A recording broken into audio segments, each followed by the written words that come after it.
when the Marvel Universe confronts the cataclysm of the insectoid swarm from the depths of space. It becomes a war of survival that heroes never envisioned.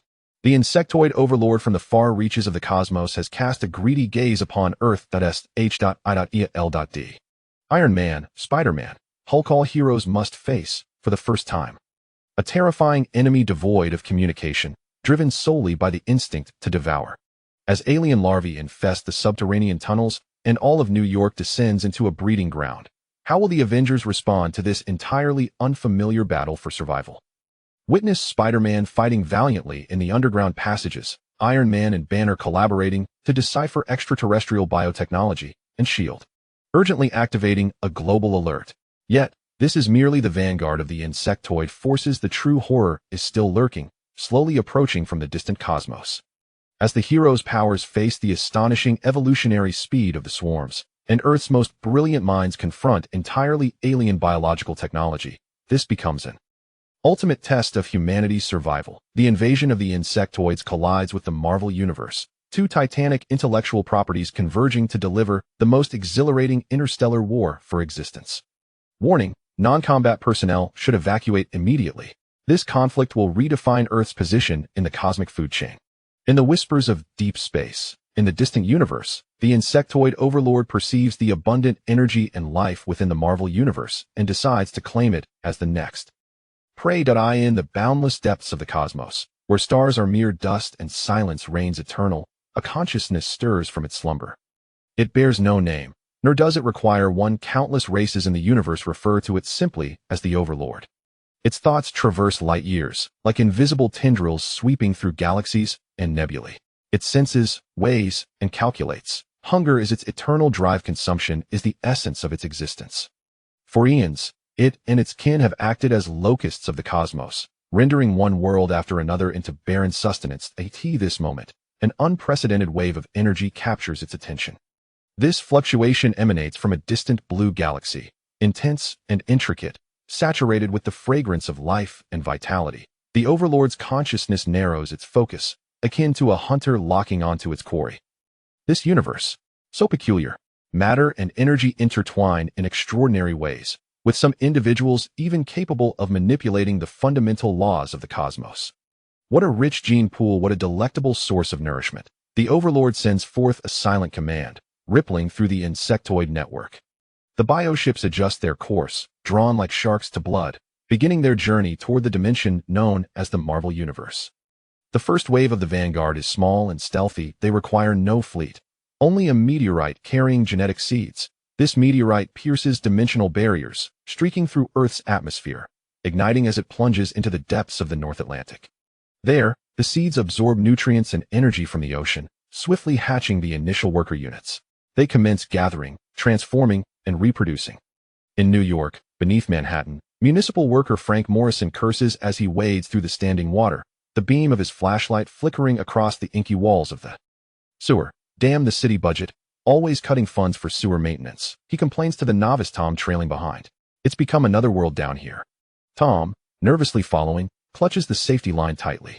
I heard strange noises down here lately, Frank. The maintenance crew doesn't want to come down. Just rumors, scoffs old Frank dismissively. Probably just the sound of rats. What else could it be? Alligators? That's just Hollywood nonsense. But as they venture deeper, even Frank senses something amiss. The usual sounds of squeaking rats and flowing water are replaced by an unsettling silence, their splashes echoing in the tunnel. A strange, sweet odor pervades the air, unlike the usual stench of sewage. What is that? Tom suddenly points ahead, his voice trembling. The flashlight beam reveals a strange, slime-like substance covering the wall, faintly phosphorescent, resembling some form of biological tissue. The substance appears to writhe slowly, extending vein-like structures that erode the concrete wall. What in the world is this? Frank frowns, cautiously stepping forward. He has never encountered anything like this, neither fungus nor any known biological structure. Just as he prepares to report via walkie-talkie, a rapid, skittering sound akin to arthropods scuttling emerges from the darkness. Tom's flashlight swings toward the source, illuminating several grotesque creatures, the size of dogs, emerging from the shadows. They possess chitinous exoskeletons, scythe-like forelimbs, and mouths brimming with sharp teeth. Their eyes lack any glimmer of life, driven solely by primal predation. Oh God, Tom screams, turning to flee, but it is too late. One creature leaps forward, its scythe-like limbs slicing through Tom's protective suit as easily as a hot knife through butter. His screams reverberate through the sewer, abruptly silenced. Frank stands frozen, watching as the creatures tear at Tom's lifeless body, blood staining the murky water. Trembling, he grasps the walkie-talkie, pressing the emergency button. This is Morrison, in Sewer Sector 7. We are under attack. Immediate assistance needed. Before he can finish, one creature has already noticed him, emitting a piercing shriek. Frank spins and bolts, hearing something rapidly pursuing him from behind. He dares not look back, he only runs desperately forward, his lungs burning with pain. Just as he thinks he sees light ahead, a jolt of agony shoots through his leg. He looks down to find a smaller creature biting into his calf, clinging on fiercely. He tumbles into the water, struggling to crawl forward, the walkie-talkie slipping from his grasp into the sewage. In his final moments, he sees more creatures surging from the darkness, and then everything fades into blackness. At S.H.I.E.L.D. headquarters, Agent Phil Coulson strides briskly down the corridor, his signature gentle expression tempered by a hint of gravity. He has just concluded a briefing on Asgardian diplomatic etiquette when he receives an urgent summons. Nick Fury, with his one eye fixed intently on the holographic display before him, reveals a three-dimensional map of the Manhattan sewer system, several areas flashing with red. Markers, Director, you called for me? Coulson steps into the office. Fury bypasses pleasantries, pointing directly at the hologram. There's been an anomaly in the Manhattan sewer system. 2 hours ago, a municipal worker's body was discovered, nearly torn to shreds. The survivor is incoherent, muttering about monsters and glowing slime. Coulson furrows his brow. Mutant creatures? Another experimental mishap from Osborne Industries? Doesn't seem like it. Fury shakes his head. The rescue team found samples of that slime down. Their preliminary analysis indicates it's unlike any known substance on Earth. Moreover, the holographic image shifts, displaying a grainy surveillance video clip, capturing several swift-moving shadows attacking the municipal worker. These entities move at remarkable speeds, exhibit extreme aggression, and seem to possess considerable intelligence, capable of coordinated hunting. Fury's expression grows somber. I need you to assemble a small team to investigate, collect samples, and assess the threat level. Level 1 protection, armed and ready. Coulson nods. He'll organize the team immediately. Maintain communication report every 10 minutes. If you encounter anything unusual, withdraw immediately. Do not take risks, Fury adds, unusually cautious. I have a bad feeling about this. The top of Stark Tower. Tony Stark was deeply engrossed in his latest project, a set of nanotechnology armor capable of seamlessly adapting to various environments. Holographic images spun on his workbench, while JRVS reported the computational results. Sir, an anomalous energy signal has been detected, JRVS suddenly interrupted. Without lifting his gaze, Tony replied, Is it the Bifrost from Asgard again? How many times have I told them to give us a heads up before arriving? No, sir.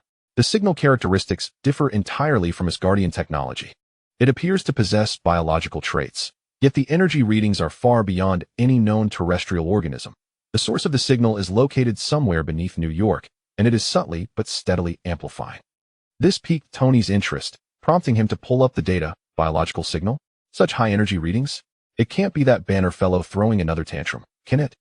Dr. Banner is currently in Kolkata. The signal source is pinpointed in the subterranean depths of Manhattan. Tony magnified the image, marking the approximate area of the signal. Intriguing. JRVS, continue monitoring this signal and alert me immediately of any changes. Also, cross-reference with all known extraterrestrial technologies and biological sample databases. Already underway, sir. Preliminary comparison results indicate no matches. Tony raised an eyebrow. None at all? Now this is truly fascinating. In a narrow alleyway in New York, Spider-Man, Peter Parker, swung effortlessly through the city skyline, landing gracefully atop an apartment building. He had just thwarted a convenience store robbery and felt buoyed by his success. Hey, Karen, tonight's New York seems particularly tranquil, he remarked to the AI system within his suit. Crime rates are 17 lower than usual, Peter. However, police communications indicate a rise in reports of sewer maintenance workers being attacked. Perched on the edge, Peter observed the bustling streets below, probably just another gang of mutated alligators. Remember that Hammer Industries incident a few years back? Suddenly, a terrified scream echoed from the alley below. Without hesitation, Peter leaped down to find two young men recoiling in fear, pointing towards a drain at the alley's end. There's something down there. It dragged Jamie away. One of the youths shouted incoherently. Peter quickly shot a web line toward the drain. "Stay here and call the police." As he entered the sewer, Peter switched on his flashlight, only to find an eerie silence. The usually rodent-infested tunnels were devoid of any life. Following the drag marks, he noticed the walls were coated in a glowing slime. Karen analyzed this substance, unknown biological material, containing a high concentration of unidentified proteins and energy signals, is slowly eroding the concrete structure. The deeper Peter ventured, the more unease settled within him. He then heard faint groans ahead. Quickening his pace, he rounded a corner to find a young man partially ensnared by the slime, while a grotesque small creature attempted to burrow into his chest with its mandibles. "Hey, get away from him," Peter shouted, firing a web to pull the creature off the youth. The creature slammed against the wall, emitting a shrill screech before turning to face Peter. It lacked eyes, yet its head oriented towards him, its scythe-like appendages extended. More skittering sounds approached from all directions. Peter glanced around, noticing dozens of faint glimmers in the darkness. More of these creatures' eyes. "All right," Peter assumed a combat stance. "Looks like it's going to be a long night." In a Brooklyn apartment, Bruce Banner awoke from a nightmare, drenched in cold sweat. Nightmares were a rare occurrence for him, and even more so was his ability to recall their contents, as the Hulk typically took over during any overwhelming emotions. But this dream was different.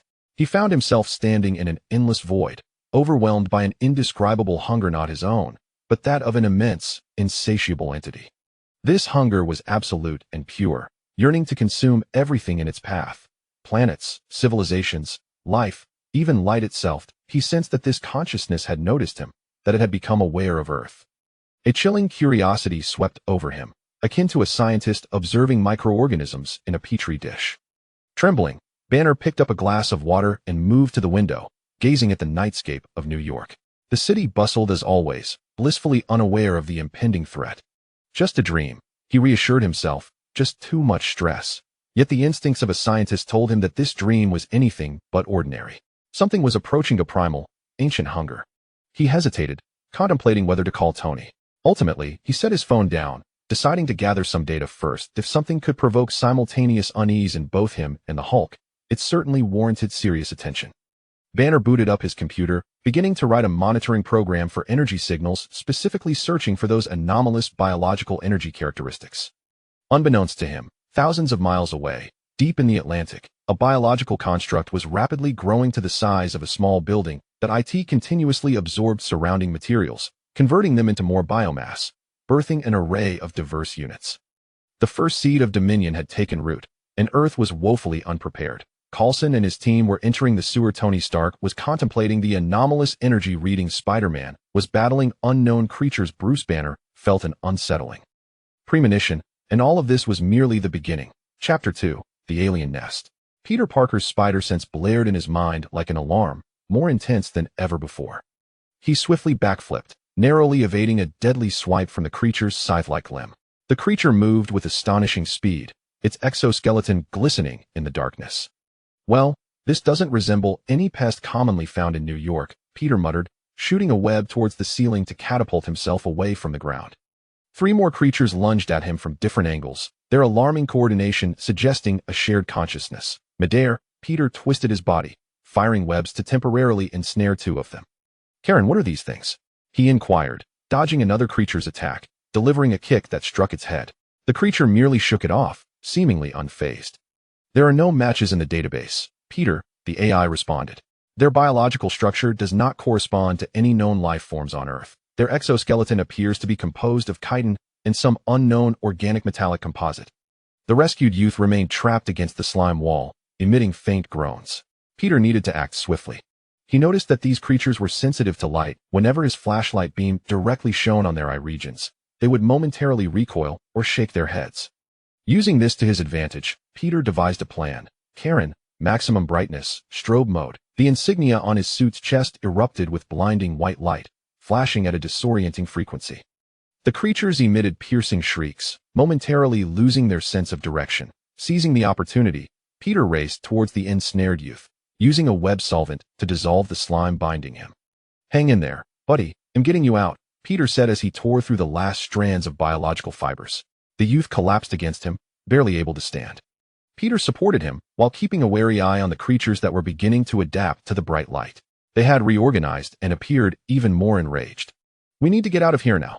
Peter shot a web towards the exit, but simultaneously, a creature lunged at him from the side.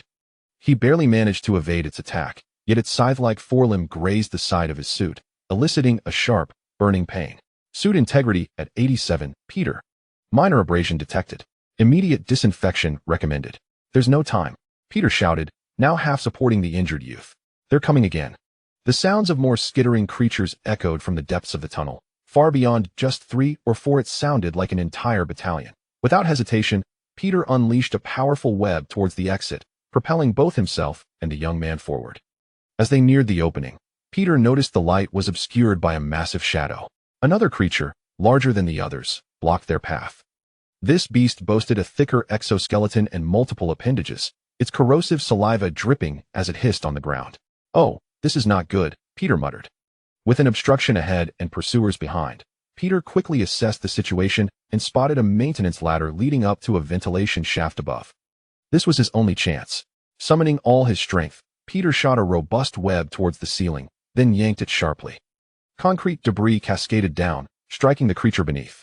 Just as the large beast looked up, Peter dashed past it, pushing the youth towards the exit. Run. Go call the police, he shouted, then turned to face the imposing creature.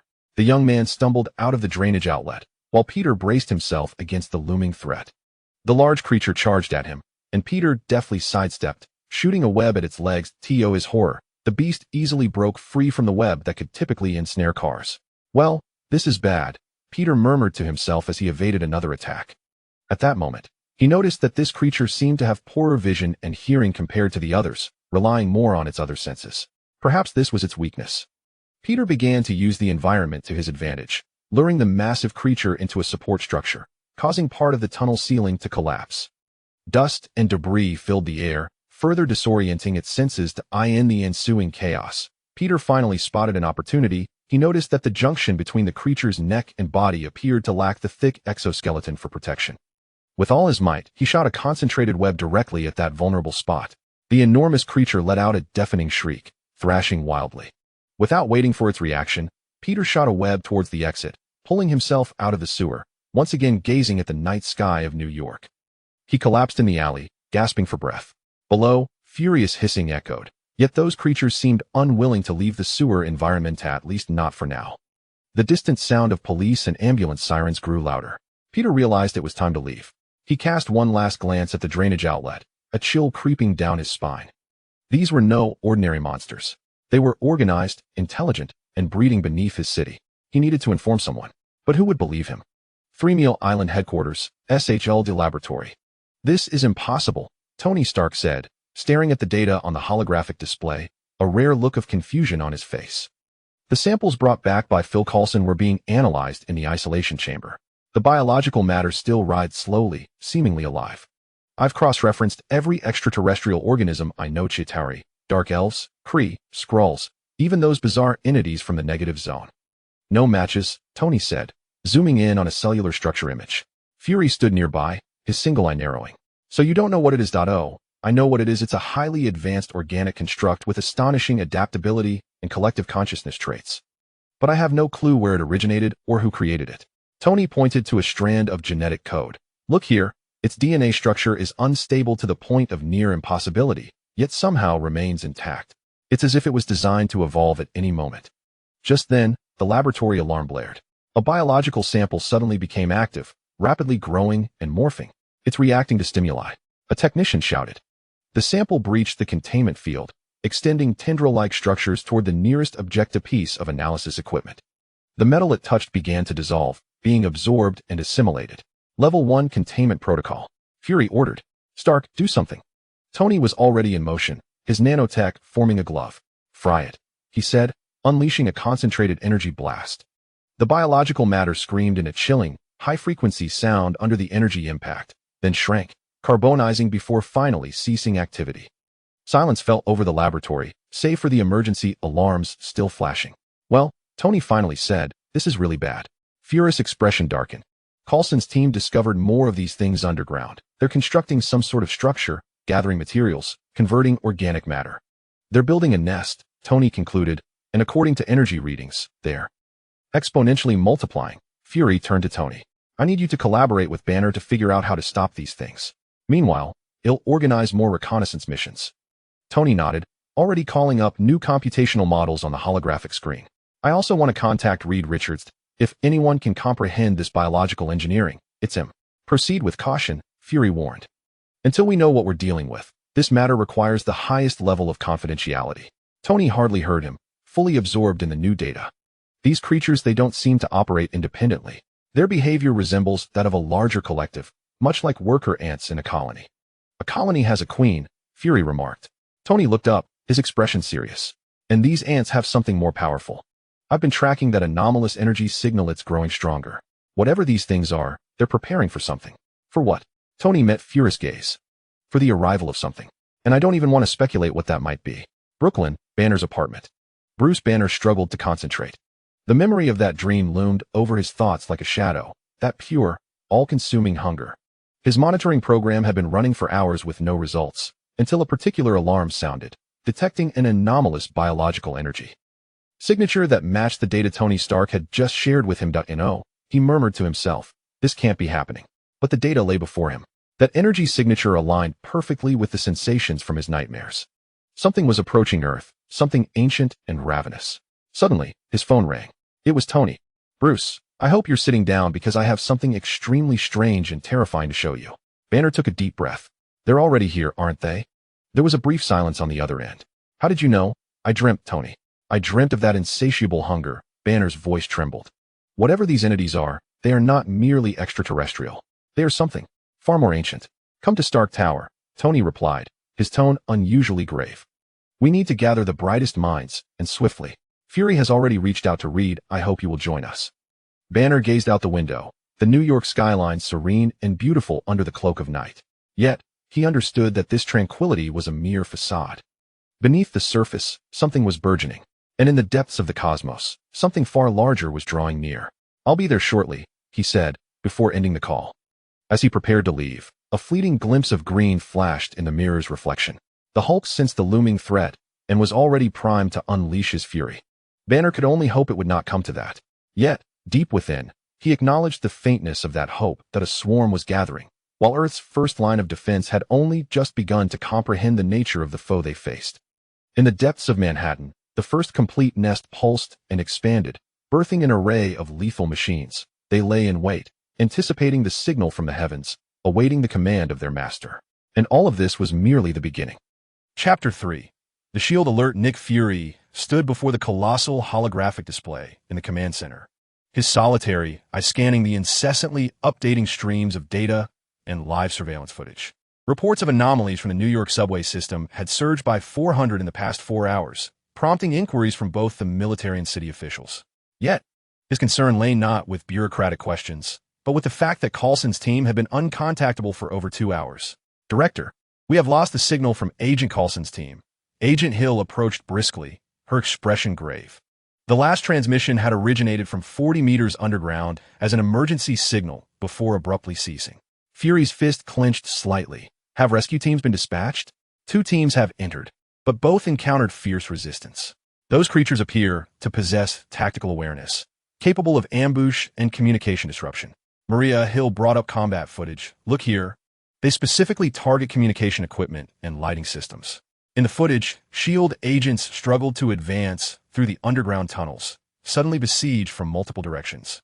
The creatures not only attacked from the front, but also emerged unexpectedly from ventilation shafts and sewage systems. Even more disturbing was their apparent ability to identify the commanders and communication personnel within the team, prioritizing these critical targets. They're learning, Fury murmured. Inform all ground teams to withdraw immediately and establish a perimeter. We cannot continue to sacrifice lives for their tactical experimentation. Hill nodded, relaying the command, then added, Stark and Banner have arrived at the lab. Richards is on the line. Fury cast one last glance at the three-dimensional map of New York's underground displayed on the screen, where the red-marked area expanded rapidly, reminiscent of spreading cancer cells. Maintain the highest alert level and activate emergency protocol 7 Alpha. I need to hear what our brightest minds have to say. S.H.I.E.L.D. Advanced Laboratory Tony Stark had transformed the laboratory into his command center, with multiple analytical programs running simultaneously on the holographic display. Bruce Banner stood nearby, meticulously studying the genetic sequence data while intermittently exchanging insights with Reed Richards on the other end of the screen. What is most unsettling is their adaptability. Richards' voice emanated from the speakers. I have never encountered such bioengineering. Each generation learns from the experiences of its predecessor and evolves. Banner nodded in agreement. Observe this. Within less than 3 hours of the initial encounter with Stark's energy weapons, the newly collected samples exhibit enhanced resistance to energy attacks. They are not merely evolving. They are customizing their countermeasures. Fury entered the lab, cutting straight to the point. Provide me with actionable intelligence. How can we eliminate them? How can we prevent their spread? Tony turned around, his expression unusually serious. The good news is they can be killed. Sufficient firepower, energy weapons, and extreme temperatures are effective. The bad news is they're learning faster than we can adjust our tactics. He retrieved a video segment showcasing the behavior of a smaller captured specimen within the containment field. We assessed the efficacy of various weaponry. Initially, a standard 9mm handgun was capable of penetrating its exoskeleton at close range. However, after witnessing the demise of a companion in such a manner, newly hatched individuals had already augmented the thickness of their exoskeleton in the corresponding area within mere hours. Banner remarked, "This is not the worst of it. Their cells exhibit astonishing genetic plasticity in response to a perceived threat. They not only enhance their own defenses, but also transmit this solution throughout their network via a form of biological communication." A network? Fury inquired. "We believe these organisms are part of a larger collective consciousness," Richards elucidated, "much like a colony of ants or bees, but more efficient and rapid. There may be one or several nodes or queens underground coordinating their behavior." Tony amplified the energy scan of the New York underground. Observe how these energy flow patterns converge at several focal points. I suspect these are the cores of their nests, actively converting organic matter and minerals to hatch more units. Fury scrutinized the flickering red dots. What if we strike at these core points? The risks are substantial, Banner cautioned. We are unaware of their self-destruct mechanisms. A forced assault could trigger the release of spores or other substances, resulting in wider contamination. Moreover, we remain uncertain of their ultimate purpose, Tony added. Is it merely to construct nests? To breed? Or are they preparing for something far more significant? At that moment, all displays abruptly flickered and alarms blared. Director, multiple underground nests are simultaneously activating. Hill's voice emanated from the communicator. Energy readings are skyrocketing. Tony swiftly accessed real-time data. They're accelerating their conversion process. Something has provoked them. Before he could finish, the ground trembled violently. The laboratory lights flickered erratically, and distant explosions reverberated. Report the situation, Fury shouted into the communicator. Multiple streets in Midtown Manhattan are collapsing. A large biological structure is rapidly ascending. My God, Director, you need to see this. The main display switched to satellite and drone footage. On the streets of New York, a colossal biomass structure erupted from the earth, growing as if in a nightmarish forest. These structures emanated an eerie phosphorescence, their surfaces coated in slime and pulsating vascular networks. They're no longer hiding, Tony murmured. Fury's expression hardened. Initiate the Dark Watch protocol. Evacuate the affected areas and mobilize all available containment resources. Inform the World Security Council that we are facing a level 4 global threat. He turned to Tony and Banner. I require you to devise an effective means of neutralizing these entities within 24 hours. At all costs. As Fury strode out of the laboratory, Tony and Banner exchanged a worried glance. Bruce, Tony whispered, your big friend may soon be called into action. Banner adjusted his glasses, his hands trembling slightly. I hope it won't come to that. However, based on this data, I believe it is inevitable. On the display, the streets of New York were being consumed by an alien landscape. The alarms of S.H.I.E.L.D. echoed through headquarters. Yet everyone knew this was no longer merely a S.H.I.E.L.D. problem. Humanity was facing its most unfamiliar and adaptable enemy in history, and the battle had only just begun. Chapter 4. Tony's confusion. Tony Stark stood in the laboratory atop Star Tower, surrounded by flickering holographic displays. Streams of data cascaded like a waterfall, yet the confusion in his eyes deepened. Since those creatures had emerged from the depths of New York, he had been tirelessly analyzing for 48 hours, but the results were unsettling. Jarvis, run the signal comparison again, expanding to all known civilizations' frequency patterns. Tony rubbed his bloodshot eyes and sipped a cup of coffee that had long since gone cold. The 37th comparison has been completed, sir, the AI responded calmly, including patterns from Asgard, Kree, Skrull, Shi'ar, and even ancient civilizations from the collector's database. No matches found. Irritated, Tony waved his hand to close several windows. This is impossible. Any technology leaves traces. Every organism has an origin. These things cannot have sprung forth from nothingness. He pulled up the spectral analysis of the energy signals. It was an exceedingly complex and ever-changing pattern, as if simultaneously merging characteristics of biological neural signals, quantum entanglement, and some form of unknown energy. Most perplexing was that this signal appeared to resonate with the Earth's environment itself. "Look here, Bruce," Tony said to Banner, who had just entered the laboratory. "The signal strength fluctuates in sync with core activity, solar winds, and even global electromagnetic field variations. This is not merely a communication signal. It is amplifying using the Earth's own energy field." Banner stepped closer to examine the data, his brow furrowing. "It's like tuning an instrument, adjusting to harmonize perfectly with the planetary frequency. This explains why the signal transmission is so efficient, nearly lossless. But what is the purpose?" Tony magnified an anomalous energy peak. "Observe this. Each time the signal intensifies, the activity of those things underground escalates. They are receiving commands, but from where?" Banner pulled up his own research data. "I have been studying their bioenergetic characteristics. Disturbingly, this energy pattern aligns precisely with the sense of hunger I perceived in my dreams. This is not merely a technological or biological phenomenon, Tony. It is a manifestation of some consciousness." The two fell silent for a moment, digesting the implications of this revelation. Tony suddenly straightened. "Wait. If this is a manifestation of consciousness, then perhaps we have been looking in the wrong direction. Instead of seeking the source of technology, we should be searching for the source of consciousness." He quickly adjusted the analysis parameters. "Jarvis, filter out all known energy and communication patterns, focusing on consciousness-related signal characteristics. Cross-reference with the database of known psychic amplification events, including mutants, inhumans, and even sorcerers' energy signatures." The data stream on the holographic display surged once more, and moments later, a faint match emerged. "There is a partial match, sir," Jarvis reported, indicating a 73 similarity to the collective consciousness control signals detected during the Battle of New York in 2012. However, the complexity and intensity of this signal were several magnitudes higher. Tony and Banner exchanged glances. The Chitauri army was controlled by the Mind Stone, but that control was relatively straightforward, akin to suppressing individual will and enforcing obedience. "This signal is not suppressing will," Banner murmured. "It is amalgamating will. These beings lack individual consciousness to be suppressed.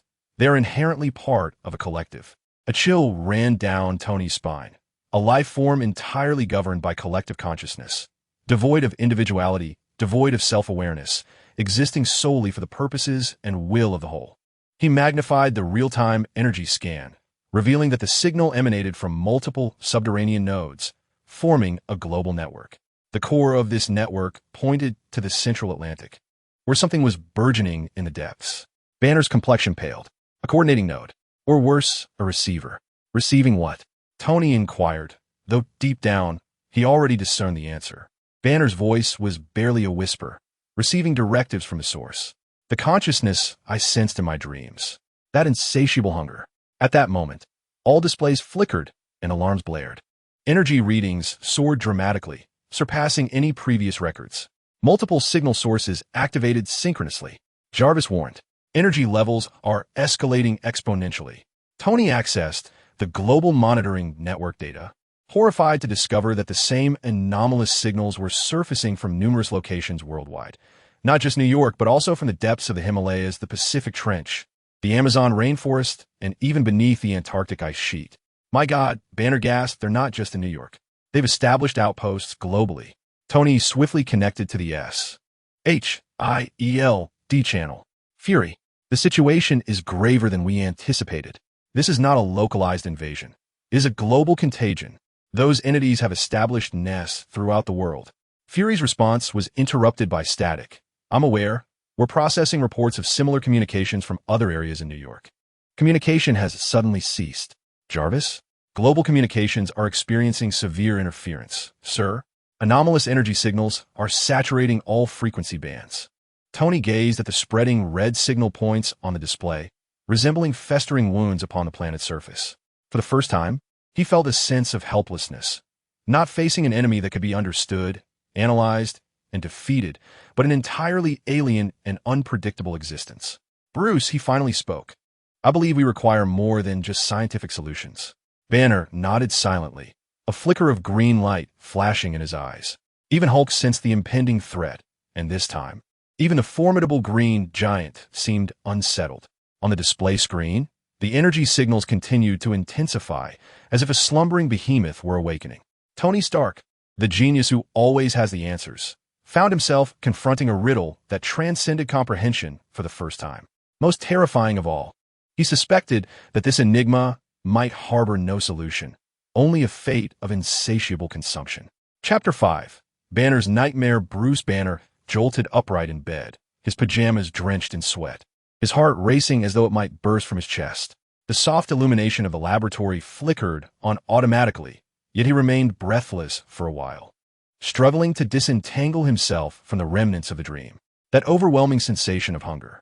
This was not the first time he had experienced this dream, but each iteration grew more vivid, more real than the last. In the dream, he possessed no form, merely a wisp of consciousness adrift in an infinite void. And there existed something, an entity so immense it defied understanding, its sole essence being hunger, an absolute yearning to devour all it encountered. Stumbling to the bathroom, Banner splashed cold water on his face. The reflection staring back at him was pale and haggard, with deep shadows beneath his eyes. He had not truly slept for 3 days. Each time he closed his eyes, that nightmare would return. Not merely a dream, was it? He murmured to his reflection. The image in the mirror seemed to shimmer with a faint green hue, a deep voice echoing in his mind. Hunger approaches. Banner recoiled sharply. The Hulk rarely communicated directly with him. Typically, it was merely an exchange of emotions and impulses. But this time was different. Hulk was frightened. This realization sent a chill down Banner's spine. What could instill fear in that green behemoth? He returned to the main laboratory, where Tony had departed to address urgent matters at Stark Industries, leaving him to continue his analysis of the data alone. On the holographic display, the energy signals from the insectoid creatures surged ever stronger, their patterns growing increasingly intricate. Banner summoned his neural network simulation program, attempting to decipher the patterns within the signals. The results were unsettling.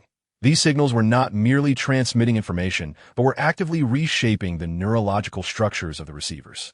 They are reprogramming themselves, he murmured, evolving in response to environmental threats.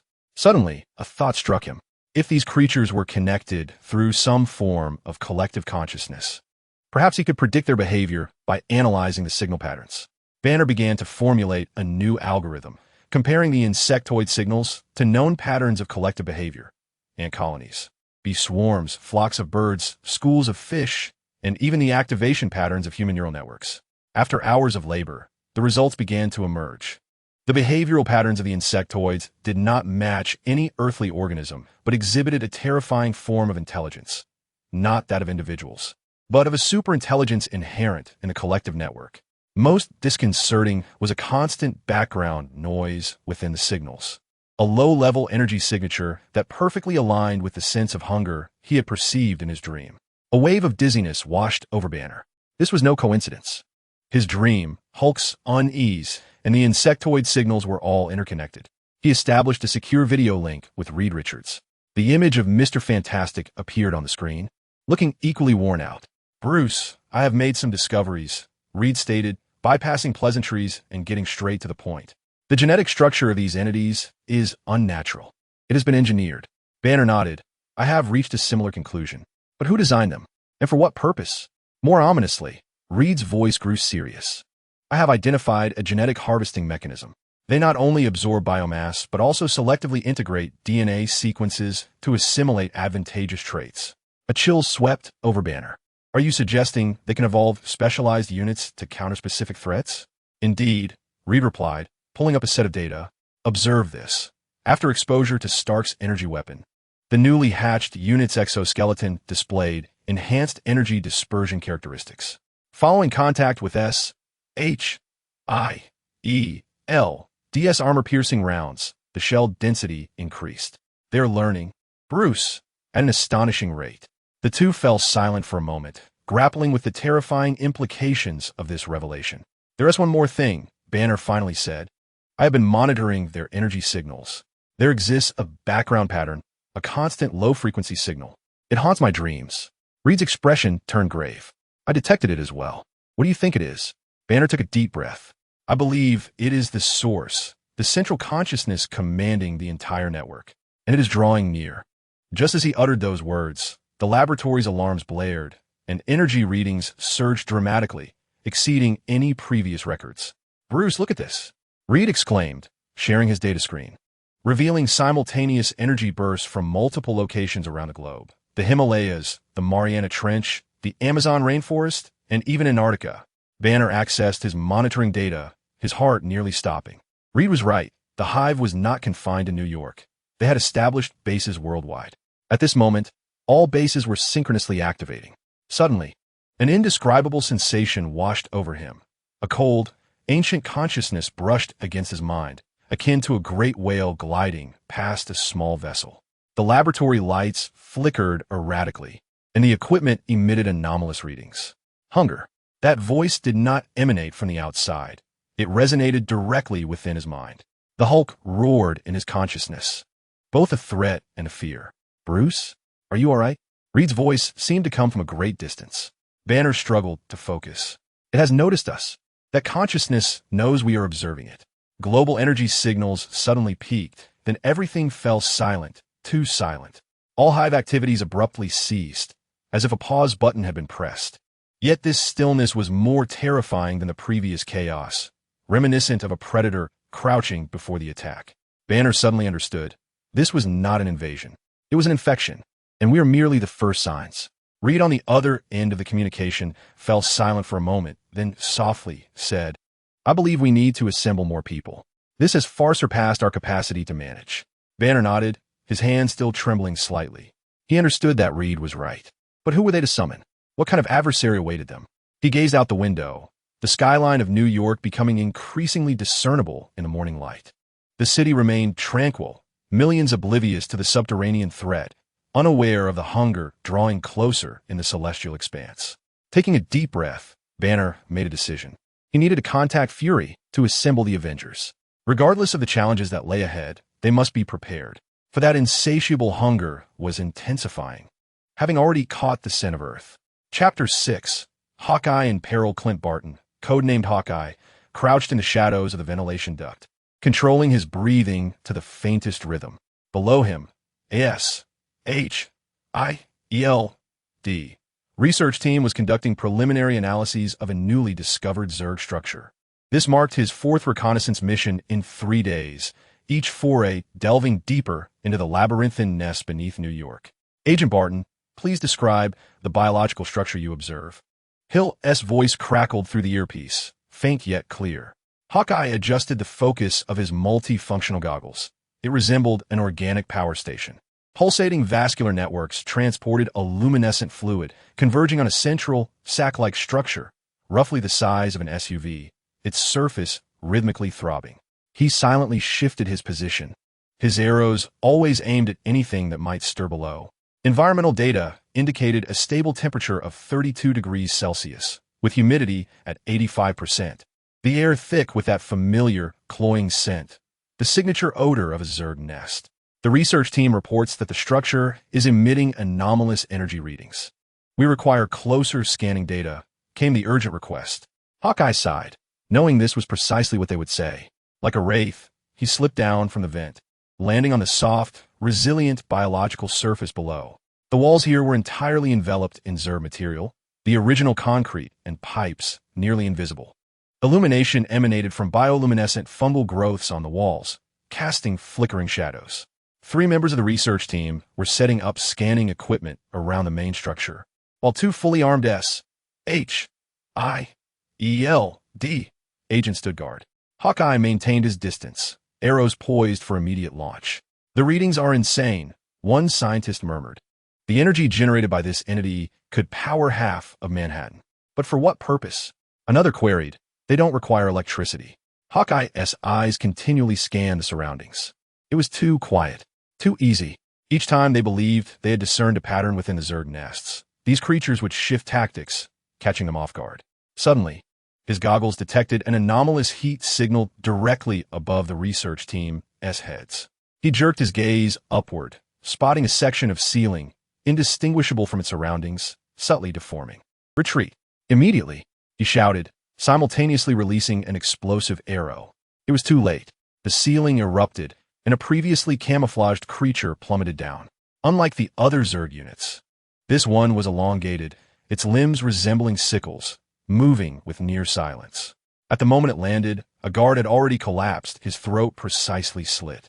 The explosive arrow from Hawkeye detonated upon impact, yet the creature merely swayed, leaving only faint scorch marks on its exterior. It turned toward Hawkeye, its eyeless head conveying a distinct and focused threat. A new type of unit. Hawkeye shouted through the intercom while swiftly maneuvering, displaying remarkable agility. Its shell demonstrated resilience against explosions. Two additional similar creatures materialized from the walls, not emerging from corridors, but rather penetrating the organic wall as if merging with the nest itself. Chaos erupted. Guards opened fire, but these new units moved with such speed they appeared as mere blurred shadows. A scientist screamed as he collapsed, his scanning device severed in two. Hawkeye unleashed 3 arrows in rapid succession, a net arrow, a sonic arrow, and a high-explosive arrow. The new insectoid units adeptly evaded the first 2 arrows, while the third barely struck home with limited effect. "We need an evacuation route," he shouted, simultaneously rolling to evade a lethal, scythe-like swing. "The nearest exit is 50 meters to your east, but energy readings indicate activity there." Hill responded. Hawkeye cast a glance at the scientists. One was already dead, another injured, and the third frantically attempting to gather data from the device. The remaining guards struggled to fend off the 2 new units. A sense of duty overpowered the instinct for self-preservation. "I will lead them through the southern route. Prepare medical assistance." He fired a volley of explosive arrows, not aimed at the insectoid units, but rather at the ceiling above them. The falling biomass temporarily obstructed their assault. "This way." He pulled the injured scientist up, signaling for the others to follow. They stumbled into a narrow passage where the insectoid matter seemed less dense, revealing parts of the original piping structure. Hill's voice crackled through Hawkeye's earpiece, guiding them toward a potential exit. Yet, an unsettling feeling gripped Hawkeye. It was too easy. Where had the intelligence and coordination previously exhibited by these new units gone? Suddenly, he comprehended. This was not a retreat. This was a drive. "Stop," he shouted. But it was too late. The ground beneath them abruptly softened, transforming into a viscous trap. The injured scientist screamed as he sank, while others attempted to help, only to be pulled in themselves. The grappling arrow Hawkeye had shot latched onto the overhead piping, yet he felt an overwhelming pull from below. The walls writhed, and the new units reemerged. However, they no longer attacked. They merely encircled the trap, observing the human struggles. They were watching. They were learning. Hawkeye clawed desperately upward, but suddenly a sharp pain shot through his leg. Looking down, he discovered a previously unnoticed small insectoid unit, the size of a dog, with exceptionally long stingers piercing his thigh. The neurotoxin took effect almost immediately. His vision began to blur, and his muscles ceased to respond to commands. The grappling arrow fell away, and he plunged into the viscous trap. The last image he beheld was those new units calmly observing, their heads slightly tilted as if recording every detail. Then darkness enveloped him. Natasha Romanoff burst into the S.H.I.E.L.D. medical facility, her tactical suit stained with blood and the viscous residue of the insectoid menace. Fresh from an entirely different reconnaissance mission, she was immediately apprised of the situation. "Where is he?" she inquired of Hill, who was intently scrutinizing the surveillance screen, her expression grave. "Operating room. Neurotoxin. Type unknown." The doctors did their utmost. But Hill shook her head. "The damage to his leg is too severe. They had to amputate." An icy wave of fury coursed through Natasha. What transpired? Clint never misses. Hill retrieved the mission logs and the last footage from Hawkeye's body camera. Natasha watched in silence as she witnessed the new units, observing how they set traps, how they analyzed and learned. They've turned him into a test subject, Natasha finally uttered, her voice laced with a dangerous calm. It's not about killing him. It's about testing us. Testing our reactions, our medical capabilities, our vulnerabilities. Hill nodded in agreement. We've reached the same conclusion. These new units, which we dub stalkers, exhibit unprecedented tactical intelligence. And it's not limited to New York. 7 nests globally have reported similar entities. Natasha glanced toward the operating room. Can I see him? Just out of surgery. He remains unconscious. The toxin contains an agent that induces a coma, likely for the purpose of transporting live specimens. The term rendered both women silent. The insectoids did not merely kill. They collected samples. Live specimens. Increase security protocols at all medical facilities, Natasha instructed. If they seek live samples, hospitals will become prime targets. Hill replied, I've already issued the order. But we need more information regarding these new units. Their weaknesses, there's suddenly a medical alarm blared. Screams and gunfire erupted from the corridor. Natasha sprang into action, her handgun drawn, advancing toward the source of the chaos. Hill followed closely, directing security responses. Upon their arrival, the battle had already concluded. 3 security personnel were injured, and on the floor lay a slain stalker, with a freshly formed hole in the wall that slowly began to seal itself. It went straight through the wall, gassed an injured guard, charging right into the surgical area. Natasha examined the corpse of the insectoid unit. It was smaller and more specialized than in the footage. The color of its exoskeleton was nearly indistinguishable from the hospital walls. Recon unit, she deduced, not an attack, but surveillance. They came to assess the results. She lifted her gaze to Hill, and both women's eyes reflected the same dread. The insectoids were not merely learning on a battlefield. They were assimilating every aspect of humanity. Medicine, technology, infrastructure, everything. Natasha approached Hawkeye's room, standing outside the door, peering through the window at his unconscious form. His complexion was pale yet serene, and beneath the covers, one of his legs now bore a conspicuous absence. They will pay dearly, Clint, she whispered, I promise. Yet, in the depths of her mind, a small voice questioned, against an enemy capable of such rapid learning. Could they truly prevail? This question bears no answer, only the impending darkness. Chapter 7. The fall of the Quinjet within the command center of the S.H.I.E.L.D. aerial battleship Insight. The atmosphere was charged with palpable tension, almost solidifying into a tangible entity. Nick Fury. His solitary eye fixated on the flickering red dot on the main screen, tracked the real-time position of the Quinjet Explorer as it plunged deeper into the heart of the New York hive. Explorer report, came the calm, almost mechanical voice of Pilot Johnson. We are currently circling above the target area at an altitude of 300 meters, deploying reconnaissance drones. A small window appeared on the screen, revealing the live feed from the drones. Below, the New York cityscape had been grotesquely transformed. The chitinous biomass of the Zerg resembled a nightmarish coral reef, enveloping buildings, streets, and parks, pulsating with an eerie phosphorescence. Occasionally, Zerg units could be seen darting between structures with astonishing speed. Energy readings are off the charts, the scientist reported. These structures are not merely growing, they are generating some form of energy field, like biological power stations.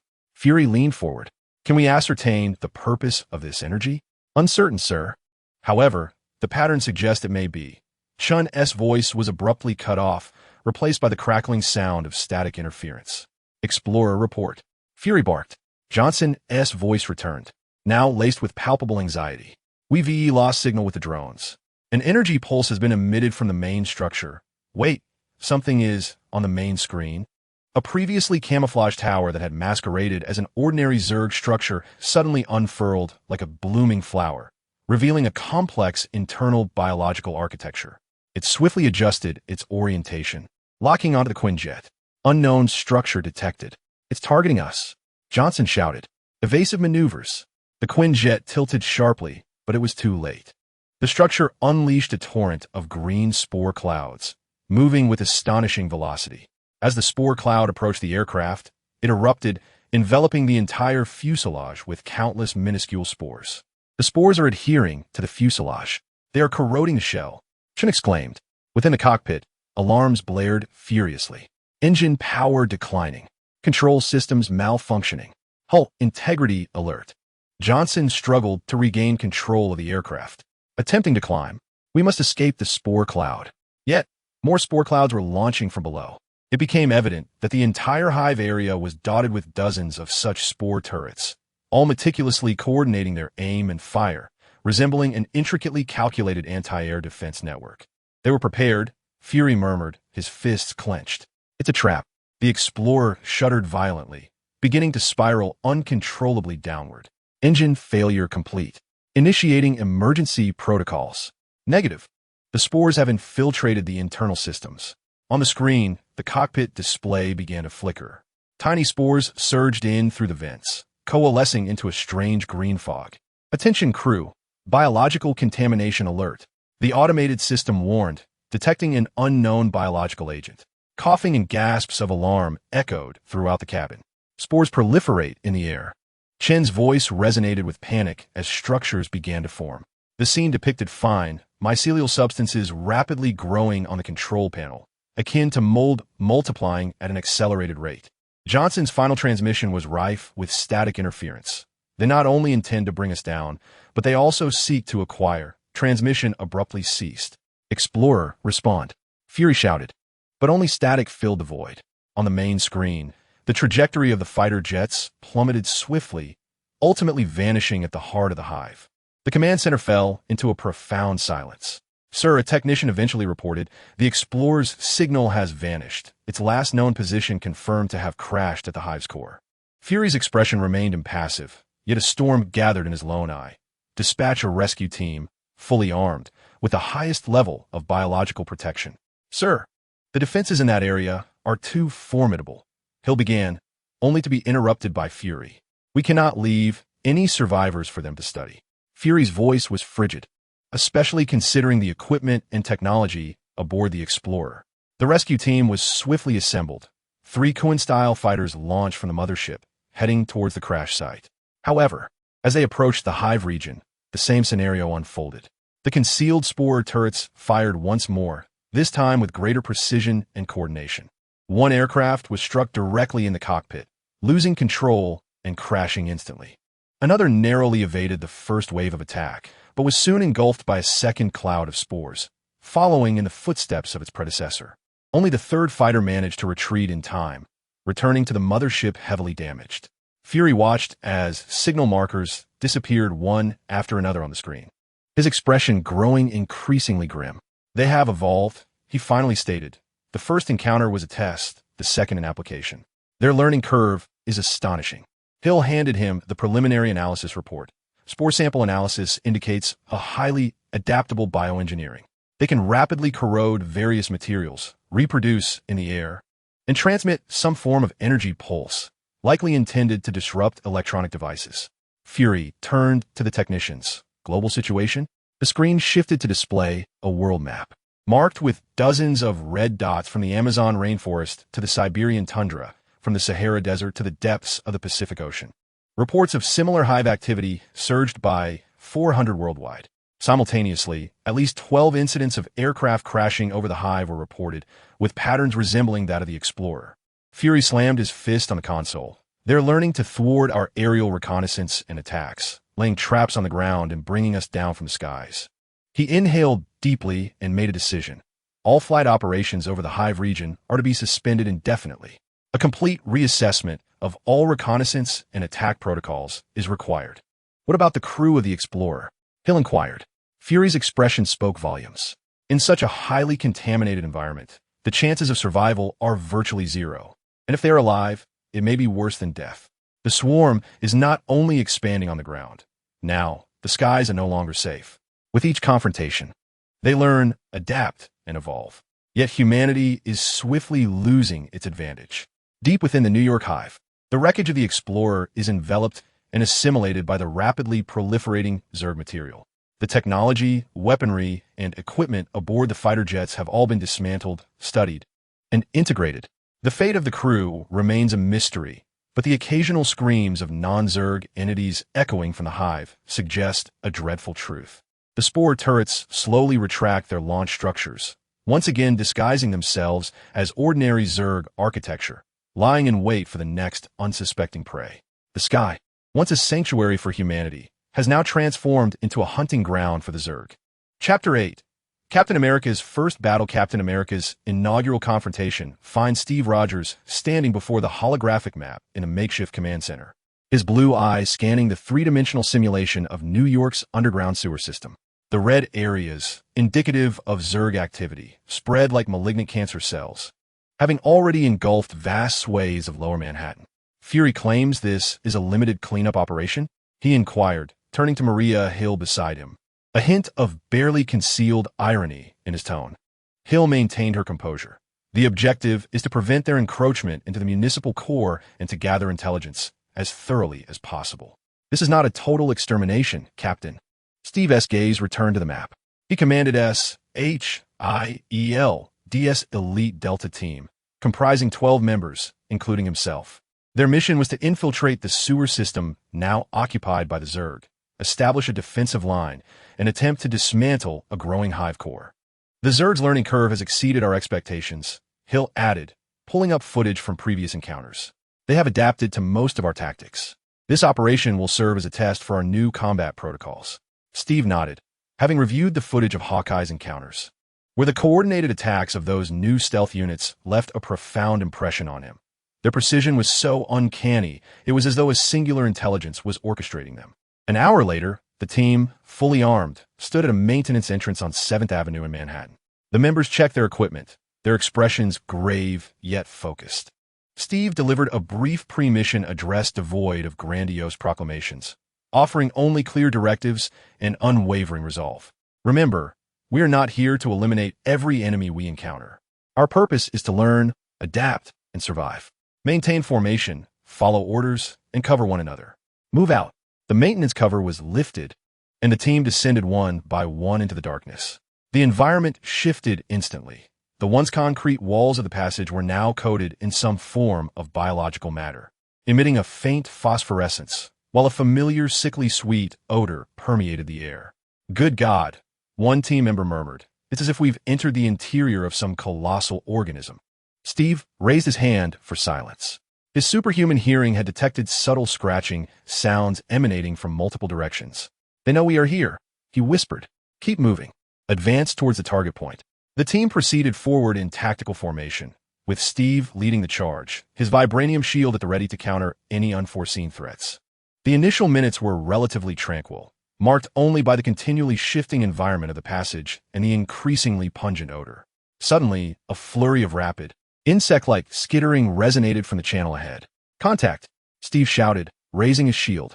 The first wave of Zerg units surged forth from the darkness, recognizable as the Jumpers, yet larger, swifter, and clad in a darker exoskeleton. Their attacks were fearless, charging directly at the squad. Open fire, Steve commanded. The gunfire echoed through the sewer, the Jumpers falling one by one under the precise barrage. However, more units continued to pour in, attacking from both the front and rear. They aim to trap us here, the squad leader exclaimed. Steve quickly assessed the situation. Both entrances were blocked, but a narrower passage to the left seemed to remain unsealed.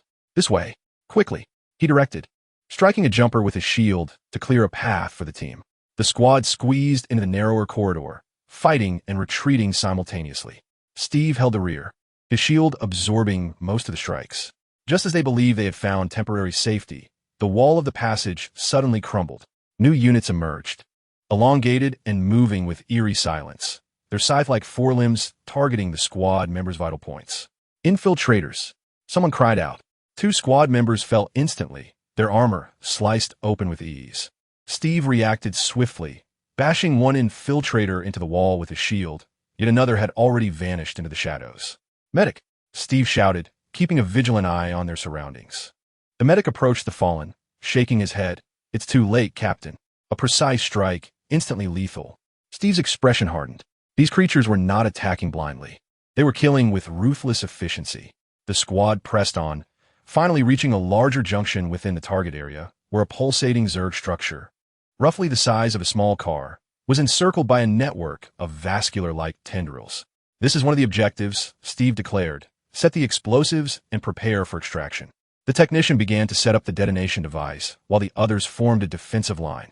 Just then, the entire passage began to tremble. What is happening? A squad member asked nervously.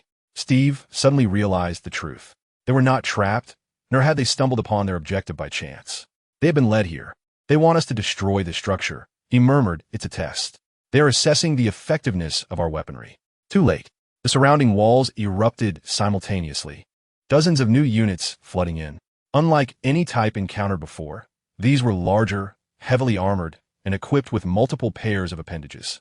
Thunder beasts, someone exclaimed, using the intelligence department's codename for such massive units.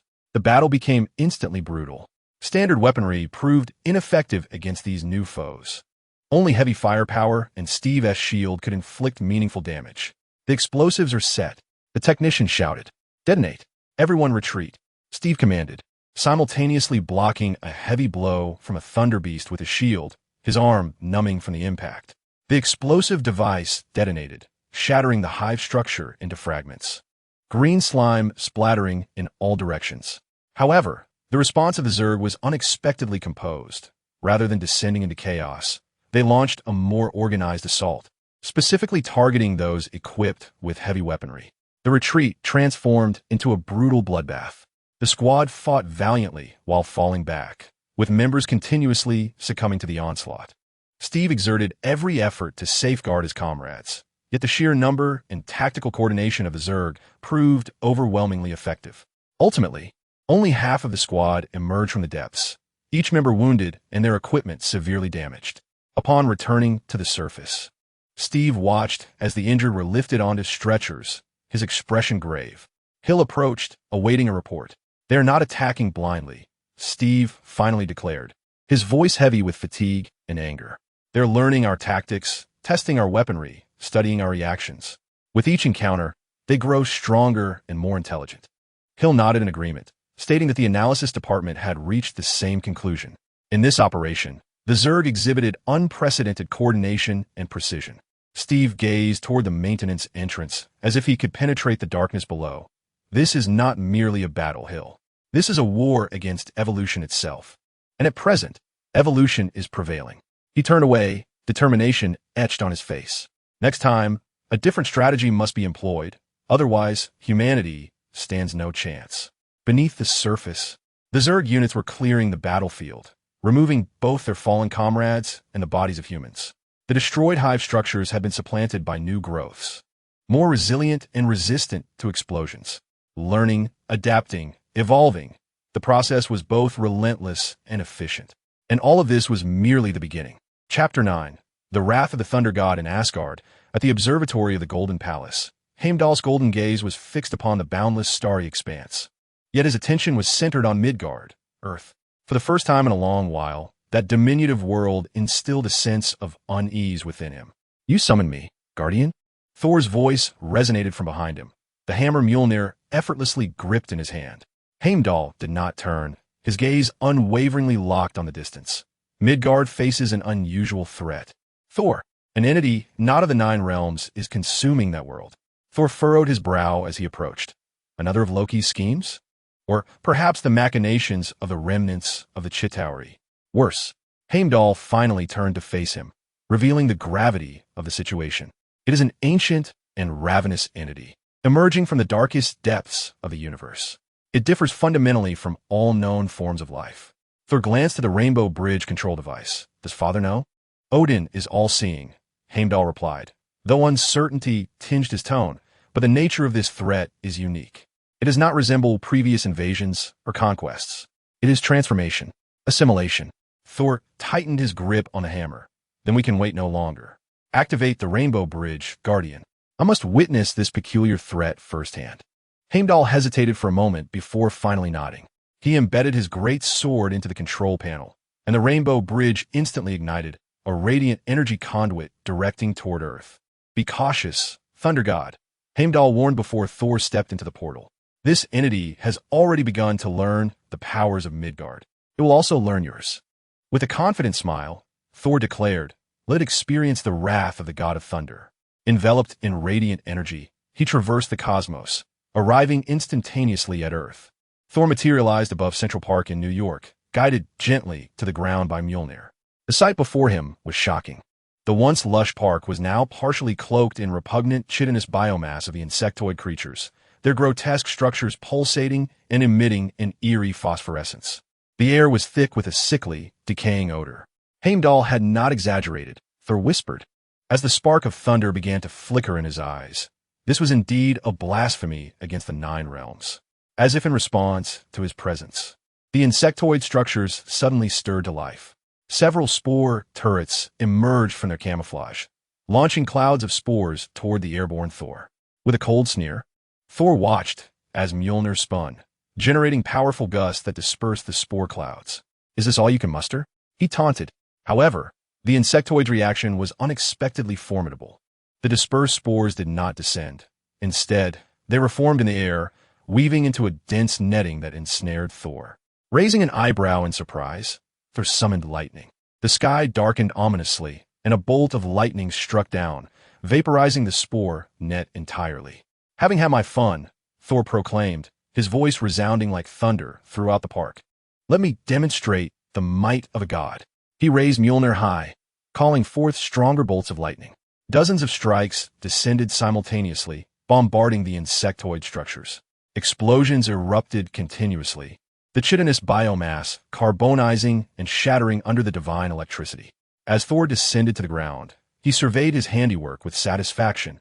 Vast swathes of the insectoid structures had been eradicated, leaving only smoking remnants. "It seems the problem is resolved," he mused, turning to depart. But just then, an anomaly occurred. The remnants of the insectoids struck by lightning began to writhe. The charred surfaces cracked, and new structures emerged, glistening with a metallic sheen and faintly pulsating with electric energy. Thor stood aghast. This cannot be. New units of insectoids emerged from the debris, their shells noticeably thicker and adorned with peculiar conductive patterns. When Thor tentatively summoned a smaller bolt of lightning to strike one of them, the energy was absorbed by the shell and redirected through the patterns to the ground, leaving the creature virtually unscathed. "Are they adapting to my lightning?" Thor thought in disbelief. Even more unsettling was the transformation occurring in other areas of the park. The insectoid structures there began to display similar conductive patterns, as if the entire hive network had instantaneously shared this adaptive evolution. A wave of unprecedented unease washed over Thor. Heimdall's warning echoed in his mind. "It will learn from you as well." He summoned lightning once more, but this time its effectiveness diminished significantly. The new units not only resisted the electrical assault, but seemed to absorb a portion of its energy. Thor altered his strategy, charging forward to physically strike with Mjolnir. The God of Thunder's hammer easily shattered several units, yet more surged forth, coordinating their attacks, some drawing his attention head-on, while others flanked him from the sides and behind. A flawlessly coordinated assault ultimately succeeded in unveiling a new type of unit emerging from the depths. Acidic saliva splattered onto Thor's arm, causing even his divine skin to feel a searing pain. In a fit of rage, Thor smashed the creature into fragments, yet the damage had already been inflicted. To make matters worse, he discerned that the acidic properties appeared to be specifically attuned to his biological characteristics, an unsettling adaptation. "Enough," Thor bellowed, unleashing his divine power with all his might. The thunderstorm intensified beyond any previous experience, even causing pain to his own body. It was as if the park's center had succumbed to a tempest. The brilliance of the lightning was blinding, and the sound was deafening. When the storm finally subsided, the area lay nearly obliterated, with the Zerg structures reduced to ashes. However, there was no joy of triumph on Thor's visage. Gasping, he observed a handful of the new units retreating into the underground. Their exoskeletons now bore an almost complete immunity to lightning, leaving only physical attacks capable of inflicting damage. Furthermore, he understood that this was not merely a concern for New York. Through the hive mind, this adaptation to divine power had now been disseminated among Zerg across the globe. Suddenly, Heimdall's voice resonated in his mind, a rare ability of the Gatekeeper. "Thor, Asgard has detected a shift in the global Zerg energy signatures on Midgard. They have adapted to your power." Thor nodded heavily. "I see it, old friend. This foe is unlike any we have faced before." He cast his gaze toward the sky, his expression grave. "I must return to Asgard to report to Father."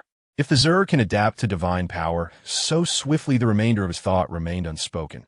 Yet the implication was clear. Perhaps no power could halt their advance. After Thor's departure, The evolution of the new units continued within the Zerg hive beneath New York. The conductive patterns on their exoskeletons became increasingly intricate, even beginning to actively absorb and store electrical energy. The Zerg consciousness gleaned invaluable data from this encounter regarding the biology of the Asgardians, the nature of their divine powers, and strategies to counter supernatural forces. In their next confrontation, the God of Thunder would face an adversary far better prepared.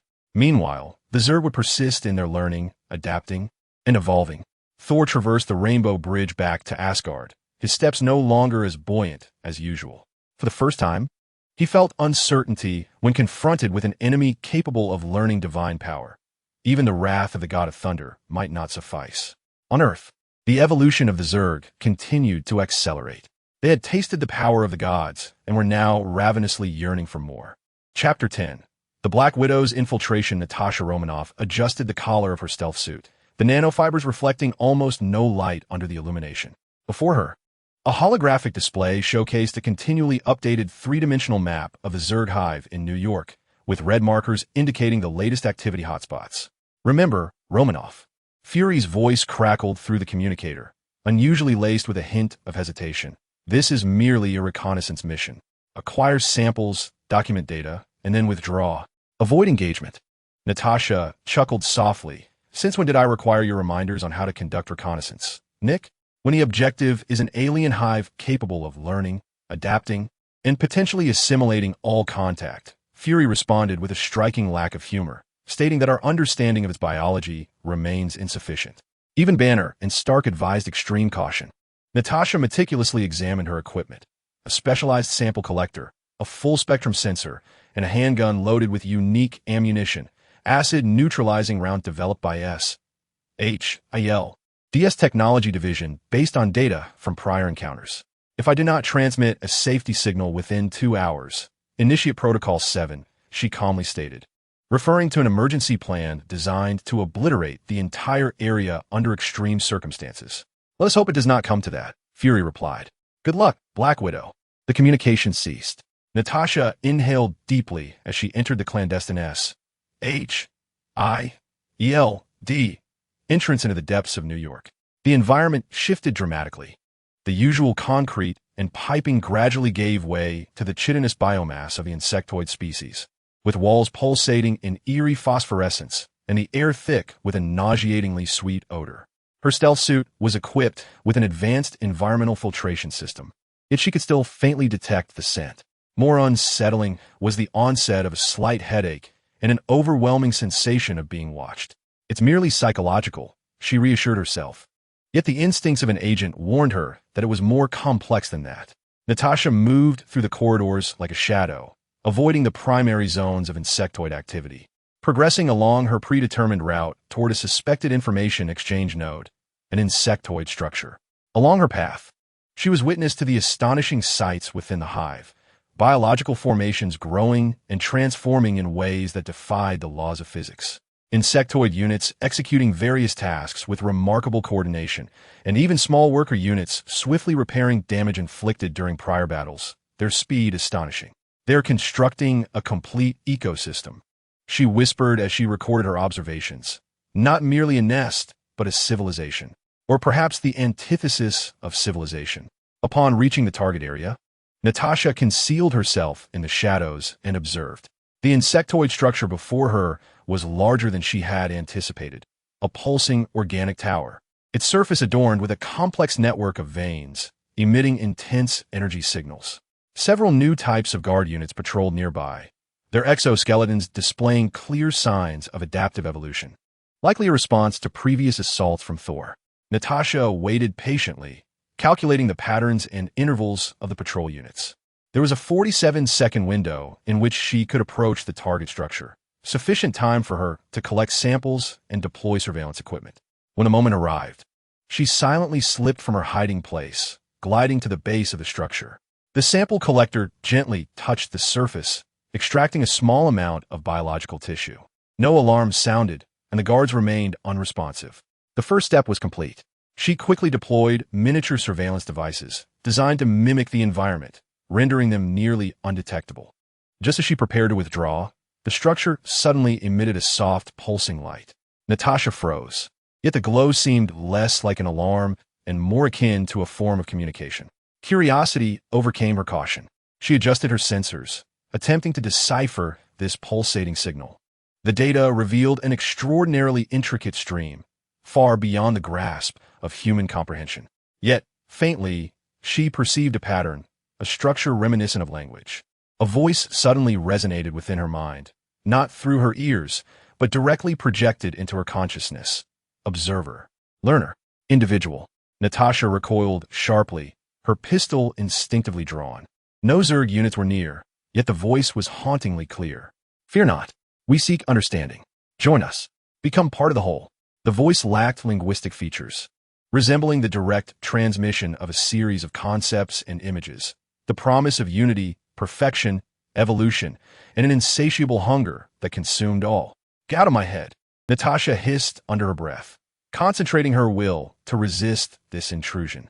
Resistance proved futile. Assimilation was inevitable. All life would ultimately become one. Become us. A more potent stream of imagery assaulted her consciousness. A vision of Earth enveloped in Zerg biomass. Humanity assimilated, absorbed into the collective. A perfect existence devoid of individuality, conflict, or self. To Natasha, this felt less like a promise and more akin to the deepest nightmare. A world without free will, devoid of choice. This was more terrifying than death. She fortified her mental defenses, invoking the harshest psychological techniques from her training in the Red Room. Yet the voice persisted, gently yet insistently. You long for belonging. You yearn to be freed from solitude. We can provide that. Join us. At that moment, Natasha realized the danger extended beyond a mental assault. Subtle changes began to manifest on the surface of her stealth suit. Nanofibers were being infiltrated by some microbe-sized Zerg unit, assimilating her. Worse still, she felt a physiological craving, an urge to connect with the Zerg structure, to become one with it. These are not her thoughts, but rather some external influence manipulating her neurochemistry. No. She gritted her teeth, forcing herself to withdraw. Yet her body responded sluggishly, as if a part of her no longer belonged to herself.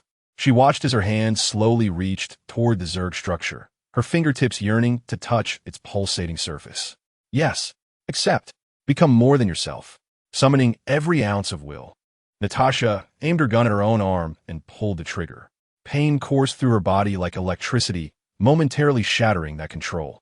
The chemical properties of the acid neutralizer seemed to interfere with the assimilation process. Seizing the opportunity, she turned and fled with all her might. The voice in her mind growing urgent and enraged. Refusal is futile. Evading is temporary. We will possess you. Possess all. Natasha ran with reckless abandon, sensing that foreign influence still sought to re-establish control. Hallucinations began to creep into her peripheral vision. Walls undulated into threatening shapes, shadows extending inviting tendrils. At last, she caught sight of the entrance to S.H.I.E.L.D. The security code escaped from her trembling lips, causing the gate to slide open before swiftly shutting again, isolating the horrors of the hive from the outside world. Natasha collapsed onto the ground, gasping for breath. The medical team rushed to her side, discovering unusual microbial activity surrounding the wound on her arm, attempting to infect the neighboring tissue. Emergency disinfection and isolation procedures were initiated. Before losing consciousness, the last image she beheld was Fury's concerned face. They are not merely a physical threat, she rasped. They can penetrate your mind and alter your desires. Then darkness enveloped her. Within the confines of the medical isolation room, Natasha's dreams were filled with terrifying visions of unity and the loss of self. She struggled incessantly against the voice that promised peace and belonging, but demanded the relinquishment of everything. Hours later, she awoke to find herself in strict isolation. Fury conversed with her through a communicator. You have returned with invaluable data, but you have also brought back a form of contamination, he explained, his tone grave. Your physiological signals indicate abnormal activity, which persists even now. Natasha touched her fully healed arm. Are they inside me? She inquired. On a microbial level, yes. They appear to be in a dormant state. Banner believes they may be waiting for a signal. Natasha closed her eyes, the longing for belonging still faintly present, akin to the allure of addiction. They offer peace, Nick, she whispered, at the cost of freedom. For many, this bargain might seem enticing. Fury remained silent for a moment. That is why they are so dangerous. It is not merely brute force, but the provision of seemingly beautiful solutions, as long as we relinquish what makes us human. Natasha nodded, a renewed determination igniting in her eyes. Then we must ensure that no one accepts this bargain, regardless of the cost. She gazed out of the isolation window, aware that this war had entered a new phase. The swarm was not just an external enemy, but an internal temptation. And she, perhaps the first to experience this horror, would certainly not be the last. Chapter 11. The Warning of Doctor Strange 177A, Bleak Street, New York, within the Sanctum Sanctorum. The fabric of time and space grew exceptionally fragile.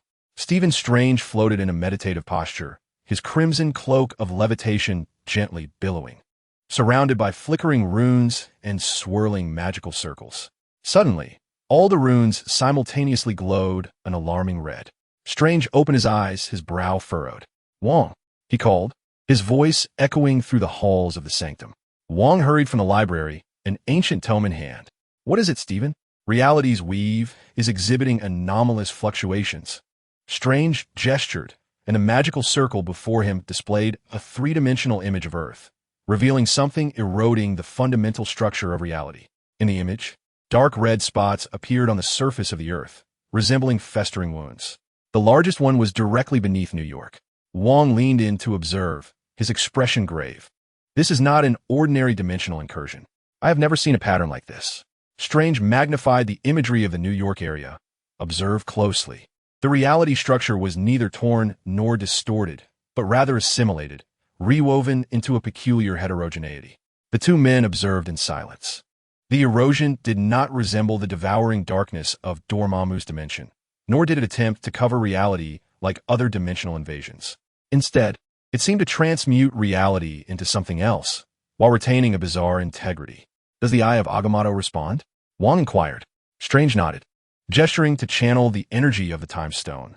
A green luminescence enveloped the image of the Earth, yet upon encountering those dark red spots, the glow became unstable, as if grappling with some resisting force. "The flow of time in these areas is peculiar," Strange remarked in astonishment, "not chaotic or stagnant, but rather differentiated. It is as if these regions are forging their own independent timelines." Wong gasped, "This is impossible. Even Dormammu cannot manipulate time in such a manner." Strange closed his eyes, expanding his consciousness to perceive those anomalous areas. His astral form traversed the boundaries of the material realm, delving deep into the subterranean of New York. The sight before him was shocking. The insectoid hives were not merely physical structures. They were equally active on a magical level. The organic surfaces flowed with strange runes, not belonging to any known magical system, yet undeniably possessing supernatural qualities. What was even more disconcerting was the sensation of a vast, ancient, and ravenous consciousness perceiving reality through these structures. This was not an ordinary dimensional existence, but rather something more materialized, yet possessing transcendent characteristics. Suddenly, that consciousness became aware of him, an observer, a practitioner of magic. Intriguing, the voice resonated directly within his mind, cold and analytical, devoid of the malice characteristic of Dormammu, yet far more unsettling. "Your magical system is predicated on the rules of reality. Our existence rewrites those rules. Resistance is futile."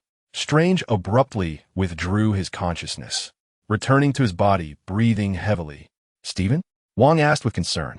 "They possess knowledge of magic," Strange replied, his eyes reflecting rare fear. "Not merely an understanding of it or some analogous capability, but something fundamentally different and more profound." Wong's expression grew grave. "We must alert the other sanctums. If this is a new type of dimensional threat."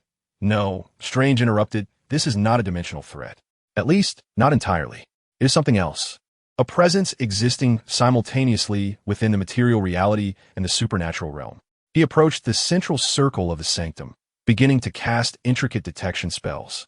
The runes whirled, revealing the patterns of magical energy flow across the globe. Under normal circumstances, magical energy would flow naturally along ley lines, yet now, those dark red spots were absorbing and altering the flow of magical energy. They are siphoning magical energy, Wang exclaimed in terror. But for what purpose? Strange amplified the influence of one of the spots. Look, they are not merely absorbing energy. They are utilizing it to reinforce the process of reality transformation. Magic is being employed to expedite their assimilation of reality. At that moment, the defensive array of the sanctum suddenly activated. Sounds of impact and the roar of some creature resonated from outside. The two rushed to the window. Witnessing a chilling sight, flying insectoid units were assaulting the sanctum's magical barrier. These units differed from those previously reported, their exoskeletons adorned with faintly shimmering runes, releasing energy pulses that dismantled magical structures upon attack. They had adapted to the magical defenses Strange calmly analyzed, even learning to execute anti-magic assaults. The king began preparing offensive spells. We must reinforce the barrier.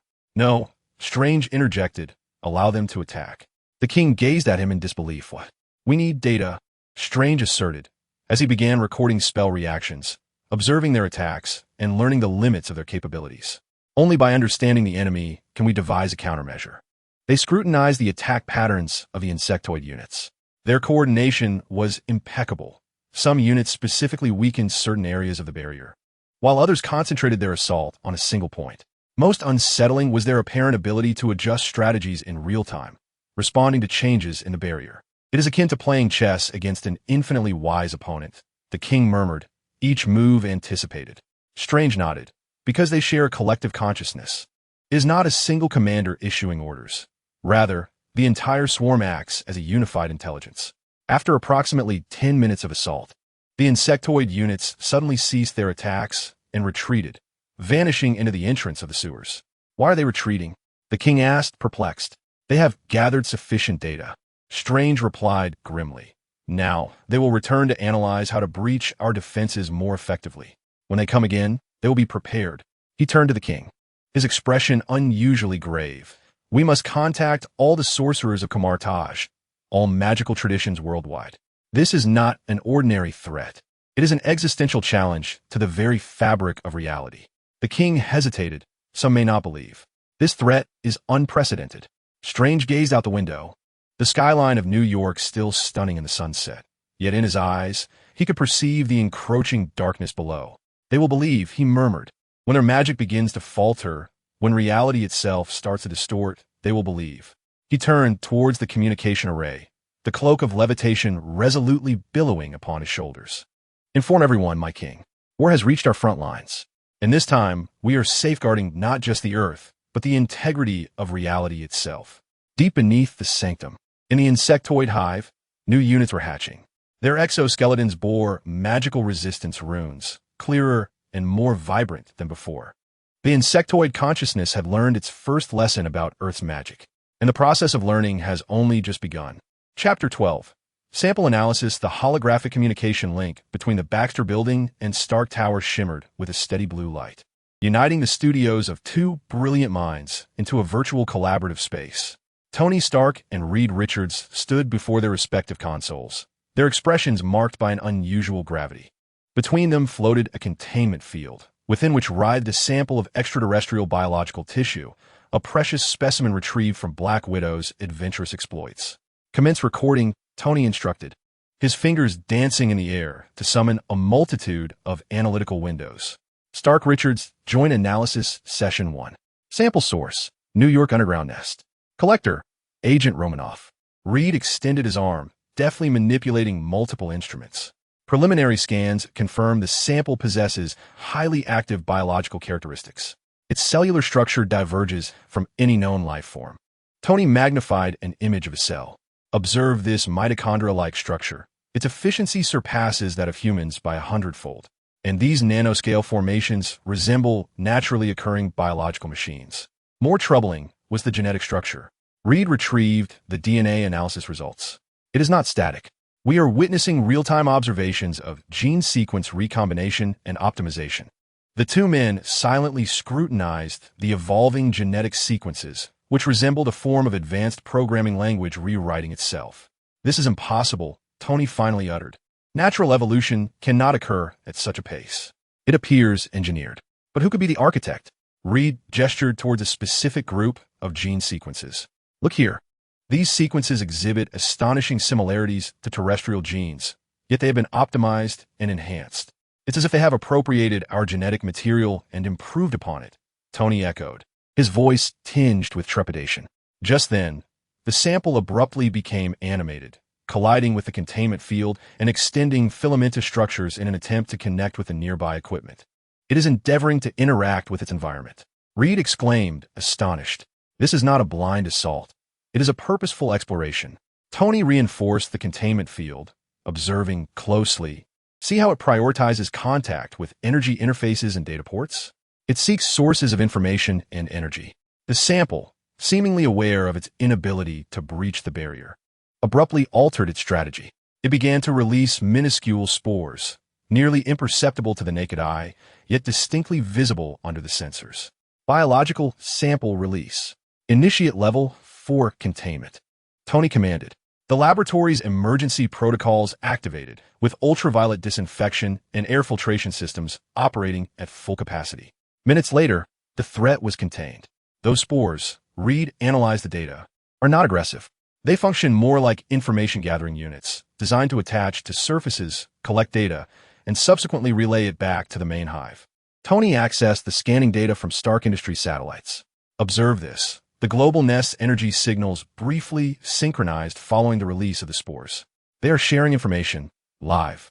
The two individuals continued their in-depth investigation, each revelation more disconcerting than the last. Reed discovered that the samples could alter their cellular structure in response to environmental threats. When exposed to high temperatures, they developed insulating properties. When subjected to acidic conditions, they produced neutralizers. This transformation did not occur over generations, but rather within mere minutes. Tony tested the efficacy of energy weapons. They exhibited similar adaptability. The first laser shot inflicted damage. The second reduced the impact by half. The third was nearly ineffective. Their learning speed is astonishing, dear God. The most groundbreaking discovery came from Reed. Utilizing a molecular-level scanner, he identified nanoscale structures within the xenobiological matter, which he referred to as bioquantum computing nodes. These nodes facilitated near-instantaneous information sharing across the entire swarm. Reed explained, his voice imbued with both awe and trepidation, devoid of centralized command. Each unit functions as a processor, and each nest serves as a data center. The entire swarm embodies a distributed superintelligence. Tony interjected, this is the reason for their rapid learning. It is not a singular consciousness that learns and commands. Rather, it is billions of consciousnesses learning, adapting, and evolving simultaneously.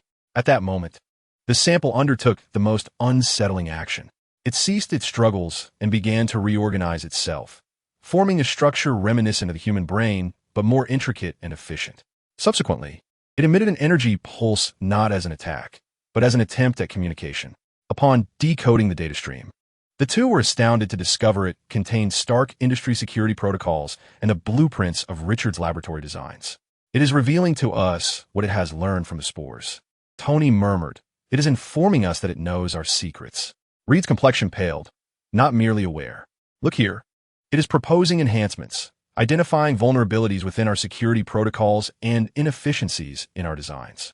The sample indeed showcased the weaknesses of Stark industry security system, as well as suggestions for improving Richard's instrument designs. The information was alarmingly precise. This is a demonstration of power, Tony stated, and also a threat. Behold, how will we understand you? Observe how superior we are. Resistance is futile. Reed suddenly grasped the implications. It was stalling for time. All these displays were a ruse to buy time to complete a certain process. An urgent scan revealed that the sample was undergoing final stage reorganization. It had transcended being a mere biological specimen and was transforming into a form of information transmission device. It was preparing to send all collected data back to the primary nest. Tony exclaimed, we must destroy it immediately. But it was too late. The sample completed its reorganization, unleashing a directed energy pulse that penetrated the containment field and laboratory barriers, transmitting downward. Then, the sample self-dissolved into inorganic ash. Tony and Reed stood there, rendered speechless by the enormity of what they had just witnessed. Finally, Reed broke the silence. They're not just a biological threat, Tony. They represent an information threat. Learning, adapting, evolving. This is their weapon. We have just provided them with invaluable data regarding our finest technologies and methodologies. Tony gazed at the dissipating ashes of the samples, his expression grave. We have been contemplating how to combat their armies, yet we ought to ponder how to counter their intelligence. A distributed, perpetually learning, infinitely adaptable superintelligence. Reed nodded. We require an entirely new paradigm. Not larger, better weaponry, but something capable of learning faster than they do. Something that can contend with evolution itself. The two men silently regarded each other, aware that they were confronting perhaps the most formidable adversary in human history. And the enemy had just received a valuable lesson about the two most astute minds on Earth. Deep underground, the hive mind assimilated the newly acquired data. Security protocols were analyzed, technological blueprints absorbed, and scientific principles comprehended. Evolution accelerated. Humanity's most potent weapons, wisdom and innovation, had just transformed into tools for combating them. The war had merely entered a new phase, and the rules were being rewritten. Chapter 13. The First Victim City. The first victim city, Mossy Hollow, Wyoming. Population 347. A minuscule that's scarcely discernible on a map, nestled amid the foothills of the Rocky Mountains, subsisting on logging and a modicum of tourism. The inhabitants had known each other for generations, the crime rate nearly non-existent. And the most recent news was merely that old Johnson's cow had once again wandered into the town square. Until 3 days ago, I still cannot receive Martha's signal.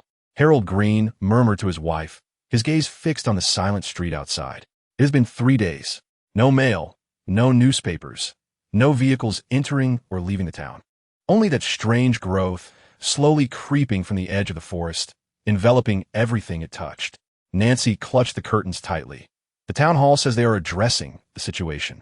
The National Guard is on its way. Harold smirked wryly. The phone lines were severed 2 days ago, and the mobile signal vanished yesterday. The town hall? He had seen the mayor attempting to leave the town yesterday, but that thing had consumed his vehicle. Only a portion of the car door was expelled, covered in that repugnant biomass. On the first day, people had assumed it was some bizarre outbreak of mold or fungus. By the second day, when pets and livestock began to vanish, anxiety morphed into terror. Now, on the third day, fear was solidifying into despair. Look, Nancy suddenly pointed outside. In the street, something was moving. Neither animal nor human. A unit of the insectoid species, though they were unaware of this term, cautiously traversed Main Street, its exoskeleton glistening in the afternoon sun. It was the size of a large dog, yet its form resembled a creature from a nightmare. Harold held his breath. The entity paused before the dewy residence, extending its tentacle-like appendages to touch the outer wall. Almost immediately, the wall began to transform, the biomass spreading like rapidly growing vines. My God, Nancy choked. It is consuming the house. But it was not consuming. It was converting. Wood, metal, and stone are all being dismantled and reconstituted into that pulsating insectoid biomass. More units emerge, coordinating in an orderly fashion, akin to workers operating under an invisible command. There is no aggression, only labor, efficiently and mercilessly transforming the entire town. Harold finally takes action. We must leave. Now, they quietly slip out through the back door, attempting to reach the truck Harold parked in the garage. However, the backyard is already enveloped in that biomass, soft and elastic, resembling a living carpet. With each step, their feet sink slightly into the ground. The garage door is sealed by the biomass. Harold pulls at it with all his strength, but to no avail. A scream pierces the silence from across the street. The Thompson family attempts to drive away, but the tires are ensnared and devoured by the biomass. Insectoid units surround the vehicle, not attacking, merely waiting. The doors and windows are covered by the biomass, and the screams abruptly cease. Harold pulls Nancy back into the house. The basement, he gasps. Perhaps we can hide until help arrives. But they know there will be no rescue. In the basement, through the narrow window, they witness the town's demise. The insectoid units do not act as invaders. They resemble a slow tide, calmly submerging everything. There are no flames, no explosions, only a silent transformation. People attempt to resist. An old hunter fires a shotgun, but the insectoid units quickly adapt to the initial shots that inflict damage, eventually necessitating precise targeting of specific weak points, rendering their efforts futile. The mayor organizes a retreat to the church, but that stone structure is equally incapable of resisting the transformation. When the spire collapses, there is no thunderous crash, only the muffled sound of the biomass absorbing the impact. As night falls, Maple Valley no longer exists. In its place stands a nascent insect nest, pulsating with an eerie phosphorescence, creating a horrifying contrast against the surrounding dark mountains. Harold and Nancy hide in the basement for an entire day, listening to the faint sounds of the biomass growing, moving, and reconfiguring above them. No insectoid units come to seek them out, as if they're not worth noticing. The following dawn, Harold cautiously peers outside. The sight before him is suffocating. The town is completely covered by insectoid structures, forming some organic version of urban planning. There are pathways, structures, and a pulsating energy transmission network. At the center, a larger structure beats rhythmically like a heart.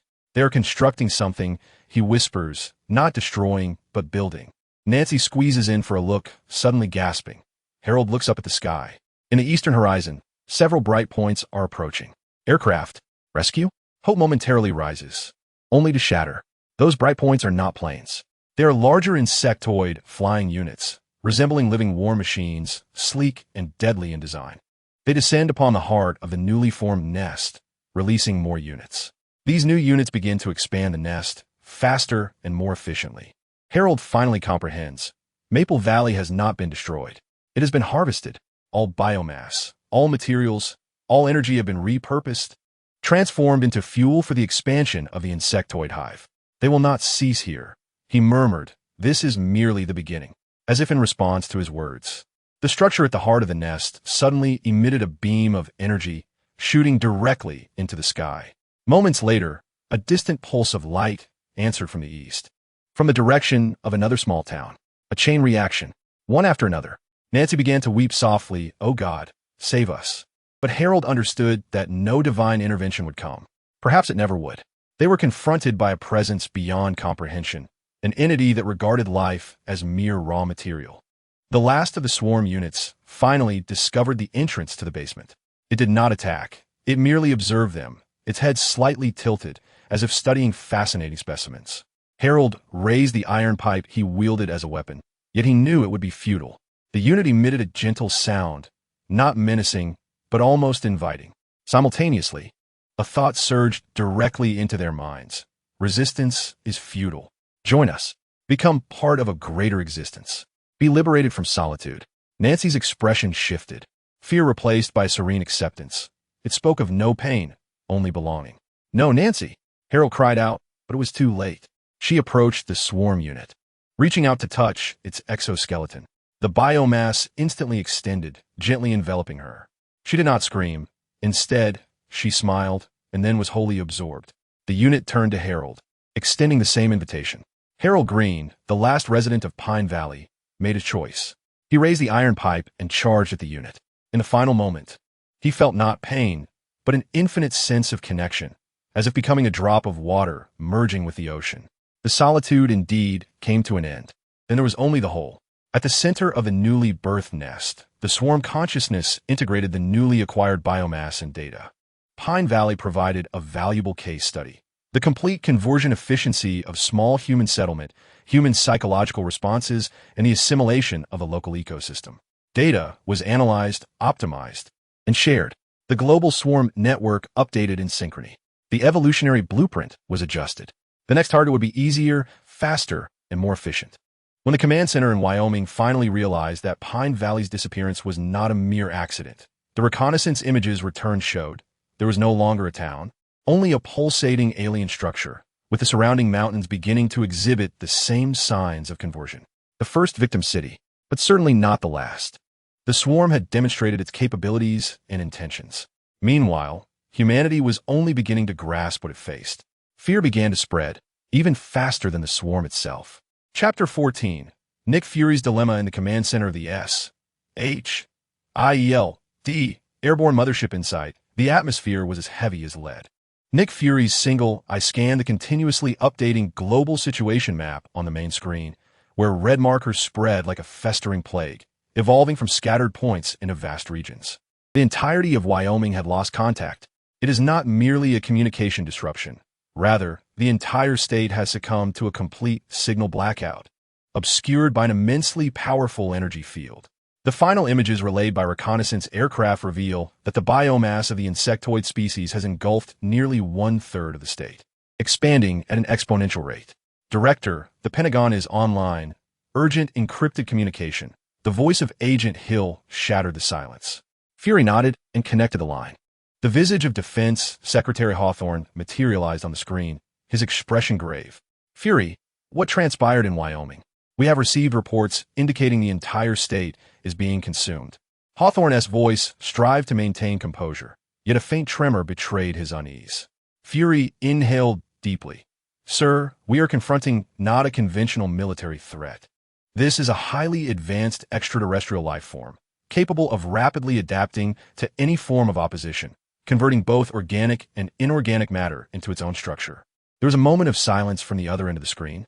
Are you suggesting that Wyoming has fallen? Worse, Fury replied, calling forth satellite imagery, which depicted the state being digested. The visuals illustrated horrifying transformations of Wyoming's landscape. Mountains obscured by insectoid structures, rivers choked with biomass forming eerie lakes, and the road system reconfigured into an energy transmission network of the insect hive. Hawthorne stared in shock. My God, we need an immediate nuclear strike. We have already attempted that, Secretary Fury stated coldly. Prior to the Wyoming incident, we authorized a tactical nuclear strike on a small nest in Montana. The outcome was that the insects absorbed the radiative energy, evolving into more powerful units. And now all major nests exhibit characteristics of nuclear radiation shielding. He brought forth the data. They are learning, Secretary. With each attack, they grow stronger. Conventional military measures will only hasten our demise. Hawthorne slumped in his chair. So what is your recommendation, Fury? Surrender? My recommendation is to acknowledge that we are faced with a threat that surpasses the capabilities of any national military, Fury stated. This is a crisis of global proportions that necessitates a global response. Moreover, it requires not just military action. We need the most brilliant minds and the most unconventional solutions. After the call concluded, Fury turned to Hill, summoned an emergency meeting of the World Security Council. It is time to lay all the cards on the table. 2 hours later, within the virtual conference room, representatives of the World Security Council were present in full force. Fury, without embellishment, directly presented the most brutal data and images. The reactions were as anticipated: skepticism, fear, denial, and ultimately, reluctant acceptance. So what is your proposal? The Russian envoy inquired, his tone laced with caution. A 3-phase plan? Fury outlined. Phase 1. Establish quarantine zones globally, employing asymmetric defense strategies to delay the insectoid expansion. Phase 2. Form an international task force, uniting the world's foremost scientists and unconventional experts to seek effective countermeasures. Phase 3. Once a weakness is identified, launch a coordinated global counterattack. The Chinese envoy frowned. What do you mean by unconventional experts? Fury operated the control console, summoning several profiles: Tony Stark, Bruce Banner, Reed Richards, our foremost scientific minds. Stephen Strange, an expert in magic and supernatural threats. Charles Xavier, a telepath, alongside others endowed with extraordinary abilities. A stir coursed through the conference room. You propose to entrust global security to a cadre of superheroes? Incredulity colored the inquiry. I advocate for the utilization of every available resource to combat existential threats to humanity. Fury replied with unflappable composure. Or do you have a more viable suggestion? After a protracted debate, the council reluctantly sanctioned Fury's plan, albeit with stringent conditions and oversight mechanisms. Once the meeting adjourned, Fury lingered alone in the command center, gazing at the image of Earth on the screen. The crimson zones of the insectoid infection continued their slow yet inexorable expansion. Hill approached him. Director, the council has consented, but they will not favor the next steps. Fury nodded. I am aware. However, there is no alternative. He called up the communication list for the Avengers and pertinent personnel. It was time to transcend all conventions and forge an unprecedented alliance. Record a message and dispatch it to all Level 1 responders, Fury commanded. The contents reading, a global crisis exists. Security Protocol 7 Alpha is now in effect. All personnel must report immediately. No exceptions. After the message was dispatched, Fury moved to the observation window, gazing down at the clouds below. He understood that this decision would irrevocably alter the landscape of international politics, the paradigm of national security. and humanity's comprehension of its place in the cosmos. Yet, the gravest burden was another decision. Who should be privy to the entire truth, and who could only be informed partially? He recalled Natasha's report regarding the insectoids' mental influence. Panic was an ally of the insects, capable of undermining the will to resist and even prompting some to voluntarily seek assimilation. Hill, he finally said, prepare the briefing for Phase 2. Access will be restricted to Omega Level 7 personnel and above. The rest will receive an edited version. Hill hesitated, even Captain Rogers? Especially Rogers, Fury sighed. He is too idealistic to accept certain possibilities.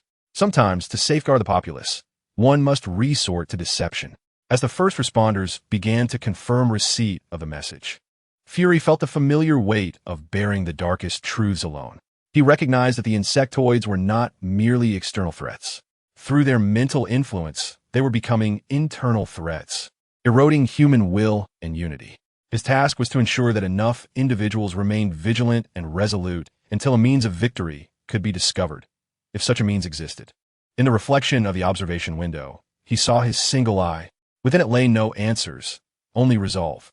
It was time to summon the most brilliant minds and the bravest heroes on Earth, not for victory, but for survival. Fury turned away from the window, his stride resolute. The decision had been made.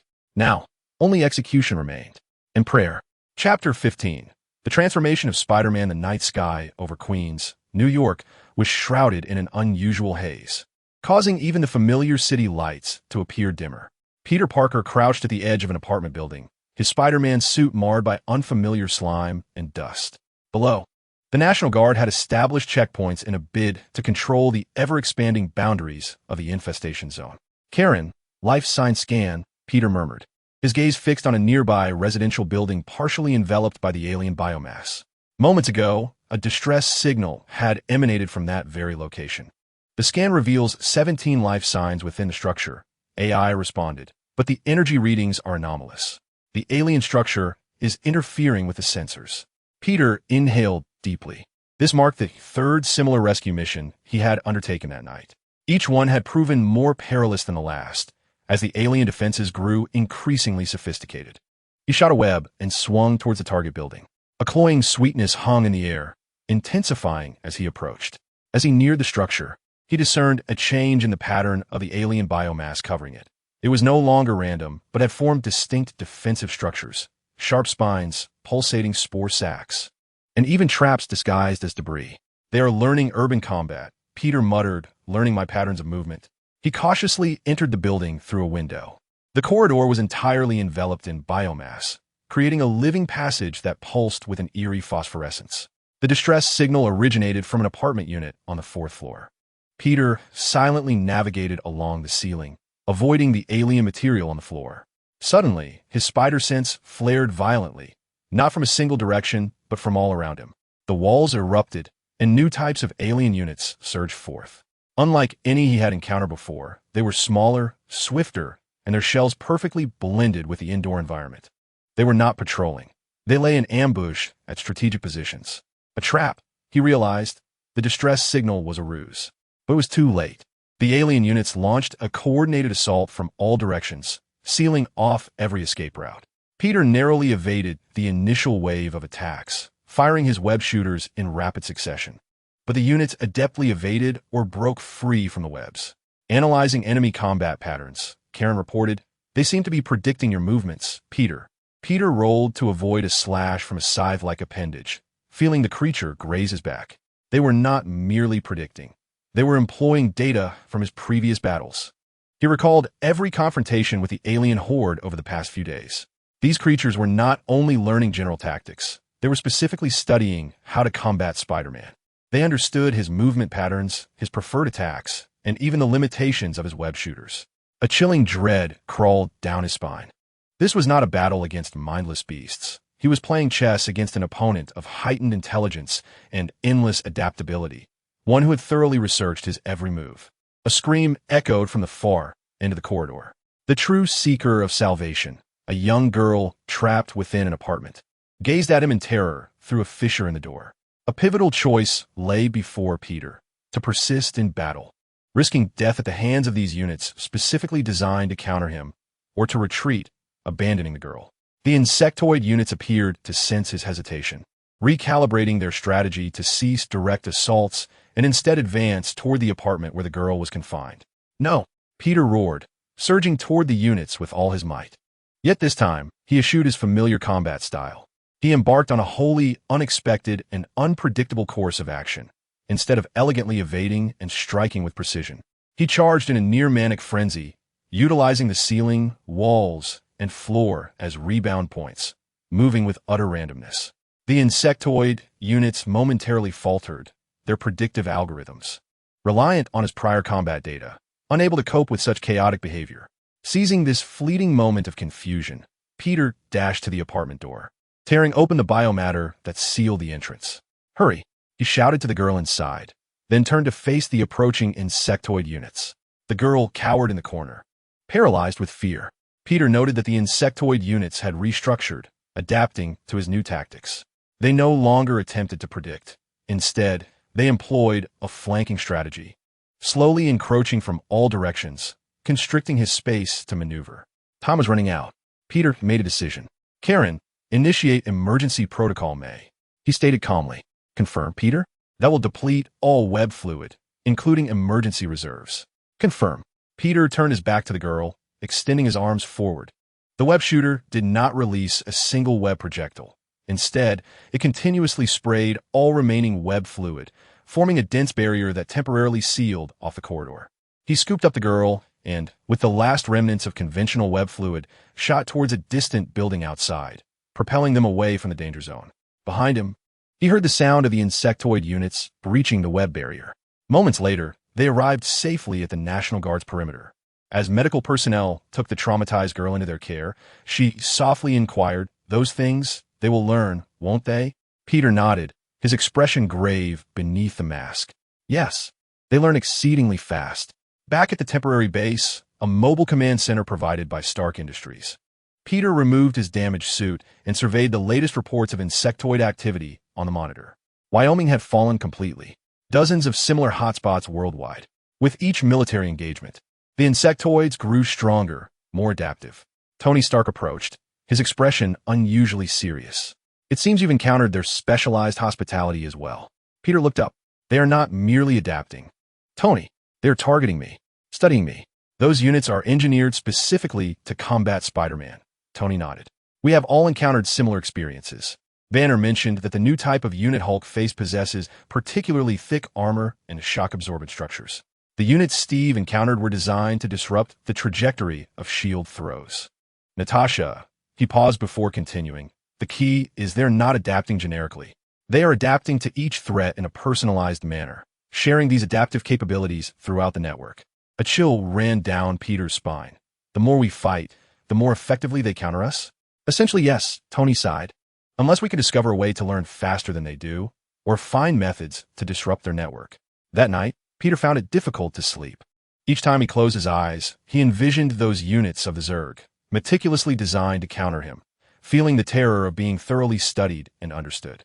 He recalled Uncle Ben's words, "With great power comes great responsibility." Yet now, this responsibility encompassed a daunting paradox. The more he utilized his abilities to combat threats, the more adept those threats became at countering him. The following day, when another distress signal emanated from a school in Brooklyn, Peter did not hesitate. However, he altered his strategy. No longer was it a display of Spider-Man's dazzling acrobatics and quips. Instead, he adopted a more efficient, direct, and ruthless approach.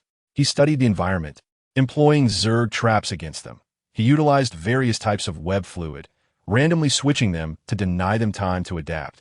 He targeted structural weaknesses rather than flamboyantly defeating foes. As he led a group of trapped children to safety, one boy remarked, "You've changed, Spider-Man. You're more serious." Peter glanced at his gloves, smeared with Zerg slime. The boy was correct. Spider-Man had always been the quintessential friendly neighbor of New York, but what the city needed now was no longer a friendly neighbor. It required a warrior, a survivor. Later, Tony found him. "I saw the surveillance footage. You've changed your tactics." Peter nodded, his voice muffled through the mask. "We can't play by the old rules anymore, Tony. They've torn the rulebook apart and rewritten it. So we must rewrite ours as well." He gazed towards the ever-expanding Zerg infection zone, his expression resolute. "No more jokes. no more showboating. Only the necessity of action remains. Tony patted his shoulder. Welcome to the real war, kid. Let us hope we can bear the cost. Peter did not reply. He had already swung towards a new hotspot. His movements more efficient, more lethal, more unpredictable. Spider-Man was undergoing a transformation, not by choice but by necessity. Meanwhile, beneath the surface, the Zerg consciousness was recording new data, adjusting its models against Spider-Man. The arms race of evolution continued to accelerate. Peter Parker was just beginning to comprehend that the true cost of this war might not be lives, but souls. Chapter 16. Hulk Smash Bugs. Hulk Smash Bugs. Bruce Banner stood before the monitoring screens at the makeshift command center, his fingers unconsciously drumming on the table. The data indicated that the Zerg's expansion in New York had accelerated by 37%, with new units continuously emerging, each tailored to counter specific means of resistance. They had adapted to conventional weaponry, energy attacks, and even magical defenses. Tony's voice crackled through the speakers, laden with rare fatigue. We need a different approach. Banner understood the implications of Tony's words. They all recognized that only one member remained unengaged in battle, the most unpredictable and perilous of them all. Bruce, the situation has spiraled beyond our control. Fury's holographic image materialized in the center of the room. We need the Hulk. Banner closed his eyes, feeling the agitation of the green giant within him. Since the emergence of the Chitauri, the Hulk had been particularly restless, not merely a simplistic rage, but a deeper, almost instinctual vigilance. You know, I cannot control him, Nick, Banner murmured. Once unleashed, the destruction could surpass that of the Chitauri. Fury's expression hardened like stone. Look at the screen, Doctor. 2/3 of Queens have fallen. Brooklyn may cease to exist by tomorrow. We are not selecting the perfect solution. We are opting for a means of survival. Banner inhaled deeply, acknowledging Fury's truth. He gazed at the surveillance footage depicting streets overrun by the Chitauri, where civilians sought escape, yet found none. His final hesitation dissipated. Very well, he finally conceded, but it must be away from densely populated areas. Draw them to the industrial zone, where evacuation is relatively manageable. The plan was swiftly devised. Captain America and Hawkeye, though still recuperating, insisted on participating, leading a decoy team to lure a segment of the Chitauri forces towards the designated industrial area. Stark would provide aerial support and establish roadblocks, while the Hulk would serve as the hammer. Hours later, Banner stood in the heart of the abandoned industrial zone, feeling the evening breeze. Explosions and gunfire echoed in the distance. The decoy team was at work. They are coming, Stark's voice crackled through the earpiece, their numbers exceeding expectations by 20. There are some new units I haven't seen before, Bruce. Be cautious. Banner nodded, though no one could see him. His heart raced, blood began to boil. The Hulk was awakening, yearning for combat. The first wave of Chitauri units surged into the industrial area, immediately noticing the solitary figure of Banner. They did not attack right away. Instead, they spread out to form a perimeter, as if studying this seemingly non-threatening target. Banner initiated the transformation. Muscles swelled, skin turned green, bones restructured. A pained roar morphed into a furious bellow. When the Hulk fully manifested, even the Chitauri units momentarily recoiled, perhaps out of some primal instinctual recognition. Hulk smash! The earth-shattering roar heralded the Hulk's assault. The initial minutes were a near one-sided massacre.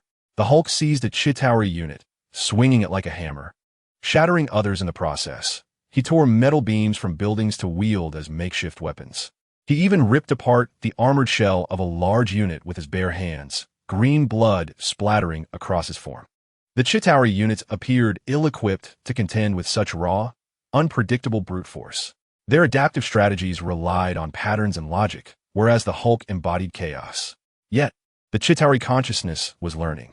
New units began to emerge, larger and more heavily armored, specifically designed to withstand and dissipate impact. They did not launch a direct assault. Instead, they formed a defensive formation, wearing down Hulk's stamina. Hulk's fury intensified, his attacks becoming more ferocious, yet their effectiveness diminished. The chitinous exoskeletons of the Zerg thickened and grew more resilient. The units learned to retreat upon impact, absorbing the shock. They even began to utilize the environment as a weapon, luring Hulk to strike at their weak points, causing structures to collapse upon him. They were exhausting him. Stark reported anxiously. Hulk's anger had its limits, and they were keenly aware of this. Even more unsettling, Some units began to release neurochemical agents, not toxins, but compounds designed to amplify rage and diminish rational thought. The angrier Hulk became, the more unpredictable he grew, yet the more prone to losing control. Captain America's voice pierced through the comms. "Stark, we need Plan B. Hulk is causing extensive collateral damage, and they are merely learning how to counter him." At that moment, Hulk did something extraordinary. In the throes of his furious rampage, he suddenly halted, gazing skyward as if he had heard something beyond the perception of others. His expression shifted from pure rage to a semblance of bewilderment. Powerful, enraged, alone. The sound did not travel through the air, but resonated directly within the minds of all present. The Zerg consciousness was attempting to communicate with Hulk. Join. No longer alone. Become part of the whole. Release the fury. Hulk shook his head, as if trying to cast off the voice. Hulk alone. Hulk smash. Yet his attacks lost their previous focus. The Zerg consciousness was disrupting him, offering his deepest yearning for a sense of belonging in exchange for submission. Banner S-awareness. Somewhere deep within Hulk, observed in terror. The Zerg were not only learning how to combat Hulk, but also how to tempt him. They understood his psychological vulnerabilities, his eternal sense of loneliness. They cannot do this.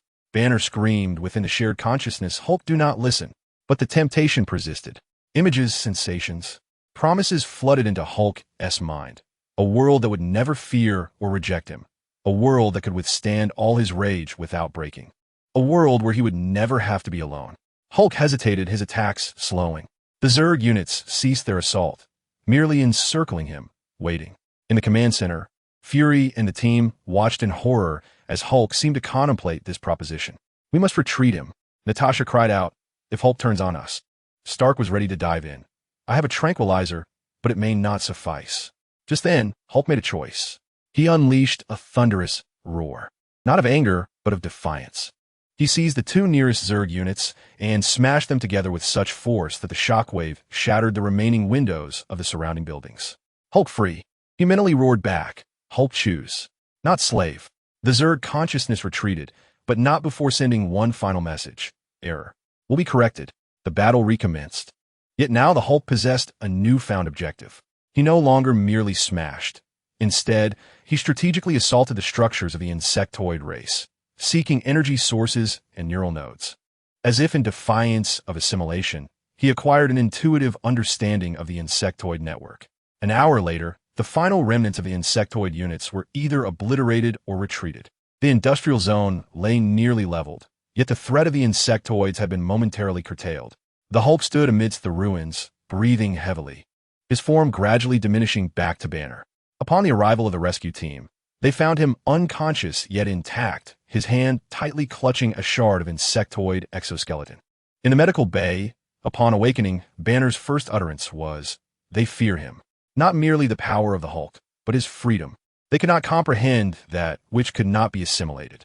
Fury gazed at the data, yet they nearly succeeded. If the Hulk had accepted the proposition, Banner shuddered. He would not.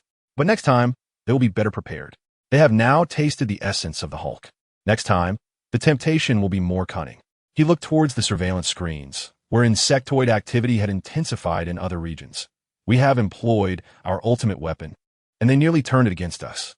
We require a new strategy, Nick, for I believe they have only just begun to take us seriously." Beneath New York, the insectoid consciousness was analyzing data on the Hulk. An unpredictable, unassimilable entity. An anomaly. A new evolutionary path was beginning to form. Not how to combat the Hulk, but how to isolate, contain, and ultimately absorb him. The game had just escalated, and the Hulk, unbeknownst to him, had just become a trophy. Chapter 17. The return of Hawkeye in the rehabilitation room of the S.H.I.E.L.D. Medical Center. Clint Barton gritted his teeth, beads of perspiration forming on his brow. His severed limb was connected to a high-tech prosthetic interface, each calibration of neural signals bringing forth a searing pain intertwined with a bizarre sense of phantom limb. "Relax, Agent Barton," the technician softly urged. "Forceful connections will only exacerbate the rejection response." Clint took a deep breath, striving to ease his taut muscles. The reflection staring back at him appeared foreign and fragile. The archer who had lost a leg. How ironic. Yet his gaze remained sharp, like a hawk honing in on its target. "I do not require comfort," he gritted. "I need functionality." The sooner, the better. Outside, Natasha Romanoff observed quietly, her expression unreadable, yet her eyes betrayed concern. She understood that Clint bore not only physical wounds, the tactical acumen of the insectoids during that encounter, the sense of being treated as a mere subject for experimentation, was eroding his confidence as a warrior. 3 days later, Clint underwent his first field test. The new prosthetic, provided by Stark Industries, integrated Wakandan vibranium technology and Bruce Banner's breakthroughs in bioengineering. It not only replaced the lost limb, but enhanced balance and reaction speed. On the testing grounds, he grasped the familiar bow once more.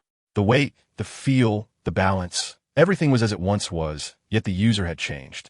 The first arrow was released, veering inches off the mark. The second arrow performed better, while the third arrow nearly returned to a normal level. However, it was still insufficient. They are learning, Clint. Natasha is approaching, so you too must adapt. Unlike before, she projected a holographic image of the Zerg units. They anticipate your patterns, your common shooting angles, preferred tactical positions, and even habitual reactions under pressure. Clint silently scrutinized the data. Indeed, the Zerg units seemed to predict his actions as if engaged in combat with an adversary who knew him intimately. Thus, everything must change, he finally declared. It would no longer be Clint Barton's archery, but something entirely different. In the following days, Clint did not practice archery. Instead, he relearned to walk, run, and conceal himself. He collaborated with Tony and Banner to develop new types of arrows, sonic disruption arrows, neural interference arrows, and even an EMP arrow capable of temporarily disrupting Zerg communications. The most groundbreaking innovation came from him. Thanks to the enhanced stability provided by his prosthetic limb, he could wield a massive bow, comparable in size to a medieval longbow, launching specially designed heavy arrows. They adapt swiftly, he remarked during a design meeting. Thus, we require a one-shot kill capability, no time for them to adapt. The opportunity for real combat arrived swiftly. In a new offensive in the Brooklyn area, the Zerg unveiled a new type of command unit, larger and more heavily armored, seemingly making tactical adjustments in real time. That is the target, Fury stated during the briefing. Intelligence indicates these units enhance the adaptive speed of local Zerg. Eliminate it, and the threat level in the entire area will diminish. Clint volunteered. I'll go alone. Group actions are easily predictable. A lone sniper is much harder to pinpoint. Natasha wished to object, but upon seeing the determination in Clint's eyes, she ultimately nodded. I will cover you to your position. After that, it's all up to you. As night fell, Clint concealed himself on the cables of the Brooklyn Bridge, the new heavy bow feeling both foreign and familiar in his grip. Below, the streets teemed with the Zerg, resembling a nightmarish swarm of ants. The command unit lay at the center, heavily protected. He calculated the distance, wind speed, and humidity. His prosthetic limb adjusted subtly, providing incredible stability. The first arrow was an EMP arrow, designed to disrupt communications and energy fields. The arrow was released, nearly silent. In an instant, the energy field surrounding the target flickered and vanished. The Zerg unit fell into temporary disarray. In that moment, Clint released the second arrow, an armor-piercing explosive, aimed at the core of the command unit. But dread filled him as just before impact, the unit suddenly moved, not in random evasion, but with precise anticipation of the arrow's trajectory, shielding its vital area with enhanced armor. The explosion inflicted damage, yet it was not fatal. Worse still, all the Zerg units simultaneously turned toward Clint's position. They knew where he was. They have learned my new patterns, Clint murmured, swiftly repositioning himself, even patterns of which he was unaware. The Zerg units commenced a coordinated search, exhibiting astonishing efficiency. Clint realized he was trapped on the bridge, with his escape route severed. It was time to test the final solution. He relinquished his bow and retrieved 3 specialized arrows from his back. Rather than shooting them, he affixed them to the bridge's surface in a triangular formation. He then activated the trigger. The 3 arrows resonated, emitting sound waves at a specific frequency. The Zerg units were suddenly thrown into disarray. This frequency was absent from their predictive database and was designed based on Clint's unique auditory perception following his childhood hearing loss. Seizing this fleeting moment of chaos, he accomplished the extraordinary. Using the powerful propulsion of his prosthetic, he leaped directly from the bridge cable to a nearby building. While airborne, he loosed 3 arrows, not targeting the units, but rather the structural supports above them. Debris rained down, briefly obstructing his pursuers. Clint landed and rolled, swiftly concealing himself. He had learned a vital lesson. Reliance on patterns, even new ones, was futile. Actions must be entirely random, unpredictable. He abandoned all trained tactics, opting instead for instinctual maneuvers. Shooting positions were chosen at random. Arrow types were swapped indiscriminately, and he even made deliberately inefficient or reckless decisions. The Zerg unit's predictive algorithms faltered. They could not process such chaotic input. Ultimately, Clint identified the perfect moment. As the command unit adapted to his erratic patterns, it revealed a minuscule vulnerability. An ordinary arrow, devoid of any special modifications, was shot at an incredible angle, striking the core. The command unit collapsed, plunging the surrounding Zerg into confusion. During his retreat, Clint recognized a deeper truth. The Zerg were learning about humanity, but humanity was also learning about the Zerg. This war was not merely a contest of strength, but a race in the speed of learning. Upon returning to the base, Natasha greeted him. Fury had seen the footage and said, "Welcome back." Clint shook his head, "Not back. The old Hawkeye is dead. This is something new." He glanced at his prosthetics. They adapt, and thus we evolve. It was not just weapons and tactics that must evolve. We ourselves must also transform. That night, Clint did not celebrate survival. Instead, he devised a new training regimen. He understood that the next encounter would be even more formidable. The Zerg had gathered his new data, analyzing, adapting, preparing. But he was equally prepared. The dance of hunter and prey continued, the tempo quickening, the stakes rising.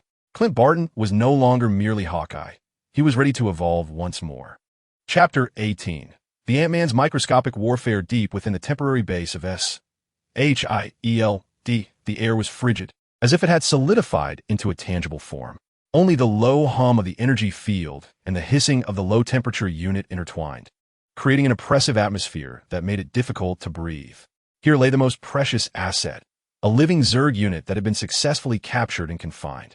Scott Lang took a deep breath, his fingers brushing against the sealed edge of his helmet one last time, ensuring everything was in perfect order. Before him, the ethereal azure luminescence of the PIM particle-driven interface danced upon his retina, delineating intricate streams of data and a diminishing scale. Hank Pym's voice resonated through the built-in communicator, as ever intertwining the scientist's calm demeanor with an almost imperceptible sense of urgency. "Remember, Scott, this is unlike any microscopic journey you've undertaken before. The interaction between PIM particles and the biological structure of a Zerg is an entirely uncharted territory. Their biological essence may distort or even defy the physical laws of miniaturization. Any unforeseen circumstance, requires immediate withdrawal without consultation." Scott instinctively nodded, despite the knowledge that Pym could not see him before the observation screen. "Rest assured, Doctor." Shrinking down and delving into the belly of a colossal monster for some interior remodeling? Just another day at the office. He endeavored to infuse his tone with a semblance of nonchalance, as if he were merely taking a stroll through the park. Yet, his jest fell flat in the frigid air, feeling particularly insipid, utterly incapable of masking the resounding war drum echoing within his chest. The mission's objective alone was enough to send shivers down his spine, to miniaturize and penetrate a living Zerg unit, intuitively studying its biological processes, especially the dreaded gene stealing and the nearly horrific real-time adaptation mechanisms. The risk level had been jointly designated as ultra-high by Pym and Reed Richards, and Scott was acutely aware of what that entailed. His gaze drifted towards the specially designed, transparent containment vessel at the center of the room. A powerful energy force field resembled a glowing cage, flickering incessantly. The ultra-low temperature suppression unit exhaled pale frost, attempting to minimize the nightmarish biological activity at the vessel's core. Even so, the creature continued to writhe slowly and stubbornly. Its chitinous shell reflected a greasy sheen under the energetic lights, its appendages occasionally scraping against the inner wall of the containment, producing a sound that sent chills down his spine. It seemed to sense that something momentous was about to transpire. Initiating the shrinking sequence, Pym's voice resounded once more, unmistakable. Phase 1. Target, cellular level. The world around Scott began to expand frantically. The floor transformed into an expansive plane, the metallic patterns morphing into unfathomable chasms. The previously smooth, transparent barrier of the containment vessel within his rapidly diminishing field of vision, morphed into a vast mountain range of irregularities that distorted the light. The Zerg unit, his ultimate target, now loomed before him as a towering, terrifying living mountain teeming with alien life. He stabilized his position, the suit's thrusters making minute adjustments. As he approached the exterior of the creature, the sight before him rendered him breathless. It was no longer the relatively smooth surface he had observed from afar, but a landscape adorned with countless constantly moving, reorganizing, interlocking nanoscopic biological structures, akin to a bustling factory of a microcosm, perpetually constructing and deconstructing at a frenzied pace. Incredible, Scott whispered, as the suit's sensors operated at full capacity, recording vast quantities of data. These structures are not merely growing. They are reorganizing in real time. It was as though innumerable microscopic factories were operating simultaneously, exhibiting a terrifying level of efficiency. Collect surface samples, Scott. Then seek entry points such as pores, membranes, or any vulnerabilities, Pym instructed. Scott complied, deploying a miniature tool arm from beneath his armor, meticulously scraping a sample of biological material from the shell. Just as the sample was secured in a sealed container, the once busy nanostructures seemed to react, as if provoked, suddenly surging towards his suit like an agitated swarm of bees. Their intent was not mere aggression. They aimed to attach, decompose, and assimilate the molecular structure of his armor. "Hey, easy there. These little ones are quite inhospitable," Scott exclaimed, vigorously swinging his arm and activating high-frequency vibrations on the suit's surface to shake off the microscopic assailants. The astonishing defensive mechanism proved effective even at a microscopic level and was remarkably aggressive. Pym's voice carried an uncontainable awe as he urged, "Continue the mission. Search for natural openings." Scott maneuvered around the living mountain for a while before finally discovering a minuscule pore that subtly opened and closed in rhythm with the organism's breath. Without hesitation, he guided his suit into the dark passage like a speck of dust. The sights within the insect hive were enough to overturn any earthly biological understanding. There were no traditional organs, no vascular networks or nerve bundles, and certainly no digestive systems. Instead, an unfathomable network composed of countless semi-autonomous nanoclusters existed. Each cluster executed specific functions: energy transfer, material synthesis, information processing, structural repair, operating independently, yet harmoniously integrating into a terrifying whole through a coordination that transcended comprehension. Life flowed within, not as biological fluorescence, but as pure energy and information pulses, precisely transported in every direction by even smaller carrier units. This did not resemble a living organism. Scott felt a dryness in his throat. It was more akin to a living city or a self-replicating supermachine. He advanced deeper along a broad passage reminiscent of a main artery, the readings on his sensors fluctuating wildly. He observed fragments of genetic material enveloped in a viscous liquid being swiftly transported, recombining and editing with other unidentified gene fragments. "Dr. Pym, I see it. They are indeed collecting, transporting, and sharing genetic information in real time. The efficiency is terrifying." Suddenly, the entire system seemed to hit a pause button. All flowing energy and information pulses abruptly halted. Immediately, the walls of the passage around Scott began to writhe violently, the biological material proliferating and thickening at an unprecedented speed, attempting to form a solid biological barrier before and behind him. They detected me. Scott realized instantly that, at a microscopic level, they could sense foreign intrusion. "Retreat, Scott. Withdraw immediately." Pym's urgent command echoed, but it was already too late. The Zerg's specialized micro-defensive mechanism has been fully activated. Specific degradation enzymes, akin to acid rain, are being unleashed upon his battle suit, attempting to dissolve it. Countless nanounits surge from all directions like viscous sludge, intent on enveloping and consuming him entirely. Even smaller probe-like structures are precisely attempting to penetrate the seams of his armor. Scott, in a state of frantic defense, sees sparks erupting from the surface of his suit as it resists corrosion. "Damn it, I can't shake them off." In this dire moment, he forcefully pushes the shrinkage knob down once more. Instantly, he transcends his current scale, plummeting rapidly towards the boundaries of the quantum realm. Those nanoscopic attackers besieging him lose their target in the face of this sudden change in scale. In comparison to Scott at this moment, they become overly large and cumbersome. incapable of effectively tracking or assaulting him. Breathing heavily in the nearly empty quantum void, Scott feels a lingering dread. These creatures are merciless. Observing from this extreme, microscopic scale, he witnesses an even more disquieting sight. In the layer he had just escaped from, the Zerg's nanoclusters have not ceased their operations. They are analyzing the minuscule samples extracted from his suit at an astonishing speed, likely remnants of PIM particles or material from the suit itself, and using these as a blueprint to generate entirely new, defensive organizational structures specifically tailored to counter microscopic intrusions in real time. Dr. Pym, you wouldn't believe it. Scott's voice trembles with shock. In just those few seconds, they have begun to evolve. They are developing an anti-Ant-Man protocol.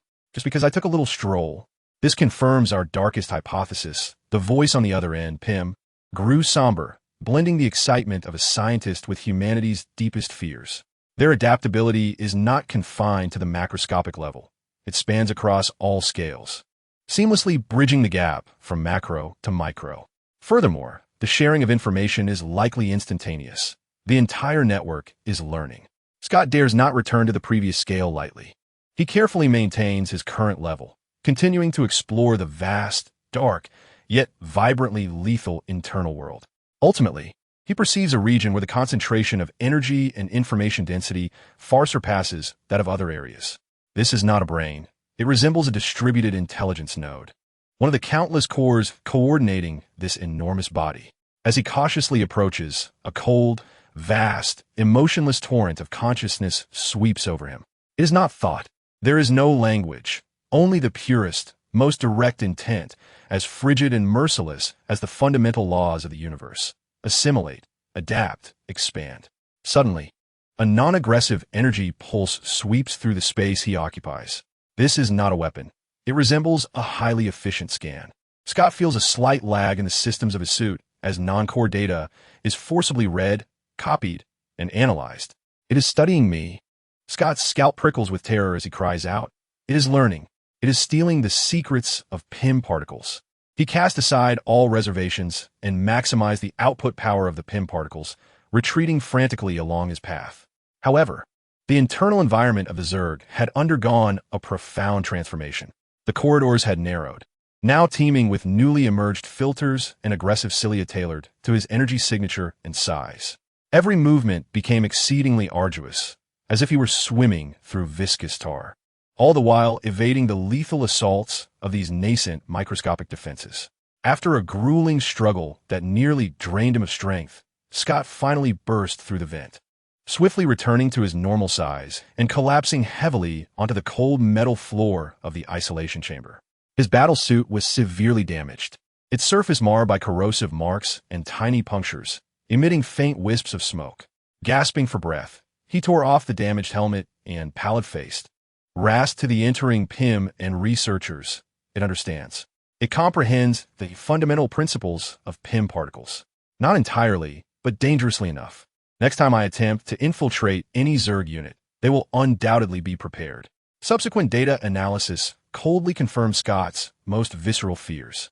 The Zerg possessed not only real-time adaptive capabilities at a microscopic scale, but could also instantaneously apply this adaptation to any novel threats faced by the entire population. The most terrifying scenarios that had once belonged to nightmares had become reality. They now held a foundational understanding of PIM particle technology. Given time, they might not only achieve complete immunity to this mode of invasion, but could also learn to wield it themselves or develop horrific countermeasures specifically targeting all users of PIM technology. Hank Pym's expression was more severe than ever before as he gazed at the chilling data scrolling across the screen. His voice dry. We must immediately upgrade the microscopic defense protocols of all Ant-Man suits, starting from scratch. If they can adapt to microscopic incursions, then, theoretically, they can adapt to anything. Scott struggled to sit up, his gaze fixed on the Zerg unit within the isolation chamber that he had just explored from the inside.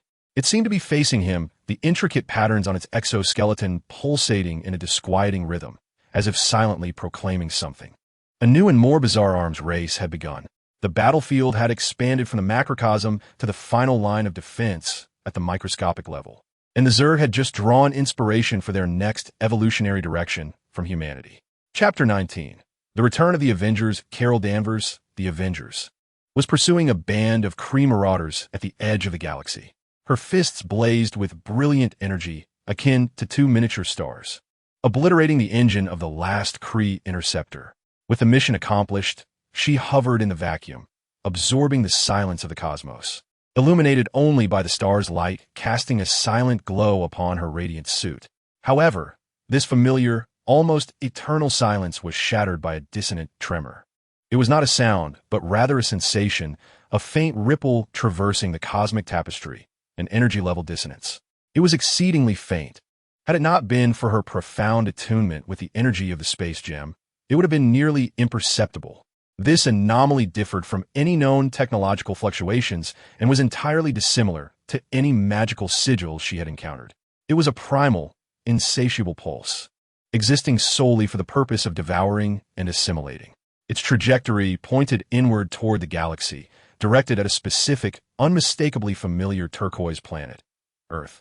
A chill coursed down her spine, far colder than the depths of space. This was no ordinary threat. It was a pervasive energy signature, spreading insidiously like a disease, imbued with a disquieting aggression. Foss, came the voice of her ally through the Kree communicator. The marauders have been dealt with. Should we return to the mothership? Plans have changed, Carol replied decisively, her gaze sharp and focused on the direction of her homeland. There's a situation. Highest priority. Notify the Nova Corps and elevate the border alert levels. I must return to Earth. Without awaiting a response, she erupted in a torrent of photon energy, transforming into a luminous arrow that pierced the cosmic night, instantly transcending physical limits as she sped toward the solar system. Stars elongated into luminous trails beside her. Wormholes flickered open and collapsed before her. Yet the unease within her heart intensified. The eerie pulse grew increasingly distinct as the distance diminished. She passed several border planets. One of them, once catalogued by the Nova Corps as a forested world harboring primitive intelligent life, was now eerily silent. Without pausing, she caught a glimpse of the planet's surface, which lay ensconced beneath a repulsive, writhing layer of purple biomass. Her heart sank. Her speed increased. She traversed the asteroid belt, skimming past Mars' S-orbit. The pulse had transformed from a faint ripple into a continuous, nauseating energy hum, as if countless mouths were silently siphoning in the darkness. Then she beheld Earth.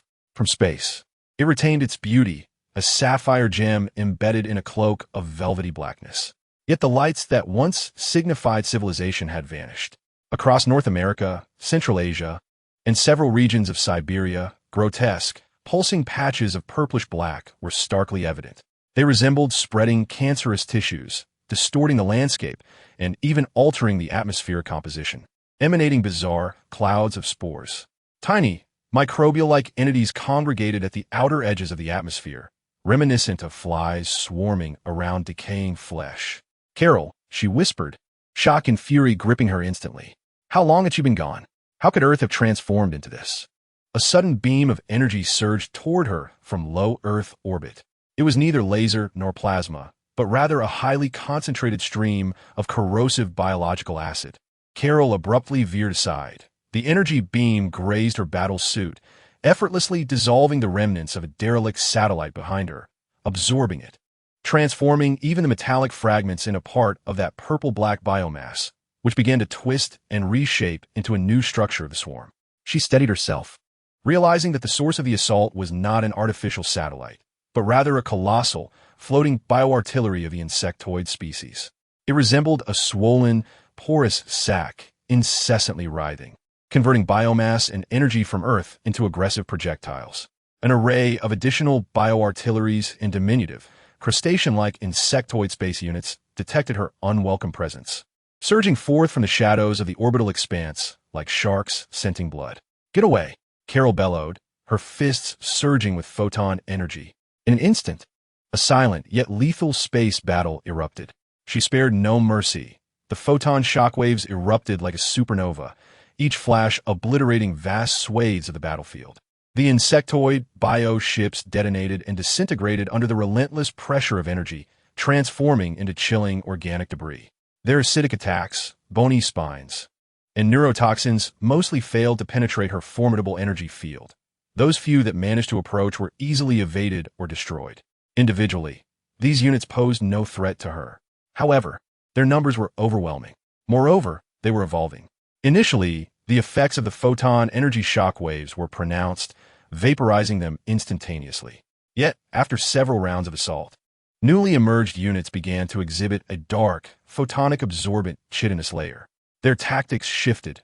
They ceased attempting direct confrontation, instead unleashing expansive clouds of spores that obscured perception, attempting to ensnare her with biomass nets to restrict her mobility. They were adapting to her. In the midst of battle, they were evolving in real time.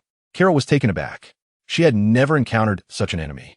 Their speed of learning and adaptability was utterly astonishing. No longer entangled, she unleashed her energy with full force, breaking through the insectoid space forces like a meteor, boldly crashing into Earth's atmosphere. The flames generated by high-speed friction enveloped her, yet she emerged unscathed.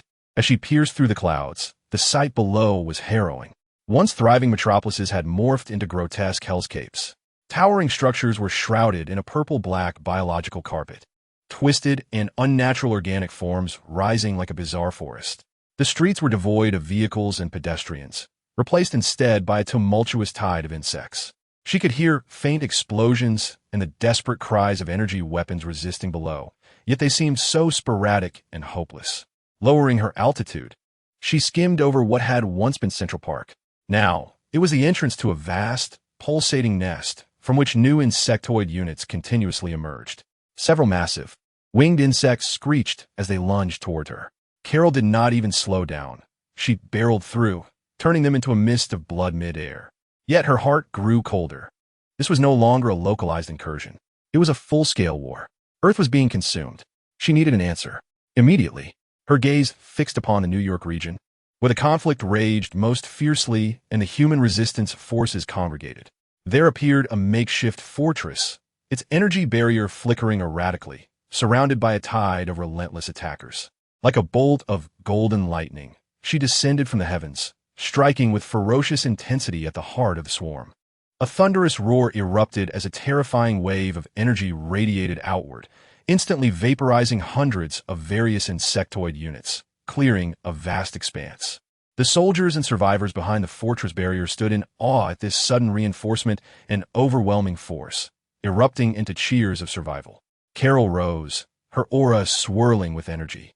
Resembling a goddess of war, she surveyed her surroundings, taking in the weary, fearful faces tinged with a flicker of renewed hope. The remnants of shattered war machines lay scattered, collapsed fortifications, and in the distance, the insectoid horde surged forth like a black tide once more. Who is in charge here? Her voice resonated with undeniable authority, cutting through the chaos of the battlefield. A colonel, his face smeared with grime and blood, stumbled towards her, nearly incoherent. The Avengers. My God, you're back. We are the joint command of the New York National Guard and S.H.I.E.L.D remnants. We can barely hold our ground. They are endless, and they learn, adapting to our weaponry. I understand, Carol interrupted him, her tone calm to the point of being chilling. Tell me the core intelligence. Where is the command center? Where is Fury? And Stark? The command center at Tri-Corner Wing is gone. Most of the aerial motherships have crashed. Director Fury is missing. Mr. Stark and the Avengers are likely at the newly established rock base in the west, attempting to organize a counterattack, but we can't reach them. Communications are nearly severed. Only short-range radios remain operational. The situation was worse than she had anticipated. Just then, a sharp, inhuman screech pierced the battlefield. In the distance, several newly evolved insectoid creatures, their size comparable to tanks, emerged. Their exoskeletons shimmered with specialized sheen against energy attacks, pushing aside their kin as they roared towards the fortress's weakest point. Simultaneously, more aerial units adapted to her energy signature appeared in the sky. They seized direct assaults against her and began to coordinate, spraying a viscous biological net capable of rapidly solidifying and absorbing energy. They were employing tactics against her. Carol's expression hardened. The defense line here must be stabilized. Everyone, reinforce the defenses. Prioritize attacking those new units. Their adaptation takes time. We must destroy them with maximum firepower before they fully adjust. She commanded. then soared into the sky to confront the looming threat. Her combat style evolved into a more strategic approach, no longer relying solely on a barrage of energy. She maneuvered with extreme speed, delivering precise, dynamically adjusted medium-intensity strikes to eliminate key targets, making it difficult for the insectoid adaptation systems to swiftly determine optimal solutions. She even seized debris from a tank, hurling it with sheer physical force to shatter those units with high energy resistance. Her return was akin to a potent elixir, momentarily staving off the onslaught of the insectoid horde, granting the weary defenders a fleeting respite. Yet, Carol was acutely aware that this was merely a drop in the ocean. The battles on the ground were relentless. The crux of the issue lay elsewhere. She needed to trace the source. She needed to forge alliances. She required a deeper understanding of how all of this transpired and the true vulnerabilities of this adversary. During a brief interlude, while neutralizing aerial threats, she hovered in midair, gazing once more at the ravaged landscape before her, her eyes fixed on the distant, pulsating colossal nest. That nauseating wave of energy emanated most intensely from those very locations. Her hands clenched into tight fists, photonic energy igniting with unprecedented intensity, mirroring the fury that surged within her heart. She had returned, and this war had only just escalated. Chapter 20. The minor troubles of Star-Lord. The Milano glided through the sparse debris of the asteroid belt like an elegant metallic dolphin, its rear engines emitting a ghostly blue ion stream. Inside the bridge, the carefully curated remix of Come and Get Your Love resonated as Star-Lord, Peter Quill, rhythmically tapped his foot in time with the music, juggling a small statuette of the S.H.I.E.L.D species that he had acquired from their last mission. I must say, this mission's reward is rather generous, Quill proclaimed with pride, sufficient to procure a new navigational array for the Milano, with enough left over for a night of revelry at the finest bar on Contraxia. Provided you survive to collect your earnings, Quill, Rocket, at the helm, retorted without turning, his furry fingers deftly dancing across the control panel. The Nova Core 1T pay for a corpse picked clean by insects. Insects? Huh. Quill dismissed with a wave of his hand. How formidable can they be? The universe is teeming with bizarre creatures. Remember those Kree soldiers we dealt with on Morag? We dispatched them with ease. I am Groot, the tree-like Groot said slowly from the passenger seat, a small flower blooming atop his head. See, even Groot agrees with me. Quill chuckled. He says you're as dim-witted as a rock, and that the music is too loud. Drax translated gravely, meticulously polishing his twin blades. Gamora, choosing not to engage in the banter, furrowed her brow as she stared out at the profound cosmos beyond the viewport, a sense of inexplicable unease lingering in her heart. The distress signal from the Nova Core was succinct, mentioning that the border colony of Zephyr 3 was under attack by unidentified creatures, requesting an experienced arm team for evacuation and investigation. The message was marred by intense static interference and an unsettling, non-mechanical scratching sound. Let us all be serious. She finally spoke, her tone laced with an undeniable chill. The Nova Corps seldom seeks aid from unofficial channels. If they are unable to cope, the situation is undoubtedly grave. Relax, Gamora. Quill attempted to soothe her, suggesting it might merely be a disruption caused by some local wildlife or the incompetence of yet another third-rate cosmic warlord. For us, the Guardians of the Galaxy, it was but a trifling matter. At that moment, the ship's sensors emitted a frantic alarm. "We arrived," Rocket declared, displaying the scan images of Zephyr 3. Oh wow. The planet's holographic projection materialized at the center of the console. It should have been a verdant, thriving agricultural colony. Yet now vast expanses of its surface were marred by a writhing, proliferating purplish-black substance, resembling grotesque scars. The once clear rivers and oceans had transformed into viscous, bubbling organic sludge. Floating in the planet's synchronous orbit were the wrecks of several Nova Corps small frigates, ensnared by thick, vein-like biological tendrils, as if being digested. The music abruptly ceased. Quill's smile vanished. This did not appear to be a mere wildlife disturbance. Scanning revealed numerous life signals. Rocket's tone grew serious. Yet it was peculiar. These signals were not scattered, but rather seemed to form a colossal, interconnected entity. The energy readings were chaotic, heavily infused with biological contamination. The atmospheric composition was rapidly deteriorating, rife with toxins and spores. They received an exceedingly faint, automated distress beacon from the Nova Corps. and Gamora pointed to a flickering red dot in one corner of the screen, emanating from the planet's surface, near the original colonial base. All right, Quill inhaled deeply.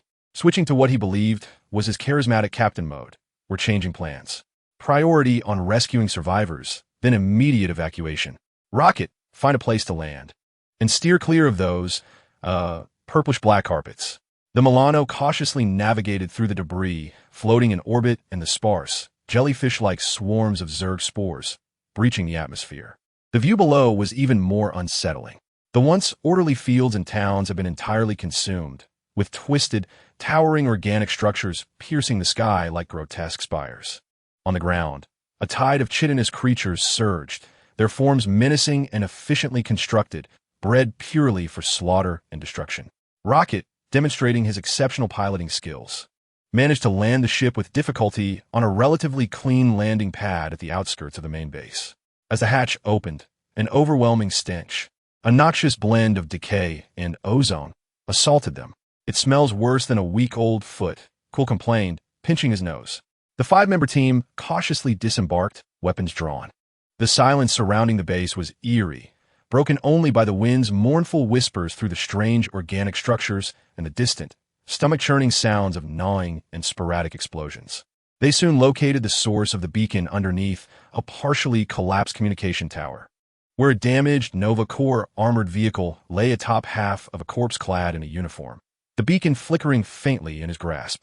Drax stepped forward and forcefully lifted the armored vehicle. Gamora crouched down to examine the scene. She mournfully declared that he had been dead for at least 2 days. His weapons' energy depleted and ammunition exhausted. He had succumbed to a fatal melee.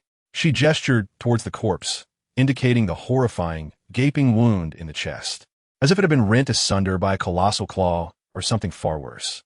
Suddenly, a cacophony of rustling sounds and piercing shrieks erupted from all directions. From the shadows of the twisted structures, beneath the fungal carpet that blanketed the ground, surged dozens of insectoid entities. They varied in size, some as large as hounds, nimble and sharp-clawed. Others resembled bloated mobile artillery, their shells glowing with bioluminescent energy, while others lurked above, camouflaged like chameleons, revealing only their cruelly glimmering compound eyes. Oh, this was dire trouble. The rocket screamed as it fired, the oversized energy weapon erupting with force, obliterating a leaping insect into fragments. The battle ignited instantaneously. Quill's twin pistols spat fire, energy bullets striking true, yet the effect was limited. The exoskeletons of these creatures were remarkably resilient, and the acidic ichor that oozed from their wounds hissed as it splattered onto the ground and armor. "Beware their blood," Kamala shouted, her divine sword effortlessly cleaving through one insectoid. Yet more foes continued to swarm in relentless waves. Her movements were both graceful and lethal, but the sheer number of adversaries was overwhelming. Drax roared as he plunged into the throng, his twin blades whirling like a tempest, shredding the insectoids to pieces. His immense strength often allowed him to dispatch foes with a single blow, yet the creatures charged forth fearlessly, and soon he bore several deep wounds. "I am Groot." Groot bellowed, his arms wildly expanding into colossal wooden hammers, crashing down upon the ground and sending a multitude of enemies flying. His wooden form possessed a degree of resistance to the acidic blood, yet too began to corrode, emitting wisps of smoke. While Rocket fired continuously, he frantically attempted to analyze the situation. Their shells are adapting. The efficacy of energy weapons is waning. Damn it, what on earth are these abominations?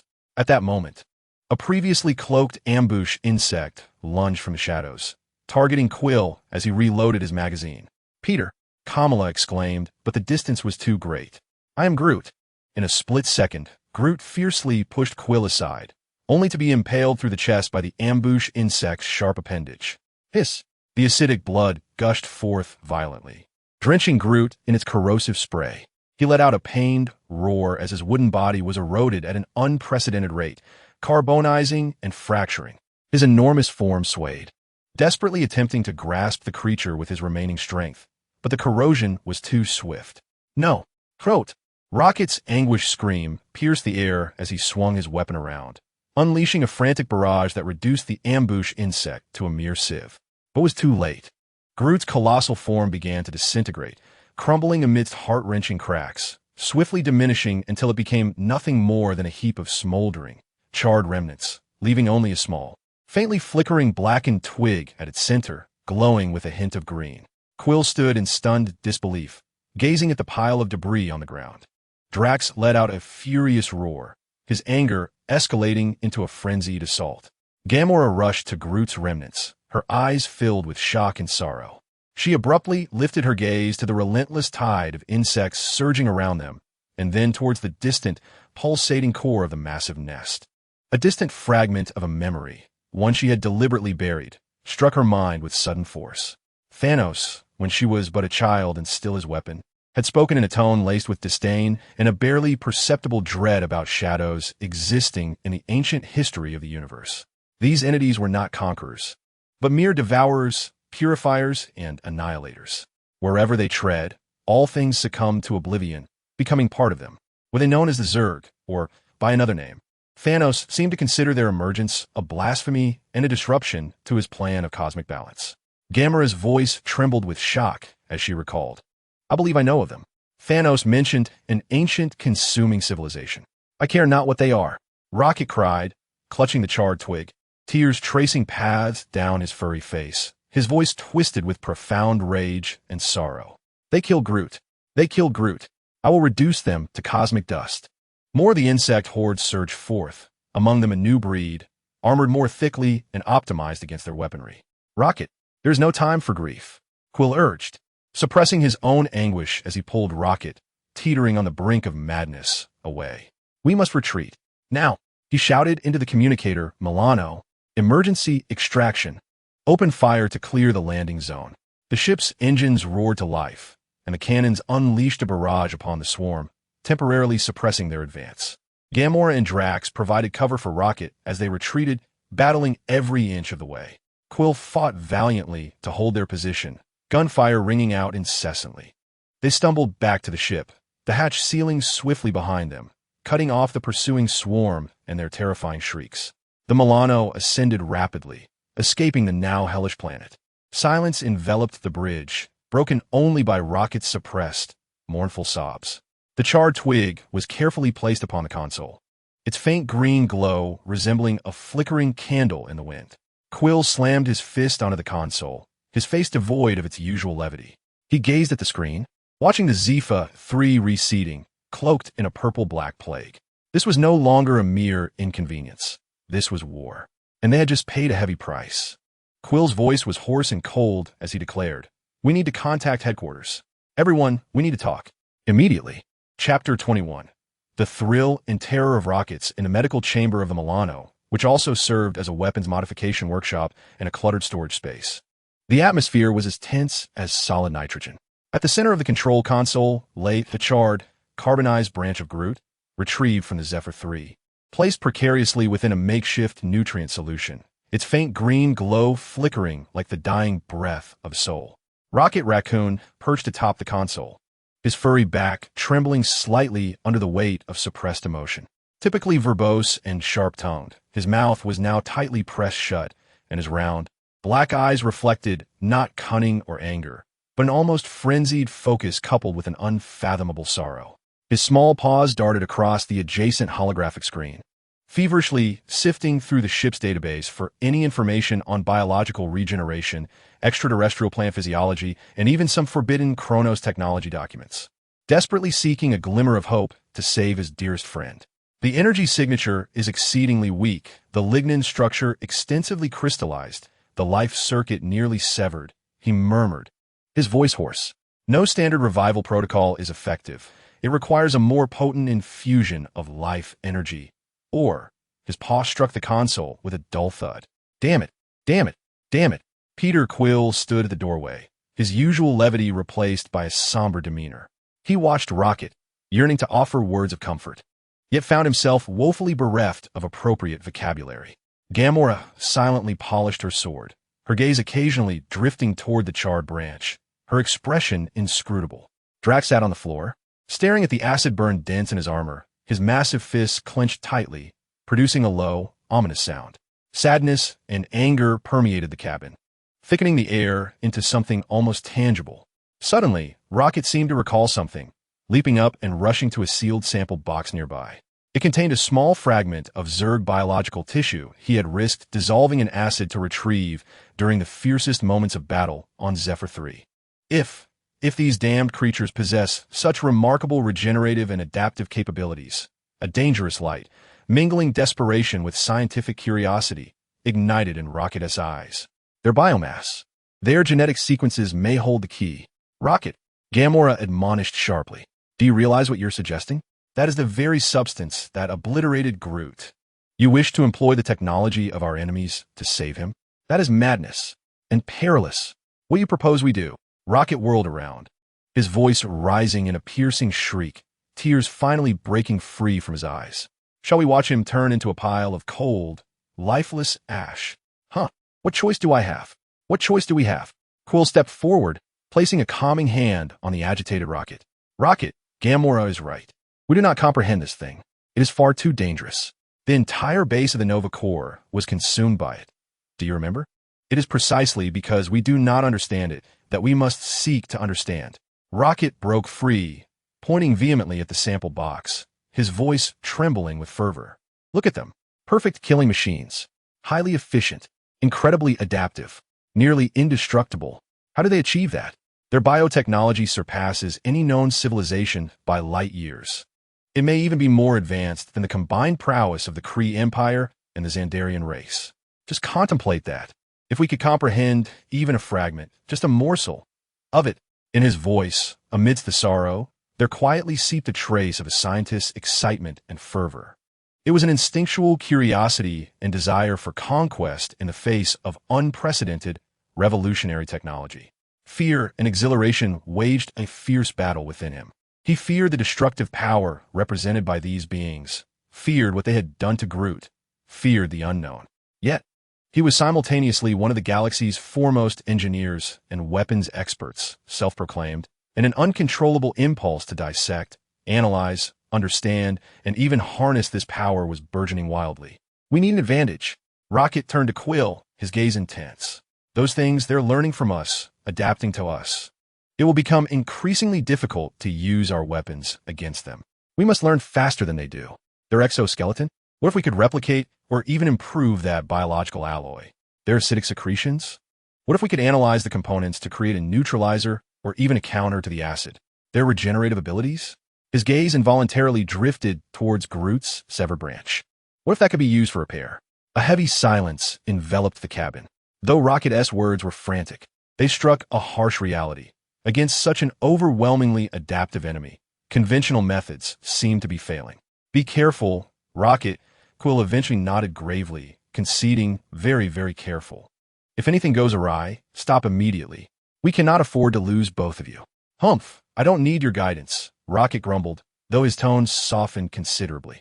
He took a deep breath, donned heavy protective gloves and goggles, and cautiously unsealed the sample box.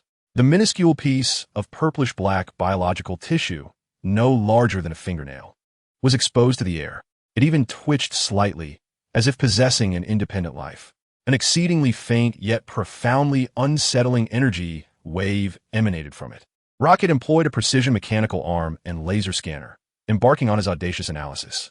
The cellular structure was astonishing. It lacked conventional organelles, resembling a highly programmed cluster of nanobiological machines. They shared a fundamental biological template, yet their forms and functions could alter in real time. His excitement surged, momentarily overshadowing his sorrow as his little paws deftly manipulated the equipment. Look at this genetic sequence. Chaotic, yet not entirely disordered. It appears to be forcefully stitched together from countless plundered genetic fragments, yet it adheres to some optimization algorithm. They are stealing, mimicking, and then evolving. This is nothing short of a desecration of life. Yet, it is terrifyingly beautiful. His voice trembled. Data analysis cascaded across the screen like a waterfall. The strength, elasticity, energy conduction efficiency, and environmental adaptability of the xenobiological material. Each piece of data was astonishing, far exceeding conventional material science. If one could synthesize and simulate the structure of this biological polymer or find a way to safely cultivate it. Rocket's eyes began to gleam with inspiration as he envisioned new armor and weapon blueprints in his mind. Just then, The scanner emitted a sharp alarm. The minuscule biological sample reacted violently. It seemed to perceive the energy source scanning it and commenced a reverse analysis. With astonishing speed, it altered its microscopic structure, rapidly forming a crystalline layer on its surface capable of reflecting the scanning beam. Simultaneously, it began to emit a faint energy signal at a specific frequency, as if calling out or marking something. More alarmingly, Rocket discovered, with growing terror, that the interior walls of the sealed container holding the sample were slowly being eroded by an almost invisible biological enzyme. They were attempting to escape. Good heavens! This was utterly terrifying. Rocket, in a panic, immediately activated the highest level of containment and sterilization protocols. High-energy lasers instantly vaporized the sample, along with the eroded inner layers of the container. Intense disinfecting ultraviolet rays and chemical sprays filled the entire isolation zone. Once the chaos subsided, Rocket collapsed to the ground, gasping for breath, his beautiful fur drenched in cold sweat. In that moment, he truly felt the horror of this organism. It was not merely attacking on a macro level. It was incessantly attempting to invade, learn, and counteract on a micro, informational level. It had just analyzed Rocket's voice, trembling with fear, trying to comprehend our technology while yearning to escape. The exhilaration ebbed away like a receding tide, leaving behind only a profound chill and dread. He glanced back at Groot's remnants and then at the unfinished, perilous weapon designs based on Zerg technology displayed on the screen. A conflicting, tearing emotion seized him. He yearned to understand this power, to wield it for vengeance, to protect the survivors, even to save Groot. The potential of this technology was staggering, dizzying in its magnitude. Yet, an overwhelming fear gripped him. Fear of playing with fire, fear of ultimately unleashing something beyond his control, fear of becoming like those cold, insatiable monsters driven solely by the desire to consume and evolve. Technology is devoid of morality, but those who wield it possess the capacity for good or evil. At this moment, Rocket Raccoon, the brilliant engineer who had lost his closest friend, stood at a perilous crossroads. He looked at his own paws, feeling an unprecedented fear of knowledge itself. Yet, retreat was not an option. He slowly rose, his gaze resolute once more, though fear still lurked within. He deleted the excessively dangerous weapon design drafts, but retained the fundamental physical analysis of the Zerg biological materials. Quill, he rasped, help me contact Earth. Earth? Quill blinked in surprise. Yes, Earth. Rocket replied impatiently. The Guardians are heading back, right? There is also Stark, the man clad in metal, along with the one who can enlarge himself, Ant-Man, and the one who can shrink, Pym. They are undoubtedly studying these damned insects as well. We must share data, and the sooner, the better. His fear has morphed into an urgent necessity. He requires allies, more minds to confront this terrifying enigma that exceeds their individual understanding. The embers of vengeance and an indelible excitement for the unknown technology continue to smolder deep within his eyes. Chapter 22. The Lament of Groot. The walls of the Milano still seem to resonate with the chilling shrieks and the sounds of chitin scraping from the Zephyr 3. Inside the bridge, an oppressive silence reigns, heavy enough to stifle one's breath. On the central control panel, a makeshift ecological sustenance device emits a soft glow, its core being a charred, carbonized remnant of Groot, barely clinging to a flicker of life. That wavering green light is so fragile, it seems it could extinguish at any moment. It is the heart of this sorrowful ship and the source of all its anguish. Rocket Raccoon is curled up before the control panel. His ears, usually perked up, now droop listlessly, and his fluffy tail is tightly coiled against his side. His furry little paws do not strike the keyboard or manipulate explosives with their usual speed. Instead, they hover weakly above the ecological device, trembling slightly. His once clever and mischievous black eyes are now swollen, hollow, fixated on that faint glow, as if the mere act of blinking might cause his last friend to depart forever. Tears have long since dried, leaving behind rigid trails. Occasionally a suppressed, broken sob disrupts the silence, quickly stifled by his paw as he forces it back down. His entire world has collapsed, leaving only an endless regret and a furious desire to incinerate everything. Peter Quill leans against the hatch, arms crossed over his chest, devoid of Star-Lord's characteristic nonchalance. His brow furrows tightly, his gaze shifting between Rocket's sorrowful silhouette and the infinite stars beyond the viewport. A heavy sense of helplessness grips him. He is the captain, yet he failed to protect his crew. He attempts to speak, to offer words of hope, such as "we will save him" or "I am so sorry." But all words seem pale and absurd in the face of such profound loss. He can only stand in silence, sharing in the suffocating stillness. Gamora stands a short distance away, her green visage unusually stern. As once a weapon of Thanos, she has witnessed countless deaths and destruction. Yet Groot's instantaneous choice to protect Quill profoundly shakes her. She watches Rocket's small, grief-stricken form, a rare and profound sympathy flickering in her eyes. She understands this pain, the kind that can transform a person, an indelible ache. Drax sits on the floor, leaning against the cold metal wall. He does not weep, but his silence carries more weight than any roar. His massive frame resembles a granite boulder, every muscle taut with tension. He gazes at the desiccated remnants of the Zerg's acidic residue clinging to the edge of his blade, then turned his attention to the charred branch, his chest rising and falling violently. Groot's demise, what he perceived as a death, was not a noble sacrifice in battle, but rather an engulfing by a vile and malevolent force, igniting a primal and unadulterated fury within him, craving an outlet for release. He repeatedly wiped the blade with his calloused fingers, the rasping sound of sharpening steel reverberating as the sole, discordant note in the suffocating silence. "We must take action." The voice of Rocket broke the stillness, raspy and dry, almost unrecognizable as his own. He did not turn around, his gaze fixated on that flicker of green light. "We are devising a way, Rocket," came the unusually somber tone of Quill. "A way." Rocket whirled around, an astonishing energy erupting from his diminutive frame, his eyes ablaze with anguish and fury. "The way is to make those wretched, slimy creatures pay, to eradicate them from this universe entirely. Every single one, every spore, every repugnant biomass." He leapt from the control console, frantically accessing the scan records and combat data of the Zephyr 3. Retrieving the analysis reports of the Zerg biological samples he had previously risked his life to acquire, despite the near-catastrophic consequences that ensued. "Look here. Their exoskeleton structures' adaptability curve to energy weapons, and the analysis of their acidic compounds. They are not invincible. They are merely learning from us." His claws danced over the screen, a dazzling array of data and formulas scrolling by. "We must learn faster than they do. Strike harder." His tone was laced with a frenzied, unsettling excitement, an attempt to mask the gaping void of despair within him with a whirlwind of mad research and vengeful scheming. Gamora, sensing a perilous inclination, sought to dissuade him. "Be quiet," Rocket shrieked, interrupting her, his eyes aflame. "Can't you see? Groot is gone. All because we did not understand them well enough. All because we were not strong enough. I will not allow this to happen again. Never."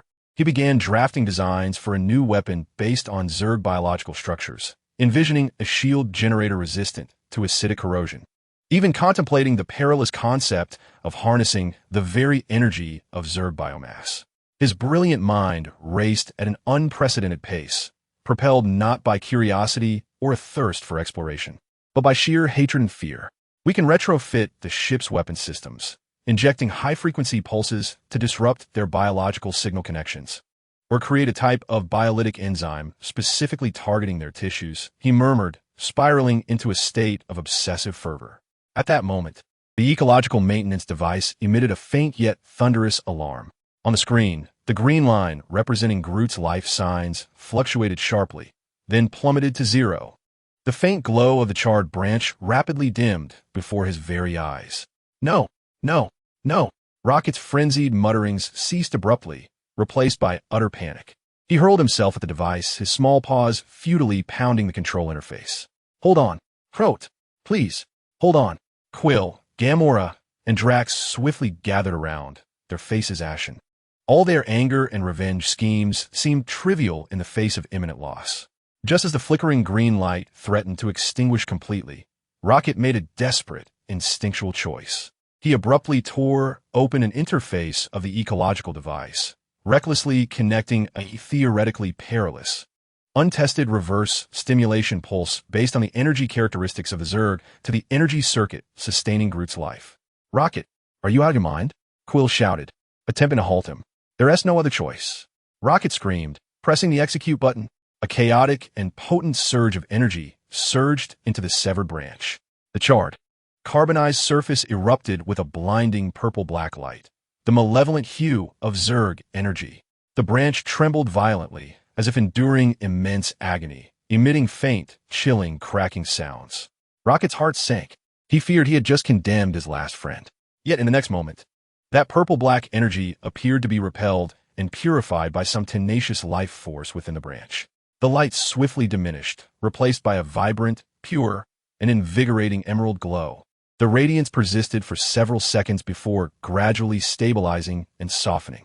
On the screen, the nearly flat lifeline began to pulse anew, laboriously yet undeniably, indicating signs of revival. Though still faint, it was no longer in a dying state, but exhibited a slow and steady resurgence. The charred surface of the branch seemed to lighten, revealing hints of fresh green within. A miracle had occurred, under the most taboo and perilous stimulation. Groot's resilient essence as a flora colossus had withstood the erosion and grasped a thread of life. Having narrowly escaped death, Rocket slumped in exhaustion, caught by Quill. He gasped for breath, trembling all over, gazing at the stabilizing green light, and burst into tears, not the suppressed sobs of before, but a cathartic wail of survival. Emotions flooding forth uncontrollably. Hope, like a candle in the wind, flickered weakly yet genuinely reignited. However, all were acutely aware, especially Rocket, that he had ventured into a domain best left untouched. He had harnessed the enemy's power and had nearly faced irreparable consequences.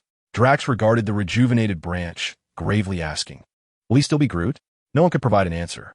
Rocket stifled his cries, lifting his tear-streaked face to the green light, his expression becoming profoundly complex, interwoven with hope, fear, love, hatred, and a reverence for the unknown.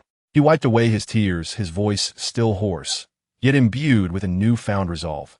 "I don't know, but I will not abandon him. Never." He turned to Quill, his gaze unwaveringly firm. "Contact Earth. Now. It's not a request. It's a necessity. We require the presence of Pym, Stark, Banner, and all the most brilliant minds, not solely for the purpose of warfare." He cast a glance at Groot, recognizing that it was also for his salvation. The anguish of loss had fragmented the team, yet the faintest glimmer of hope they clung to bound them together once more in a painful manner. The path ahead appeared increasingly obscure and perilous. Chapter 23. The knowledge of Gamora, the Milano glided through the silent expanse of the cosmos, akin to a ghostly vessel burdened with immense sorrow and secrets. Within the bridge, the flickering green light emanating from Groot's withered branches served as the only source of warmth, yet it failed to dispel the heavy chill that permeated each heart. Rocket curled up before the console, no longer on the brink of collapse, but rather ensnared in a state of numbing exhaustion. His claws mindlessly glided over the data panel as he repeatedly monitored Groot's faint yet stable life signs, as if they were the very tether to his own existence. Peter Quill endeavored to shatter the suffocating silence, lowering the volume of the ship's background music. A gentle, ancient rock ballad from Earth flowed softly, yet this familiar comfort now sounded eerily hollow. "All right, team meeting," he cleared his throat, his voice somewhat parched. "We have our objectives. First, to save Groot. Second, to unleash fury upon those insects. But to achieve this, we need information. Gamora? All eyes. Rocket swollen. Quill weary. Drax smoldering with silent rage, focused on the green-skinned assassin. Since their return from Zephyr 3, she had remained unusually silent, her brow furrowed, her gaze often unfocused, as though a fragment of her soul lingered in some distant, dreadful recollection. Upon hearing Quill call her name, Gamora abruptly regained her composure, inhaling deeply. She surveyed her companions, perceiving the sorrow, uncertainty, and a faint, dependent hope reflected in their eyes. She understood that the time had come to speak of that which she had buried deep within, memories belonging to another identity, the daughter of Thanos. "I do possess some knowledge," she uttered, her voice low, laced with a rare, almost imperceptible tremor. She approached the viewport, gazing out at the endless stars as if she could discern reflections of the past within them. "This was during my early years under Thanos' tutelage. He was not omniscient, but he was ancient, powerful, and privy to many cosmic secrets. He maintained an extensive archive, housing not merely trophies, but records of various potential threats, ancient civilizations, and even cosmic calamities. She paused momentarily, organizing her thoughts, striving to transform those fragmented, fear-laden impressions into coherent descriptions. Once, he subjected me to a test, her tone dripping with icy sarcasm. He presented to me a record of existence, not history, but more akin to a warning.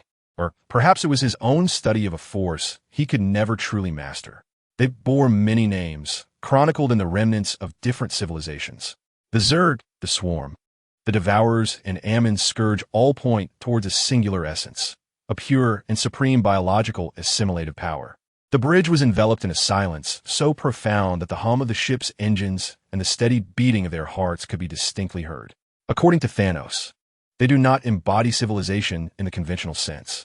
Lacking technology, art, or individual consciousness, they exist as a vast, unified collective mind known as the Overmind, driving countless biological extensions. Their sole purpose is to consume every form of life encountered, extracting the essence from genetic sequences, continually evolving and adapting, transforming all organic and inorganic matter into more of the swarm. Rocket abruptly lifted his head, his eyes shimmering with a complex interplay of fear intertwined with a morbid curiosity. The real-time evolution of gene theft aligned perfectly. What did Thanos truly perceive them to be? Quill inquired, his expression grave. He believed they represented a purifying mechanism of the universe. Gamora's voice lowered, articulating it as an extreme, frenzied yet efficient means of balance, erasing weakness while preserving only the most perfect and adaptable biological templates. Yet, he harbored apprehensions about them. Apprehensions? Drax scoffed. Could even a butcher feel fear? Not fear of death, but Gamora searched for the right words. Fear of losing control.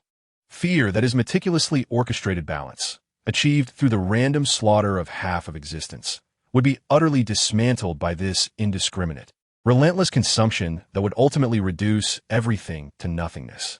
He deemed it neither elegant nor purposeful, even sacrilegious. He recalled ancient records that spoke of such power nearly engulfing the known universe, only to fade into silence or be exiled, becoming mere legend. She turned to face her companions, her green visage etched with severity. Thanos had sought evidence of their existence, even pondering whether he could guide or control them as an ultimate weapon. Yet, he ultimately relinquished the pursuit. Records indicated that he viewed engaging with such power as akin to playing with fire, where one would inevitably be singed. Their capacity for learning and adapting is boundless. Any attempt to control them would inevitably be met with their own learning, mimicry, and eventual transcendence. This notion sent shivers down the spines of all present. Even a mad titan regarded them as an uncontrollable force. Did he mention any weaknesses? Rocket asked eagerly, his small claws clenched. Any weaknesses? Gamora shook her head. Her gaze dimmed. If any conspicuous weakness existed, they would have long been annihilated. Thanos' records emphasized only 2 points: their terrifying, nearly infinite adaptability and their absolute, highly concentrated collective will. Unless one could directly assault and obliterate the core Overmind, annihilating countless units of the swarm would prove futile. They would swiftly regenerate and become immune to the methods employed against them. She gazed at the branch emanating a green luminescence, her voice tinged with a trace of trepidation. In retrospect, the circumstances aboard the Zephyr 3 and the afflictions endured by Groot, those manifestations of pure biological erosion and assimilation, conformed entirely to the descriptions recorded by Thanos. They have returned. Or worse yet, they may have been lurking all along, now merely honing their sights upon our region of the cosmos. Silence descended once more. Yet this time, it was imbued with a stark and despairing awareness. They were not confronting a mere invader, nor even a conqueror like Thanos, but rather a cataclysm of cosmic proportions, a force of destruction akin to the very laws of nature itself. Thus, Quill concluded, his voice dry, we stand against an entity so formidable that even a cosmic butcher like Thanos regards it with caution, hesitant to provoke it. Moreover, it possesses no evident weaknesses. How splendid! He attempted to lighten the atmosphere with jest, but no laughter followed. Focus your will, Rocket murmured, his gaze once again fixed on the data screen. If their strength lies in absolute unity and instantaneous information sharing, Does that imply that severing such connections is theoretically feasible? Gamora interrupted his train of thought. But how could that be accomplished? Their means of connectivity might not even resemble our comprehension of communication technology, but rather delve into a deeper realm of biological telepathy, or worse. There must be a way, Rocket stubbornly asserted, resuming his frenzied typing to retrieve previously recorded swarm signal frequency data, to disrupt it, to obstruct it, or to locate the master controller. He then made an explosive gesture. We must relay this intelligence back, Quill declared resolutely, determined to inform the Guardians, the Nova Corps. In Earth, if even Thanos acknowledges the need for caution against this entity, then the entirety of the universe must be made aware. This transcends the crisis of a single planet or civilization. Gamora nodded, her expression still heavy, yet after sharing this grave secret, she seemed to feel a slight alleviation. Her contribution was not merely intelligence. It provided context and scale, allowing them to grasp the magnitude of the terrifying events in which they had become entangled. She cast her gaze once more at Groot's remnants, then to Rocket, immersed in the new data, and to Quill and Drax, silent yet resolute in their determination. Thanos chose fear and avoidance. But they, the Guardians of the Galaxy, had no such luxury. They must fight, even if the enemy was a legendary devourer. The Milano adjusted its course, no longer aimlessly fleeing, but rather propelling forward with a heavy yet clear purpose towards the nearest Nova Corps outpost, and into the deeper, more perilous unknown. Amidst the sea of stars, the diminutive vessel bore the recently acquired knowledge of ancient terrors, alongside a meager yet indomitable hope. Chapter 24. The evolution of the swarm. The ruins of New York were no longer a silent grave, once a symbol of humanity's glorious civilization. The steel jungle had transformed into a twisted, writhing alien nest. A deep purple-black bioorganic carpet enveloped the streets, devouring debris and transforming it into an abundance of biomass, resembling an ever-expanding, festering wound. The air was thick with the foul stench of spores and a low, resonant hum, akin to the collective buzzing of countless insects, sending shivers down one's spine.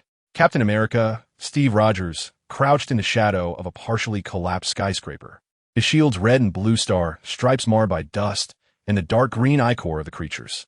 Beside him stood Hawkeye, Clint Barton, his newly equipped high-tech prosthetic finger poised on the bowstring, an explosive arrow ready to unleash.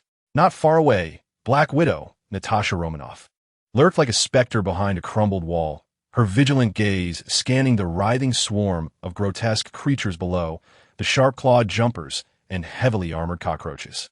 They were part of a larger extermination squad tasked with establishing forward observation points within the Zerg-controlled territory and eliminating any viable threats.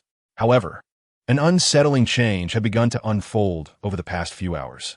"Captain, the situation is amiss." Natasha's voice crackled through the miniature communicator, her calm tone laced with tension. "Their attack patterns have shifted. They exhibit greater coordination, no longer merely a mindless charge." Steve furrowed his brow. He had noticed it too. The previous tide of insects, while terrifying, had resembled an unthinking wave of destruction.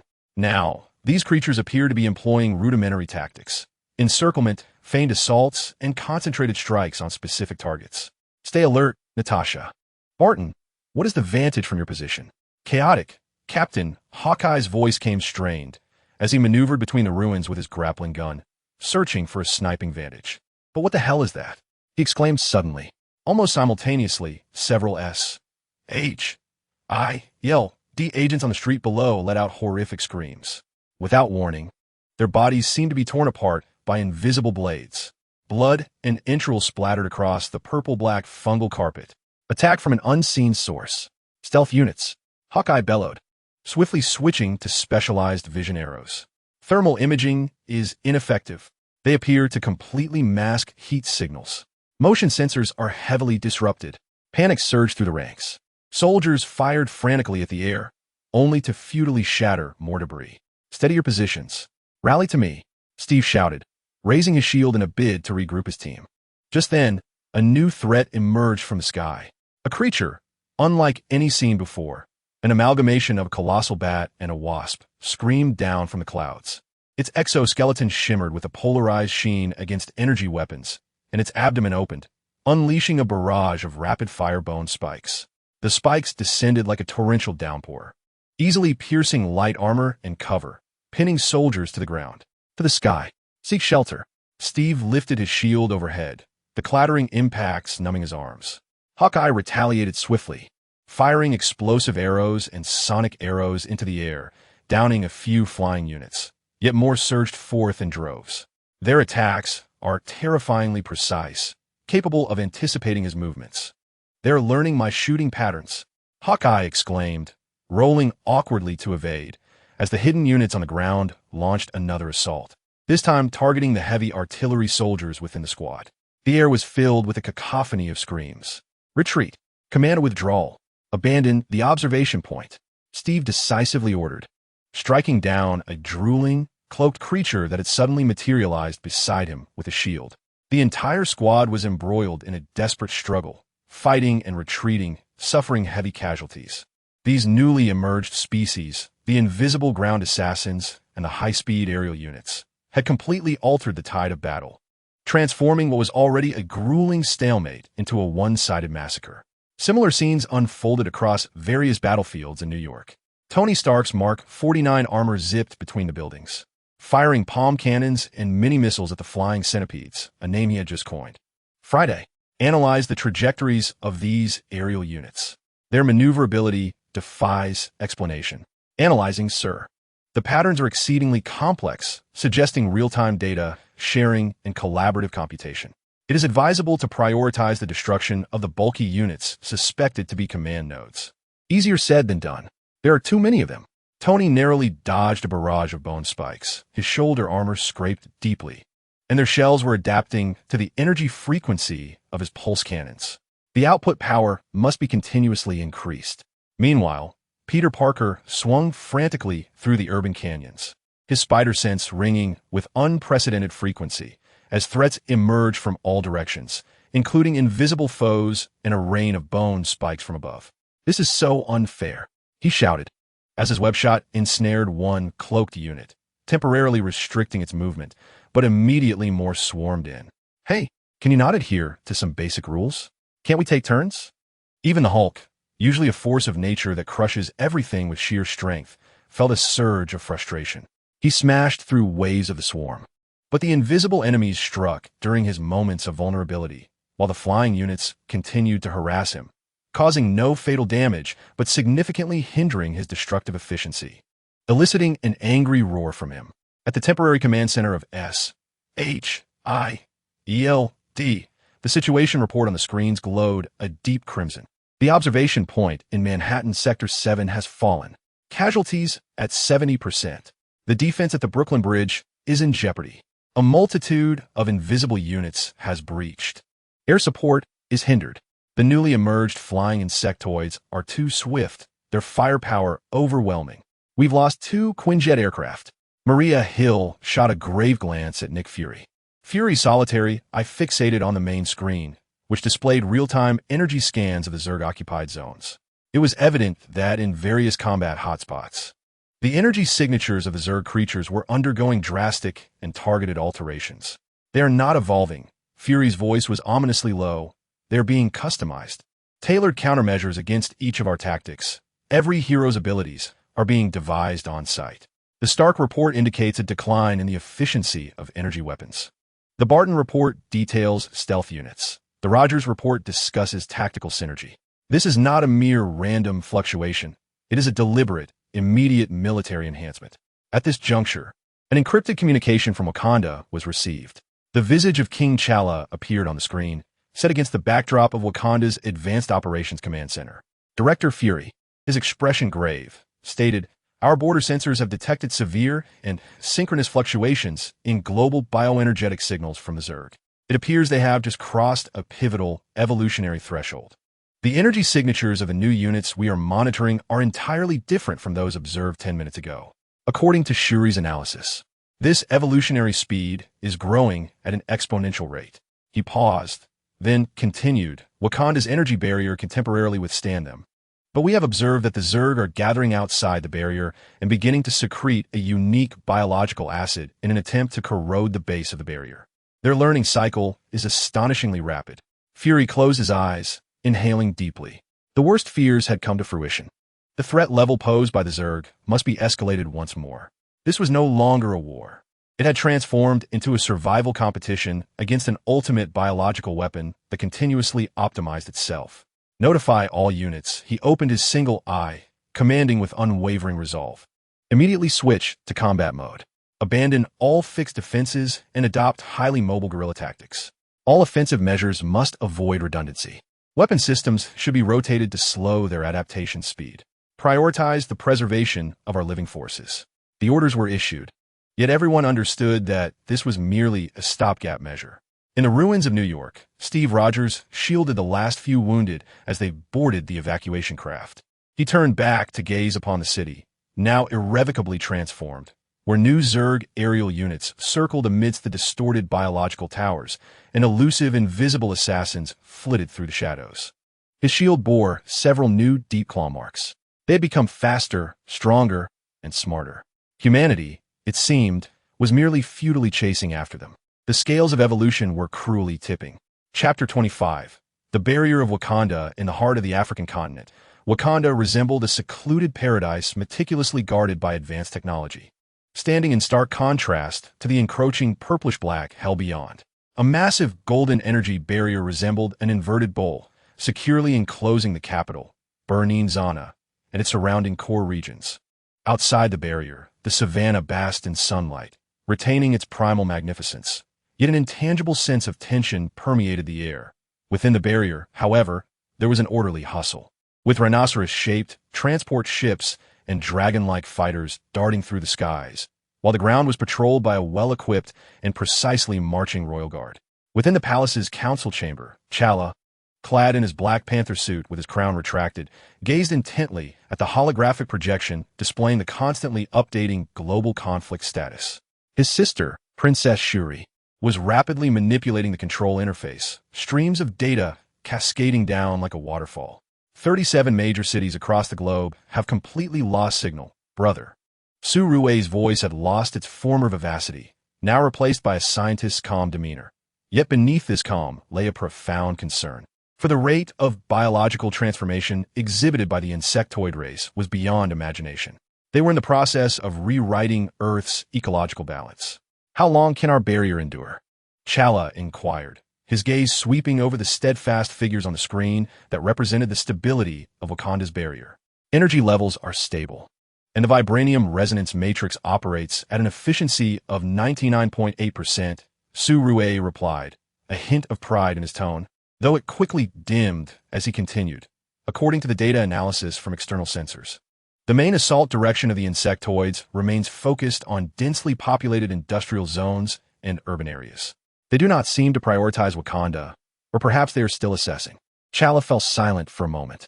Wakanda possessed the most advanced technology on Earth, coupled with the unique resource of vibranium, yet remained isolated. He was acutely aware of the suffering outside, as if he could hear the countless cries of despair. Your Majesty, General Okoye stepped forward and saluted. The Border Patrol reports that small units of insectoids have begun to appear at the periphery of the barrier. They seem attracted by the energy signature of the barrier. Scale? T'Challa immediately inquired. Very small, resembling scattered skirmishers. They have been neutralized by the automated defense system at the border. Okoye paused, however, before their demise. They appeared to consciously attempt to erode the outer sensors of the barrier's base using their limbs and corrosive acid. It was as if they were testing. The word testing weighed heavily on the hearts of T'Challa and Su Rui. The implications of the insectoids testing were all too clear, as they had gleaned far too much from the intelligence shared by the Avengers. Initiate the highest level of border alert. All barrier generator nodes must double their protective strength. Su Rui, I need you to personally monitor any minute fluctuations in the barrier's energy frequency, especially around the contact points with the insectoids, T'Challa commanded decisively. I'm already on it, brother. Su Rui's fingers danced across the virtual keyboard, creating a blur of motion. I'm establishing a real-time feedback system. Any attempts to analyze or adapt to the vibranium energy characteristics will trigger an alarm. Days passed. Outside Wakanda's barrier, the frequency of insectoid appearances increased, and their units became increasingly diverse. No longer were they mere sporadic jumpers. Now, acid-spewing cockroaches and burrowing infiltrators made their appearance. alongside a few massive beasts attempting to breach the barrier through sheer force. Yet all their efforts proved futile. The vibranium energy barrier stood resolute. The acid was efficiently neutralized.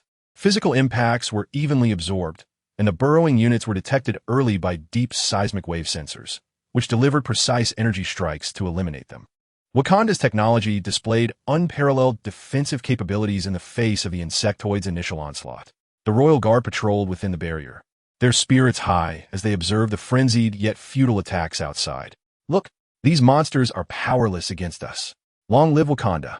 Let them break their heads in vain. Even Okoye's tense face revealed a hint of a relieved smile. It seemed that these creatures would ultimately find the barriers insurmountable. Yet T'Challa was not so optimistic. He stood atop the palace lookout, his gaze piercing through the barrier, observing the writhing, proliferating edge of the violet-black fungal blanket on the distant horizon. The Zerg did not relinquish their efforts despite their inability to breach. Rather, it appeared they were amassing greater resources. Their behavior resembled not that of an offensive, but rather an unprecedented live experiment. They halted. Suddenly, the voice of Shuri crackled through the communicator, laced with uncertainty. T'Challa looked, and indeed, all the Zerg units assaulting the barrier seemed to receive a simultaneous command, ceasing their actions in unison. They fell silent, surrounding the barrier. Countless multifaceted eyes appeared to scrutinize the golden energy shield. This eerie quietude was far more chilling than their previous frenzied onslaught. Energy readings? T'Challa inquired. The barrier itself showed no signs of change. However, the bioenergy signals beyond the barrier were escalating sharply and converging. Shuri's voice grew tense, indicating they seemed to be sharing data, synchronizing their adjustments. Brother, I have a foreboding feeling. Minutes later, the transformation began. Behind the Zerg army, some bloated, biological factory-like brood units began to writhe violently. They opened vast orifices on their surfaces, birthing a new type of Zerg unit, previously unseen. This unit was relatively small, resembling an enlarged ladybug, its exoskeleton exhibiting a muted, non-reflective hue. They flocked toward the barrier, not colliding but pressing their abdomens against the energy field. What are they doing? Okoye questioned, perplexed. Scans indicated they were releasing a highly specific energy-neutralizing enzyme. No, not merely neutralizing. They are attempting frequency resonance. Shuri exclaimed. They seek to discover the resonance frequency of the vibranium energy field, trying to overload or incapacitate it. Almost simultaneously, the Zerg units on the ground began to excavate in an organized manner, evading detection by deep seismic sensors, attempting to circumvent the absolute defensive domain of the barrier from below, in search of potential geological weaknesses. More alarmingly, some previously encountered acid-spewing units altered the composition of the acid they ejected. Its color darkened, viscosity increased, and it adhered to the barrier longer, seemingly gradually lowering the energy levels at the contact points. Adaptive evolution, targeted evolution, Shuri observed, her complexion paling as she watched the frantically fluctuating data on the screen. They are evolving on-site, developing units and capabilities specifically designed to counter the vibranium barrier. The speed is alarming, although Wakanda's barrier remains steadfast, and the technological superiority of vibranium temporarily outpaced the Zerg's adaptation speed. Everyone recognized a terrifying truth. The Zerg were learning, analyzing, and attempting to dismantle the most advanced defense system on Earth with astonishing efficiency. Their inability to breach the barrier was not due to its invincibility, but rather because they required more time and data. T'Challa clenched his fists. Wakanda could not remain isolated forever.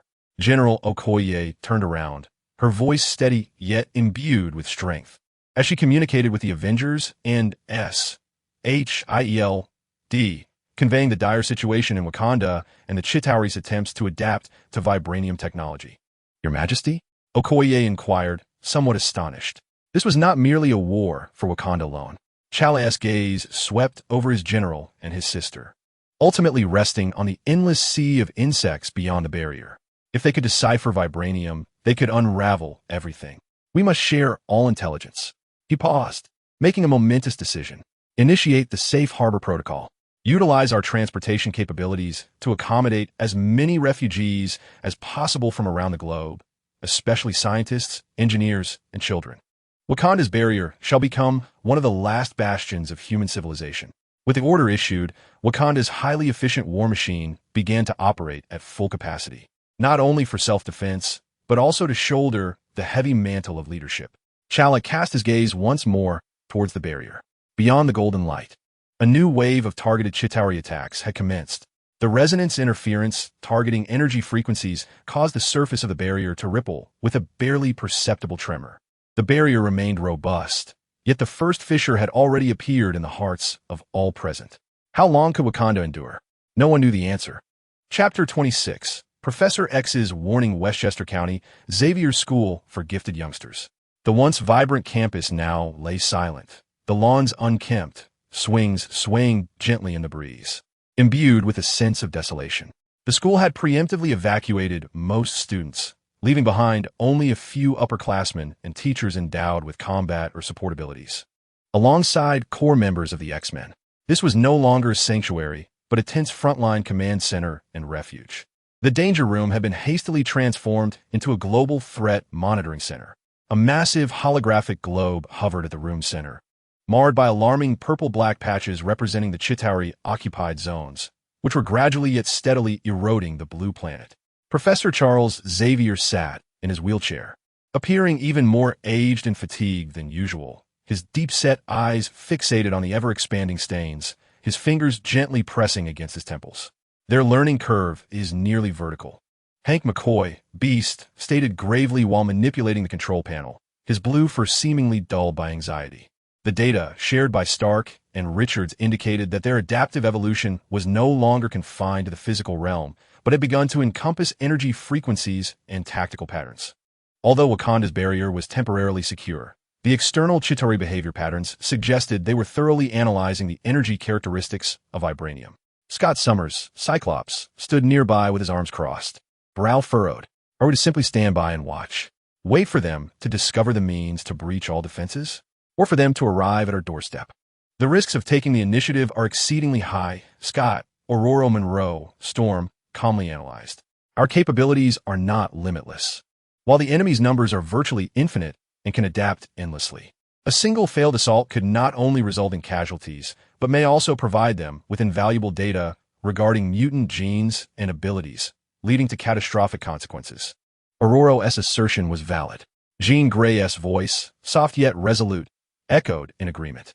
We must deepen our understanding of our adversary, particularly their consciousness. Her gaze turned toward Charles. Charles slowly lifted his head, his eyes shimmering with a complex light. He had been listening intently, not merely to the discussions within the room, but also striving to capture the fear and despair emanating from billions of lives around the globe, alongside the vast, cold, omnipresent collective consciousness of the hive mind, akin to background noise. I have attempted. Charles' voice bore an almost imperceptible frailty. Their thoughts are unlike any life forms I have encountered. There is no individual emotion, no rational thought, not even the typical fluctuations of consciousness. It resembles a singular, immense directive set that exists solely for survival and expansion.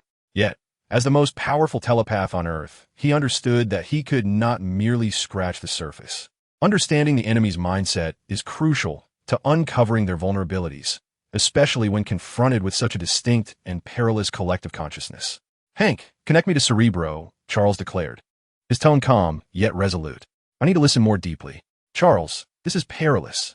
Hank immediately objected. We know nothing of their cognitive structure. Forcing our way in could. It is precisely due to our ignorance that we must seek understanding, Charles interrupted, his gaze unwavering. This is our responsibility, and it lies within our capabilities. If I cannot glimpse even a fragment, who else can? Jean looked at him with concern. Professor, allow me to assist you. My Phoenix Force might. No, Jean, Charles gently but firmly declined. That power is too unstable and destructive. This exploration requires utmost precision and restraint. I shall undertake it alone. He was aware of the risks, yet some risks must be embraced. Under Hank's anxious manipulation and the tense gazes of Scott, Aurora, and Jean, Charles donned the Cerebro interface. A tremendous energy began to coalesce, amplifying and focusing his immensely powerful telepathic abilities. His consciousness instantaneously detached from his corporeal form, expanding at the speed of light. transcending the academy, surpassing New York, and extending beyond the American continent. He once more encountered the vast, star-like collective consciousness of the hive mind. This time, he did not linger at the periphery, but summoned all his willpower, like the most delicate yet resilient probe, cautiously piercing into that boundless, frigid sea of awareness. The initial impact nearly shattered him. It was not chaos, but rather an extreme, terrifying order. Trillions of units of consciousness synchronized flawlessly, coalescing into a singular, overwhelming will. Without contemplation, there exists only execution. Devoid of questions, there are solely objectives. Absent of fear, there lies only an insatiable hunger. An endless torrent of information, genetic sequences, environmental data, combat analysis, and evolutionary pathways exchanges, integrates, and decides at an incomprehensible velocity. He seems to have fallen into a universe composed entirely of pure biological algorithms. A realm cold and dark. Here, there is no light, no warmth, only an unwavering pursuit of efficiency, an absolute directive of assimilation and consumption. He endeavors to locate the center, to seek the fabled core of the sovereign consciousness. As he retraces the convoluted flow of information, all he perceives is a deeper, more immense, and ancient coldness. The essence of that consciousness does not appear to reside at any singular point within the physical universe, but rather diffuses throughout the entire network, simultaneously transcending it. In the instant he attempts to touch that profound core, he senses its awareness. It is not the sensation of being discovered, but rather akin to a minuscule bacterium suddenly falling within the surveillance range of a vast immune system. The entire sea of the hive mind freezes in an instant. All streams of information seemingly pausing, collectively turning to regard this uninvited guest. Immediately thereafter, an indescribable mental backlash, purely instinctual in nature, surges forth like a supernova explosion along the pathway of his mental probe, striking him with ferocity. It is devoid of malice, lacking even emotion. Much like the human body instinctively swatting a mosquito, it is a mechanism of pure, efficient, and destructive exclusion. In a tangible world, Professor Charles abruptly leans back. Emitting a pained groan, the neural interface erupts with sparks of electricity. Blood streams from his nose and ears, and his body trembles violently. Charles, Professor. Hank immediately severs the neural connection, rushing forward with Sheen to support him. Charles's eyes roll back, his consciousness seemingly ensnared in violent turbulence and agony. His brainwave activity is in utter disarray, subjected to a fierce mental feedback shock. Hank gazes at the monitoring screen, fear surging through him as he cries out in terror. Without hesitation, Sheen places her hands upon Charles's temples. A gentle, golden-red light of the Phoenix's power glimmers softly, attempting to stabilize and mend his fractured mental realm. She perceives a horrifying void and a chilling sensation of tearing, as if the professor's consciousness has just been thrust into an absolute zero meat grinder. After what feels like an eternity, Charles's tremors gradually subside, his breathing becoming labored and arduous. Slowly, he opens his eyes, his gaze unfocused, filled with an unprecedented dread and a deeper shock. "Professor, how are you?" Sheen inquires urgently, her voice tinged with desperation. Charles parts his lips, emitting a sound that is terrifyingly hoarse, vast, cold, ancient. He struggles to collect his thoughts, the overwhelming fear still clutching at his heart. They are not a single race. He spoke intermittently, as if each word drained his strength. They are a tool, a weapon, created or evolved for a purpose so ancient it defies comprehension, a quintessential predator. He suddenly seized Hank's arm with astonishing force. Their consciousness cannot connect, absolutely cannot. That is not communication, but pollution, a devouring. He inhaled deeply several times, struggling to calm his nearly shattered mind. I merely grazed the edge. It did not even initiate an attack. Its very existence nearly assimilated me. The remnants of fear lingered in Charles's eyes. It noticed me. It now knows us. Knows of the telepath's existence. This revelation plunged everyone into an icy abyss of dread. "What will it do?" Scott asked with great difficulty. "Adapt." Charles weakly leaned against the back of his wheelchair, closing his eyes as if unwilling to revisit that harrowing sensation. It will evolve countermeasures, immunity to mental assaults, deceptive telepathy, even reverse tracking and control. I do not know, but it certainly will. His warning resonated within the crisis room, heavy with the weight of blood and pain. Professor X, the most powerful mind on Earth, was nearly obliterated during a cautious exploration, returning not with a glimmer of hope, but with a deeper despair and forewarning. The threat of the insectoid race extends far beyond the physical realm. Its terror has already encroached upon the domains of consciousness and soul. And now, it has opened its eyes, gazing at those who can touch its thoughts. Charles Xavier's attempts may have just unveiled a far more horrifying Pandora's box for humanity. Chapter 27. The Assistance of Magneto in Europe. Amidst mountains not yet entirely engulfed by the insectoid fungal blanket, the ancient Genosha castle loomed like a gray behemoth, silently overlooking a world gradually eroded by a purplish-black plague. Inside the castle, the atmosphere starkly contrasted with the desperate struggles outside. There was no panic here, only a cold, brewing calm. Eric Lenscher, Magneto, stood before a grand, arched window. He was not clad in his iconic deep red armor, but wore a simple dark robe. Yet the air of commanding authority remained undiminished. In his hand hovered a complex metallic geometric shape, silently rotating and shifting, reflecting his precise and formidable intellect. On the distant horizon outside the window, shadows of insectoid aerial units occasionally flitted by, alongside the thick smoke rising from burning cities. They have consumed 3 more cities. Mystique's voice echoed from behind him. She presently maintained her original blue form, leaning against the doorframe, her tone devoid of emotion as the pace quickened. The human armies before them were as fragile as paper. Human armies have always been thus. Mystique. Magneto's voice remained tranquil, even tinged with a hint of mockery, relying on feeble technology and even weaker courage. When technology is adapted and courage crushed beneath endless numbers, all that remains is a wail of despair. And what of us? Raven stepped closer, observing his flawless profile. The barrier of Genosha could endure for a while longer, but for how long? These creatures were unlike any other. They did not consume metal, yet they digested everything, including the very earth beneath us. It was only a matter of time before they burrowed beneath our feet. This was precisely the intriguing aspect, Raven.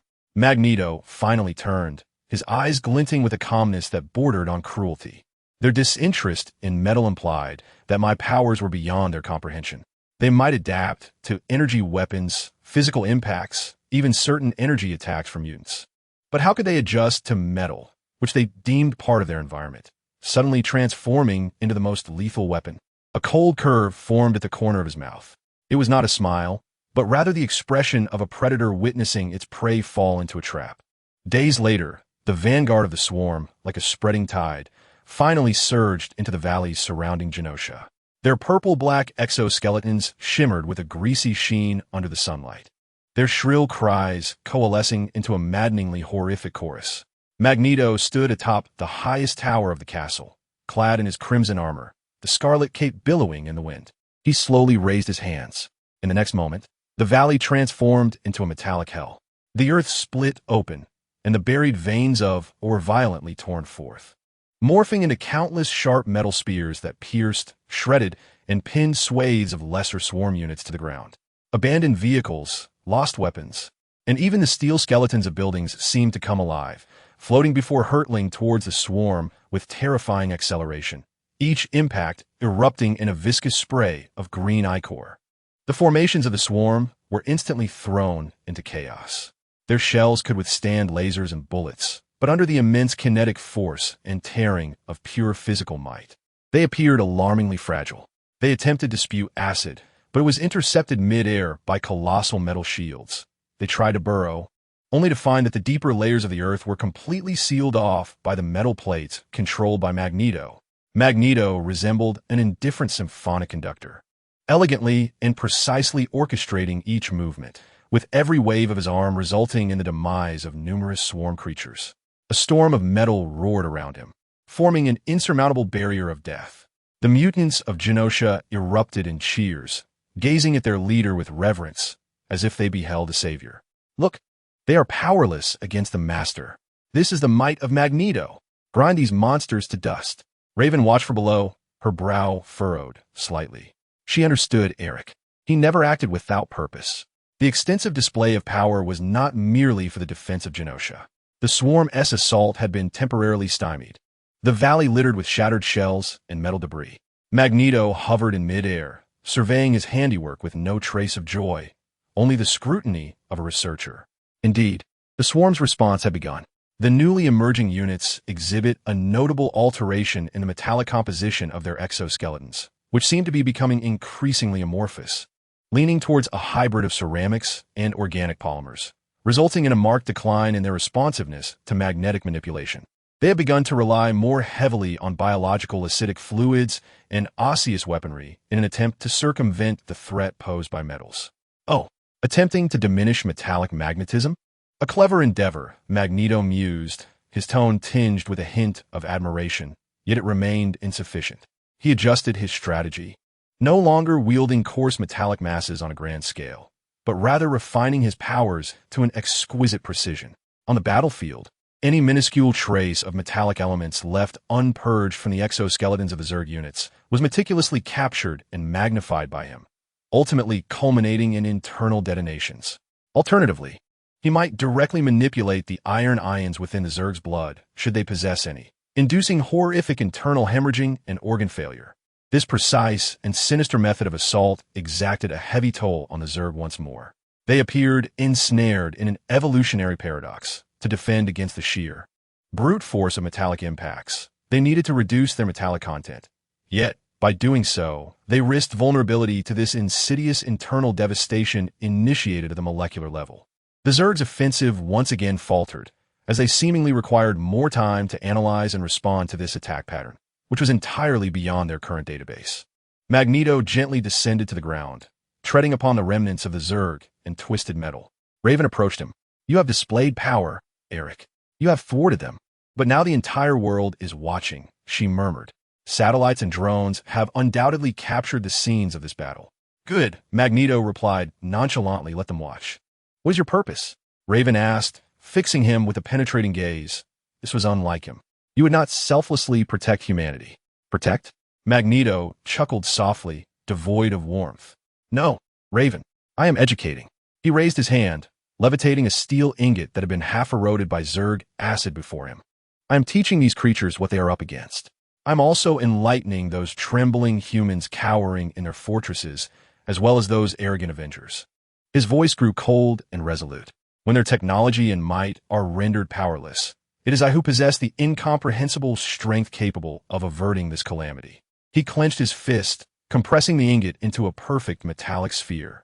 "I am demonstrating to them that mutants are the future, a superior form. This applies whether confronting humanity or these extraterrestrial pests." His gaze drifted into the distance, as if he could already envision the future, humans in their despair, compelled to rely on his power, acknowledging the superiority of mutants, beseeching his protection. And he, seizing this opportunity, would redefine the order of this world. "But what if they ultimately adapt to your abilities?" Raven posed the most critical question. For the first time, a genuine, sharp expression flickered across Magneto's face. "Then it shall indicate that they are worthy of becoming my subjects of deeper study." He spoke slowly, contemplating the adaptive mechanisms of the creatures, their ability to evolve in real time.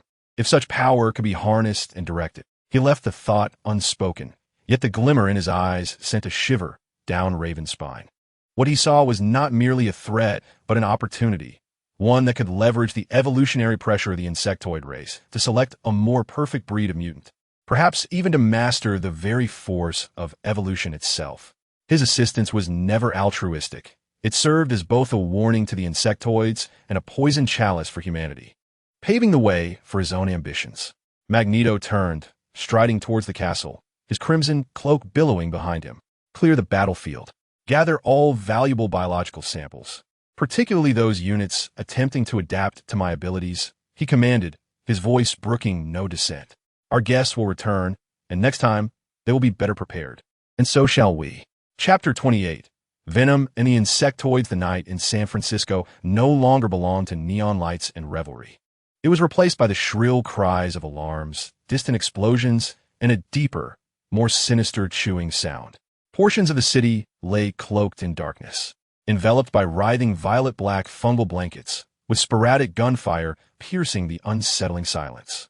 Eddie Brock huddled deep within an abandoned convenience store, Shelves askew and the floor littered with shattered glass and scattered goods. He ravenously devoured the last can of beans he could find. The cold, mushy substance failed to quell the insatiable hunger of the dark entity dwelling within him, yearning for more potent sustenance. "I'm so hungry," Venom's low, raspy voice echoed in his mind, laced with a sticky craving. "These insects, their scent is repulsive yet brimming with power." "Shut up," Eddie hissed, wiping his mouth. "I know you're hungry, but those things outside, don't even think about it. Remember the last time we almost became their snack? Days prior, they had attempted to assault a minor insectoid hatching node, only to narrowly escape the acidic onslaught of an unexpectedly evolved guardian unit. The black symbiotic tissue of Venom exhibited remarkable resistance to conventional damage, but displayed an alarming vulnerability and fear towards such highly specialized biological corrosives. "They're different," Eddie cautioned. Venom's tone carried a rare, almost primal instinct. "Not food, competitors. Threats. We must consume or be consumed." At that moment, the heavy metal roll-up door of the convenience store emitted a distressing, grating sound, like a formidable force was tearing at it from the outside. "Damn it, they found us." Eddie sprang to his feet, the remaining can of beans clattering to the ground. With a thunderous crash, the roll-up door was ripped away entirely. At the entrance, 3 hideous insectoid jumpers leapt inside, their multifaceted eyes glinting with greedy light, their mandibles dripping with corrosive saliva. "Food!" Venom surged with an exhilarating fervor, its immense black form erupting explosively from Eddie's back, enveloping him instantaneously and manifesting into its terrifying guise of muscular sinew and fearsome fangs. As the leaping insects charged forth, Venom emitted a deafening roar, its colossal black hand swiftly seizing the first assailant, crushing its exoskeleton with overwhelming force, splattering green ichor in all directions. Disgusted by the taste, Venom growled lowly, casting the remnants aside, sending them crashing into a nearby shelf. Yet, its movements were relentless. A long, black tongue lashed out like a whip, severing the second insect in twain. The third met its demise as Venom opened its cavernous maw, viciously biting off its head and chewing it a few times before swallowing. Like a rotting crab soaked in battery acid, Venom complained, but Eddie could sense an unusual thrill emanating from the symbiote. The energy harvested from consuming the insectoid units far surpassed that derived from mundane criminals, despite the appalling flavor. However, the cacophony of battle and the unique biological signals emitted by Venom attracted unwelcome visitors. Heavy footsteps echoed down the street as 2 colossal cockroach units, akin to moving fortresses, smashed through the walls and advanced, their abdomens heaving, preparing to unleash acidic venom. "Be careful," Eddie warned internally. Venom's reaction was swifter. It leapt sideways, narrowly evading the initial spray of acid. The ground and shelves, splattered by the corrosive liquid, immediately billowed with smoke as they dissolved rapidly. Yet, a second wave of acid followed closely, its reach broader. There was no escaping it. Instinctively, Venom coalesced its black matter into a shield before it. Sizzle. A piercing sound erupted as the strong acid fiercely corroded the symbiotic shield, the black tissue disintegrating visibly, vaporizing before Eddie's eyes. "Ack!" Venom howled in agony and rage. The pain vividly transmitted to Eddie, as if his own skin were being doused in concentrated sulfuric acid. The symbiote's resistance to such targeted biological corrosion was alarmingly lower than anticipated. Venom abruptly withdrew the nearly eroded shield, its massive arms extending into sharp black spikes, plunging them forcefully into one cockroach unit's compound eye, striking directly at its brain. The other was toppled by sheer brute force before Venom pounced upon it, tearing and gnawing with primal ferocity until it ceased to move. As the battle concluded, the convenience store lay in disarray, saturated with the green ichor of the insectoid and the acrid scent of strong acid. Venom's body, where the acid had eroded, writhed as it slowly began to regenerate, though at a pace significantly slower than usual. "They heard us." Venom's voice echoed with a suppressed pain and incredulous fury. How could a powerful alien symbiote be wounded by these lowly insects? Eddie too felt that fury, and beneath it, the primal instincts of hunting and consuming were ignited within Venom. "They fear this." Eddie suddenly noticed that the insectoid units, physically torn apart and bitten into by Venom, seem not to evolve rapid defensive adaptations as those struck by energy weapons did. The adaptability of the Zerg appears predominantly inclined towards countering energy assaults and established physical laws. However, when confronted with the chaotic, instinctual physical tearing and devouring nature of venom, their reactions seem somewhat sluggish. They require more direct data to evolve countermeasures. At that moment, a previously overlooked Zerg reconnaissance unit, no larger than a palm, darted from the shadows, lunging at the venom in an apparent attempt to collect samples. A foolish endeavor. Venom roared, reacting with lightning speed, swallowing the diminutive creature whole and crunching it with a resounding snap. Upon consumption, venom abruptly froze. Eddie. Its voice took on a peculiar tone, a blend of nausea, confusion, and an intense, unprecedented craving. What's wrong? Did it taste worse? Eddie inquired with trepidation. No, it's... Venom seemed to struggle with its analysis. Their chaotic yet potent genes brimmed with potential for transformation, undesirable yet profoundly nourishing. Eddie sensed that a transformation was occurring within Venom. After devouring various types of Zerg units, the symbiote appeared to be forcefully deciphering and assimilating certain traits from their genetic sequences, attempting to integrate them into itself. The areas corroded by acidic fluid were regenerating into a seemingly more resilient tissue, now faintly glimmering with a chitin sheen, though exceedingly subtle and highly unstable. This transformation was undeniably real. This revelation sent Venom into a frenzy. More, Eddie. We need more. Venom's consciousness was overwhelmed by greed and a euphoric urge for evolution. Consume them. Learn from them. Grow stronger. Let them know who the true apex predator is. Fear was supplanted by avarice, caution drowned in ferocity. Venom burst forth from the convenience store, actively launching itself toward the swarm outside. It was no longer merely combat. It had evolved into a selective hunt. Avoiding units capable of spewing strong acid, it sought out those with thick exoskeletons, specialized senses, or remarkable speed, tearing them apart in the most violent and direct manner before devouring them. It surged through the swarm like a black, frenzied glutton, inciting a tempest of blood and carnage. With each consumption, its understanding of the Zerg's biological structure deepened, prompting exceedingly subtle yet continual adaptive adjustments within its form. The impact of the Zerg's attacks upon it seemed to wane gradually. The swarm, too, recognized the existence of this unique threat. New units were summoned. Some exuded sticky nets designed to ensnare the symbiotic organism, while others attempted to unleash high-frequency sound waves or specific energy pulses. The Zerg were evolving countermeasures on-site in response to Venom's characteristics. A bizarre hunt and counter-hunt unfolded fiercely amidst the ruins of San Francisco between two alien species. This auditory structure belongs to us now, Venom declared to Eddie as it shredded a jumping insect. Eddie thought to himself, I really don't want to know this. Good heavens, its legs are still moving. Venom, having ingested a stalker's photoreceptive organ, perceived the darkness with newfound clarity. The Zerg's novel unit, a bioadhesive web-spitting entity, ensnared Venom, who, in a frenzy, tore it apart. How vexing. Yet, I shall not fear the analysis of its components next time. Eddie felt himself being drawn into a frenzied race of evolution, his body at the forefront of a fierce clash between two extraterrestrial species. Fear coursed through him, yet a peculiar sense of power surged within. Venom appeared to have discovered a unique method to combat the Zerg, more savage than they, more voracious, and quicker to learn the art of consumption. Meanwhile, the Zerg marked this dark symbiote as a high-priority target, necessitating immediate analysis, adaptation, and eventual eradication. A top-tier predator? In this desolate expanse, only one could prevail. Chapter 29.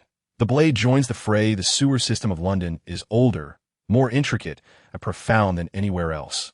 For centuries, it has served as the dark vein flowing beneath the city's polished exterior, concealing innumerable secrets.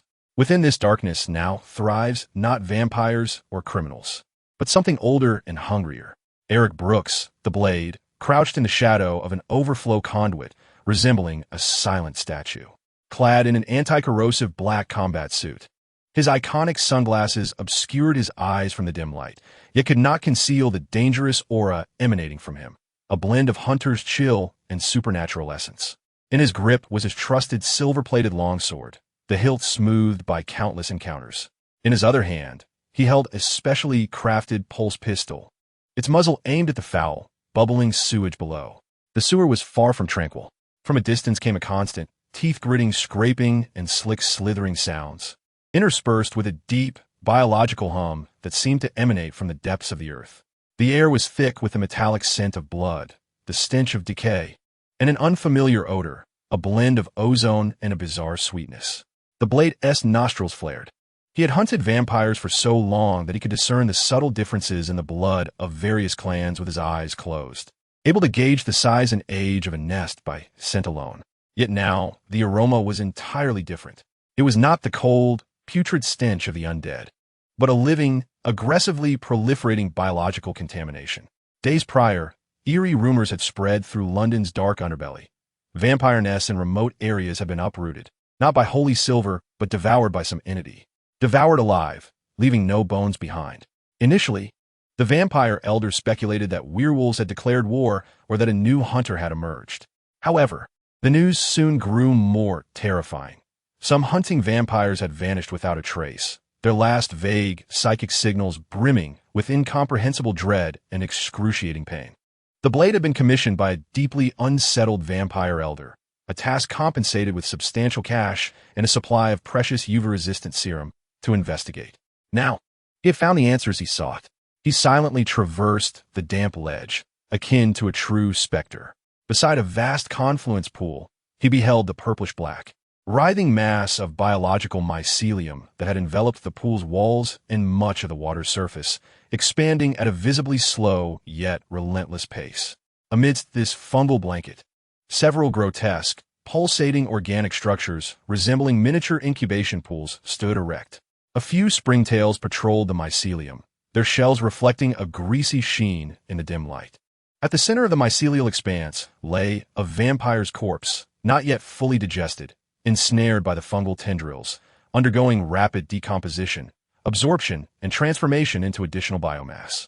Blade's brow furrowed tightly. He could even recognize the vampire as a member of the Bloodcrow clan, renowned for its agility and cunning. At this moment, he resembled an insect ensnared in a spider's web, undignified and reduced to mere sustenance for the monstrosity. So, the alien cockroaches, Blade murmured, his voice as frigid as ice. He had perused the scant intelligence leaked by S.H.I.E.L.D. and was aware of the impending peril facing Earth. Yet, he had not anticipated that these entities would extend their tendrils into the underground realm so swiftly, nor possess such an insatiable appetite. One springtail seemed to sense something amiss, abruptly pivoting toward Blade's direction, emitting a sharp hiss. Blade afforded it no opportunity to summon its companions. With lightning speed, he surged from the shadows. His pulse pistol unleashed a rapid succession of shots, the specially designed high-frequency energy beams striking two more distant springtails with pinpoint accuracy, shattering their exoskeletons and sending them staggering backward. Simultaneously, he had closed the distance to the first springtail, his longsword slicing through the air with a chilling silver gleam. Swish! A precise strike. Not a brute force cleave, but a deft incision at a joint in the exoskeleton, a swift slash that severed the creature's head from its body. Viscous green ichor splattered forth, landing on his combat suit with a faint sizzling sound, yet the special coating repelled it. Clean, efficient, and lethally effective, just as when he hunted vampires. However, the insectoid adversaries exhibited a far more formidable reaction than the vampires. The springtail, injured by the pulse energy, did not succumb immediately. Instead, it rapidly developed a thick, insulating biological scab at the wound site, shrieking in alarm. More shrill cries emanated from the depths of the sewer, drawing nearer with alarming speed. The heavy thud of footsteps, the flapping of wings, perhaps some small aerial unit adapted to the sewers. And a dreadful sound reminiscent of bone scraping against bone filled the air. Without hesitation, Blade retreated, simultaneously hurling a high-explosive grenade toward the incubation pool at the heart of the mycelial mass. Boom! The explosion's fiery light briefly illuminated the vast confluence pool, the repugnant organic matter scattering in all directions. Yet, he soon observed the mycelium rapidly mending its injuries, even more swiftly generating new, more defensive structures. The regenerative ability was utterly absurd. He spat in frustration. At that moment, new foes emerged. Several previously unseen insectoid units surged forth from various pipe openings. Their forms were notably more slender, their exoskeletons a deep hue that almost melded with the shadows, moving with a silence that betrayed their presence. Save for the faint glimmer of red in their compound eyes, they were the stalkers. Rather than charging headlong into battle, they utilized the intricate layout of the sewers, sliding along walls, ceilings, and even beneath the water, to launch a coordinated assault. Their minions bore an unsettling high-frequency vibration capable of effortlessly rending steel. Blade found himself embroiled in a fierce struggle. His longsword danced in a way that water could not penetrate, each block sparking fire, each slash leaving deep impressions in the adversary's carapaces. Yet these newly emerged foes were swifter, more cunning, and operated in perfect harmony. The energy beams from his pulse pistol struck them, but with diminished effect. They seemed to exhibit a notable resistance to energy-based attacks. To exacerbate matters, he detected a faint, cloying mist of spores wafting through the air. Instinctively, he held his breath, feeling a slight sting against his skin. Poison, perhaps? His combat style would need to adapt. These were not vampires driven solely by instinct and bloodlust. They were a highly coordinated collective of killers, astonishingly quick to learn. A glint of cold light flashed in Blade's eyes. He abandoned the notion of a head-on confrontation, opting instead to exploit his superhuman speed and agility. Maneuvering through the sewer's complex environment, he became a swirling vortex of darkness, darting left and right, utilizing pipes, iron ladders, and even the bodies of his foes as platforms for high-speed maneuvers. No longer did he seek a single lethal blow. Instead, he employed his longsword for precise thrusts, targeting joints, compound eyes, and sensory organs to disrupt their balance and perception. The pulse pistol was no longer a weapon of lethality, but an instrument to fire at the ground and walls, creating smoke and debris to obscure vision, or to shoot at the ceiling, causing rubble to impede pursuit. He discovered that these creatures adapted slowly to purely physical traps and environmental disruptions, proving more adept at countering direct, pattern assaults. After a brilliant feint, he lured two stalkers into a collision, and his longsword struck like a viper from an astonishing angle, instantly piercing their relatively vulnerable neck joints. Green blood sprayed forth once more. Blade took a few steps back, breathing heavily, his eyes behind the sunglasses, scanning warily for the temporarily halted swarm of insects.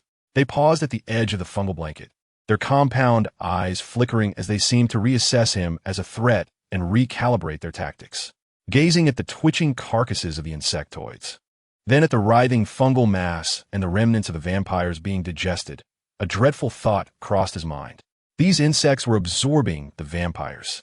They were analyzing and extracting the genetic sequences that endowed vampires with extraordinary speed, strength, regenerative capabilities, and even fragments of certain dark magics. If they succeeded, a chill coursed up Blade's spine. He had witnessed mortals transformed by vampires, seen monsters driven mad by blood. However, should such an extraterrestrial predator, capable of infinite evolution and adaptation, acquire the traits of immortality, it would spell doom for the entire universe, both above and below ground.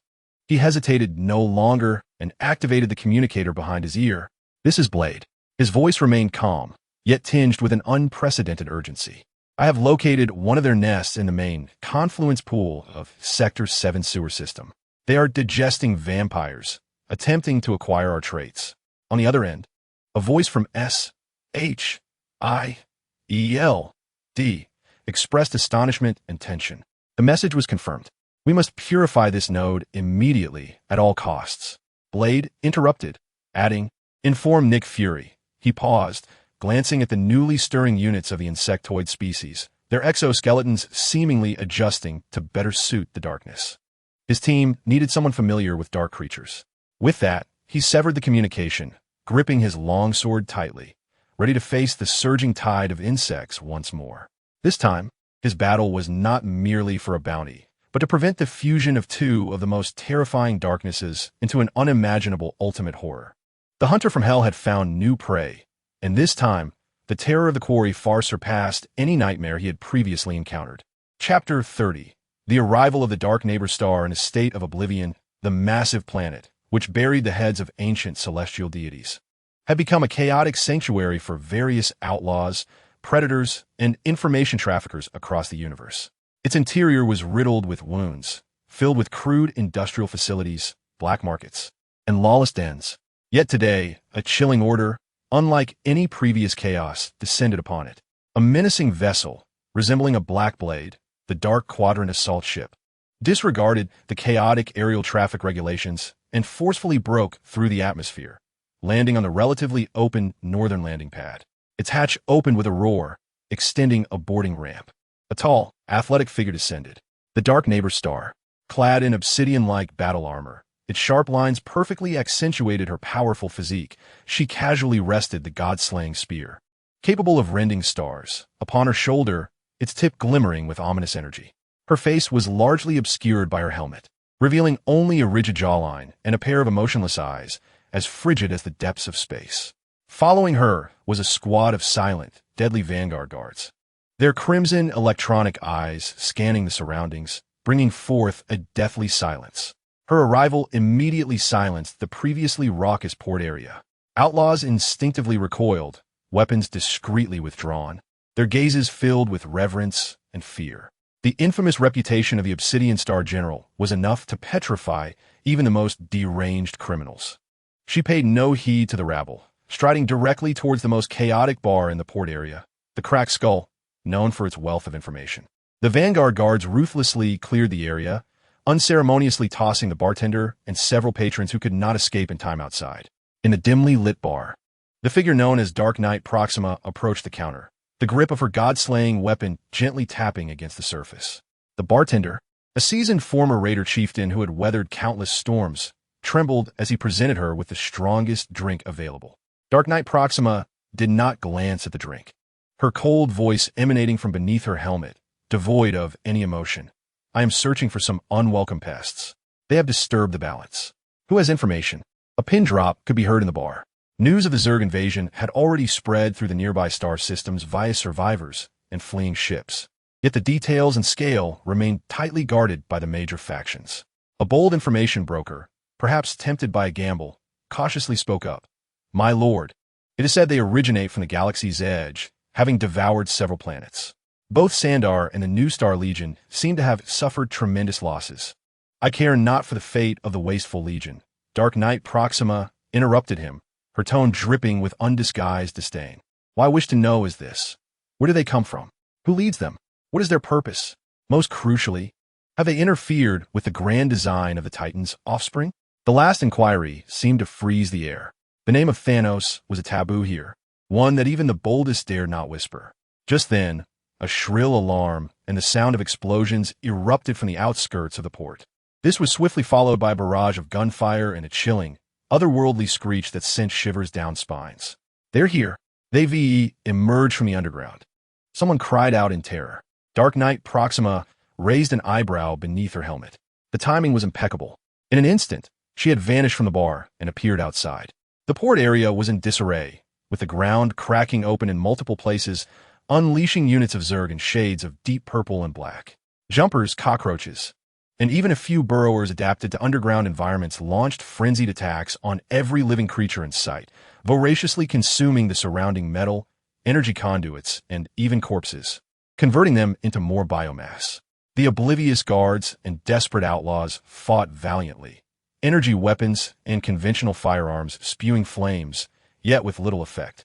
The Zerg adapted at an astonishing pace, their exoskeletons thickening and even beginning to deflect low-energy beams. Dark Knight Proxima observed this chaos with indifference, as if watching a poorly executed play. She refrained from immediate action, instead choosing to analyze their attack patterns, their coordination, and their vulnerabilities. A jumper screeched as it lunged at a petrified civilian. In a flash, no one could discern the motion. Only a dark purple energy trail flickered past. The jumper froze mid-air, then silently split in two, the cut as smooth as glass. The green blood that should have spilled forth was vaporized by the dissipating energy of the Godslayer. Dark Knight Proxima sprang into action. Like a dancer of death, she surged into the swarm. The Godslayer in her grasp transformed into countless streams of annihilation. With each flicker, a Zerg unit, sometimes several, was precisely cleaved at the core. their brains shattered or entirely vaporized. Her movements were efficient, succinct, devoid of superfluity, purely optimized for slaughter. The vanguard swiftly followed suit, employing energy blades and heavy artillery to eliminate the remaining foes. The Zerg's assaults posed little threat to her. Their minions were incapable of breaching her armor, and their acidic projectiles she deftly evaded or deflected with the energy field of the Godslayer. She even deliberately slowed her pace, allowing a few jumpers to approach, testing their strength and speed. Strength level, slightly below average. Speed, adequate. Shell hardness, effective against conventional weaponry. Calmly, she assessed in her mind as the Godslayer effortlessly cleaved through another swarm of Zerg, noting their collective consciousness's high coordination and intriguing evolutionary adaptability. She observed that the newly emerged Zerg units had begun to consciously concentrate their attacks along the trajectory of the Godslayer's energy, attempting to anticipate her movements. Their shells also started to darken slightly, seemingly trying to adapt to the destructive energy of the deep violet hue. Yet, it was insufficient. Suddenly, the Dark Knight Proxima raised the Godslayer high, its tip erupting with an even more resplendent dark violet radiance. Insects feel death.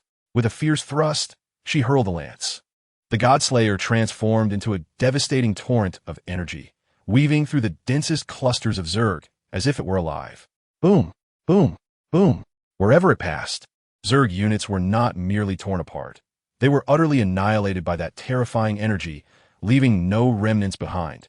In a single strike, it almost cleared half of the port's Zerg presence. However, at the moment the Godslayer returned to her grasp, she keenly sensed a few previously untouched. Bloated Zerg reinforcements, similar to bugs or overseers, fixating their multifaceted eyes upon her, or rather, upon the Godslayer in her hand. They seemed to be frantically recording and analyzing the energy characteristics of that recent strike. Subsequently, all remaining Zerg units, as if receiving a supreme directive, simultaneously ceased their attacks and retreated like a tide back into the burrows from whence they came, vanishing without a trace. Only a scene of devastation remained, along with the shaken populace.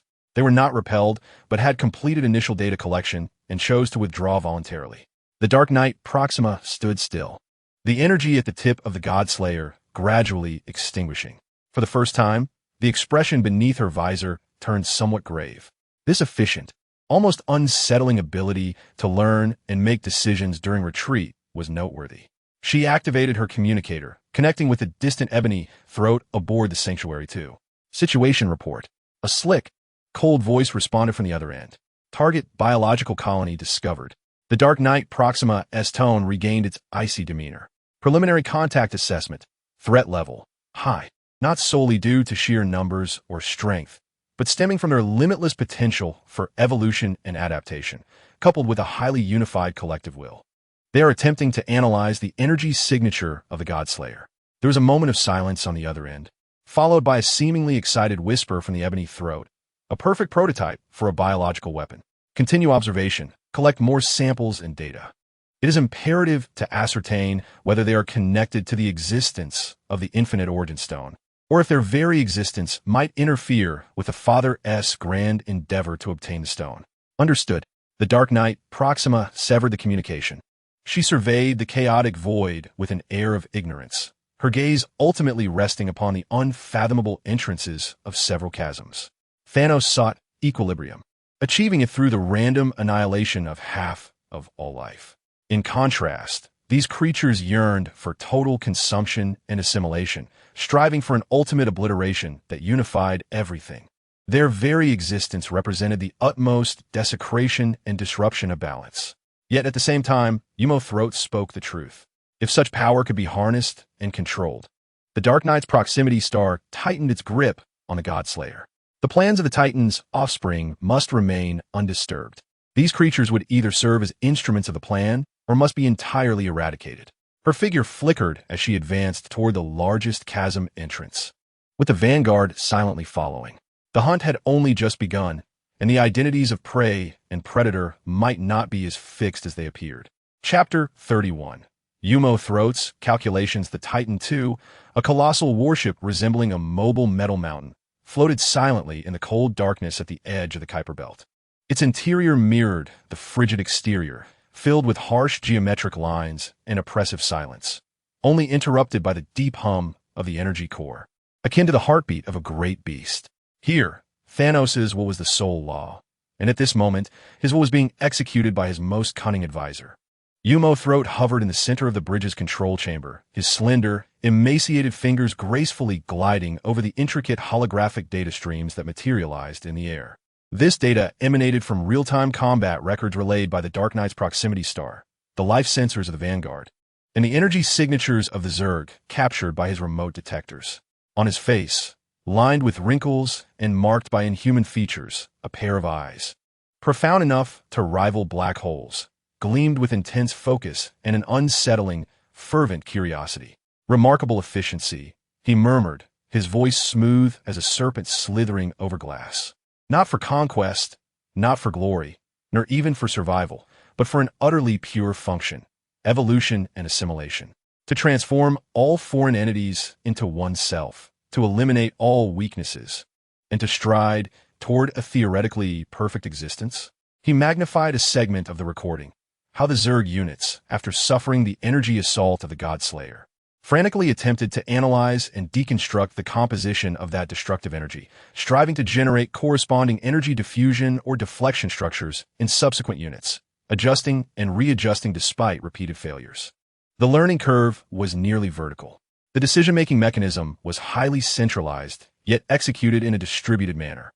Behind this lay an exceedingly powerful core consciousness, a masterful force that sparked a flicker of greed in Throat's eyes. What if such a formidable consciousness could be guided and harnessed? A mad yet enticing notion took shape in his meticulous mind. Thanos' father pursued balance through the power of the Infinity Stones, simple, direct, and efficient. Yet Throat, a mind obsessed with knowledge and control, envisioned another possibility. Why destroy half when one could master all? These Zerg were nothing short of readily available, nearly perfect biological weapon prototypes. If he could unravel its control mechanisms and bring it under his command, what he would secure for his father would transcend mere equilibrium. It would be the absolute dominion over the entire universe. And he, Yumithu, would be the master behind this ultimate weapon, his stature far surpassing that of the other Obsidian generals. Of course, the risks were immense. The peril posed by these creatures was indisputable. Yet, risk is invariably proportional to reward. He mused to himself, recognizing the necessity of acquiring samples, coupled with a profound understanding of the operational intricacies of their consciousness network. While physical samples were readily obtainable, the consciousness keys were another matter. He recalled the mention in the report from the Dark Knight Proxima regarding the swarm's fascination with the energy of the Godslayer. A plan swiftly began to crystallize in his mind. He initiated communication with Dark Knight Proxima. Your next mission, Yumithu's voice was devoid of emotional fluctuation, is to capture a living, fully functional swarm node unit, preferably one with robust information processing capabilities. Simultaneously, continue the assault with the Godslayer, but vary both the frequency and intensity in a systematic manner, meticulously recording the details of their adaptive responses, particularly the nuances in energy signature. You want me to treat the Godslayer as a testing tool? The cold voice from Dark Knight Proxima responded, carrying a faint undercurrent of resistance. The Godslayer is a symbol of annihilation, not an experimental instrument. To be precise, it serves as both bait and probe. My dear sister, Yumithu patiently elucidated, his tone akin to instructing a slow-witted pupil. We require a deeper comprehension of their adaptive priorities and learning algorithms. Their thirst for the Godslayer's energy is our window into their core logic. Execute the command. Understood. Dark Knight Proxima severed the communication, evidently less than fully willing. Yumithu paid little heed to the emotions of tools. He summoned the monitoring data from Earth. There, the swarm's activity was unusually vigorous, evidently engaging in fierce interactions with various local supernormal forces, mutant genes, magical energies, and even some symbiotic entities. The data was vast and chaotic. Earth has always been so unique. A flicker of annoyance crossed Yumithu's eyes, soon replaced by intrigue. That planet resembled a chaotic testing ground, rife with unforeseen variables. Perhaps there, the swarm would reveal more fascinating traits. He required additional perspectives. He needed a pair of eyes to delve directly into the heart of the swarm's control zone. With a gentle wave of his hand, a new command was issued. Minutes later, a small reconnaissance vessel, endowed with exceptional stealth capabilities, detached from the Temple 2 and silently navigated towards the inner solar system. Its destination, Earth, the swarm's occupied territory. Its mission, to infiltrate, observe, and, if possible, capture special samples, particularly those swarm units that exhibited mutations after interacting with local supernormal phenomena. Having accomplished these tasks, Yumithu once again immersed himself in the ocean of data. He called forth the genetic sequence model of the swarm, based on the biological fragments analyzed from Dark Knight Proxima, and began to attempt simulated interventions. If an exogenous control sequence were to be inserted here, it would virtually implant a segment of genetic coding based on the neurocontrol technology of the Kree Empire. Yet the success rate would be less than 0.03. Such an attempt would be swiftly recognized and eliminated. Attempts to infuse mental energy through simulations based on Skrull mind manipulation techniques using energy pulses have proven futile. The collective consciousness is excessively vast and unified, while individual units lack independent thought, rendering deception impossible. As for physical neuroparasitism, accessing data on certain neuroparasitic entities from the Raider database reveals that the target organism's internal environment is exceedingly hostile, with an overly acidic composition, insufficient for the parasites to survive long enough for control to be established. Repeated simulations lead to repeated failures. The biological defenses of the Zerg are not merely physical.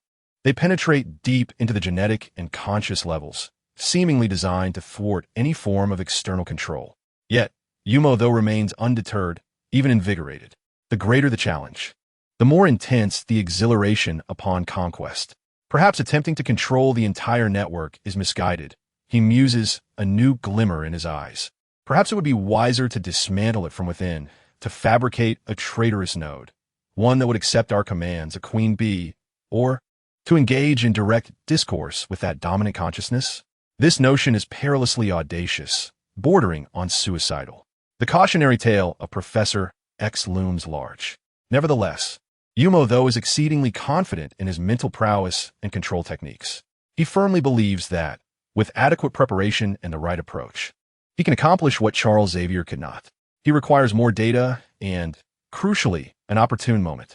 He gazes at the holographic star map, specifically at the spatial region marked as the general direction of the Zerg Sovereign, then casts a glance at Earth. Let us see what surprises you can forge in the crucible of Earth. Yumo, though, chuckles softly, his laughter echoing in the vast, cold bridge of the ship, imbued with a sense of inscrutable calculation and anticipation. The hunter has cast his net, yet the target is not merely prey, but the entire hunting ground, including the quarry itself, to be brought under his dominion. Yumo, though's ambition is far more profound and perilous than mere destruction or conquest. Chapter 32. The gaze of the Zerg Sovereign. The gaze of the Zerg Sovereign fixes upon Earth, this blue planet ensnared by chaos and fear, which, on the cosmic scale, is but a speck of dust. Yet at this moment, it has become the focal point of a distant and frigid consciousness. Located beyond the spiral arms of the Milky Way, in an absolute void shrouded by nebulae and dark matter, the essence of the Zerg Sovereign, a vast amalgamation of biomass, energy, and pure will, incomprehensible by conventional physical concepts, slowly turns its attention towards this insignificant battlefield. For the Sovereign, the invasion of Earth represents merely a minuscule step in its boundless expansion, a limited-scale experiment in biomass assimilation. However, the anomalous data points emerging during this experiment increasingly trigger alarms within its superintelligent logical units. The Avengers' tenacious resistance, the peculiar abilities of mutants, Wakanda's vibranium technology, the sorcery of Asgard, the anomalous characteristics of the Venom symbiote, and even the interference from Thanos' forces. All these elements compose an intricate tapestry of threats that cannot be immediately assimilated, instead giving rise to an incessant emergence of new dangers. Efficiency demands optimization. Threats necessitate assessment. Evolution requires direction. Thus, it casts a glance, not a physical observation in the conventional sense, but rather a transcendent scan and pressure projection across light years of pure consciousness.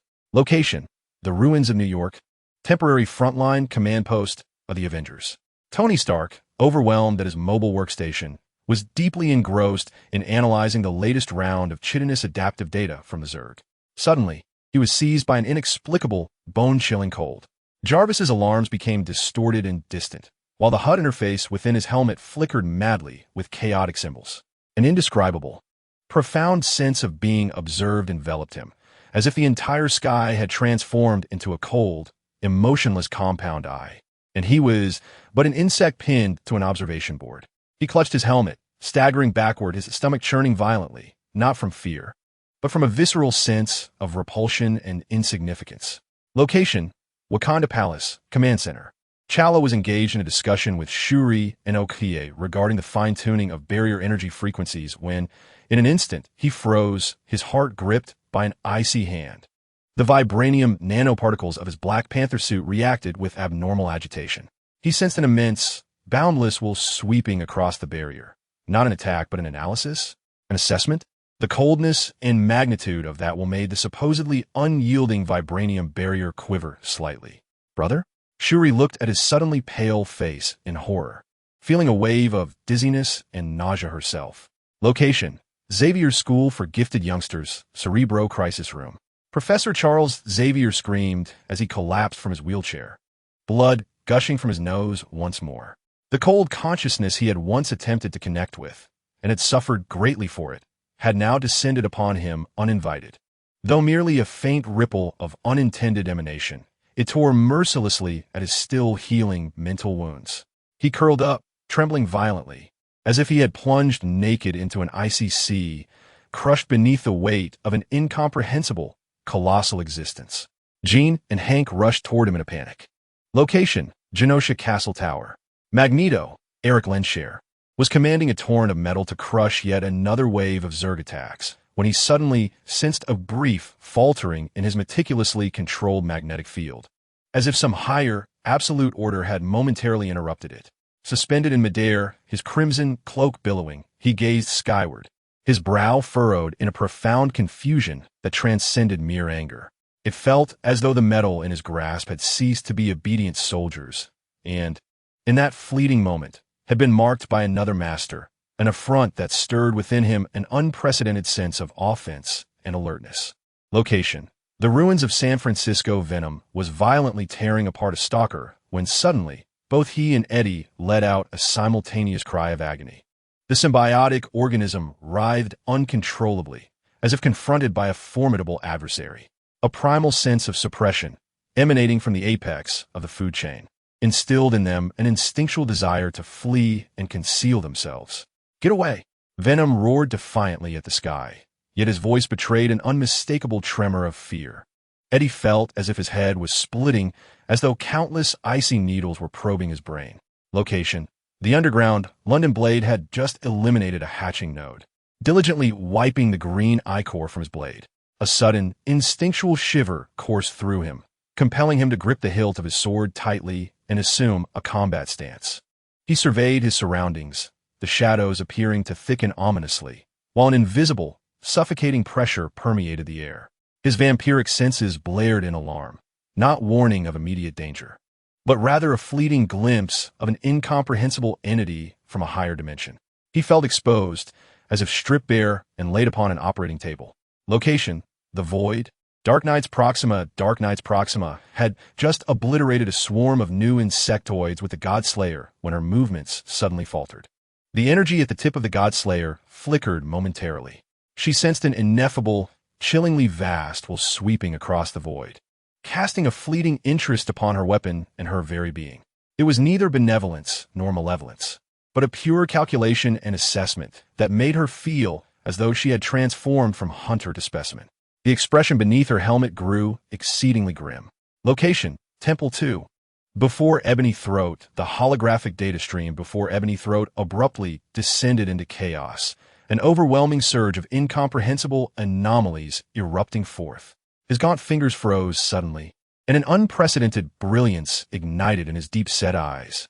Not only had he detected the faint ripples of consciousness traversing the starry expanse, but he also endeavored to reverse trace and analyze it.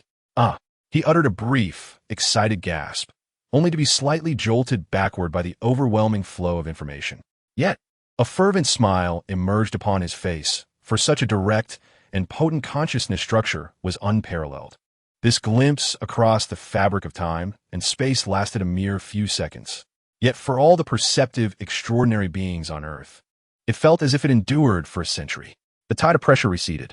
However, it left behind an icy, deathly silence and a deeper fear. Tony Stark panted heavily, bracing himself against the workbench, his face pale beneath the mask. T'Challa drew a deep breath, striving to steady his racing heart. He exchanged a glance with Su-Rue, and both recognized the horror reflected in each other's eyes. Charles Xavier, with Jean's assistance, struggled to return to his wheelchair, his gaze vacant as he murmured, "It saw us." Magneto descended silently, gazing intently towards the distant Zerg hive, his expression profoundly contemplative. Venom and Eddie looked uncertainly at the now tranquil sky. Blade slowly sheathed his sword, the gravity of his gaze concealed behind his sunglasses. In the dark night, Proxima Centauri clutched the Godslayer, feeling an unprecedented uncertainty regarding the mission.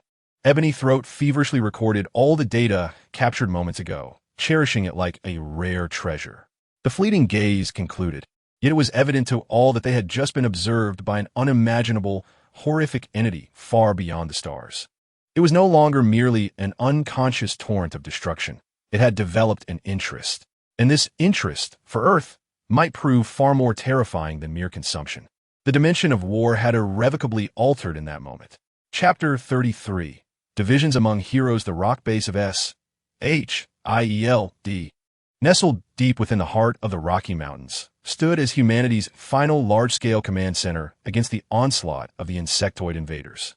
The cold metallic walls, flickering holographic screens, unceasing communication static, and the pervasive scent of disinfectants mingled with anxiety formed a stifling backdrop.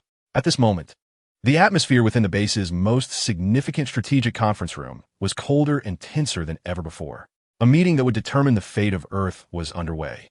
It felt more like an impending storm than a discussion. On one side of the conference table stood Captain America, Steve Rogers, at the core of the assembly. Clad in his battle attire, weariness marked his face, yet his gaze remained as resolute as steel. To hold our ground is to invite suicide. His voice cut through the tension, fists striking the table unconsciously. For every day we delay, the insects grow stronger and more adaptive. How long can Wakanda's shield hold? Once breached, we will lose our final bastion.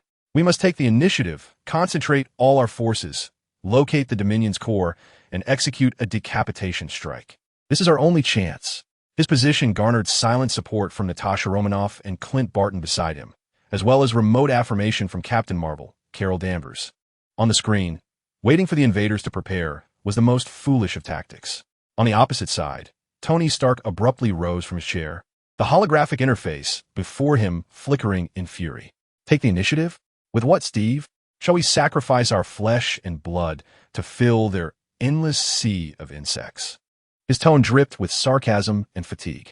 Do you have any idea how dire our casualties are? Do you know how many countermeasures they have evolved specifically against each of us? Decapitation?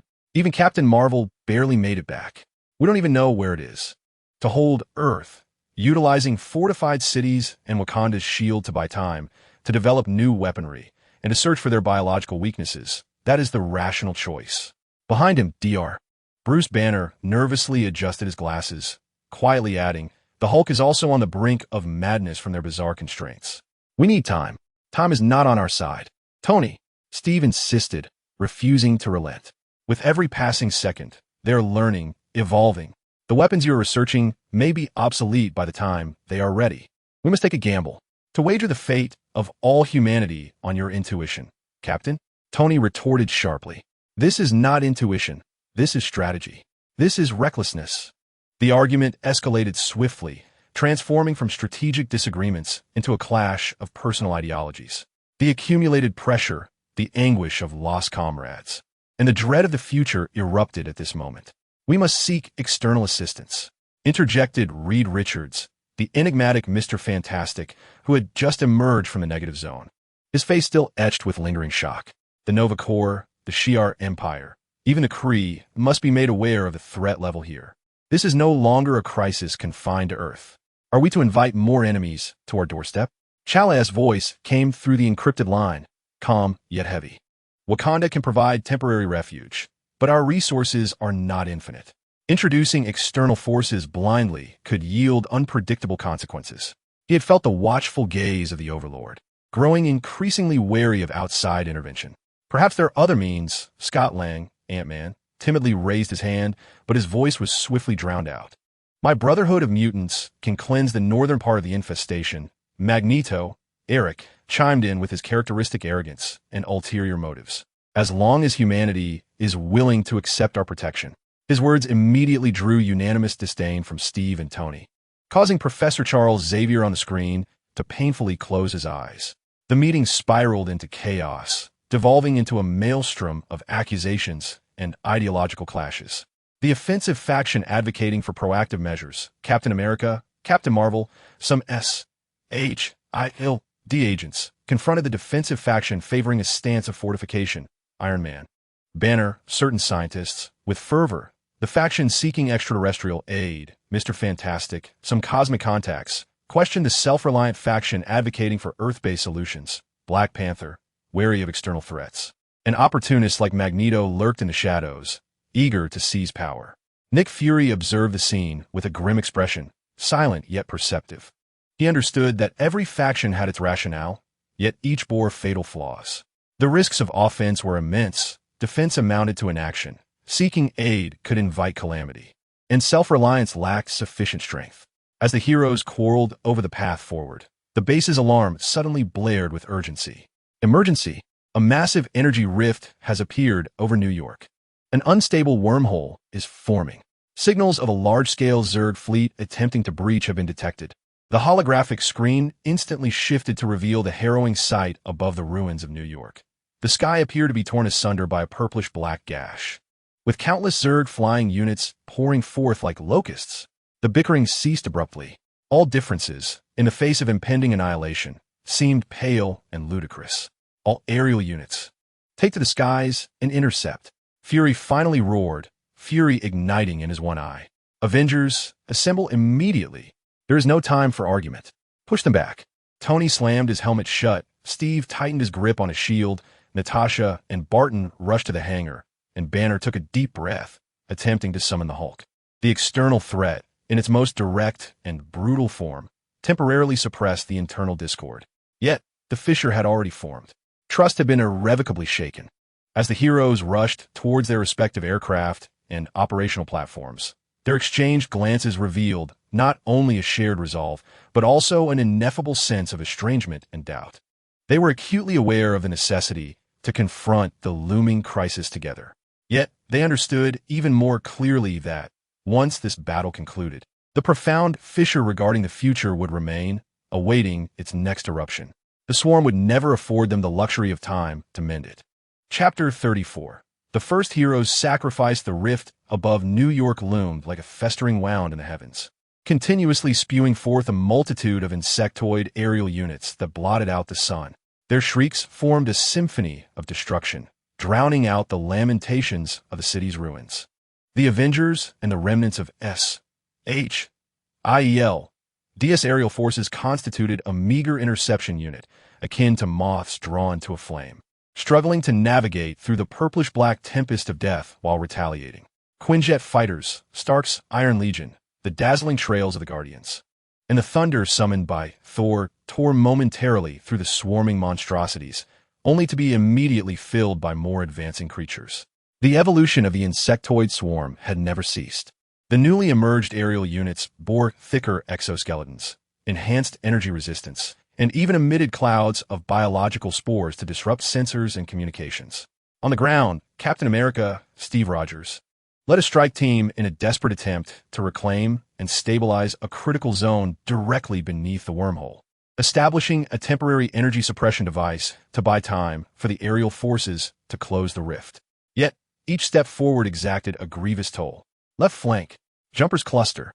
Barton, Steve bellowed as he hurled his shield to deflect an incoming scythe-like creature, a new variant of flying insect. I see it. Up high, Hawkeye, Clint Barton, crouched upon a fractured support beam, his new high-tech prosthetic firmly supporting his longbow. Instead of utilizing expensive, specialized arrows, he resorted to the most ordinary, explosive arrows, employing his remarkable precision to strike at the vulnerabilities of the Jumpers, cracks in their carapaces or their mouths, triggering internal detonations and efficiently clearing the nearby foes. His quiver was swiftly depleting. "Romanov, how's the right corridor looking?" Steve inquired through the communicator. "Clear, but not for long. There are too many of them." The voice of Black Widow, Natasha, came through, laced with urgency and gunfire as she momentarily stalled a wave of advancing cockroach-like creatures with the energy discharges of her widow's bite. Among the team was another active figure, Mockingbird, Barbara Morse. Her combat staff whirled with unyielding precision, combining impeccable martial arts to shatter the legs and heads of encroaching jumpers. Though her movements remained agile, her taut expression betrayed the immense physical exertion she was enduring. As a hero not typically on the front lines, she could have opted for the relative safety of the rear, yet she insisted on participating in this perilous ground operation. "Morse, fall back for resupply. Your position is being taken over by Team 3. Noticing her fatigue, Steve commanded, "Just give me one more minute, Captain. I can hold this line." The mimic bird gritted her teeth, executing a stunning spinning kick that shattered the mandible of a jumping insect. She refused to retreat, unwilling to appear powerless in such a moment. Suddenly, the swarm's assault pattern shifted dramatically. No longer mindlessly charging, they parted like a tide, revealing several previously concealed, corpulent projectile units that swelled their sacks and unleashed large globules of viscous, ominously green bioluminescent slime bombs. These bombs were not aimed at individuals, but rather indiscriminately obliterated the ground and cover in front of the assault team. "Take cover," Steve bellowed. The slime bombs detonated upon impact, not with a violent explosion, but rapidly expanded into vast, exceedingly sticky, gelatinous areas, emitting potent acidic fumes. In an instant, the assault team's advance was entirely obstructed, with several soldiers unable to evade being ensnared, their combat boots and armor swiftly corroded, eliciting their agonizing cries. To make matters worse, these slime zones greatly restricted the team's maneuverability. "Clear the ground, quickly." Steve attempted to scrape away the slime with his shield, but to little avail.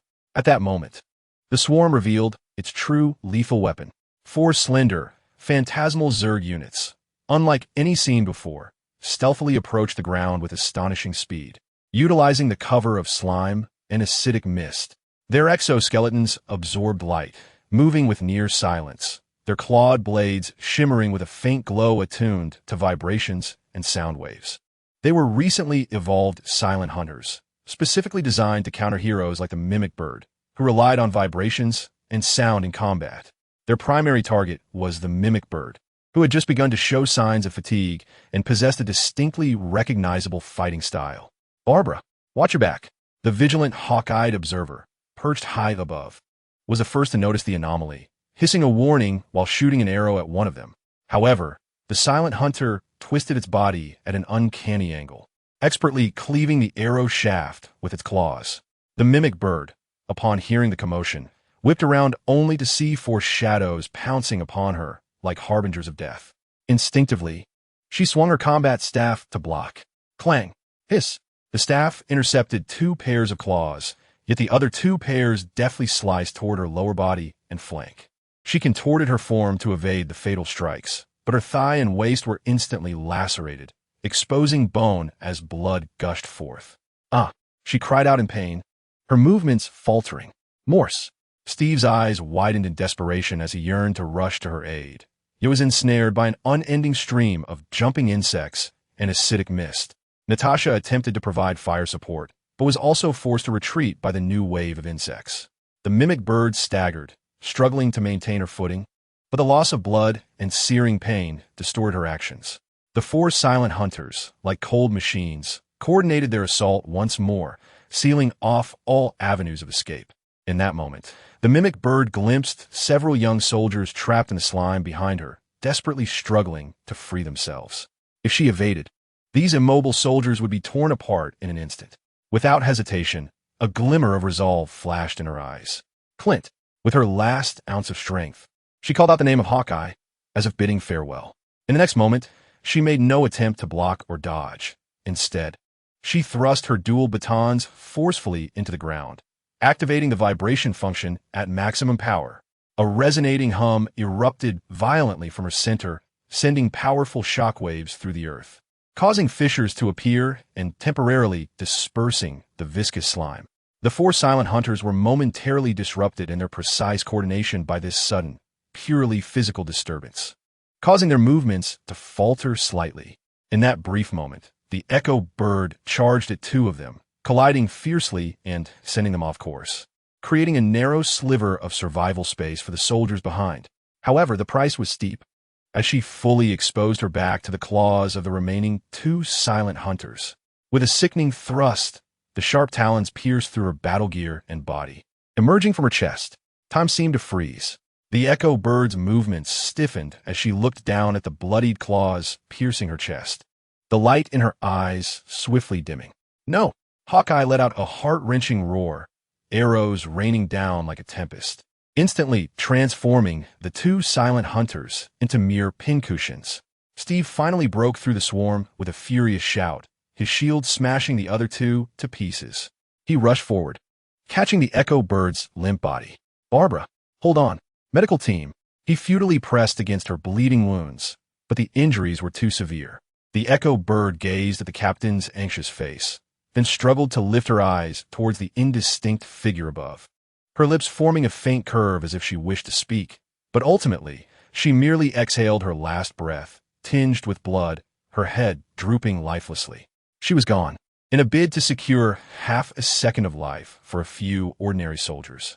She had sacrificed her own existence to shield them from the lethal blades evolved to hunt her.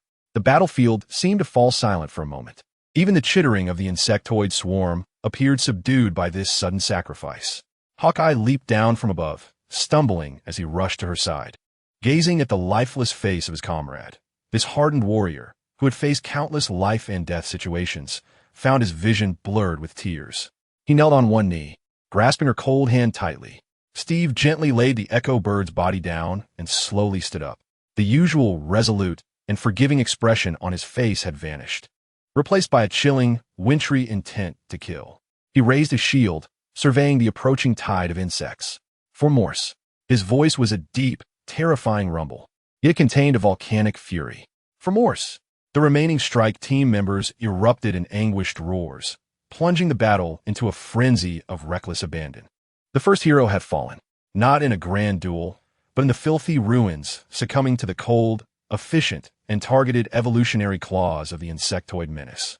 Her death was like a bucket of ice water, extinguishing the flames of internal discord among the heroes, yet leaving behind an unhealable, bloody wound. From that moment, war would never be the same. Chapter 35. The rift in space. The wound above New York City has yet to heal. The residual energy waves from the temporary wormhole, painstakingly sealed by the Avengers, still linger, casting an unsettling distortion over the ruins of the city. The acrid scent of ionized air mingles with the noxious stench characteristic of the insectoid race, causing a stinging sensation upon inhalation. However, the true catastrophe is only just beginning. The insectoid overlord appears dissatisfied with the efficacy of the previous makeshift passage. It demands a more stable and expansive gateway. The Earth's abundant biomass and unique resistance genes have escalated from a potential target to a high-priority object for assimilation.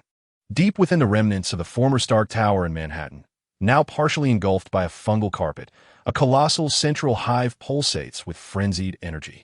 Countless insectoid worker units continuously feed it with plundered metals, energy sources, and even remnants of buildings and biological carcasses. At the heart of the hive, a highly specialized organic structure resembling a massive dark purple crystal cluster is converging an unimaginable amount of energy. This is not biological energy. Rather, it is a force closer to the essence of space itself, an abominable capability reverse-engineered and optimized from the technologies of civilizations that had once mastered rudimentary spatial techniques. At the rock base, alarms blare once more at the highest priority, shriller than before, filled with urgency and despair. Energy readings are off the charts. New York's central hive point. The curvature of space is undergoing drastic changes. The voice of a technician quivers with fear. Nick Fury, his one eye fixed intently on the main screen, observes data curves shooting up almost vertically. What do they intend to do? Open another hole? Sir, another scientist, pale as a ghost, shakes his head. At this energy level and pattern, they are not opening a door. They are tearing through. Before his words could fully settle, The monitoring visuals on the screen undergo a drastic transformation. Above New York, the area of distorted light suddenly collapses inward. It is as if an invisible giant hand has seized the fabric of the universe and wrenched it apart with great force. With a deafening sound that reverberates not through the air, but directly into the very souls of all sensitive beings, a horrific tearing noise echoes throughout the heavens. A massive, irregularly edged, and violently twisting purple-black rift in space has been forcefully ripped open. It stretches across the sky above New York, extending for several kilometers, resembling an ugly scar on the very fabric of the heavens. Within the rift, there is no starry expanse, but rather a roiling, nauseating energy from another realm, filled with incomprehensible colors. Through the rift, one can vaguely glimpse the nightmarish sight of distorted biological starships, akin to a swarm of insects awaiting to spawn, densely packed and seemingly endless. Their scale far exceeds the limits of the previous temporary wormhole. "Oh my God," Maria Hill mutters, losing her usual composure. "This is no longer a passage. It is a breach. A stable wound connecting two realms. All units, prepare for combat at the highest level." The roar of fury reverberated across all channels, heralding the imminent arrival of the main force. What surged forth first was no longer a mere trickle of aerial units, but a veritable deluge of insectoid hordes cascading like a waterfall. Not only did they include jumpers and flying dragons, but also colossal heavy aerial units, akin to large transport aircraft, which had never been witnessed before. These creatures descended as if laying eggs, directly airdropping a fully formed ground force of Zerg, including heavy units such as thunder beasts, lurkers, and corruptors, onto the city streets. Simultaneously, countless new flying insectoids, specifically engineered to dominate the aerial advantage, surged forth. Instead of bone spurs, they unleashed vast electric arc nets and powerful bioelectromagnetic pulses, incapacitating low-flying Quinjet fighters and several Iron Man drones in an instant. The Avengers, having just endured a grueling battle and not yet fully recovered, were compelled to engage once more. Friday, redirect all power to the thrusters and weaponry. Ignore stealth. Tony Stark bellowed as he ascended into the sky, his repulsor blasts unleashed in full force. Yet, the newly emerged flying insectoid carapaces exhibited remarkable resistance to energy attacks, significantly diminishing the effectiveness of his onslaught. Thor summoned lightning, unleashing a colossal chain of electricity that cleared a vast area. But soon, new units evolved shells capable of attracting lightning and dispersing energy. Captain Marvel, Carol Danvers, transformed into a photon shockwave, attempting to breach the rift itself, only to be violently repelled by a formidable layer of bioenergy shielding surrounding the fissure. Countless spore turrets, designed to counter high-energy assaults, materialized at the edge of the rift, firing relentlessly at her. The ground below was a scene from hell. Captain America, Steve Rogers, had just steadied his team when a massive shadow loomed above, the Thunder Beast. This colossal creature, akin to a moving mountain, effortlessly crushed the already crumbling ruins, its formidable bony scythe slicing through tanks and fortifications with ease. The soldiers' attacks against its thick carapace felt like mere tickles. "Concentrate fire on the joints," Steve shouted, but his voice was drowned out by explosions and the cacophony of chaos. The Hulk roared as he charged forward to grapple with the Thunder Beast, although he held the advantage in strength. The surrounding hordes of Zerg seized the opportunity to unleash corrosive acid and neurotoxins upon him, inciting immense frustration and drastically reducing his destructive efficiency. Spider-Man, Peter Parker, swung wildly through the urban canyons, his spider sense never ceasing to scream as threats emerged from every direction, above and below. He rescued several trapped civilians, only to find himself ensnared by even more Zerg. This was a grave predicament. He gasped, gazing up at the rift overhead, which resembled the Herald of Doom, teeming with an endless swarm of insects. The S.H.I.E.L.D., expending its last reserves of strength, organized a defensive line, teetering on the brink of collapse within mere minutes of the rift's emergence. The disparity in numbers was overwhelming, and the Zerg strategic composition and evolutionary adaptations rendered every counterattack exceedingly arduous. Even more terrifying was the rift's unnaturally stable condition, seemingly expanding slowly. The Zerg's main force was flowing through this violently torn spatial rift, continuously and massively infiltrating Earth. New York, this city long besieged by trials, had transformed into the forward base and stronghold for the Zerg invasion of Earth. Global monitoring satellites captured this horrifying scene, transmitting it through the undisturbed communication networks to every corner of the world. Panic has transcended mere vocabulary in the news, morphing into a tangible, hysterical collapse on a global scale. The outrage brought forth by the first victim has yet to subside, as the true tide of despair has been unleashed, engulfing the human realm with the tearing of that spatial rift. The Earth appears to have become a delicacy exposed before the most greedy and insatiable diners of the cosmos. As the feast has only just begun. Chapter 36. The Avengers assemble. Initial battle. The rift above New York loomed like the gaping maw of hell, and the purple-black tide of insects cascaded down like a deluge, carrying with it shrieks of destruction and death. The sky was obscured by a dense swarm of flying units, with sunlight struggling to pierce through the gaps, casting a mottled and dismal light upon the grotesque, hellish visage of the city below. Avengers, assemble. The voice of Captain America, Steve Rogers, pierced through the heavily disrupted communication channel, cutting through the explosions and shrieks, resonating clearly in the ears of every member. This was no longer a mere slogan. It was an undeniable command, a battle flag torn asunder amidst despair. Stark, suppress the air, clear a path to the rift, Steve yelled, raising his shield to deflect a torrent of corrosive acid, his voice booming through the communicator. Working on it. These damn insect shells are getting tougher. Tony Stark's voice came through, accompanied by the roar of engines and the hissing of overloaded energy weapons. His Mark 49 armor darted and rolled through the swarm. Shoulder-mounted micro-missile pods firing relentlessly and palm-mounted pulse cannons unleashing their maximum power. Each explosion cleared a small patch of the area, only for more insects to rush in to fill the void. Friday, analyzed the vulnerabilities in the energy barrier at the rift's edge, calculating. The barrier's energy signature is highly congruent with the bioenergy of the swarm. The effectiveness of conventional energy attacks is diminishing. Thor, we need your lightning. Clear the area to the maximum extent. Steve continued to issue commands.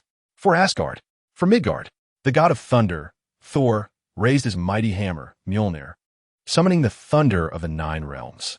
Thick chains of lightning struck down like divine retribution into the densest concentration of the swarm, vaporizing countless insect units in an instant. However, soon after, new types of insect units resembling lightning rods were airdropped, actively attracting and guiding the lightning underground, significantly diminishing Thor's clearing effect. Hulk, the ground is yours. Do not let those behemoths breach our lines. Steve pointed towards the Leviathan-like creature that crashed through buildings like a moving fortress. Hulk smash! Hulk roared deafeningly, his massive form charging towards the beast like a green cannonball, the two colossal entities colliding with a thunderous impact, shattering the surrounding glass with the shockwave. The Hulk's fist descended upon the carapace of the thunder beast like a pile driver, causing fissures to spread, yet the creature's colossal bone scythe inflicted deep wounds upon him, splattering green blood, hulks, and viscous green ichor from the Zerg in every direction. Surrounding jump bugs and cockroaches seized the opportunity to swarm, attempting to overwhelm the Hulk. Natasha, Barton, provide cover for the Hulk. Eliminate the lesser foes. Seek out the specialized units disrupting Thor and Stark. Steve's shield whirled through the air, toppling a swarm of jump bugs as he advanced resolutely. Understood. Black Widow, Natasha Romanoff, moved like a dancer in the shadows, her widow's bite and precise shots systematically dispatching the medium-sized units encroaching upon the Hulk. Hawkeye, Clint Barton, occupied the high ground, his eyes burning red from the sacrifice of his comrades, unleashing arrows with unerring accuracy, explosive arrows, sonic arrows, armor-piercing arrows, targeting the newly emerged Zerg units with specialized abilities. Squad, breach the rift barrier. Find a way through it. Steve shouted in desperation. Leave it to me. Captain Marvel Carol Danvers erupted with radiant binary energy, resembling a humanoid star as she charged through the dense spore fire and biological electromagnetic pulses, resolutely heading toward the spatial rift. No longer attempting a direct impact, she pressed her hands against the undulating biological energy barrier, unleashing a torrent of terrifying energy in an attempt to forcefully overload or even dismantle it. The barrier twisted violently, emitting agonized groans as the Zerg structures at its edge appeared scorched and shattered, yet deeper layers of biomass frantically regenerated. This was a war against the rapid pace of evolution. The Avengers displayed unparalleled individual valor and teamwork. Iron Man's technological firepower, Thor's dominion over the elements, Hulk's brute strength, Captain Marvel's cosmic energy, Captain America's tactical command, and the precise support of Black Widow and Hawkeye formed humanity's sharpest spear. Yet the ocean of Zerg was infinite. Evolution occurred in real time.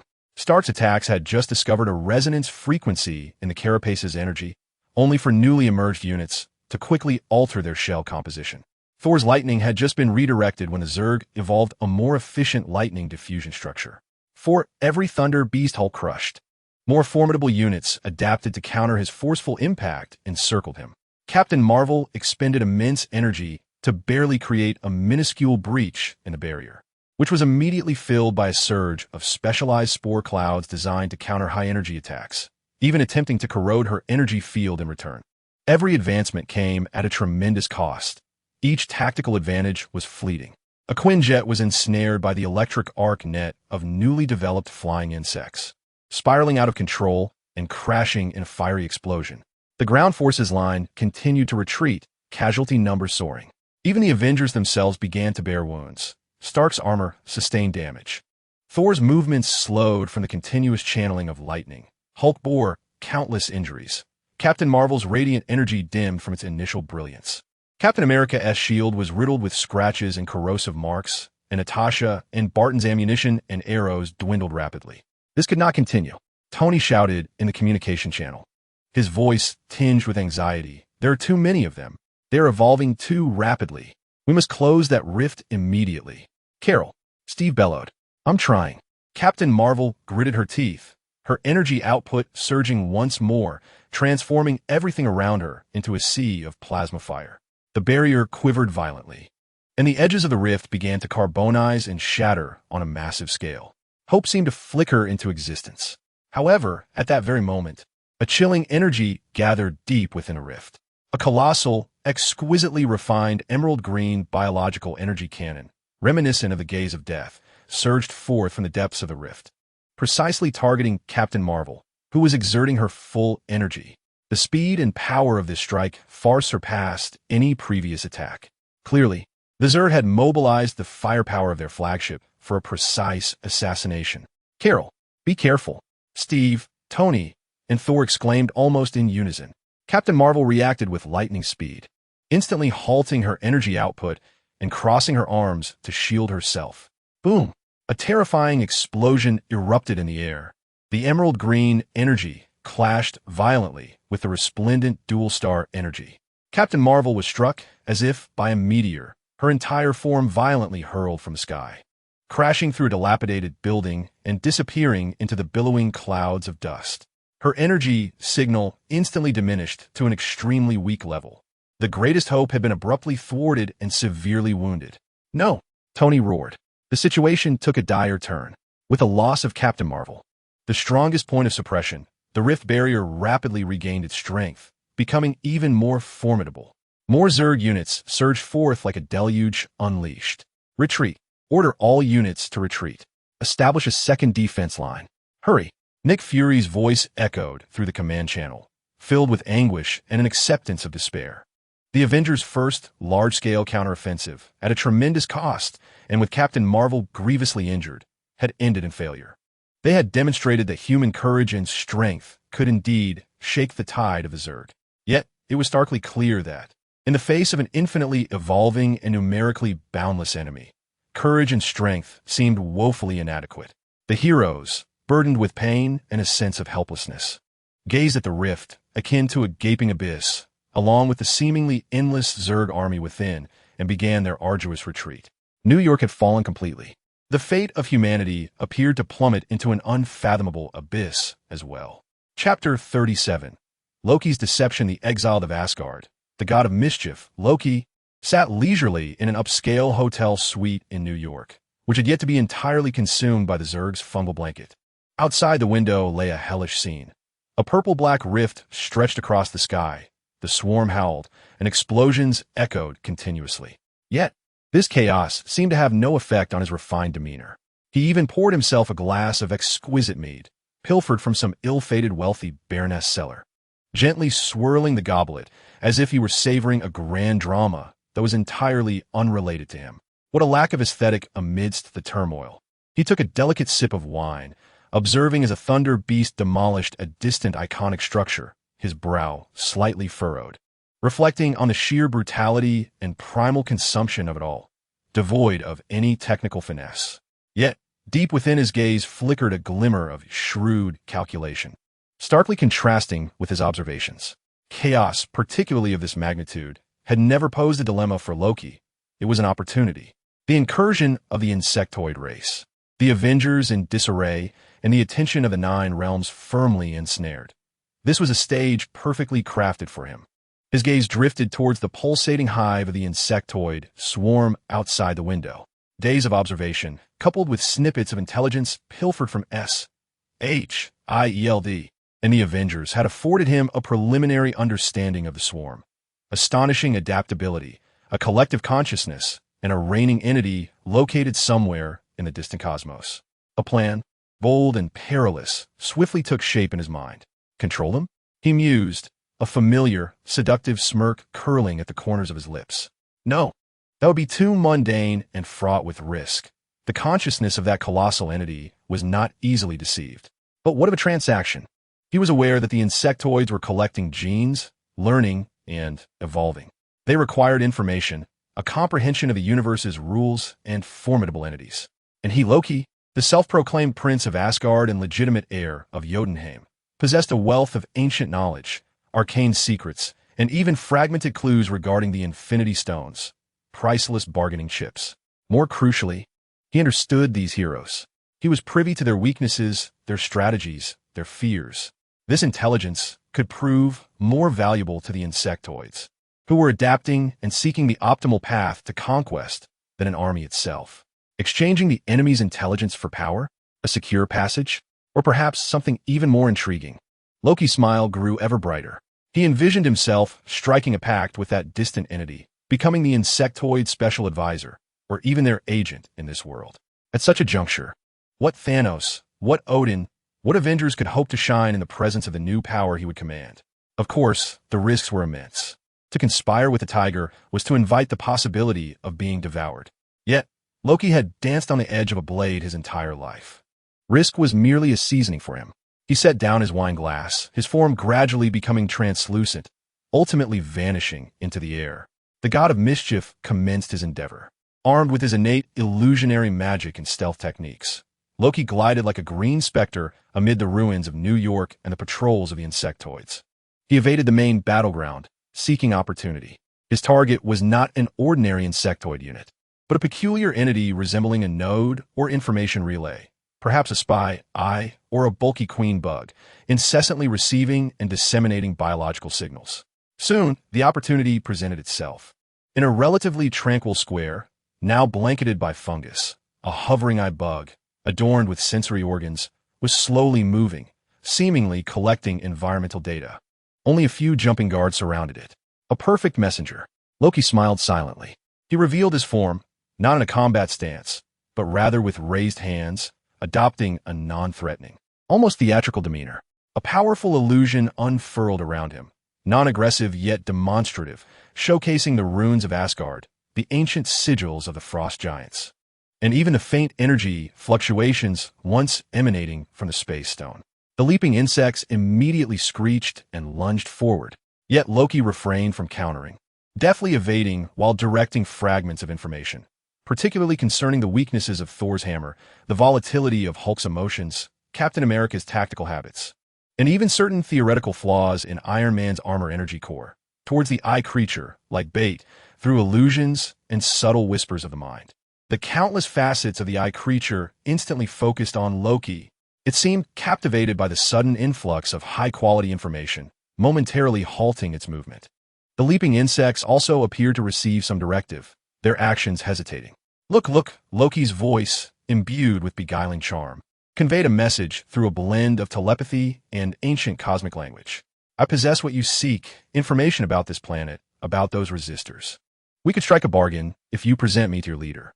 He endeavored to cautiously and delicately permeate its consciousness, not through forceful control, but by extending an invitation, a request for negotiation. Just as he seemed on the verge of establishing a preliminary connection, a thunderous bolt of lightning descended like divine retribution, instantaneously vaporizing several of the leaping insects and crashing down between Loki and the eye creature. The terrifying energy shock utterly shattered Loki's illusion and sent him staggering backward, his magical shield flickering violently. Loki, Thor Odinson, enveloped in thunder and fury, descended like a war god. Mjolnir aimed directly at his brother. Having just cleared another area of pests, he sensed the unusual, familiar magical fluctuations and rushed over, witnessing Loki's attempt to communicate with the insect horde. "What trickery are you playing at now?" Thor bellowed, his eyes brimming with disappointment and rage. "Making deals with these world-destroying monsters? Have you lost your mind?" Loki, momentarily flustered by the abrupt interruption and Thor's outburst, quickly regained his flippant demeanor, brushing off non-existent dust from his attire. "Oh, my dear brother, always so uncouth." He spread his hands innocently. "I was merely attempting to gather intelligence, extracting their weaknesses with some harmless tidbits. A necessary diplomatic measure, you know." "Lie." Thor was unconvinced, lightning crackling anew around the hammer. "I see your eyes. Greed. Calculation. You wish to exploit them." "Exploit? My dear Thor, in the face of such enemies, no means should be dismissed," Loki attempted to justify, while secretly preparing his escape magic. "Silence." Thor swung his hammer, and a bolt of lightning struck the ground beside Loki as a warning. "I care not what your reasons may be. Depart from his place at once. Otherwise, I shall personally cast you back into the prisons of Asgard." The two brothers faced each other amidst the ruins ravaged by the insectoid horde, one filled with fury, the other harboring ulterior motives. As Loki met Thor's resolute gaze, he realized that today's events could not be trifled with. A sly smile crept across his face as his form began to fade once more. "As you wish, brother. But remember, when your strength and righteousness fail to resolve everything, you may find yourself in need of a little cunning." With this cryptic remark, Loki vanished into thin air. Thor stood alone amidst the debris, watching as a startled bug fled swiftly from the residual electric shock, his expression darkening. He had thwarted an obvious betrayal, yet the unease within him intensified. His brother would not relent, and would the insectoids accept deceit? Thor clenched his hammer, feeling an unprecedented sense of helplessness. With the insect army pressing from without and his brother scheming from within, the god of thunder felt for the first time that mere possession of strength was woefully insufficient.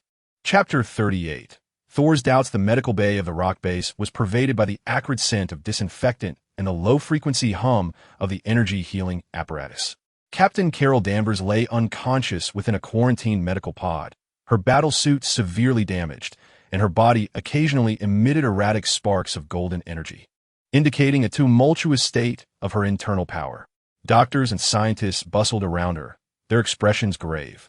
Thor Odinson stood before the observation window, his towering figure slightly hunched from exhaustion and concern. Mjolnir was gripped tightly in his hand, with small arcs of electricity dancing across the hammerhead, betraying his inner turmoil. He had just endured a crushing defeat, witnessing his comrades suffer grievous injuries, and now a heavier burden weighed upon his heart. His brother, Loki. Moments ago, he had briefly reported to Nick Fury and Captain America about Loki's attempt to communicate with the insectoid units. Fury's single eye sharpened instantly, and Steve's expression grew somber. "Are you certain he sought to negotiate, rather than pursue other intentions?" Steve inquired cautiously, aware of the complex history between the two brothers. "I know him, Steve." Thor's voice was low and hoarse, imbued with profound helplessness. "I can see the scheming in his eyes. He is assessing, probing. He seeks something from those creatures. Or perhaps he wishes to exploit this chaos for his own ends." He could not shake the memory of Loki's meaningful smile and words before his disappearance.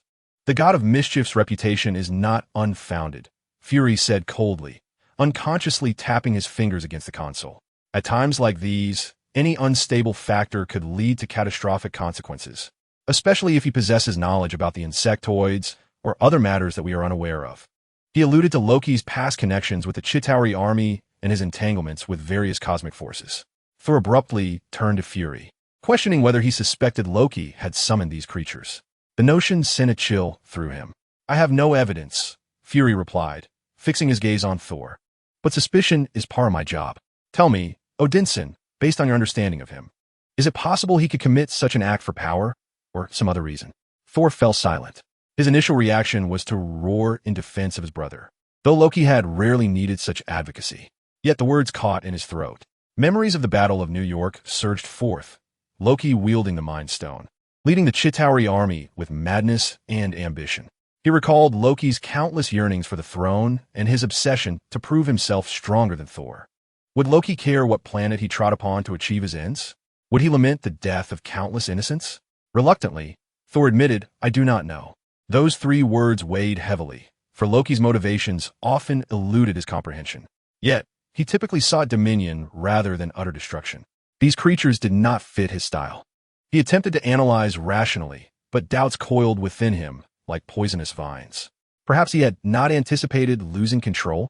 Perhaps he believed he could master them, only to be burned by his own flames. Steve proposed another unsettling possibility, regardless of his connection to the invasion. Fury concluded that Loki's current attempts to engage the swarm posed a significant threat. "We must locate him and contain him. Odinson, this matter requires your responsibility. You are the only one who might find him and perhaps stop him." The burden on Thor's shoulders grew heavier. He was not only to contend with the alien swarm, but also to remain vigilant against his brother, who walked a perilous edge. A familiar ache of betrayal and anger churned within him, yet mingled with a reluctant hope. Could it be that this time, Loki had a genuine grievance? Might he stand on the right side? This conflicting emotion threatened to tear him apart. He departed the command center, wandering aimlessly through the cold corridors of the base. Soldiers and staff cast looks of awe and expectation upon him, seeing the mighty god of thunder, the harbinger of hope. Yet, they were oblivious to his inner turmoil and doubt. He paused in a relatively quiet lounge, gazing at the wall screen that displayed the global conflict, small rifts of the swarm appearing everywhere, retreating armies, fallen cities, rising casualty figures. Was all of this truly connected to Loki? Even the slightest possibility suffocated him. "Brother," he murmured softly, tightening his grip on Mjolnir, his knuckles whitening with the effort. "Were you truly attempting this time?" He reminisced about their childhood training in Asgard, those mischievous days filled with competition, yet the bond of brotherhood had once been genuine. Then came the upheaval, the origins of Jotunheim, a relentless tide of deception and betrayal. Trust, once a fragile glass, was now marred with countless fissures, and this moment might herald its complete shattering. Thor drew a deep breath, a flicker of lightning dancing in his eyes. He had to seek out Loki, not as a brother, but as the heir to Asgard, as an avenger. He needed clarity. If Loki was indeed implicated in the invasion by the Chitauri or sought to exploit this calamity, then even he, Thor Odinson, would be compelled to make the most arduous of decisions. The gaze of the thunder god turned toward the expanse beyond the base, as if he could pierce through the layers of rock and glimpse the green figure lurking in some shadowy corner, concocting a new scheme. Once the seed of doubt is sown, it thrives fervently amid the ruins of trust. The specter of fraternal discord silently cast its shadow over this war, one that determined the fate of Earth. Chapter 39. The Fall of S.H.I.E.L.D. The Fall of S.H.I.E.L.D. In Washington, D.C., by the banks of the Potomac River, the Triskelion headquarters of S.H.I.E.L.D. once stood as humanity's most formidable shield against extraordinary threats. Now, this grand, triangular edifice swayed like a solitary vessel in a storm, engulfed by an endless tide of purple-black. The energy barrier operated at full capacity, emitting a strained hum as it repelled the frenzied assaults of the Chitauri, though its surface rippled incessantly, flickering uncertainly. Within, the atmosphere was taut with tension. Agents of all ranks moved with urgency, their faces etched with exhaustion and resolve. The communication channels were rife with desperate calls for assistance and reports of lost contact from various fronts. Maria Hill's voice remained calm, yet her words flowed with astonishing speed, issuing commands to allocate the dwindling resources and personnel. Nick Fury stood at the center of the command hall. His single eye fixed intently on the holographic cross-section of the Triskelion and its subterranean structures displayed on the main screen. His gaze did not linger on the frenzied Chitauri assaulting the barrier above, but rather swept over deeper geological scans and the underground network. Pressure on the surface continued to escalate, with energy consumption of the barrier exceeding expectations by 40%. The 7th and 9th perimeter outposts had lost signal. Aerial support could not breach the Chitauri formations. Bad news continued to pour in. Fury suddenly interrupted the report, his voice low and grave. Are there any anomalies detected by the underground sensors? The technical supervisor hesitated for a moment before swiftly retrieving the data. Deep geological sensors detected slight vibrations, with an unusual frequency, but the source remains undetermined. It may stem from the surface combat. May? Fury turned sharply, a glint of cold steel in his eye. Amplify all monitoring and sensor data below the 3rd sublevel of the West Wing. Now, the command was promptly executed. The screen displayed a labyrinthine network of underground passages, pipelines, and the secret shelters and evacuation routes constructed for various contingencies. Several sensors located beneath the riverbed and deeper geological layers indicated an extremely faint yet persistent vibration signal. Slowly ascending. They are underground. Hill instantly comprehended, her complexion draining of color. The Zerg have never focused their primary assault on the surface. They utilize a fierce ground offensive to attract all attention, while simultaneously dispatching units proficient in burrowing, such as banlings and hydralisks, to silently tunnel up from the riverbed and geological fault lines where S.H.I.E.L.D defenses are relatively weak. Their objective is not to breach the barriers, but to circumvent them. Initiate all subterranean defense protocols. Seal off all passages from B7 to B12.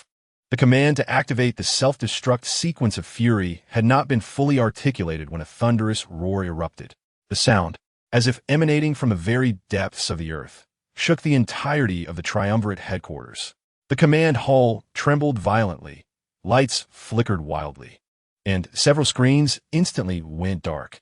A shelter located deep beneath the western wing of the headquarters collapsed with a resounding crash, accompanied by the shrill sound of twisting rock and metal. A colossal Zerg unit, the Burrower, erupted from the ground with its grotesque head resembling a gigantic drill. It opened its maw, lined with spiraled teeth, emitting a deafening screech. Immediately thereafter, more relatively smaller but incredibly swift burrowing units, the Banlings, surged forth from the tunnel created by the Burrower and the surrounding fractured walls. They poured out like demons from the depths of hell, instantly overwhelming the shelter and infiltrating the headquarters upper levels through every conceivable path. Ventilation ducts, cable conduits, maintenance shafts. They have breached our defenses. The subterranean line has been completely compromised. The 3rd floor of the western wing has detected Zerg presence. The energy center is under attack. The communications center has lost contact. Chaos and panic spread like a contagion throughout the triumvirate. Alarms blared, gunfire erupted, explosions echoed, and screams pierced the air. The ground barriers have become meaningless. The battle devolved into brutal and chaotic urban combat. Agents clung desperately to corridors and offices, resisting with fervor, yet the Zerg continued to emerge from unexpected directions, dividing, encircling, and consuming. Initiate the Meltdown Protocol. Authorization code 7 Alpha Charlie 9. Fury bellowed into the communicator. This was the last resort, intended to obliterate the core facilities and all data of the headquarters, preventing them from falling into enemy hands. Director, the escape routes have also been sealed. They have cut off our retreat, Hill reported, accurately picking off the Zerglings that leaped down from the vents with her sidearm. Fury watched as the red dots representing the Zerg invasion rapidly spread across the screen, nearly engulfing the entire subterranean structure and most of the lower levels of the surface buildings. He understood that the fall of the triumvirate was merely a matter of time. All remaining personnel breach towards the rooftop helipad. Abandon all non-essential equipment. Repeat, breach towards the rooftop. He made the painful yet necessary decision. He cast one last glance at the command hall, once the nerve center of his strategic planning and world protection. Now it was being swiftly consumed by the cold, alien exoskeletons, and viscous fungal blankets. We shall not forget this place, Fury murmured softly, before turning to lead Hill and the last remaining guard squad through the passage leading to the rooftop. The journey to the rooftop was equally bloody. Every step required the sacrifice of bullets and lives. Agents continued to fall, overwhelmed by the tide of Zerg.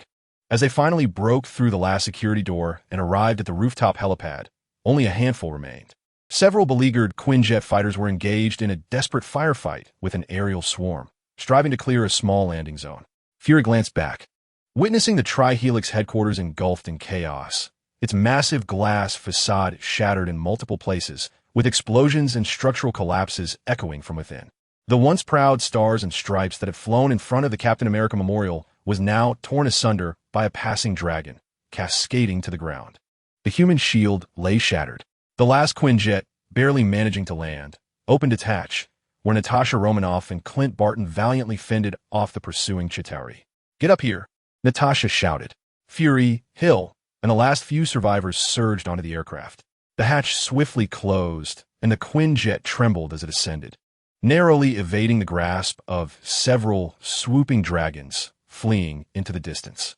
Peering out of the window, Fury beheld the Tri-Helix headquarters, once a symbol of order and protection, now entirely submerged beneath a writhing tide of purple-black.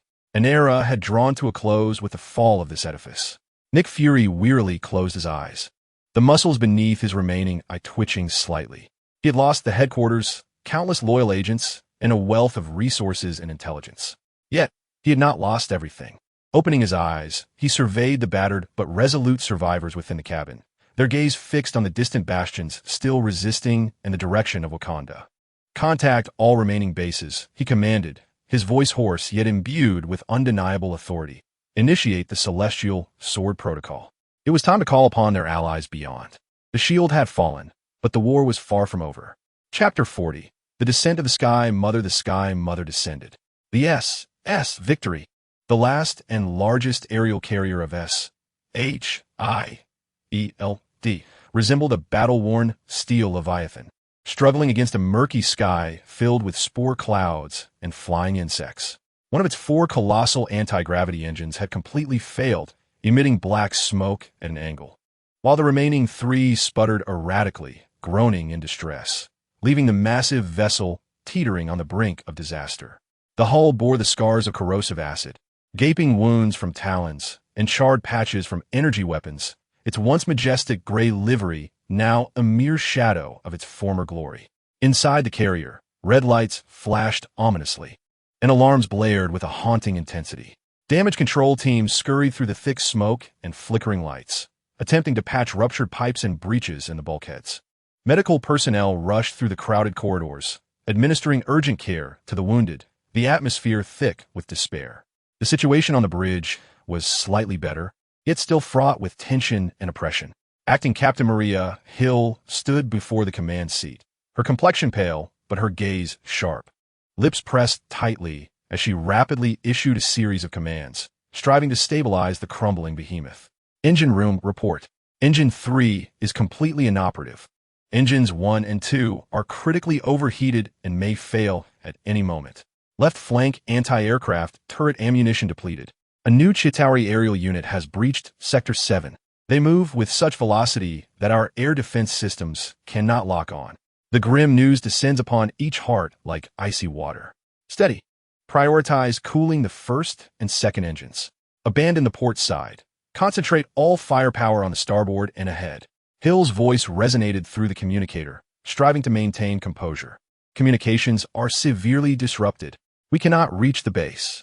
We are isolated. At that moment, the radar officer emitted a terrified scream. A multitude of high-speed targets is approaching from above the clouds. Their velocity exceeds 10 times the speed of sound. Energy readings are exceedingly high. They're a new type of unit. Hill abruptly raised his gaze toward the main screen.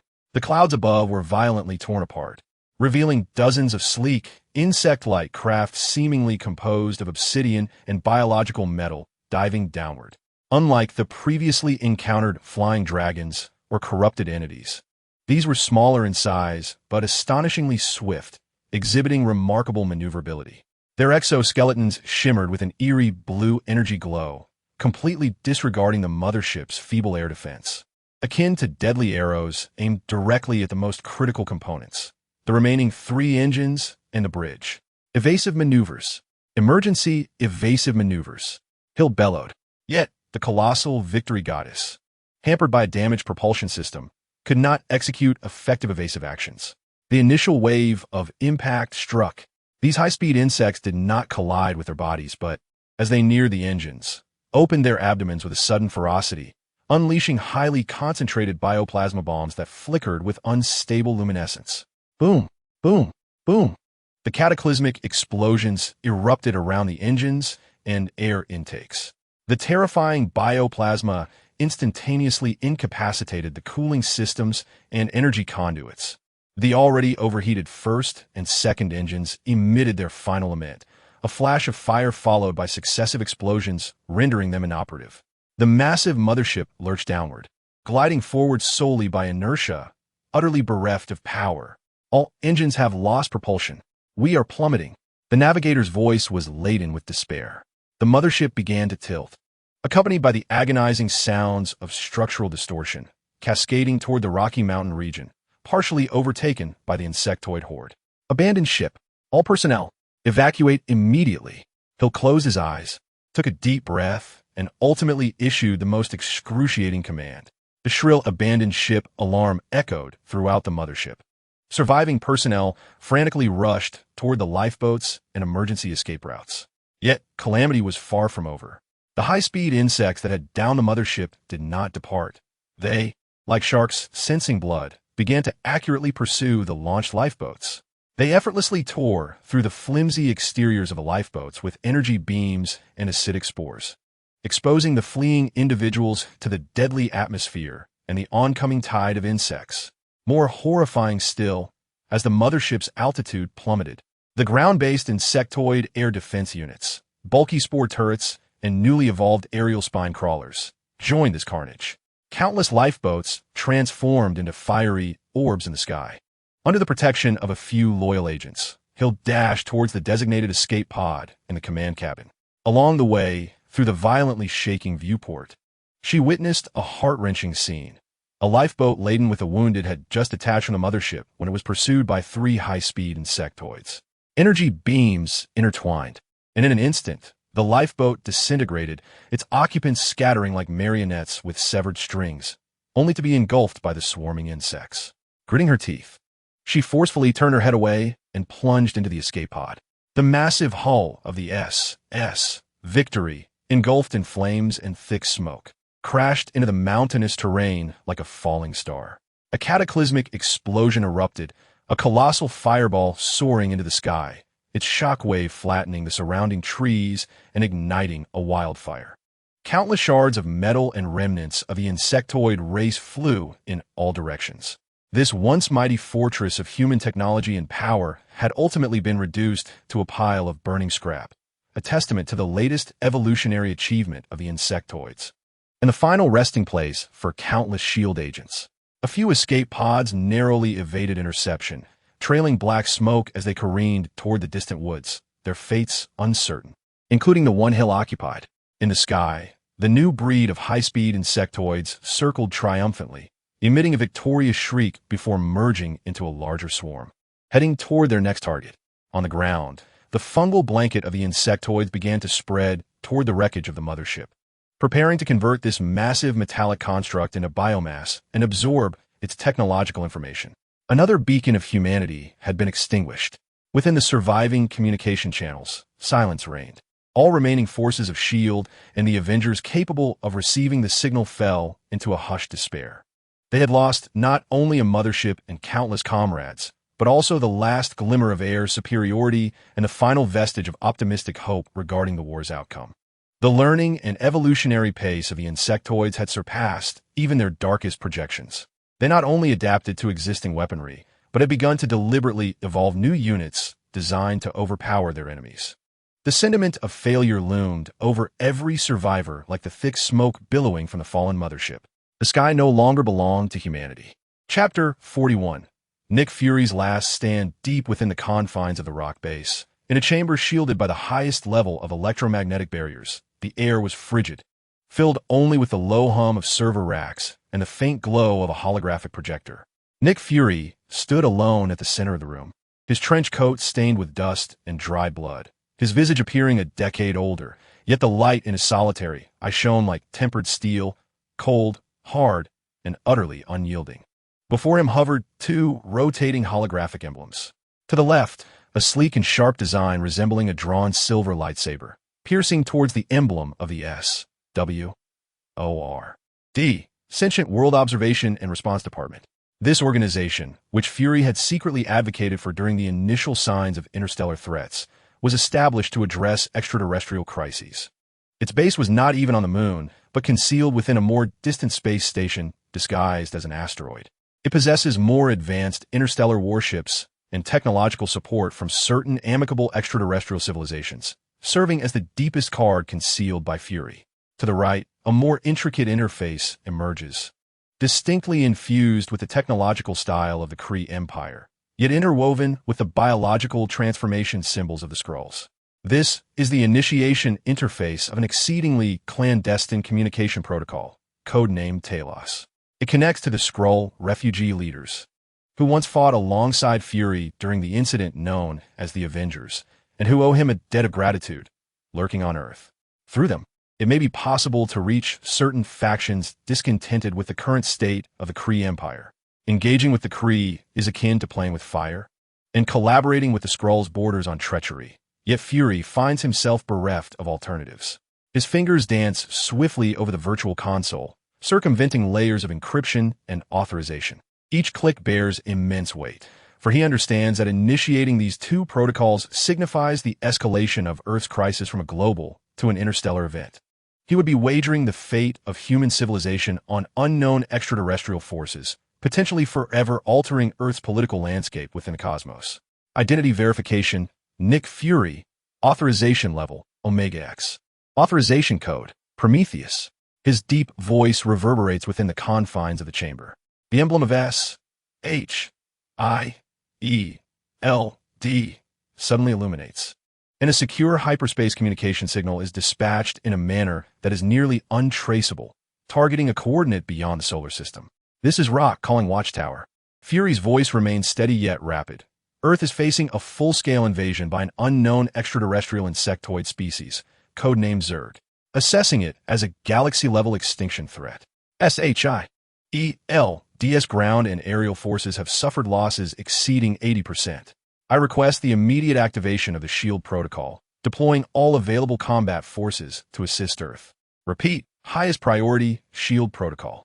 There's a brief silence on the other end, followed by a calm female voice. Watchtower acknowledges Director Fury. Signal verification complete. Data receiving the other voice fluctuates for the first time, clearly shaken by the transmitted battlefield imagery and data, confirming threat level, Omega. The S.H.I.E.L.D. protocol has been activated. The first and third fleets of S.H.I.E.L.D. will immediately warp to assemble in lunar orbit. Estimated arrival time, 12 hours. Good luck, Director. Good luck is insufficient. What we require is firepower. Fury severed the communication, eschewing any pleasantries. Without pause, he shifted to the second interface. Talos protocol activated. Calling shapeshifters. The holographic image warped, transforming into a blurred figure that continuously altered its shape. A raspy voice emerged, characterized by the distinct hissing of the Skrulls. Fury. This frequency signifies the final hour. Indeed, old friend. Fury gazed intently at the shifting figure, aware that Earth was being consumed. I need your assistance. We Skrulls have exhausted all efforts to remain hidden. Fury. We cannot participate directly in the war. That would expose us and invite the cleansing of the Kree Empire. I do not seek your warriors, Fury interjected. What I require is information, a pathway. I implore you to establish contact with your network among stars. I seek any intelligence regarding the vulnerabilities and origins of this insectoid menace. Anything at all. Furthermore, I require a messenger, one capable of traversing the blockade erected by these creatures, to reach factions discontented with the current Kree government. Convey to them that Earth now faces a formidable adversary, one far more terrifying than the conflicts of the Empire.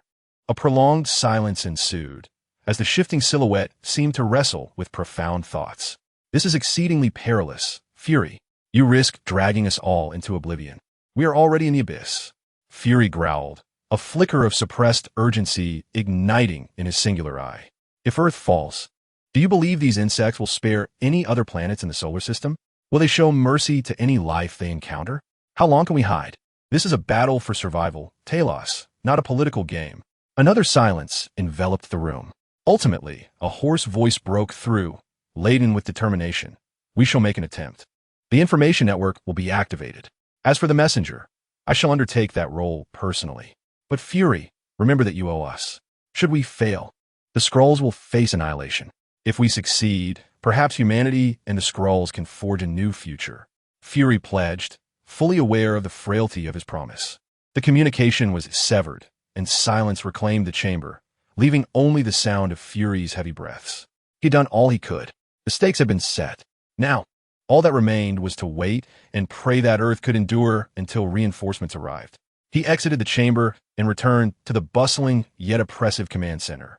Maria Hill had already withdrawn from the front lines and was overseeing the reorganization and defense of the remaining forces. She glanced at Fury, her eyes questioning. He offered a subtle nod in response. A complex light flickered in Hill's gaze, a mixture of relief at the prospect of hope, and deep concern for the uncertain reinforcements and the enormous risks ahead. Fury approached the main screen, observing the ever-expanding maroon area on the global map alongside the glaring, slowly widening scar that represented the rift of the insectoid realm. His final gambit had been cast. This was no longer merely a battle for S.H.I.E.L.D, nor even solely a struggle for Earth.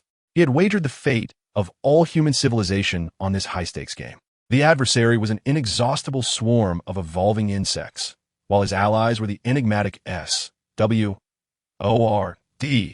and the unpredictable factions of Skrulls and Kree dissenters. Victory meant survival. Defeat would bring utter devastation.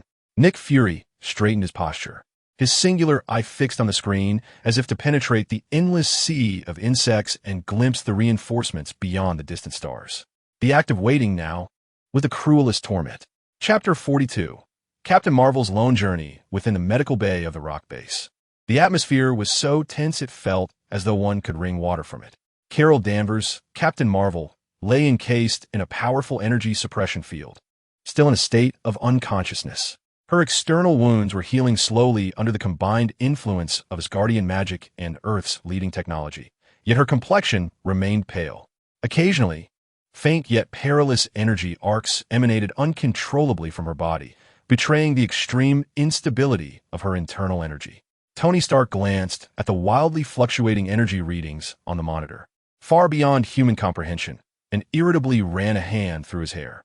She resembled a star on the brink of a supernova explosion, unceremoniously confined within a human vessel.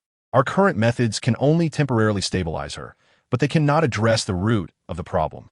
God knows what kind of wretched energy those creatures used to injure her. Bruce Banner adjusted his glasses, his brow furrowed with concern, adding, "What complicates matters further is that this energy seems to possess some assimilative properties. It obstructs her recovery and even attempts to rewrite her energy signature. We must ascertain the nature of this anomaly." Steve Rogers, brow furrowed, gazed at his unconscious comrade, his fists clenching and releasing in agitation. Captain Marvel was their strongest asset. Her severe injury was a devastating blow to morale. At that moment, the energy suppression field within the medical chamber suddenly emitted an overloaded hum. Carol's eyelids fluttered violently as she abruptly opened her eyes, her pupils surging with golden light, only to swiftly fade, replaced by profound agony and a chilling clarity. "Carol," Steve rushed forward. "Don't come too close."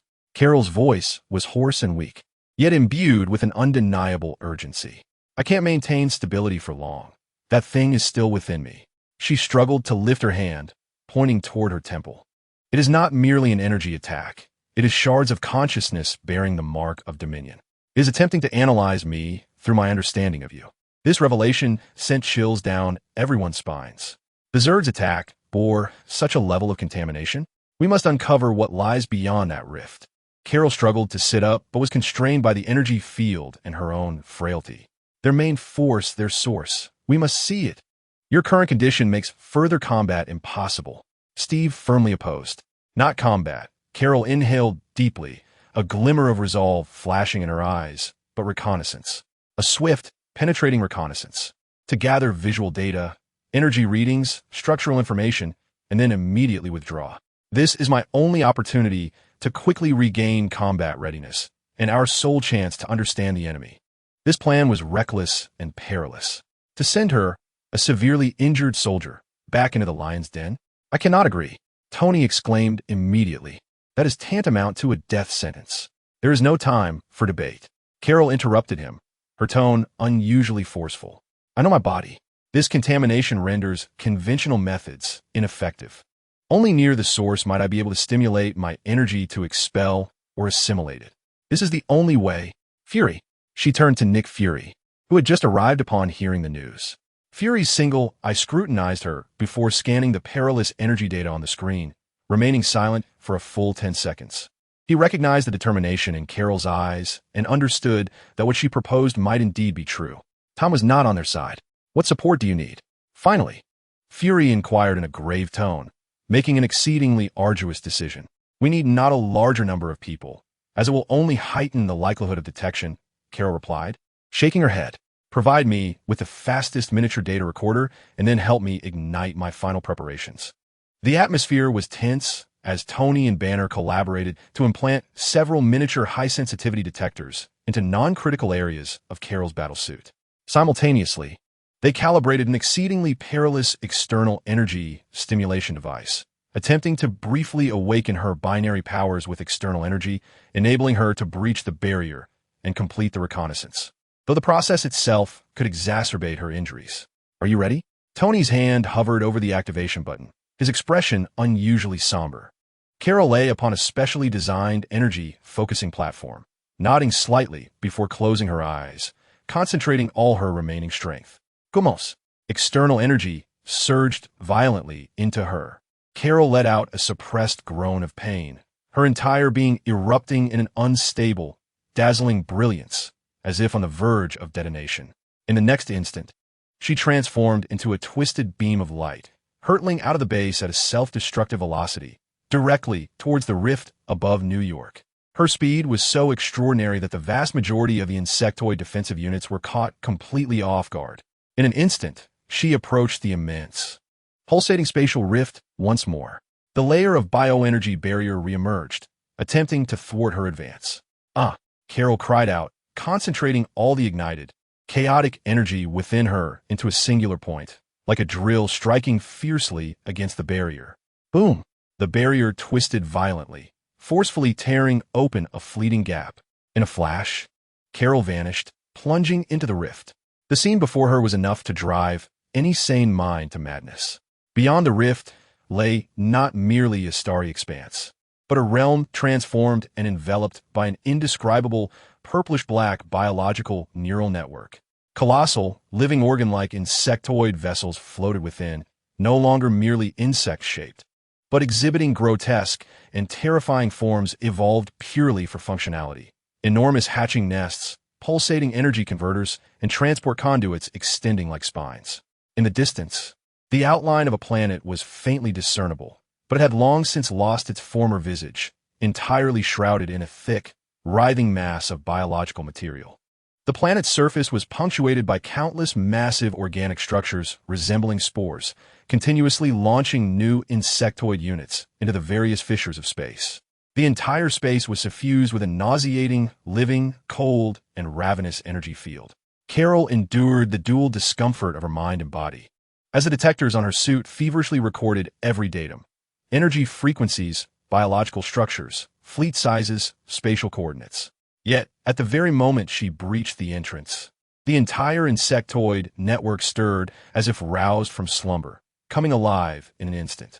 Countless previously motionless organ ships opened their enormous biological photoreceptive eyes, locking onto her as the unwelcome intruder. An unfathomably vast consciousness surged towards her like an invisible tide. It was not an attack, but rather a pure, frigid scan and analysis, an attempt to instantaneously comprehend and deconstruct her very existence. Carol felt as though her consciousness was on the verge of being crushed by this vast will. The implanted detectors within her overloaded and burst apart. Get out. A cold, immense thought, devoid of any emotion, struck directly into her mind, not as a sound, but as a direct inundation of information. Simultaneously, all the Zerg biological vessels in the vicinity unleashed a barrage of targeted energy beams and spore clouds toward her. These assaults were not chaotic. Rather, they seemed meticulously calculated, sealing off all her avenues for evasion, specifically targeting her energy signature. Carol expended her last reserves of strength to dodge and block. Yet she was still struck by several energy beams, the injuries she had barely managed to suppress flaring up once more. She coughed up a mouthful of golden energy blood, her consciousness beginning to blur. She could not remain any longer. With her final willpower, she forcefully compressed and encrypted the fragmented data she had recorded, sending it back toward Earth. And then she turned sharply, rushing toward the rift from whence she had come. The attacks pursued her relentlessly. Just as she was about to burst through the rift, a concentrated, terrifying mental force far exceeding any she had encountered before, as if a true attention from a master, collided violently with her back. Thud! Carol coughed up blood again, the lights surrounding her extinguishing completely, and like a severed kite, she plummeted from the rift toward the burning ruins of New York below. Catch her! Tony, Steve, and others, who had been anxiously awaiting, immediately activated the rescue protocol. Several Quinjet fighters, risking being shot down, surged forward, launching capture nets, and, just in the nick of time, they managed to catch her before she hit the ground.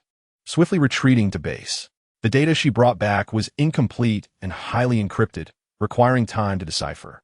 Nonetheless, the intelligence she returned with contained a singular, crystal-clear core.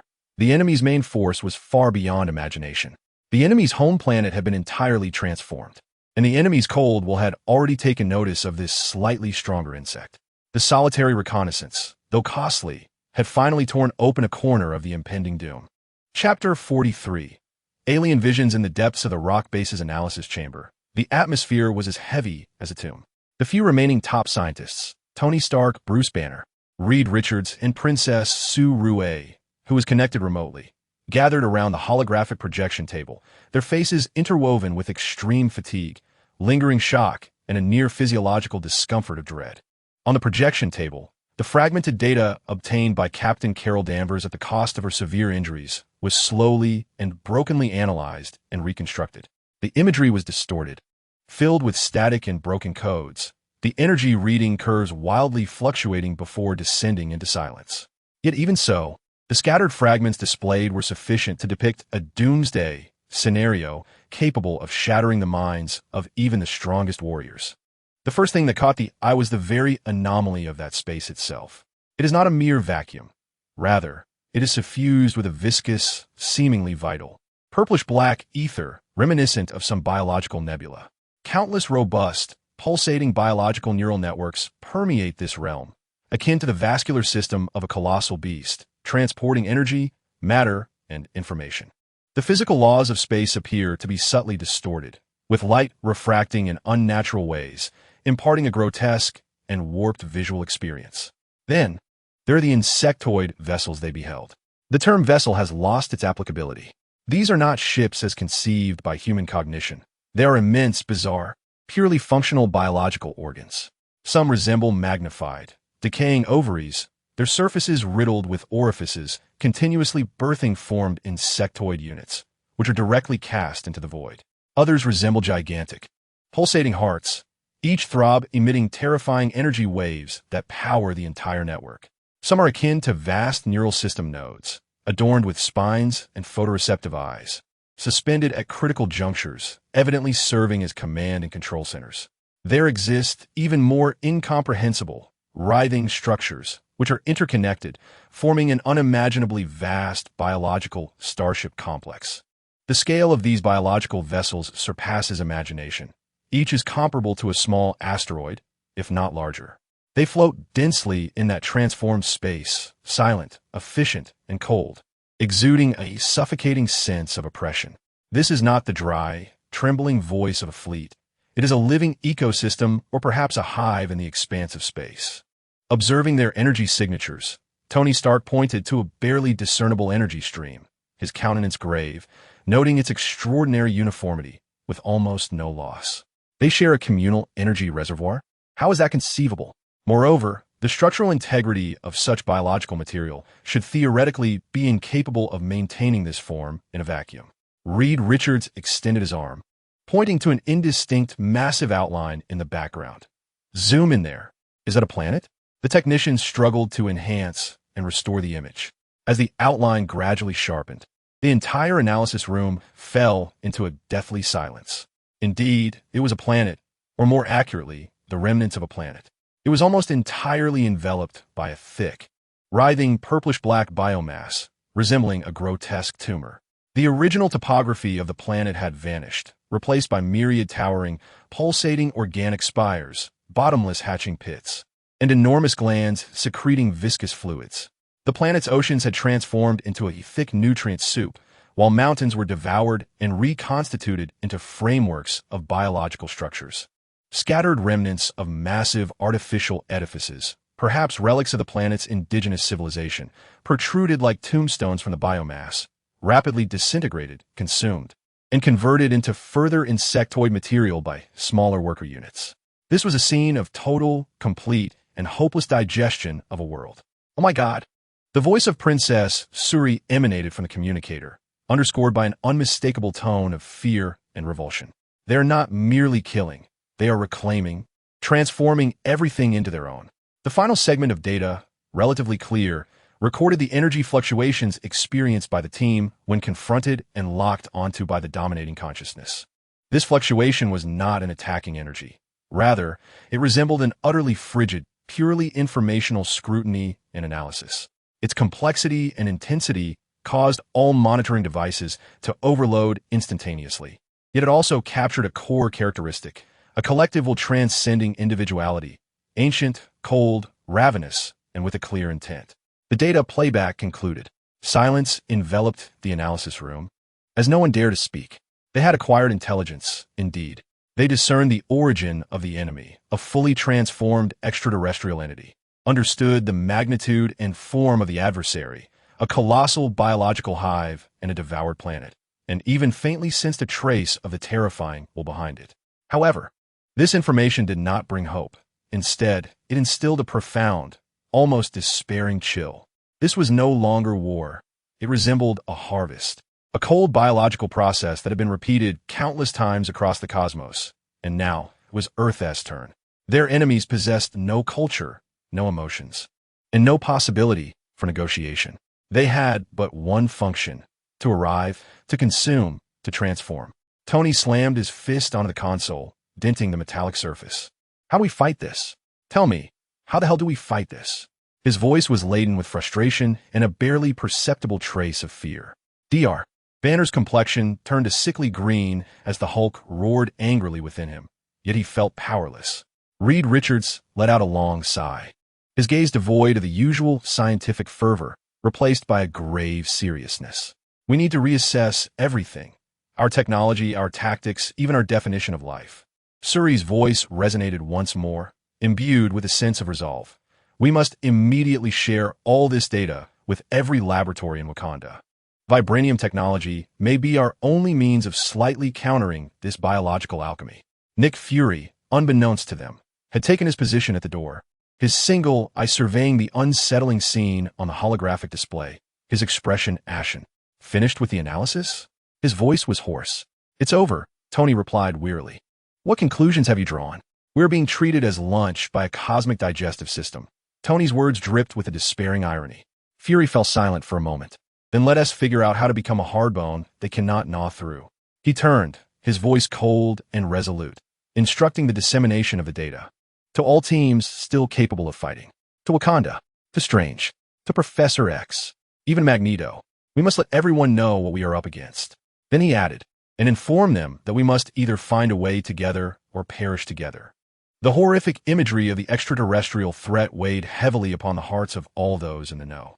Yet, under the oppressive weight of this profound darkness, the last vestiges of resilience among humanity and its allies have been pushed to their limits.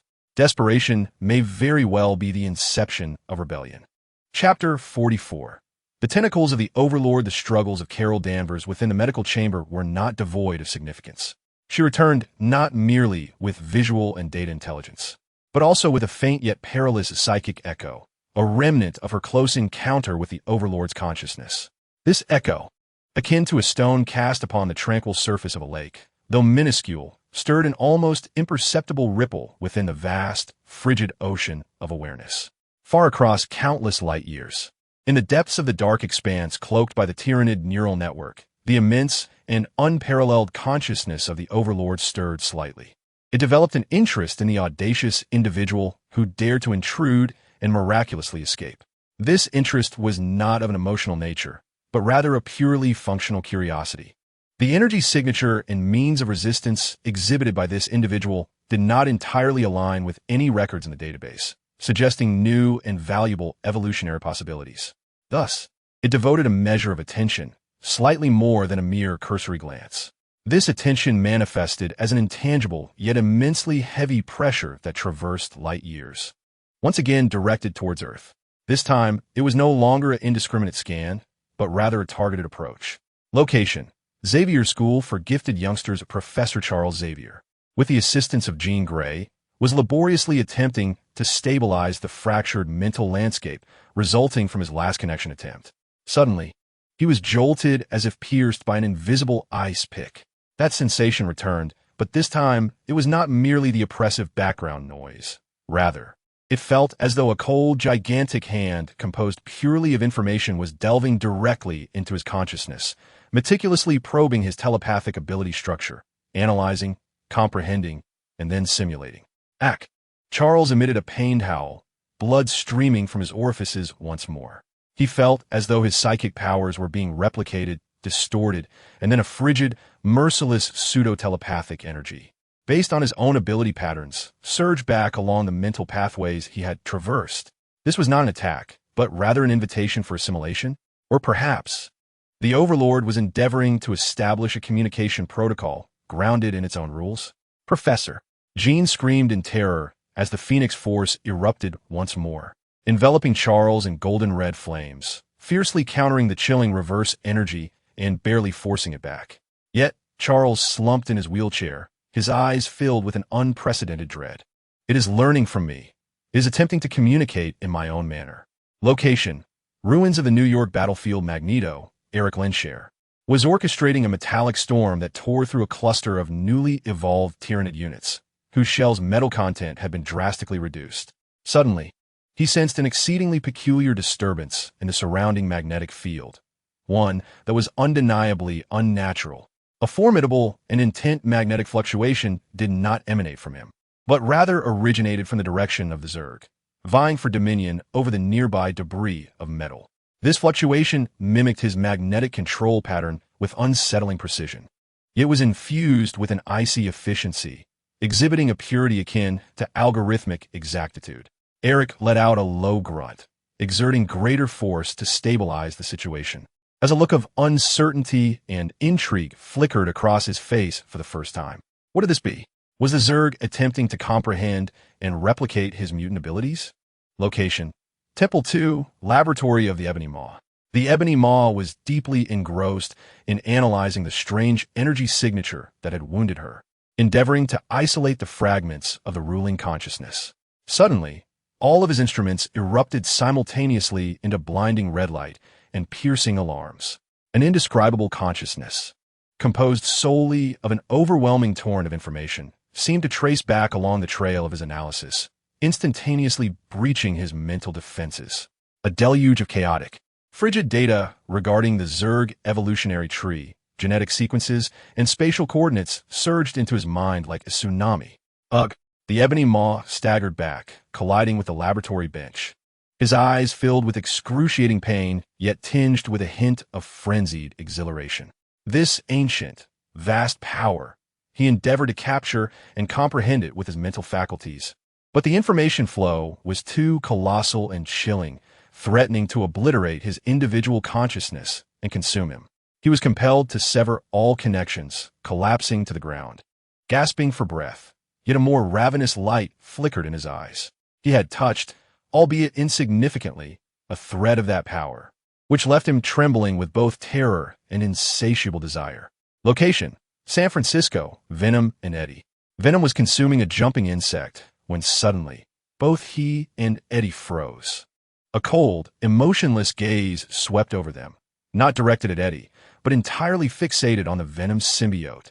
They sensed an extraordinarily powerful biological command attempting to directly override Venom's consciousness, ordering it to detach from its host and converge upon a specific coordinate. A more advanced kin's intermittent, chilling intent surged into Venom's foundational awareness. "No! Get away! We are Venom!" Venom roared in terror and fury, fiercely resisting the primal summons of life instinct. Eddie, too, felt a splitting headache, as if countless voices were whispering within his mind. Location: outside the Wakanan energy barrier. Chala and Shuri were monitoring the Zerg beyond the barrier. They appeared to have temporarily ceased their assault, engaging instead in some form of reorganization. Suddenly, all Zerg units halted their movements in unison, their gazes fixated on a specific direction within the barrier, the very direction of the vibranium energy core. A highly concentrated energy fluctuation, imbued with a potent intent to analyze and decipher, began to scan continuously, testing the energy frequency of the vibranium barrier. Its learning speed and specificity far exceeded any previous attempts. It seemed they had discovered a new target for learning. Shuri observed the wildly oscillating data on the screen, her voice trembling. "This thread emanates from the Sovereign, an intensified focus akin to invisible tendrils, precisely touching upon every pivotal, extraordinary individual and force on Earth. It does not unleash a cataclysmic assault. Rather, it engages in learning, analyzing, and attempting to comprehend, replicate, and even assimilate the anomalous variables that impede its efficient consumption." The heroes, having just recovered from the visual shock brought back by the Avengers, immediately sensed this more direct and heart-pounding threat. The Sovereign has evolved beyond merely adapting through swarms. It has begun to extend its tendrils personally, intervening in this war in a manner that transcends the physical realm. It is transforming from a mere destroyer into a more formidable entity, striving to understand and absorb all forces of resistance as an evolved collector. The pressure has escalated abruptly. The nature of the war has undergone yet another bizarre and terrifying transformation. Chapter 45. Return of Intelligence within the medical bay of the rock base. The hum of the energy suppression field seems to carry a hint of fatigue.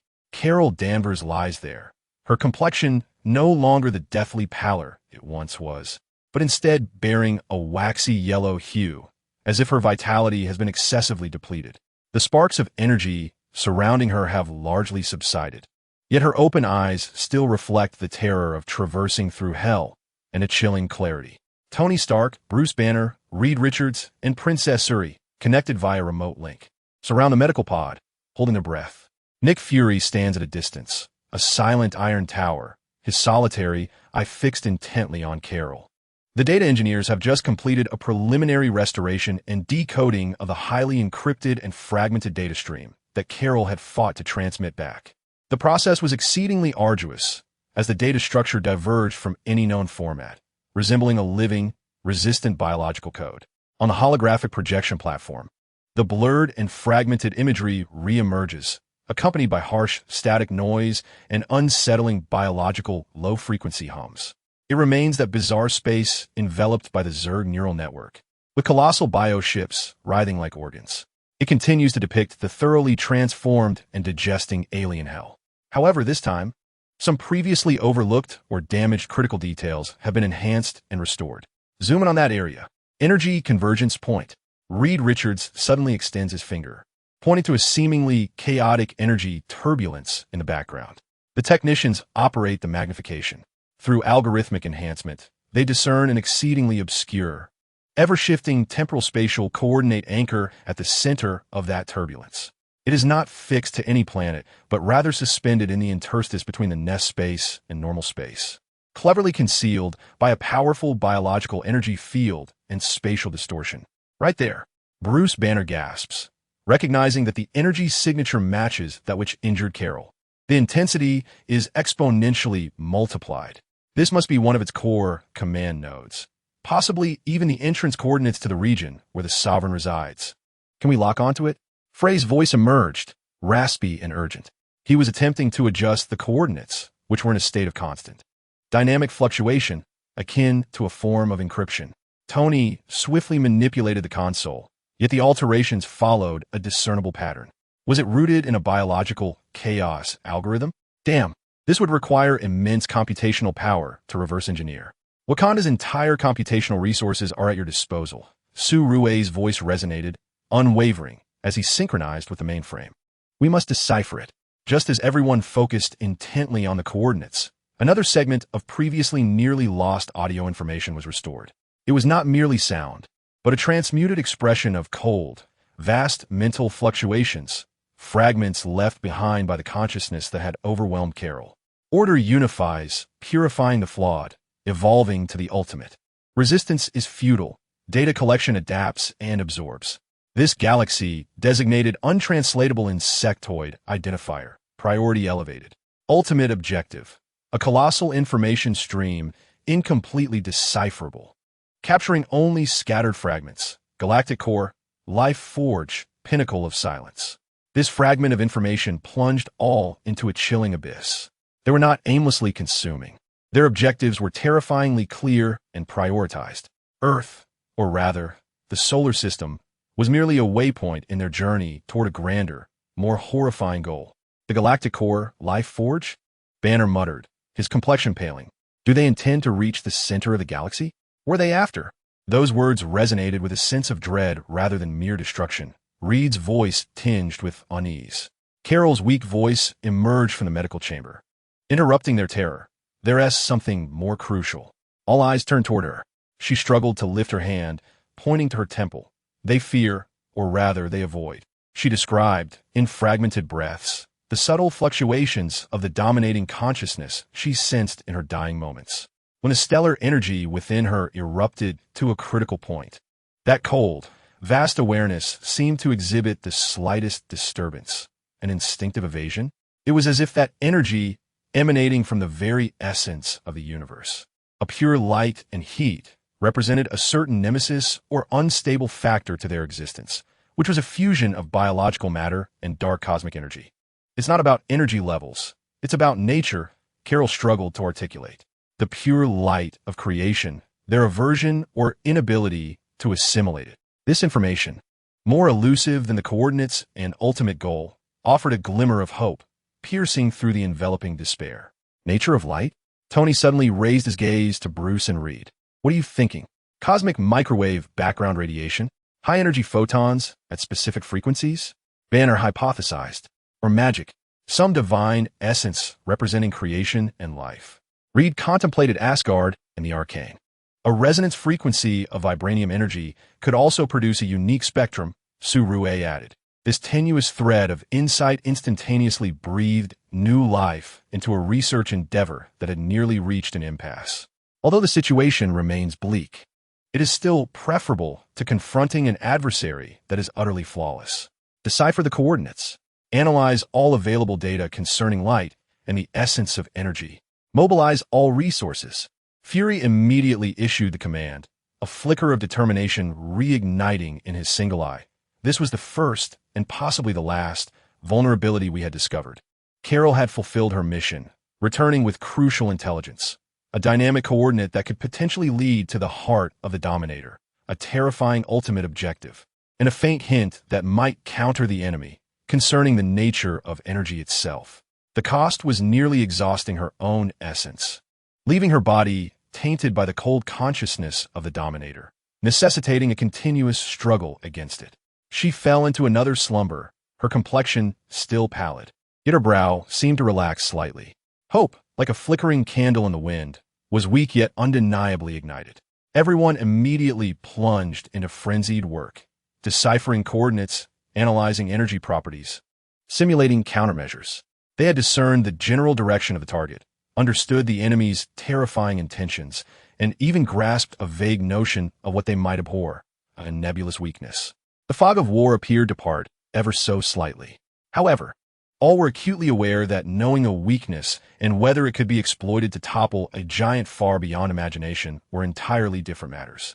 Nevertheless, humanity, at long last, glimpsed an exceedingly faint glimmer of hope for retaliation amidst the endless darkness. The true battle had only just commenced. Chapter 46.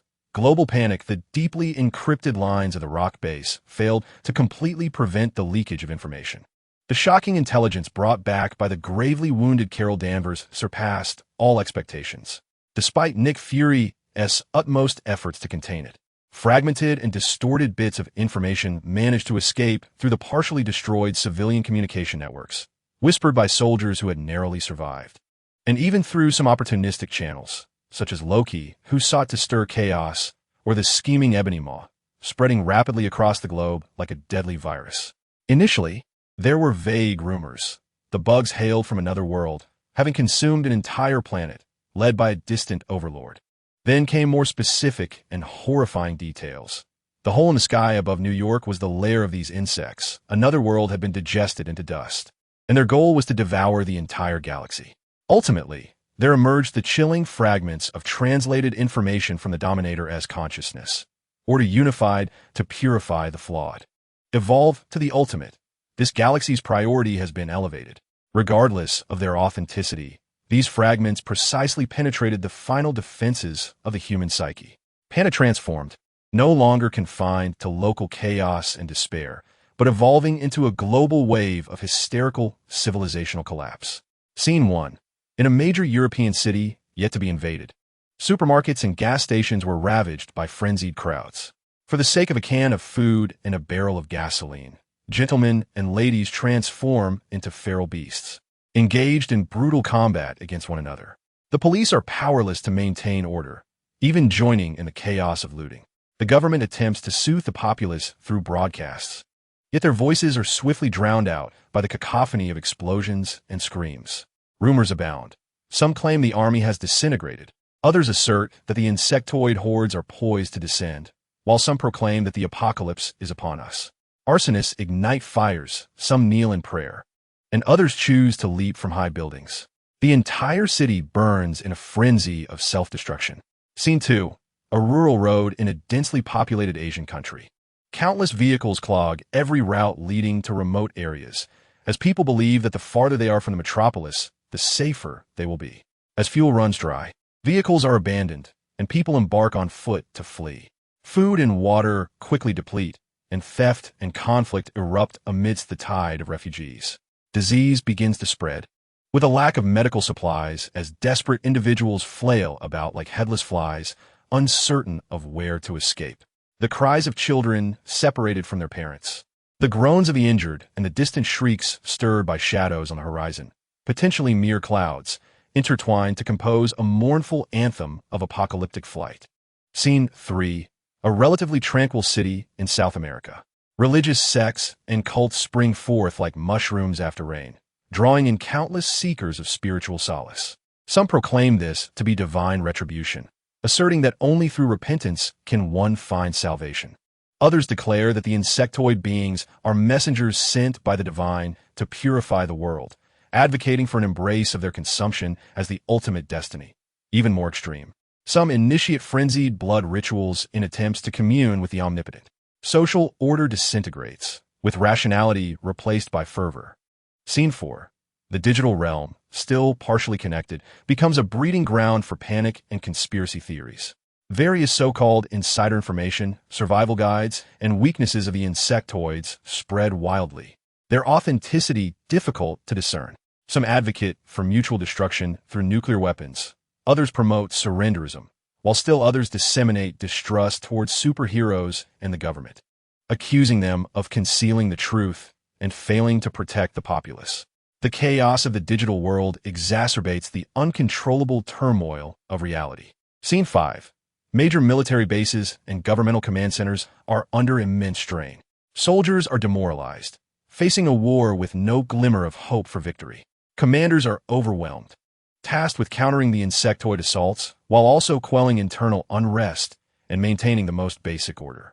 The governmental functions of many nations have descended into a state of semi-paralysis, unable to issue directives beyond the capital. Even the relatively secure borders of Wakanda feel the tremendous impact.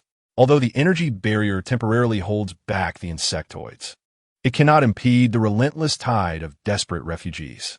Wakanda is confronted with a harrowing choice: to open its gates, risking grave consequences, or to close them tightly, bearing witness to the countless souls perishing beyond the barrier. Chala and Shuri endure unprecedented moral and practical pressures. Within the rock base, Nick Fury gazes at the global surveillance screens, where red dots representing unrest and conflict multiply, his expression darkening with palpable despair. Steve Rogers pounds his fist against the wall, enraged by the collapse of order and the degradation of humanity, yet profoundly aware of his own impotence. Tony Stark has severed all ties with the news networks, immersing himself entirely within his laboratory, striving to evade the suffocating reality through relentless toil. They may have secured intelligence, yet they appear to be losing the hearts of the populace. The global panic has, in itself, become one of the most formidable weapons of the insectoid menace. It has eroded the will of humanity to resist from within, dismantling the very fabric of societal organization, and engendering chaos and death far surpassing the direct assaults of the alien horde. The Overlord need not exert any further effort. Its frigid intent and formidable presence alone, through sporadic leaks of information, suffice to instigate the self-destruction of human civilization. The flicker of hope, ignited at tremendous cost by the Avengers, is mercilessly battered by the tumultuous waves of worldwide panic, teetering on the brink of extinction. The heroes must confront not only the extraterrestrial tide of insects, but also the madness and despair burgeoning from within humanity, born of extreme fear. War has never been so arduous. Chapter 47. The echoes of Babel beneath the dome of the United Nations Assembly Hall, where once resonated oaths of peace and cooperation, now fills a cacophony of an entirely different nature. It is not a debate, but rather a tumult of panic, suspicion, and unabashed accusation, intertwining into a discordant din reminiscent of millions of frightened bats screeching, colliding with the polished marble walls, only to rebound with double ferocity, stirring the thick, almost suffocating air. This space has ceased to be a forum for human civilization. It serves as a microcosm of civilization on the verge of disintegration in the face of monumental threat. The menace of the insectoid species has fully leaked from the encrypted files of S.H.I.E.L.D. and the bloodied struggles of the Avengers, morphing into a global tsunami of panic that ultimately crashes against this last bastion of authority. From the discovery of the first hatchery in New York to Captain Carol Danvers returning grievously wounded with fragments of intelligence regarding the Overlord and its terrifying objectives, it seems as though the confidence of human civilization has been instantaneously siphoned away, leaving only the most primal instinct for survival and deeply entrenched fissures. Unacceptable. The opacity of information is the fundamental cause of this spreading panic. A sharply dressed representative nearly thrust his finger into the face of his counterpart. His nation situated in an area rife with insectoid activity, pale and with sunken eyes. We have the right to know everything. All data concerning that species, their strategies, their vulnerabilities. S.H.I.E.L.D. must immediately disclose all intelligence unconditionally. Unconditionally disclose? Another representative shot up, his voice sharp with indignation. Are you suggesting that you would monopolize the research findings, even developing weapons targeting specific genes?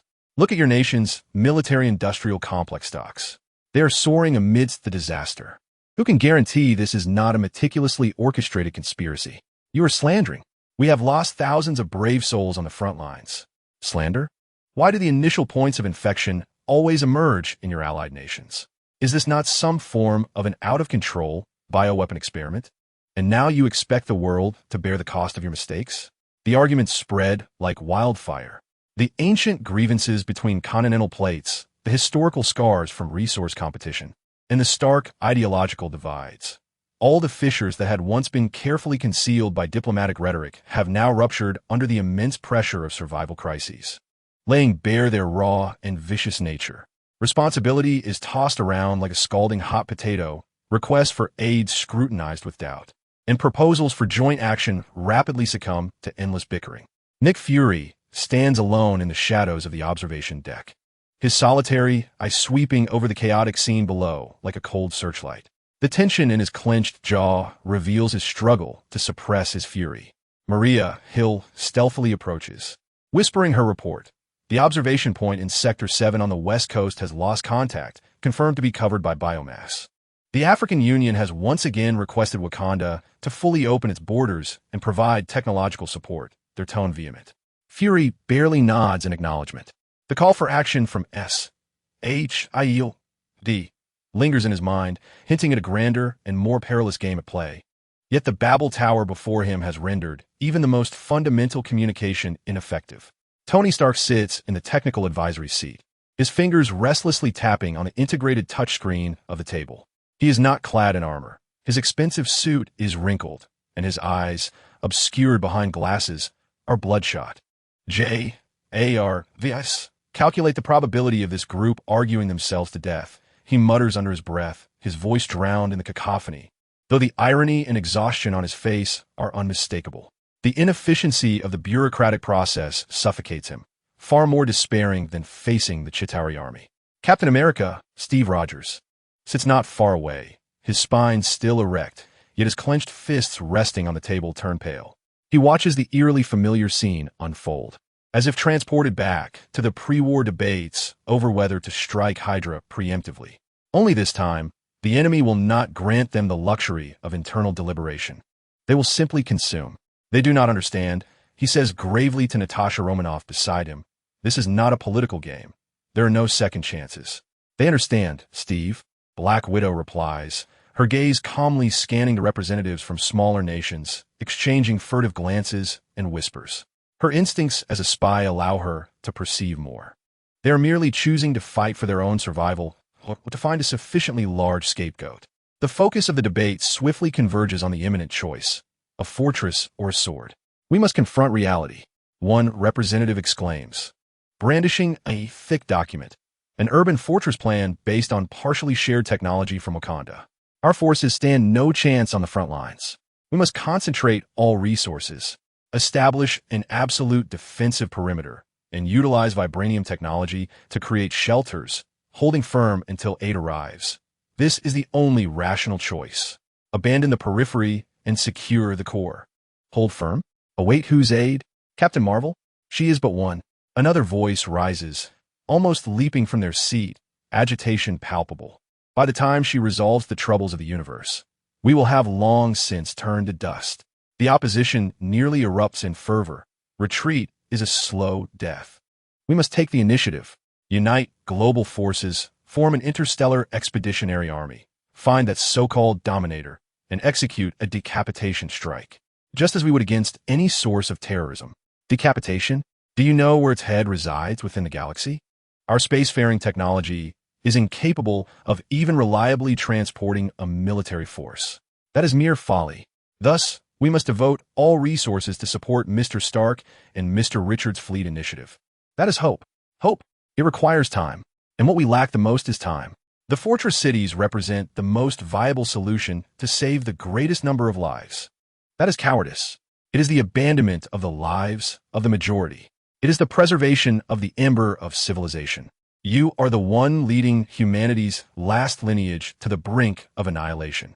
The clamor rose to a crescendo, the various languages emanating from the translator laden with belligerence. Proposals were rejected, amendments shelved, and the draft of a joint statement drowned beneath a mountain of protest documents. Just as the argument reached a boiling point, almost escalating into a full-blown brawl, a thunderous roar resounded from the depths of the earth, followed by a slight yet palpable tremor throughout the United Nations building. Dust cascaded from the ceiling. All voices fell abruptly silent. A deathly stillness enveloped the hall. On every face, anger transformed into astonishment, and excitement solidified into pallor.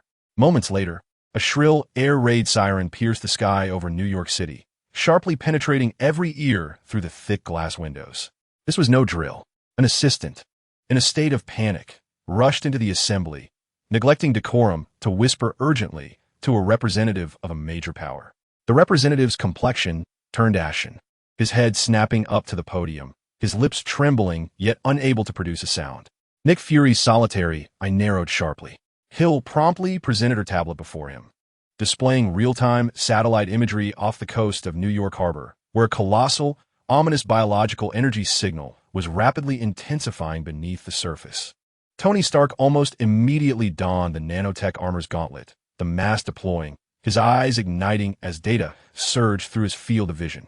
Damn, they have tunneled through the strait. Captain America rose slowly, confusion replaced by resolute determination in his blue eyes. He need not utter another word. The tremors and alarms spoke more powerfully than 1,000 declarations. The time for debate was over. The swarm offered them no choice between fortresses or blades. They had already placed the edge of their sword against humanity's throat. The meeting was forcibly interrupted amidst an overwhelming atmosphere of dread and despair. Representatives, in a frenzy, surged towards the exits, seeking their respective escape routes. The Tower of Babel, yet to be completed, crumbled under the rumble from below and the wail of air raid sirens. Only the stark reality remained: survival or obliteration. And humanity, it seemed, was still unprepared. Chapter 48. Arcs and Walls. The quarrel within the United Nations Assembly Hall was brutally severed by the rumble from beneath and the sound of air raid alarms. The fleeting, silent terror speaks more profoundly than any fervent debate. The time for discourse has concluded.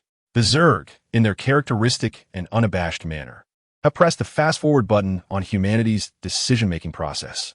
The Fortress City plan, once perceived merely hours ago as a retreat, a cowardice, a relinquishment of most alternatives, has, under the iron fist of cold reality, instantaneously transformed into the sole option, not due to its perfection, but rather because it harbors a glimmer of survival. Global panic continues to ravage, cities engulfed in flames of self-destruction, while torrents of fleeing humanity choke every thoroughfare. Yet now, amidst this chaotic ocean, several isolated strongholds begin to take form. They no longer symbolize nations or ideologies. They merely embody the most primal concept: survival. Scene 1. North America, the Great Lakes region. Site of a steadfast fortress construction. Once an industrial heartland, it has now morphed into a vast, clamorous construction site. Towering vibranium composite armor plates are being driven into the foundation by heavy machinery, forming a nascent, enormous arched wall that glimmers with a metallic cold light. Energy barrier generators are being anxiously hoisted and calibrated, their design blueprint derived from Wakanda's limited technology sharing. Remotely guided by Princess Shuri and sanctioned by King T'Challa under immense pressure. Tony Stark's fleet of Stark Industries drones resembles a metallic swarm, blanketing the sky as they execute welding and assembly with millimeter precision. He himself hovers mid-air, his crimson and gold armor strikingly conspicuous. Data streams flashing chaotically across his visor as he coordinates hundreds of engineering nodes. Calibrate the energy conduits in Sector 3 to a deviation of 3 degrees. Do you wish to launch ourselves into the sky when we activate the barrier? His voice crackles through the public channel, laced with his customary impatience and authority. Construction team, heed this. The underground sensor network on the east side indicates biological excavation activity. Banner, take your little ones to handle it. Not far off, in a relatively open area, Dr. Bruce Banner, rather than the Hulk, is directing a peculiar set of engineering units. These are his autonomous construction units, designed using partially reclaimed Chitauri technology and Stark's provided nanobots.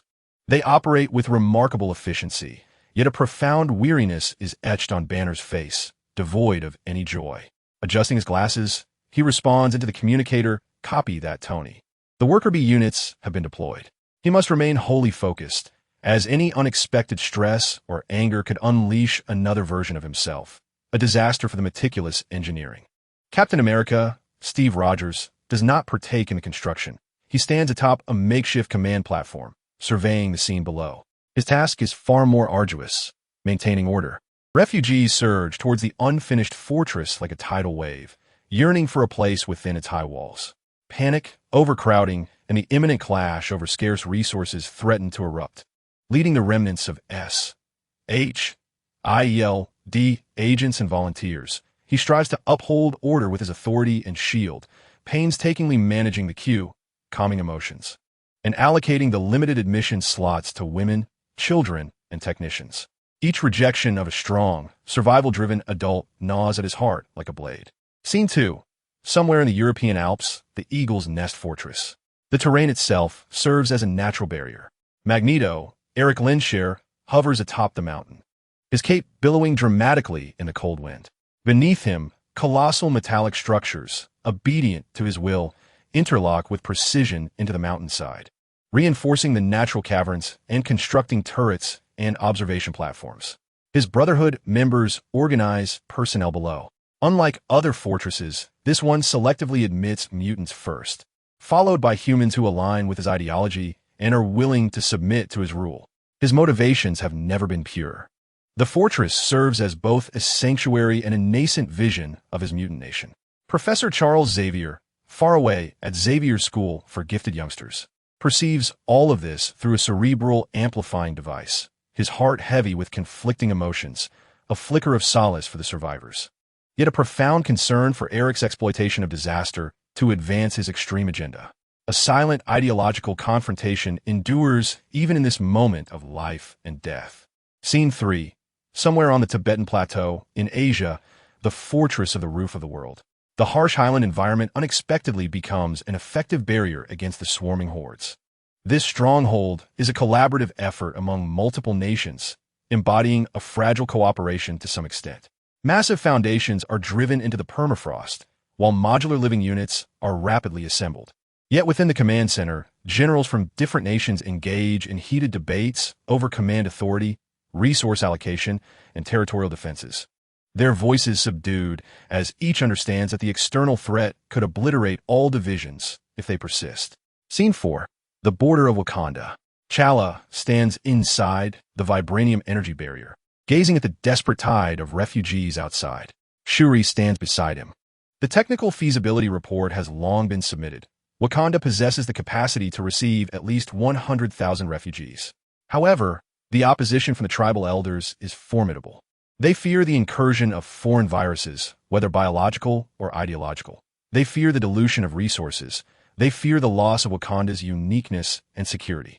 Brother, Shuri whispers, our barrier can keep out the bugs, but can it shield us from the pangs of conscience? T'Challa's expression is resolute, yet his eyes betray inner turmoil. He is a king, bound to his people's welfare, yet he is also a compassionate soul. He ultimately makes a difficult decision, a limited opening.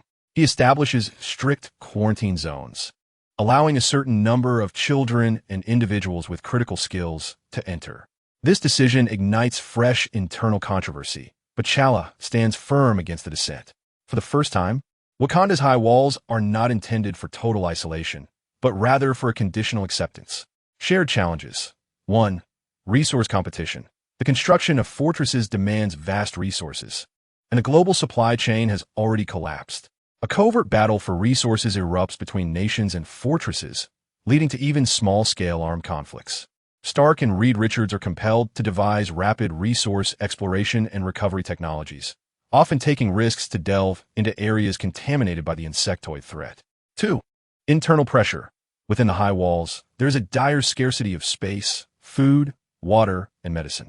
The phenomenon of the privileged class attempting to seize better resources has begun to manifest, with order and chaos existing on a precarious precipice. Steve Rogers and Maria Hill have emerged as steadfast guardians of internal order, at times compelled to resort to stringent measures. The threat of infiltration looms. The evolution of the Zerg has never ceased. Smaller, more adept variants have emerged, excelling in camouflage and subterfuge, attempting to blend into the tide of refugees and infiltrate the stronghold's inner sanctum. Strict security checks and genetic scanning, based on prior research of Zerg samples, have been implemented, overseen by Black Widow Natasha and the returning Hawkeye Barton, whose specialized arrows have found new purposes. The atmosphere is fraught with tension, where any false alarm may incite chaos. Despair is spreading. The towering walls block the Zerg, yet they also serve as colossal cages. Humanity has lost contact with the outside world, uncertain of the fate of loved ones and oblivious to the future of mankind. A pervasive sense of hopelessness and depression takes hold. Some cults have arisen within the walls, espousing doctrines of surrender or apocalyptic prophecies. In a makeshift laboratory late at night, Tony stargazes at the progress chart of the global stronghold's construction. Addressing the equally fatigued Captain America, he remarks, "We are crafting the world's most formidable prison, Steve. I hope this structure endures until we discover our escape." Steve looks out at the massive metal dome closing in, its shadow gradually consuming the starlight. After a moment of silence, he softly replies, "As long as the hearts within do not turn to stone, The high walls are merely high walls, Tony. We will find a way out. We must. The Fortress City Initiative represents the contraction defense that humanity has been forced to adopt in extremity, a desperate engineering of hope amidst despair. While it has temporarily staved off global chaos, concentrating power, it has also fragmented humanity, engendering new societal structures and internal conflicts. Whether these isolated islands can survive the Zerg's vastness and avoid internal decay remains uncertain. Beyond all fortifications, in the expansive regions consumed by the Zerg's fungal blanket, some individuals, either unaccepted or unwilling to enter the stronghold, have commenced their own desperate struggle for survival. Their stories unfold quietly in the shadows. The walls have been erected, yet the crisis has merely transitioned into a new phase. Chapter 49. The Fall of Darkness. This is not a failure of war. Failure implies the possibility of victory. This is a sinking, Earth itself rejecting its former creations, the flesh of the planet forcibly contorted, infused with alien, frigid life. It is darkness, not devoid of light, but rather the light itself consumed, transformed, emanating a nauseating, pulsating bioluminescence. The whispers of the Zerg have no longer needed to traverse spatial rifts or psychic conduits. They have materialized into reality, etched into every inch of transformed land. The Earth is sinking. Scene 1. The heart of North America. The Harvester's Nest, what was once a vast expanse of wheat fields and tranquil towns, has now been irrevocably altered. A colossal, pulsating organic structure rises like twisted mountains, its surface enshrouded in a viscous, ever-secreting mire of biomass, exuding an overpowering stench of ammonia and the cloying scent of decay. This is one of the primary hives of the swarm, a living wound that perpetually expands. The mycelial mat, a purplish-black biological tissue interlaced with veins, spreads at a visible pace, devouring soil, rock, abandoned vehicles, and the ruins of buildings. They do not merely cover, they digest. Structures are enzymatically broken down, metals absorbed, and even minerals deeply buried underground are siphoned by specialized root-like organisms. At the edges of tectonic plates, geological sensors relay despairing data. The crustal structure is being transformed, becoming more biologically active, increasingly suitable for the swarm. In the sky, there are no longer clouds, but a shadowy canopy of spore clouds and circling corrupt dragons, their shadows alive and writhing. Occasionally, drones attempting to traverse this airspace or aircraft daring to take off are instantly turned to mere debris, pierced by dense spines or dissolved by the acid spit of the dragons. The tide of jumpers sweeps across the ground, while stinging snakes act as mobile artillery, and lurkers fabricate deadly traps underground. Even more terrifying breeds, born from continuous evolution, emerge, colossal, fortress-like thunder beasts whose every step trembles the ground. Infectors capable of ejecting neurotoxic spores, and even smaller creatures, the flickering claw bugs, which can momentarily perform short-range spatial jumps. Here, the sole definition of life is the swarm. Humanity's resistance is as feeble as a spark cast into an icy ocean. Scene 2. The command center of the resolute fortress. Nick Fury, with his single eye, fixates intently on the global situation map. The crimson hue representing the swarm's controlled territory spreads rapidly, akin to a deadly mold, engulfing the blue zones of human control and the yellow of contested areas. One by one, signals from isolated small refuges extinguish, silently vanishing. The Alaska fortress has gone dark. The signal from the Sahara observation station has disappeared. The South Pacific Platform 3 has been dragged into the deep sea by some massive biological entity. Reports come in cold and desperate. Each one signifies the death of thousands. Tony Stark leans against the console, his armor open, his face marred by an indelible weariness and grime. He gazes at the energy readings from the hive, the curve alarmingly steep. They are siphoning the planet, his voice hoarse, extracting everything, energy, matter, even geothermal heat. We are not battling an army, Fury. We are contending with an ecological catastrophe, a living entropy. Steve Rogers stands silently nearby, his shield leaning against the wall, stained with unremovable alien slime and blood. His once erect posture now appears slightly hunched, not from fatigue, but from an unbearable weight of despair. He has witnessed war, encountered evil, yet he has never beheld such a complete and senseless obliteration. Bruce Banner curls up in the corner chair, clutching his head tightly. The Hulk roars within him, enraged by the external threat, but also tinged with a hint of confusion. Even the faintest hint of fear. This pure, insatiable force, existing solely to devour, has made even the embodiment of anger feel discomfort. Scene 3. The border of Wakanda, the vibranium energy barrier, stands resolute, keeping the surging tide of insects at bay. Yet, beyond the barrier, the world resembles hell itself. A purple fungal carpet has spread to the very feet of the barrier. As relentless insectoid units crash against the energy field, producing an excruciating hissing sound, turning to char, only to be instantly replaced by those behind them, an unending cycle. T'Challa, clad in his Black Panther suit, stands at the highest observation point within the barrier, with Shuri by his side. They gaze silently at the land that has been utterly transformed, speechless. Wakanda's technology can provide temporary protection, but how long can they endure? A year? A decade? Is the world outside still the Earth they once knew? The biogeochemical index of the tectonic plates continues to rise. Shuri's voice has lost its previous vivacity, replaced by the cold concern of a scientist. If a critical point is reached, the global ecosystem will undergo irreversible changes. The atmospheric composition will shift. At that time, even if the barrier remains, they will merely be guardians of a delicate glass jar on a gradually dying planet. T'Challa's visage is concealed beneath his mask, yet his clenched fists betray the turmoil within. The king's duty clashes fiercely with the desire to save more lives. Scene 4. Beyond the stars, Thor hovers near the lunar orbit, Mjolnir flickering with faint arcs of electricity in his grasp. He gazes down at the once azure planet, now marred by grotesque purple splotches, like an insidious plague spreading. He can feel Midgard's agony, the wails of life traversing the void, piercing the divine form of the Asgardian god. Yet his personal valor feels diminutive in the face of such cataclysmic disaster. He requires an army, the strength of Asgard. But the realm of the gods faces its own tribulations, and distant waters cannot quench nearby fires. Carol Danvers lingers beside him, her photon energy flickering erratically, still recovering from severe injuries. She understands better than anyone what those crimson patches signify. She has witnessed planets completely consumed. They're no longer homes, merely breeding grounds and sustenance for the insect horde. They come, and they will not cease. The voice of the shock team is cold, burdened with unfathomable weight. Scene 5. In the shadows, not all beings feel despair. Loki's figure flickers amidst the ruins of a city on the verge of being engulfed by the fungal carpet, skillfully avoiding the main routes of insectoid activity, toying with a small fragment of insectoid biological tissue, radiating unusual energy, a characteristic, elusive smile gracing his face. Chaos, he whispers, is truly a magnificent masterpiece. What schemes is he concocting? No one knows.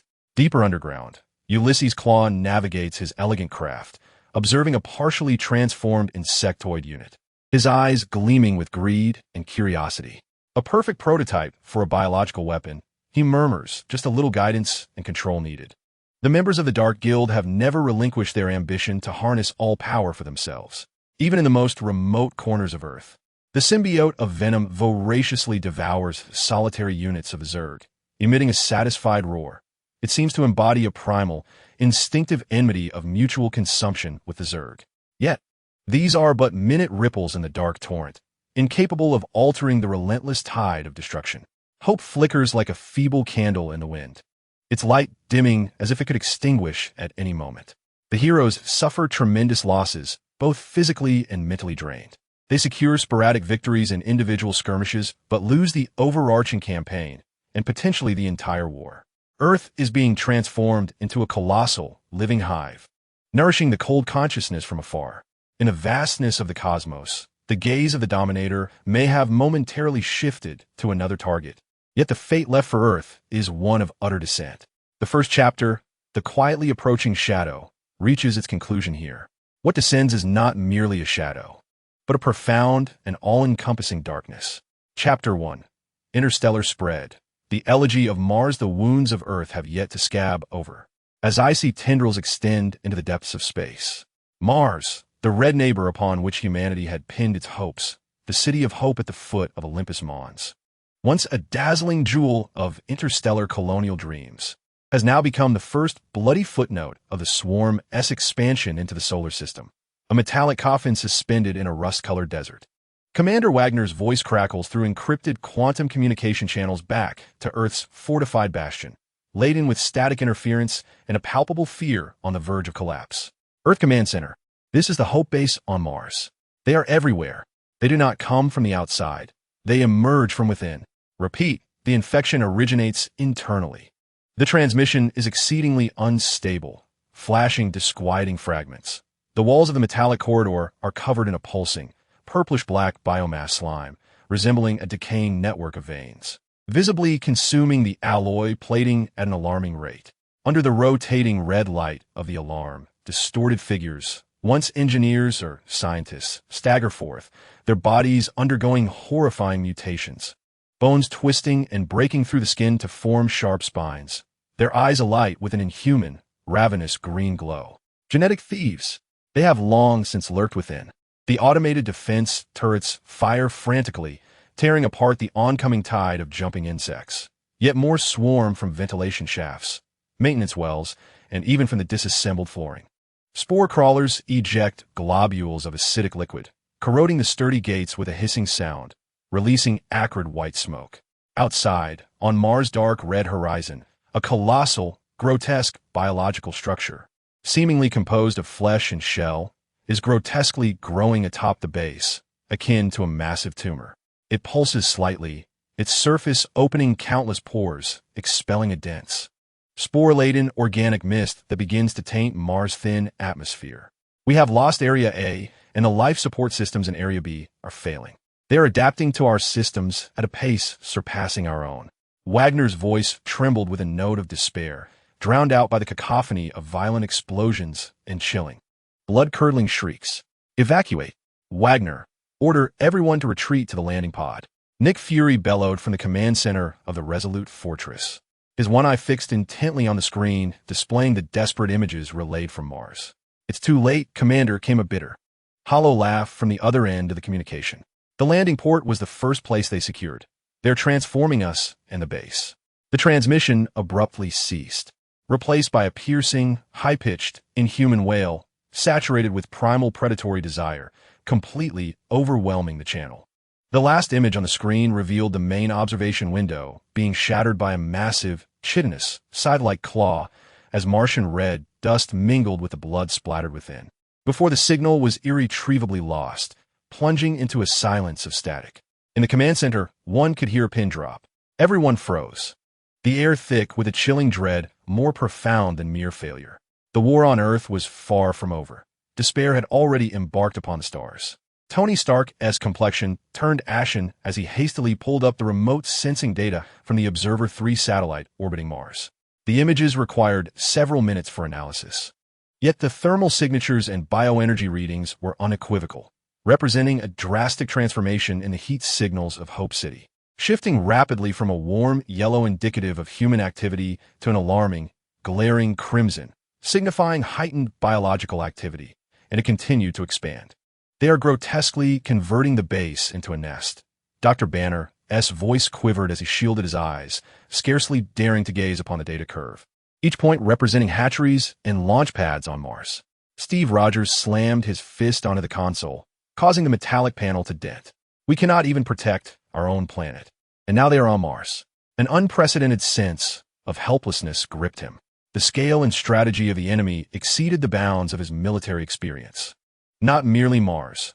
A cascade of iridescent light, accompanied by a thunderous roar, descended upon the command center as Thor strode in, the god of thunder's eyes flashing with electricity, his expression resolute as a rock. Heimdall observed their spores riding on the plundered Chitauri wreckage, even our own launch probes, dispersing like a cosmic plague of dandelions towards the asteroid belt and the moons of Jupiter. Worse news followed in quick succession. The deep space detection array of the Resolute Fortress picked up a series of faint yet profoundly ominous spatial fluctuations. Not wormholes, but rather biological distortions of space. Near the orbit of Mars, the fabric of space rippled like water, briefly expelling several twisted, grotesque vessels composed entirely of biological material. They varied in size and shape, Resembling a grotesque amalgamation of magnified insects and deep-sea monsters, their surface is armored with thick shells, adorned with colossal biocannons and sensory organs. The biological vessels neither paused nor launched an assault. The Martian base had already succumbed. They adjusted their course, their rear emitting the distinctive, emerald-hued particle streams of biopropulsion, steadily yet resolutely heading beyond the asteroid belt, towards the outer reaches of the solar system, into interstellar space. Their velocity was not particularly swift, yet the deliberate, coldly merciless manner of their expansion was far more terrifying than any frenzied attack. Their target had never been merely Earth. Maria Hill's voice was dry. Their ambition encompassed the entirety of the solar system, and, subsequently, the galaxy. Nick Fury slowly closed his eyes, inhaling deeply. When he opened them again, the singular I held an unwavering, steely resolve. He turned towards the control panel and pressed a rarely activated, high-authority hyperspace communication button. The signal's destination extended far beyond the moon, far beyond Mars, pointing towards the known realms of friendly interstellar civilizations. This is the Earth Sanctuary Command Center. Identity verification. Nick Fury, highest authority. His voice resonated deep and clear, penetrating the vast void of billions of kilometers, reaching the headquarters of the Shandar Star's Nova Legion, the Supreme Council of the Shi'ar Empire, and even the highest tribunal of the Kree Empire. He paused for a moment, as if consolidating all his remaining strength. Zerg alert level raised to Omega. Repeat, Omega. They have breached planetary confines and are engaging in interstellar expansion. We require assistance from the galaxy. Otherwise, Mars's fate today will be the fate of countless worlds tomorrow. With the signal dispatched, Fury stood motionless like a black statue. Outside, the murky skies of Earth loomed. Beyond, on that endless, cold black canvas, a conflagration far grander and more brutal than the war on Earth had silently ignited the first flicker of flame. Mars, the gravestone of humanity's dreams, had become the first stepping stone for the swarm's advance into the sea of stars. Darkness, in its truest sense, began to spread. Chapter 2. Mobilization of the Nova Legion. The resolve of Shandar, the silent elegy of Mars, its mournful wail still echoing in the cold air of the steadfast fortress, had given way to a more magnificent and fervent light ignited in the distant star realms. Shandar, this planet, hailed as the jewel of the galaxy, was renowned for its dazzling cities, spiraling transportation networks, and the iconic headquarters of the Nova Legion. Peace and order formed its foundation, upheld by thousands of Nova Centurions and the world mind of its core world. Yet today, an atmosphere of tension, distinct from the usual hustle and order, enveloped the entire planet. Nick Fury's Omega-level alert sent ripples through the calm surface of the lake, creating tidal waves within the highest council of Shandar and the world mind. Within the grand dome of the Supreme Council, holographic imagery was illuminating fragmented data from Earth. Alongside the final transmissions relayed by the Sentinel-3 satellite, the horrifying process of the Mars Hope base being engulfed by a purplish-black biomass, and the ominous bio-ships slowly traversing interstellar space. Collectively, this life form, known as the Zerg, exhibits an unprecedented adaptability, aggressiveness, and assimilation capability. The voice of the Supreme Commander of the Nova Legion, Iran Rail, resonated with calm authority, yet his gaze was as sharp as a blade. Earth had become the principal battleground, and as we have witnessed, their insatiable desire for expansion knows no bounds. The fall of Mars serves as evidence that they possess the capability for interstellar travel. The next target may well be the mining colonies within the asteroid belt, or even the primitive life on Europa, or they might be advancing directly towards us. One council member expressed grave concern, but the primary duty of the Legion is to safeguard the Sandar domain. To traverse such distant star systems and engage in a ground-dominated war of attrition could mire our fleets and Centurions in a quagmire. A quagmire? Another member sprang to his feet, gesturing towards a holographic display that continued to replay the scenes of Mars's downfall. Do you not see? This is not an ordinary war. This is not a conflict over territory or resources. This is purification. This is consumption. If we allow them to establish a foothold in the solar system and even acquire human technology and spacefaring capabilities, the next to be engulfed by the swarm will be the Shi'ar Empire, the Kree Empire, or even our own Sandar. They represent an ecological catastrophe, a plague that moves, thinks and evolves infinitely. Distance and time are but temporary obstacles for them. The debate raged on within the council, but the tone had swiftly shifted. Fear acted as a catalyst, yet a more formidable force emerged. A cold, logic-based consensus, permitting the Zerg to persist equates to self-destruction. At that moment, the largest holographic projection in the hall ignited, not depicting a specific image, but rather a multitude of flowing streams of data and energy symbols coalescing into a singular entity, the world mind, intervening directly. A serene yet authoritative synthetic voice resonated within the minds of every council member and echoed in the consciousness of each centurion adorned with Nova helmets. Threat analysis complete. Codename, Zerg. Biological evolution level, Omega. Social structure, hive mind, singular dominant consciousness. Threat potential, exponential growth. Capable of reversing, consuming, and assimilating known carbon-based and silicon-based civilizations. Logical conclusion. This threat represents the ultimate challenge to all sentient life in the known universe. The success rate of passive defense strategies is below 0.0001. Recommendation. Immediately initiate the ultimate mobilization protocol. Designate the Zerg threat as the highest priority for the Nova Legion, superseding all domestic defense tasks. Directive. All rotating fleets, on-leave Centurions, and reserve units are to assemble at the designated star domain. Target, Solar System. Mission, establish a front line to halt the proliferation of the Zerg and assist the local civilization, designated Earth Humanity, in their resistance. Additional directive. Dispatch a shared threat assessment and joint action initiative to the S.H.I.E.L.D. Empire, the Kree Empire, the Skrull Empire, residual forces, and all known interstellar civilizations. The command of the world consciousness is clear, cold, and indisputable. It is based on pure logic and survival probability calculations, stripped of all political hesitation and fear. The debate ceased in an instant. Supreme Commander S.H.I.E.L.D. took a deep breath, her new star battle suit enveloping her entirely, as golden light cascaded over her helmet. Do you hear this, senators? The world consciousness has rendered its verdict. This is not a choice, but a necessity for survival. She turned to the communication station, her voice resonating through the world consciousness network, instantly reaching every corner of Sandar, penetrating every starship stationed in distant star domains, and into the consciousness of every Centurion. In the name of Sandar, in the name of peace and order in the galaxy. Mobilization of the Nova Legion. In that moment, the entire Sandar seemed to spring to life, a colossal war machine awakening. The spaceports surrounding the planet opened their gates wide. Sleek, gold and blue-painted Nova flagships and Centurion-class cruisers unleashed brilliant blue particle streams from their engines, resembling awakened leviathans as they slowly departed their docks, beginning to form formations in low Earth orbit. Smaller interceptors swarmed around them like a hive. From the surface of the planet, countless beams of light shot upward. Those of the Centurions summoned back to duty, slicing through the sky, joining the vast fleet. The headquarters of the Nova Legion reached a peak in the distribution and coordination of the Nova Force.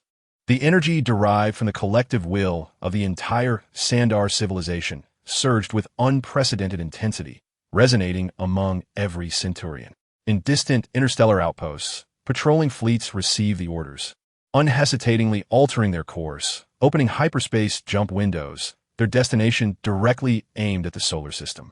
The reserve citizens set aside their tasks, rushing to the armory. Their helmets may not shine as brightly as those of the Centurions, but their resolve was equally steadfast. This was not merely a military mobilization, but an all-out effort by a highly advanced civilization, united to survive and protect all that they cherished. A solemn and resolute atmosphere permeated the air. They understood that they were about to engage in an unprecedented struggle, not against an army, but against the very forces of nature itself. On the bridge of the fleet flagship Resolute, orbiting the main planet of Sandar, S.H.I.E.L.D. gazed out at the boundless, assembling fleet, the starlight reflecting off the smooth armor of countless warships, resembling an ocean of metal and energy. She established a hyperspace communication with the steadfast fortress on Earth. Commander Fury's visage materialized upon the main screen of the Earth Command Center, the backdrop a bustling flagship bridge, as the Nova Corps had responded. The Vanguard fleet would reach your Outer Kuiper Belt observation station within 72 standard hours. Establish a joint command channel to share all tactical data. She paused, her gaze piercing through billions of kilometers, imbued with a heavy resolve. Inform us where the front lines are most in need. Xander will fight alongside you. The signal terminated. Within the Earth stronghold, Fury's taut jawline relaxed ever so slightly. Steve Rogers inhaled deeply, as if glimpsing a flicker of hope in the darkness. Tony Stark whistled, though devoid of any jest. Well, it seems the honor students of the galaxy have finally decided to join the fray. Let us hope their report cards are sufficiently impressive. Hope, akin to a spark, was ignited for the first time in the boundless dark cosmos. Yet, this flame would confront the cold, ravenous tides capable of consuming stars. The era of the galaxy's fiery inferno had officially commenced, and Xander, resolutely, cast itself into the front line of this blaze. Chapter 3. The Galactic Assembly War, Bloodstained Star Abyss, the Outer Kuiper Belt, once a cold and silent frontier of the solar system, inhabited only by scattered celestial bodies and dim sunlight, was today torn asunder by an unprecedented radiance and clamor. The vanguard fleet of the Nova Corps, led by the steadfast ship Resolute, comprised 12 battlecruiser-class cruisers and numerous interceptor squadrons, forming a solid defensive formation. Golden energy shields coalesced into a vast structure, reminiscent of a colossal beehive suspended in the void, emanating an aura of order and unwavering strength. They constituted the foundation of the defense, the extension of Xander's will. However, what lay before them was not order. The vanguard fleet of the Zerg had emerged. They did not arrive through orderly hyperspace jump windows. Instead, they erupted like maggots from decaying fruit, oozing forth from hastily torn, unstable biological space folds. These biological vessels, grotesque and diverse in form, included gargantuan leviathans, magnified a billionfold. Their carapaces heavily armored, continuously expelling smaller devourers and mutalisks from their abdomens. Elongated brood lords resembling giant worms, their heads crowned with massive bony cannons. And countless other indescribable creations, haphazardly assembled from chitinous shells, exposed muscle, and biological turrets. They bore no shields, only thick biological armor, yet their numbers seemed inexhaustible. Fire. The voice of Illyriel reverberated through the World Consciousness Network, reaching the entire Nova fleet. In an instant, thousands of concentrated Nova energy beams pierced the darkness, akin to a golden deluge, bombarding the Zerg swarm. Explosive flames erupted continuously, tearing through the Leviathan's shells as green. Viscous blood and organic debris instantaneously froze and splattered in a vacuum. The interceptor squadrons, akin to agile hummingbirds, flit between the colossal bioships, executing precise strikes to eliminate the smaller aerial units with remarkable efficacy. The results are conspicuous. The frontline vessels of the Zerg disintegrate under the overwhelming firepower of the Nova Legion. Yet, the swarm exhibits neither fear nor hesitation. The rear bioships unflinchingly trample over the debris of their fallen kin, advancing relentlessly through the onslaught of artillery fire. Their weapons unleash not energy beams, but rather living spines, acid spore pods, and bioplasma capable of emitting disintegration energy pulses. A massive, writhing spore pod strikes the flank of a Nova cruiser, its viscous acidic fluid instantly corroding the armor and penetrating the internal structure, triggering a cascade of explosions. Another interceptor is rendered into a sieve by a relentless barrage of spines, disintegrating silently. Shield energy is depleting. The third squadron suffers devastating losses. Their numbers are overwhelming. Moreover, they are adapting. Their carapaces are deflecting the angles of our energy fire, just as the Nova fleet begins to bear the brunt of the pressure. The golden shields ripple violently. Two enormous warp windows suddenly tear open in the battlefield's periphery, as if space itself is being rent by an unseen hand. From the first warp window emerges a fleet characterized by a cold, angular design, adorned in dark blue and metallic gray.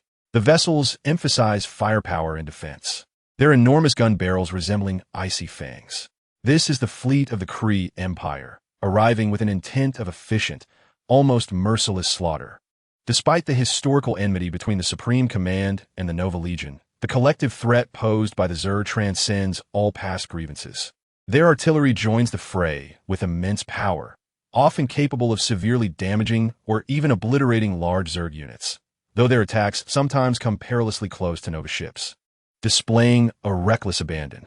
Almost simultaneously, the second warp window reveals a fleet of a starkly different style, sleek and almost artistic in form. The vessels shimmer with a pearlescent sheen and dazzling colors. This is the fleet of the S.H.I.E.L.D. Empire, whose technology merges biology and machinery, employing a more elegant yet equally lethal means of assault. Precise energy beams and unique harmonic cannons, capable of inducing resonance within target structures, effectively disrupt the physiological functions of Zerg units. In a remarkable convergence at the edge of this solar system, the three major powers of the galaxy unite, albeit briefly and tenuously, against a shared, formidable threat. The battlefield transforms into an immense, chaotic maelstrom.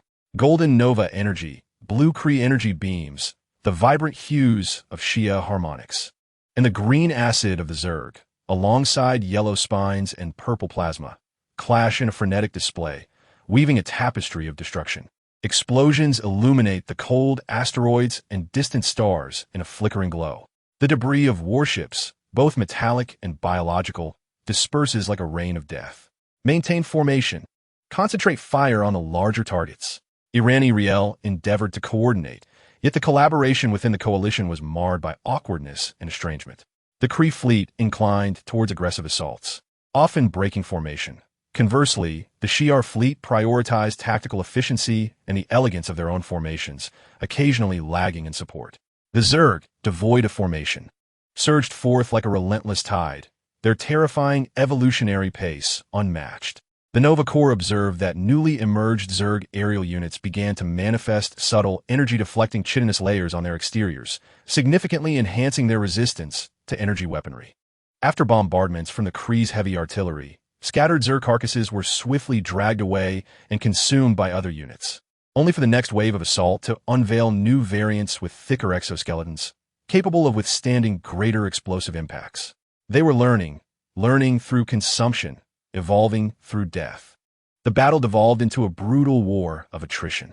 Every second saw Zerg vessels shattered into fragments, yet every second also witnessed coalition warships dissolving in corrosive acid, pierced by spines, or crushed by gargantuan leviathans. The lives of pilots and soldiers evaporated rapidly in this macroscopic meat grinder. This cannot continue. A commander from the Kree fleet, possibly a subordinate of Ronan's faction, forcibly interrupted the coalition channel, his voice coarse and furious. Our losses are escalating. These monsters grow stronger with each engagement. We must alter our tactics. Do you suggest retreating? A S.H.I.E.L.D. commander coldly retorted. Shall we allow them to race towards your homeworld? Hala? Enough. S.H.I.E.L.D. halted the bickering. The collective consciousness was analyzing their evolutionary patterns and command nodes. Hold your ground. Buy time for reinforcements. Suddenly, the battlefield sensors emitted a piercing alarm. Behind the Zerg fleet, space twisted unnaturally once more, and a shadow emerged, colossal beyond any biological vessel previously encountered. Its biological energy readings were staggering, even disrupting the coalition fleet's sensors. It was a newly evolved biohive ship, comparable in size to an asteroid. Its surface adorned with massive spore turrets and incubation chambers, continuously producing new aerial units, like a mobile, inexhaustible armory and frontline command node. Its emergence instantly tipped the already precarious balance. The Zerg's onslaught became more organized, more frenzied. The coalition's defenses began to falter. Hope flickered, akin to flames extinguished swiftly in the vacuum, barely igniting before facing the peril of being utterly submerged by the endless tide of Zerg. Even the mightiest forces of the galaxy found themselves gasping for breath. The cost of this grand assembly would be the flesh and blood of the galaxy. Chapter 4. Star-Lord Stratagem, the universe's most powerful mixtape at the vortex of the Galactic Gala War, the Symphony of Destruction played its most intense movements. Metal fragments and biological tissues erupted silently in a storm within the vacuum, as the golden shields of the Nova Legion flickered incessantly. The thunderous roar of the Kree's heavy artillery rent the darkness, while the elegant harmonic cannons of S.H.I.E.L.D. clashed violently with the Tyranids' green, acidic spores and torrents of yellow spines. Yet the advantage inexorably shifted toward the Tyranids. The newly emerged biohive ship, resembling a mobile asteroid, served not only as a colossal armament factory, but also as a formidable command node and energy amplifier. It emitted intangible waves of ethereal energy that synchronized the entire Tyranid fleet, rendering their assault as precise and lethal as a singular entity. While their rate of evolution surged at a pace that was utterly despairing, the coalition's front lines were gradually compressed, with casualty numbers soaring by the second. At this rate, we shall be exhausted in this accursed ice abyss, roared a commander from the Kree fleet over the encrypted coalition channel, the harsh noise of the ship's hull being corroded by acid serving as a backdrop. Our harmonic interference is waning. They are generating anti-harmonic biological coatings. The sheer commander's voice, usually composed, now trembled with urgency. Ilarinral gritted his teeth as the energy of the flagship's shields fell to critical levels. Worldmind, have you identified any weaknesses in that behemoth? Analysis ongoing. The internal energy flow of the target biohive ship is exceedingly complex, with conventional vulnerabilities shielded by thick biological armor and energy deflection organs. Physical destruction necessitates an unbearable concentration of firepower. Its core command signal is coordinated by a highly concentrated pulse of ethereal energy, with frequency rapidly fluctuating to adapt to our electronic interference. Just as despair enveloped the atmosphere, an incongruously frivolous voice forcibly intruded into a secondary communication channel, specifically the public entertainment broadcast frequency. Hello, testing. To all the big shots from the Kree, S.H.I.E.L.D, and those particularly hideous giant bugs, can you hear me? This is Star-Lord, the cosmic cool guy and top-notch DJ, bringing you an exclusive premiere of the ultimate antidote for the Tyranids. Following this proclamation, an exceedingly bizarre medley erupted, blending 1980s Earth pop electronic music. Excerpt from Tchaikovsky's 1812 Overture, the furious roars of Rocket Raccoon, and Groot's iconic I Am Groot loop, all blasted at maximum power through the Milano's external speakers, illegally modified by Rocket to generate measurable energy vibrations in the vacuum, aimed directly at the Tyranid fleet. The abruptness and inappropriateness of the sound momentarily stunned both warring factions. Coalition commanders speculated that the communication system had been compromised or that a madman had taken over. However, miraculously, the effect ensued. The colossal biohive ship, adorned with countless flickering biological luminescences, suddenly exhibited a minute yet detectable disruption that could be captured by sensors. The surrounding Tyranid flying units, the corrupted dragons and devourers, displayed a brief, unnatural hesitation and disarray. Their attacks had lost their precision and coordination, resulting in several brief collisions. What? Ilarinral stared in disbelief at the sensor feedback. What on earth is that? Commander Kree exclaimed in astonishment. A sonic assault?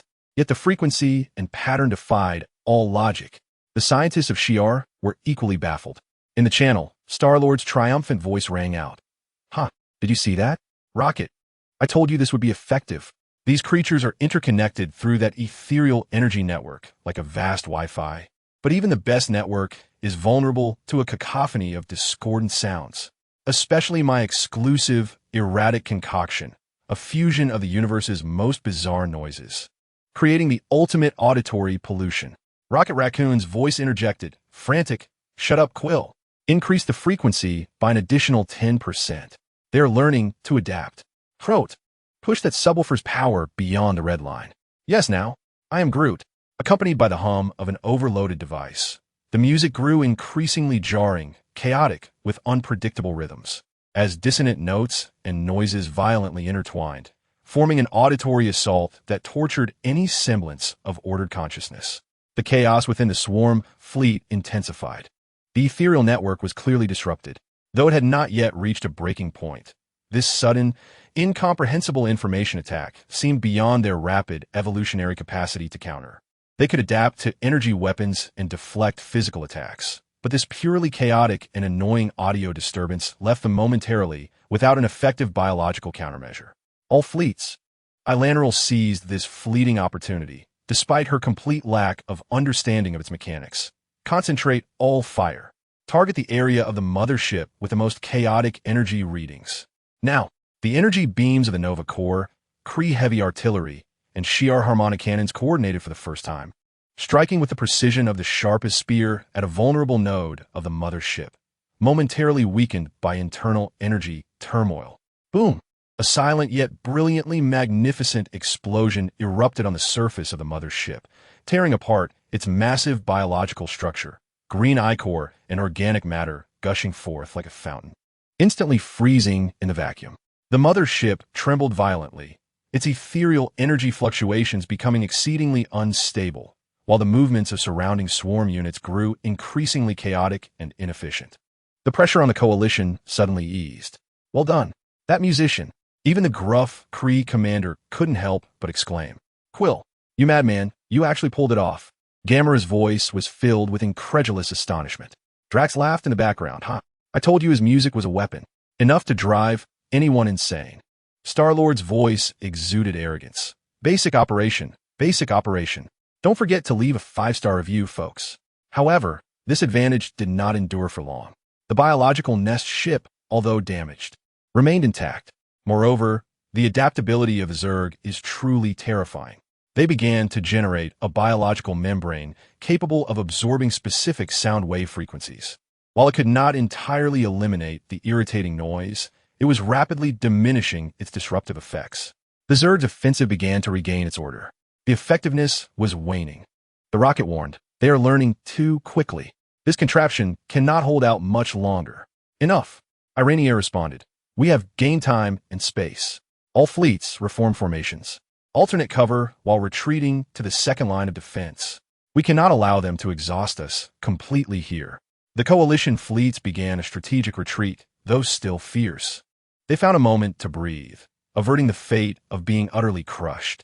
Inside the Milano, Star-Lord wiped away non-existent sweat, gazing at the seemingly endless Zerg fleet outside. His earlier satisfaction somewhat subdued. Well, Plan A has taken effect, albeit for a shorter duration than anticipated. Rocket, how are the bombs coming along? It seems we will ultimately have to rely on your grand creation to truly resolve this issue. Rocket grumbled as he frantically operated the controls. It's almost ready. Don't rush me. If it weren't for your foolish insistence on adding that recording of my roar, the energy output could be more stable. Star-Lord's strategy, seemingly absurd and carefree, unexpectedly struck upon a minor yet existent weakness in the Zerg swarm's thought process. A momentary discomfort towards completely unpredictable and illogical chaotic information. This provided the coalition with a precious respite and proved that sometimes, in the face of absolute power and evolutionary advantage, a few unorthodox and whimsical ideas might just create miracles. Yet, all were acutely aware that this was merely the beginning. True victory remained elusive. The universe's most powerful mixtape could only resonate for a fleeting moment. Chapter 5. Rockets bombs the little guys. Big Bang. The chaotic effects brought forth by Star-Lord's cosmic mixtape were swiftly dissipating. The surface of the Zerg biological nest ship began secreting a thick, porous biological foam, a novel tissue that efficiently absorbed and dispersed sound wave energy within a specific range. The Zerg fleet's assault became once again coordinated, precise, and even more ferocious, as if to compensate for the brief lapse in their onslaught. The coalition's defenses creaked under the renewed pressure, with casualty numbers soaring. I told you this wouldn't last. Rocket the raccoon pounded the control panel in the Milano's cockpit, his furry tail bristling with tension and anger. Those wretched evolutionary bastards. They learned faster than the guards at Klein Prison. And what of your grand creation, Rocket? Star-Lord shouted while skillfully maneuvering the ship to evade a barrage of whistling living spines. If we can't deploy it soon, we'll end up as deodorizing balls in these bugs' toilets. Shut up, Quill. I'm working on it. Rocket leaped from his seat and dashed towards the ship's aft, which had been transformed from a cargo area into a makeshift and perilously dangerous bomb workshop. Various stolen energy cores, unstable compounds, and precision detonation devices are strewn about, while wires entwine like creeping vines. The air is permeated with a sharp, acrid scent of ozone mingled with potent explosives. In the center of the workshop, a metal container, approximately the height of a man, emits a deep, resonant hum of energy. The surface of the container is adorned with numerous energy conduits of varying thickness, within which a viscous, ghostly green substance rotates languidly, resembling a living entity. This is the product of Rocket's unwavering dedication, intellect, and borrowed materials. The genetic disruption bomb. Crot. Turn the 7th stabilizer to the death-seeking setting. Not the reckless setting, the death-seeking setting. Rocket shouted into the communicator. deftly adjusting the intricate interfaces on the bomb shell with his nimble claws. I am Groot. Translation: this is perilous. It will detonate prematurely. Groot's voice resonated from outside the cabin as he firmly pressed down on the external equipment, which was violently vibrating due to overload with his extended wooden arm. It must be dangerous. How else can we obliterate those tough foes that even the Nova Corps cannot tackle? Rocket barked without turning his head. Gamora, port side. 3 pesky dragons are attempting to perforate us. Gamora's calm voice echoed from the cannon position. I see them. Following this were the precise bursts of the ship's ion cannon and the tremors of explosions outside. Drax's maniacal laughter mingled with the sounds of combat via the communicator. Ha! Come, insects! Experience the blade of the destroyer, Drax. He seemed to be standing at an open hatch, clearing away the approaching dragons with brute force and his battle axe. Oblivious to the chaos surrounding him, Rocket focused entirely on the bomb before him. The small screen displayed rapidly scrolling complex gene sequence models, previously analyzed by Tony Stark, Bruce Banner, and Princess Surue, revealing the genetic weaknesses of the Zerg. I've found it, the redundant non-coding sequence that all Zerg units share. Rocket's claws swiftly marked a virtual gene chain, transforming them into hypersensitive targets. He injected a high concentration of modulated antimatter catalytic particles to set the chain reaction threshold. His method was not solely based on immense energy release, which would have limited effects on the countless Zerg.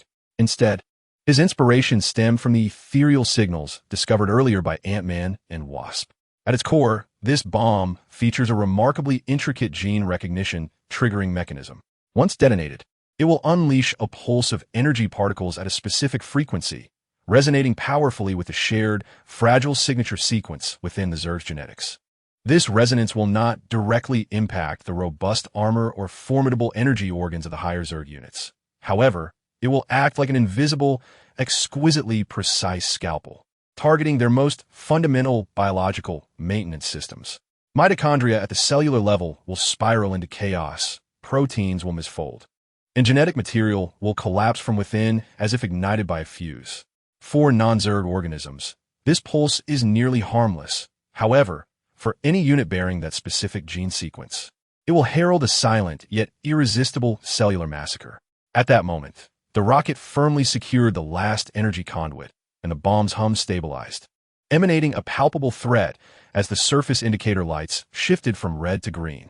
Hurry, Quill, find me a prime target. It needs to be large, plump, and swarming with bugs. Star-Lord's eyes sparkled as he gazed at the scanner. There it was.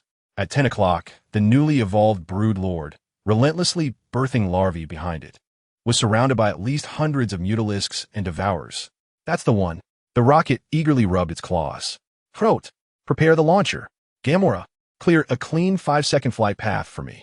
The Milano made a sharp turn, darting through a barrage of fire like an arrow released from a bow, racing toward the colossal Broodlord. Gamora's precise shots and Drax's furious roars temporarily cleared the minor units from the flight path. The launcher is ready, Groot announced. Launch. The rocket pressed a pre-ignition button on the detonator. Whoosh. The seemingly unremarkable bomb was ejected, its rear spewing tiny propulsion flames as it soared toward the Broodlord, which was frantically spewing Zerglings. The Zerg seemed to sense the threat posed by this small object. Several mutalisks attempted to intercept it. However, under the rocket's remote control, the bomb executed an uncanny evasive maneuver, successfully breaching the interception and ultimately adhering to the Broodlord's relatively vulnerable abdominal joint. All right, the party gift has arrived. The rocket licked its teeth. Now, let's step back and enjoy the fireworks. The Milano retreated rapidly. The green light on the bomb began to flash wildly, the frequency escalating.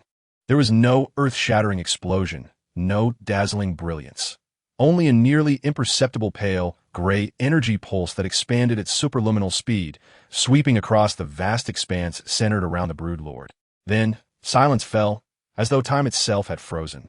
The enormous Brood Lord suddenly stiffened, and all the Zerg flying units, corruptors, devours, and even the newly birthed Zerglings, came to a halt as if a pause button had been pressed. In the next instant, a horrific spectacle unfolded. All Zerg units, swept by the pulse, began to disintegrate without warning, their thick biological exoskeletons crumbling like weathered sand sculptures. Muscle tissue melted into a viscous, lifeless slurry. And green blood boiled and vaporized. They did not struggle, nor did they scream, as if all the foundational support for their existence had been stripped away, instantly reverting to the most basic organic molecules and dust. The immense form of the brood lord also began to collapse, starting from its abdomen, like a melting wax figure, swiftly spreading throughout its body, completely disintegrating into a cloud of fine organic dust floating in the cosmos within mere seconds. Within its sphere of influence, thousands of Zerg flying units were instantaneously and completely erased, without a sound. A profound silence enveloped the Allied channel. All were rendered speechless by this bizarre and terrifying method of annihilation. By Nova Prime, S.H.I.E.L.D gasped, "What manner of weapon is this?" The voice of the commander from Kryta was filled with astonishment and a barely perceptible hint of fear. "Well done, Rocket," Star-Lord exclaimed, exuberantly striking the console with his fist. Rocket slumped into his chair, exhaling deeply and wiping the sweat from his brow, only to leap up again, hands on his hips, a smug expression on his face. "Did you see that? This is genius. This is art. Your lumbering battleships can't compare to a single firecracker from Rocket." However, his triumph was short-lived. The sensors blared their alarms. Energy signal vanished. Gamora furrowed her brow. The bomb was a one-time use. Before their very eyes, the Zerg fleet, seemingly taken aback for a brief moment, quickly reacted. They hastily retreated from the area clouded with organic dust, and the biological shells of all units began to thicken at a visible pace, altering their microscopic structure to generate a biological shielding layer against that specific pulse frequency. The Zerg commenced an evolutionary adaptation once more.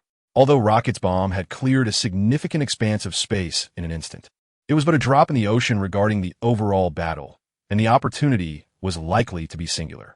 Well, Rocket's ears drooped. It worked decently, but it seems it can only be used once. Those damned, incredibly adaptive bugs. Star-Lord patted his shoulder. "Hey, at least you prove they are not invincible. That is quite remarkable, little guy." Rocket's bomb, akin to a massive stone cast into an endless tide of darkness, stirred ripples that were swiftly consumed by larger waves. Yet it undeniably demonstrated the Zerg can be slain. This minuscule affirmation, amidst the despairing war, was more precious than the firepower of 1,000 battleships.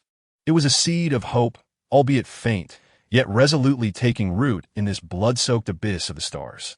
Chapter 6. The Mantis Queen's perception endless echoes the brutal melee of the Galactic Summit battle raged on, a storm of metal and flesh roaring silently in the vacuum of space.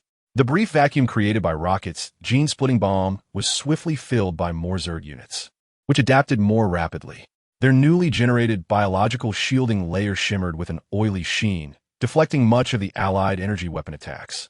The Milan struggled through the hail of gunfire, its hull marred with scars from acid corrosion and dents from spiked impacts. They are relentless. Star-Lord gritted his teeth as he maneuvered the ship, narrowly avoiding a barrage of spore cannon fire with a daring barrel roll. "Rocket, do you have any other surprises up your sleeve? You think I was candy bought from the street?" As the Rocket urgently repaired its damaged weapon systems, it screamed, "There's enough material to make one." Moreover, they were now immune. Drax bellowed, cleaving a clawed creature that had opportunistically boarded the ship with his axe. Green ichor splattering against the viewport. "Let's charge forward. Let me leap onto the largest one and tear it apart from the inside." "That's suicide, Drax. Not a tactic." Gamora replied calmly, targeting another dragon attempting to approach from the opposite side, her brow furrowed. She had endured countless battles, yet this raw, frigid war of attrition sent a chill deep into her bones. At that moment, Mantis, who had been quietly seated behind the co-pilot's seat, her pale face framed by hands clasped tightly upon her knees, suddenly lifted her head. Her enormous, gentle eyes were filled with an unprecedented fear and a compelling impulse. "Peter." Her voice trembled faintly, nearly drowned out by the roar of the ship's engines and the explosions. "What do you sense, Mantis?" Star-Lord asked without turning, his focus entirely on piloting. "Are you seasick? Or did Drax just fling some entrails into the recycling system again?" "And no, it's not that," Mantis stammered, her fingers entwined. "It's their feelings, those creatures." Everyone fell silent. Even Groot turned his head. "I am Groot?" "Meaning, what do you sense?" Mantis possessed the ability to perceive and influence the emotions of others, even to the extent of soothing or manipulating beings. She had once used this power to lull the celestial ego into slumber. In this heart of slaughter and destruction, her sensitive mental tendrils inevitably connected with the omnipresent collective consciousness of the insectoid horde. She closed her eyes, her body trembling slightly, as if bearing immense pain. Devoid of anger, fear, or even hatred. What do they feel? Gamora pressed, realizing that Mantis might have uncovered some crucial information. Hunger. Mantis's voice quivered with a weeping tone. Pure, infinite hunger and obedience. Absolute, unquestionable obedience. Each unit is merely a thought, an extension. She extended her hand, her fingertips faintly glowing, attempting to emanate calming, serene emotional waves towards the nearest dragon that was frantically assaulting the shield, just as she would soothe the irritable Drax or ego. The dragon's actions abruptly halted. Is it working? Star-Lord exclaimed in surprise. But in the next moment, Mantis was struck as if by an invisible hammer, slamming back against her seat with a short, sharp scream. She clutched her forehead, tears streaming down her face. And no, that's not right. It isn't its consciousness, it isn't her mental tendrils. Upon making contact with the dragon's awareness, failed to identify an independent, influenceable thought. Instead, she encountered an unfathomable, frigid ocean. The dragon's consciousness was but a trivial droplet, utterly merged within this sea, devoid of any individuality. As she endeavored to infuse a sense of tranquility, it was akin to a drop of ink falling into the vast ocean, instantly diluted, engulfed, and assimilated, creating not even the slightest ripple. Instead, her audacious intrusion resembled the sudden blast of a whistle in the stillness of a deep night, immediately capturing the attention of that colossal consciousness. It perceived me. The Mantis shrank back in terror, her thoughts a chaotic jumble, exclaiming, so vast, so cold, there is nothing, only purpose, only consumption and return. In her perception, it was not the consciousness of a living being. It was a phenomenon, a principle, a chilling program existing solely for the sake of existence. Expanding for the sake of expansion. Devoid of emotion, self, compassion, or any gaps. Her capacity for empathy appeared utterly ludicrous and insignificant in the face of this absolute, hollow collective will. Mantis. Gamora rushed over to support her. What did you see? The Overseer? No, not a specific entity. The Mantis gasped, her eyes vacant. It is all, and yet none. Every insect is it, yet it is not any one of them. I cannot influence it. There are no emotions to touch. Only commands. Eternal, singular commands. She lifted her head, tears streaming down her cheeks, her eyes filled with the deepest despair. They are not beasts, nor an army. They are a tool, a living calamity. We are not battling life. We are contending with an entropy that walks. Her words plunged the cabin into a profound silence. Even Drax ceased his roaring, furrowing his brow. Rocket's ears drooped. A chill crept up Star-Lord's spine. He had faced numerous dangers, confronted mad deities and malevolent warlords. Yet he had never encountered such a despairing description. Incomprehensible, uncommunicable, unassailable, and even impervious to conventional defeat. Thus, Star-Lord's voice came out dry. Negotiation? Surrender? Don't even think about it. The Mantis weakly shook her head, her enormous eyes now devoid of life. It will accept nothing but consumption, or be consumed. It embodies ultimate exclusion. Every existence that is not itself is a flaw that must be eradicated.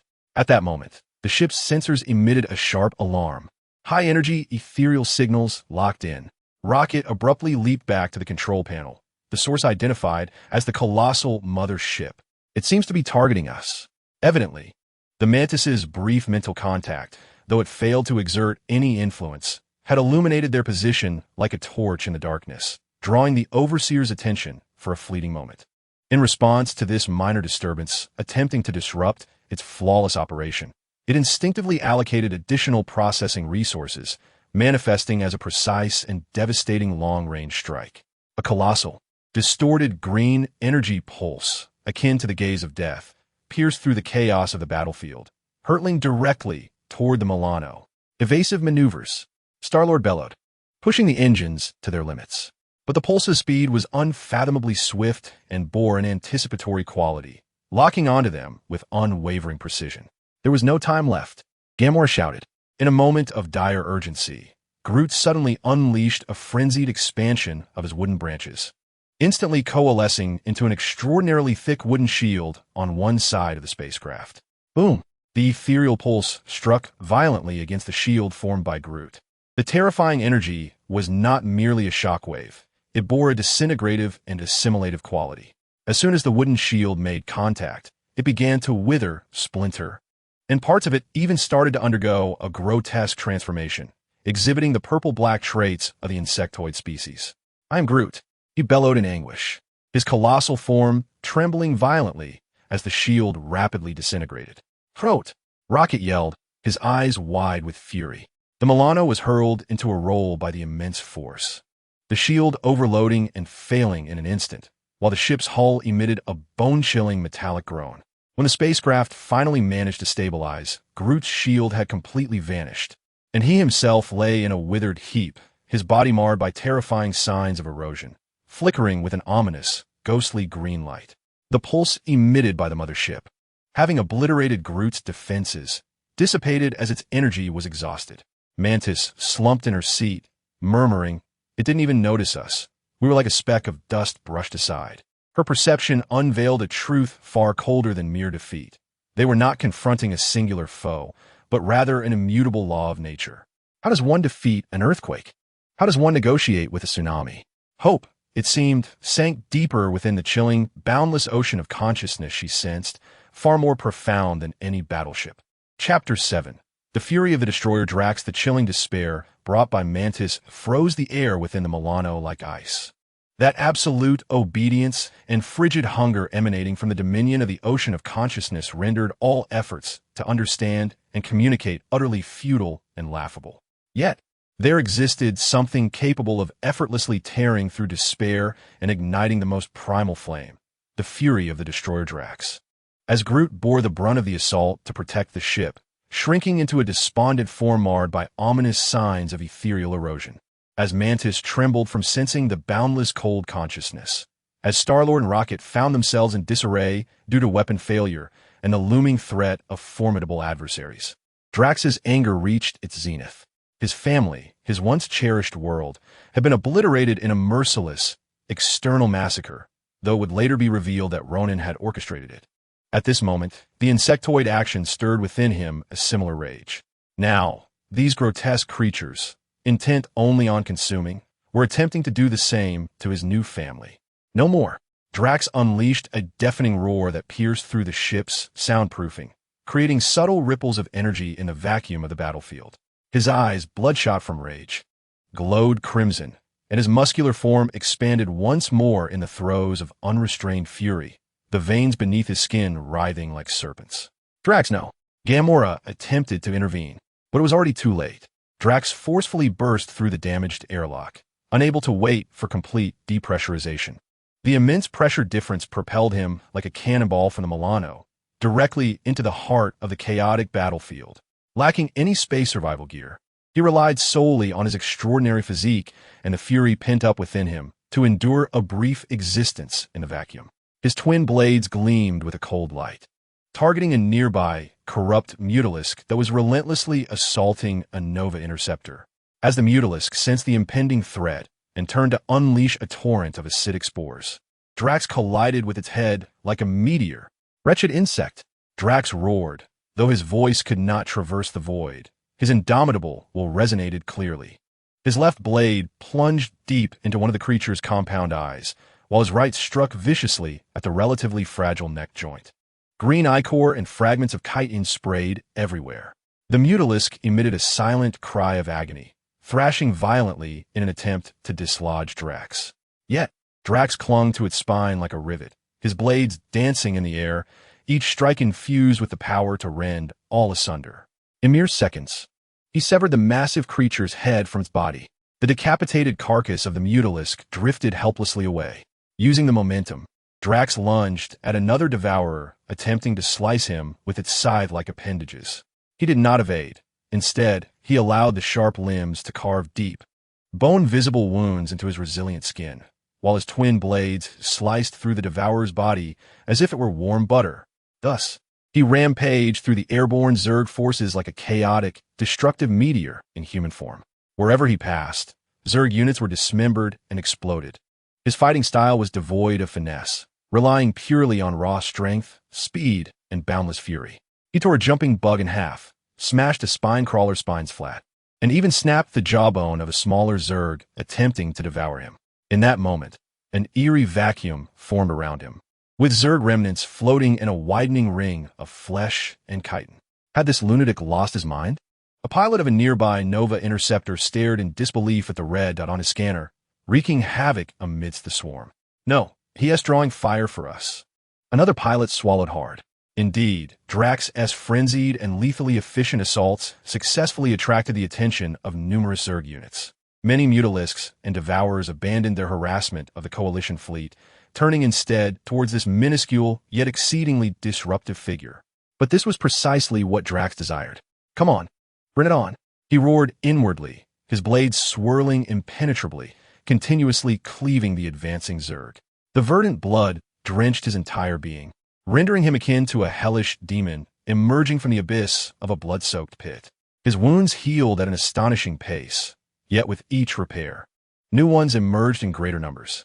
The excruciating pain did not deter him. Rather, it intensified his fury.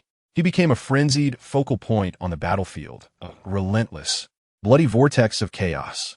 The pressure on the Allied fleet eased momentarily, allowing them to reorganize their formations and concentrate their fire upon larger targets. However, the response from the Zerg was imminent. Several newly manifested guardians, larger in stature and adorned with a metallic sheen, adjusted their biological turrets. Instead of unleashing corrosive acid or spiny projectiles, they expelled enormous, shimmering, viscous webs. Drax swung his blade, severing the threads, yet those fragmented strands appeared almost sentient, immediately ensnaring him, adhering to his arms, torso, and weapon. These strands were not only exceedingly resilient, but also possessed properties that dampened energy and numbed his nerves. Drax's movements visibly slowed. More webs descended upon him, enveloping him layer by layer. He roared in defiance, tearing through one layer, only to be beset by two more. Simultaneously, from a distance, the Brood Lord commenced an onslaught of small Zerglings into his vicinity. These creatures, heedless of their own casualties, charged at him, employing acidic saliva and sharp mandibles to assault his bound limbs. He was ensnared. Like an insect encased in resin, though still struggling valiantly, his range of motion diminished, and the weight upon him grew heavier. The Zerg did not attempt to slay him immediately. They seemed to recognize the immense research value he possessed, a formidable physique and a frenzied attack style. They sought to capture him alive, or at the very least, to subdue him completely before transporting him back to their hive for disassembly and assimilation. Aboard the Milano, Gamorreek gazed at the scanner, where a red dot, overwhelmed by countless luminous points representing the Zerg, flickered with diminishing signals, her heart racing with anxiety. We must rescue him. Star-Lord attempted to maneuver the ship's course, only to be repelled by an onslaught of encroaching Zerg units. No, charging him would be suicide. Rocket shouted, firing his weapon while lamenting, "That idiot has turned himself into Zerg bait." Mantis endeavored to extend her mental tendrils once more, but upon brushing against the chilling consciousness of the innumerable Zerg, she recoiled in agony, her complexion paling. "There are too many. I cannot. It's only hunger and the command to capture." Drax's wrath had afforded him a fleeting moment of glory, yet it had also ensnared him in despair.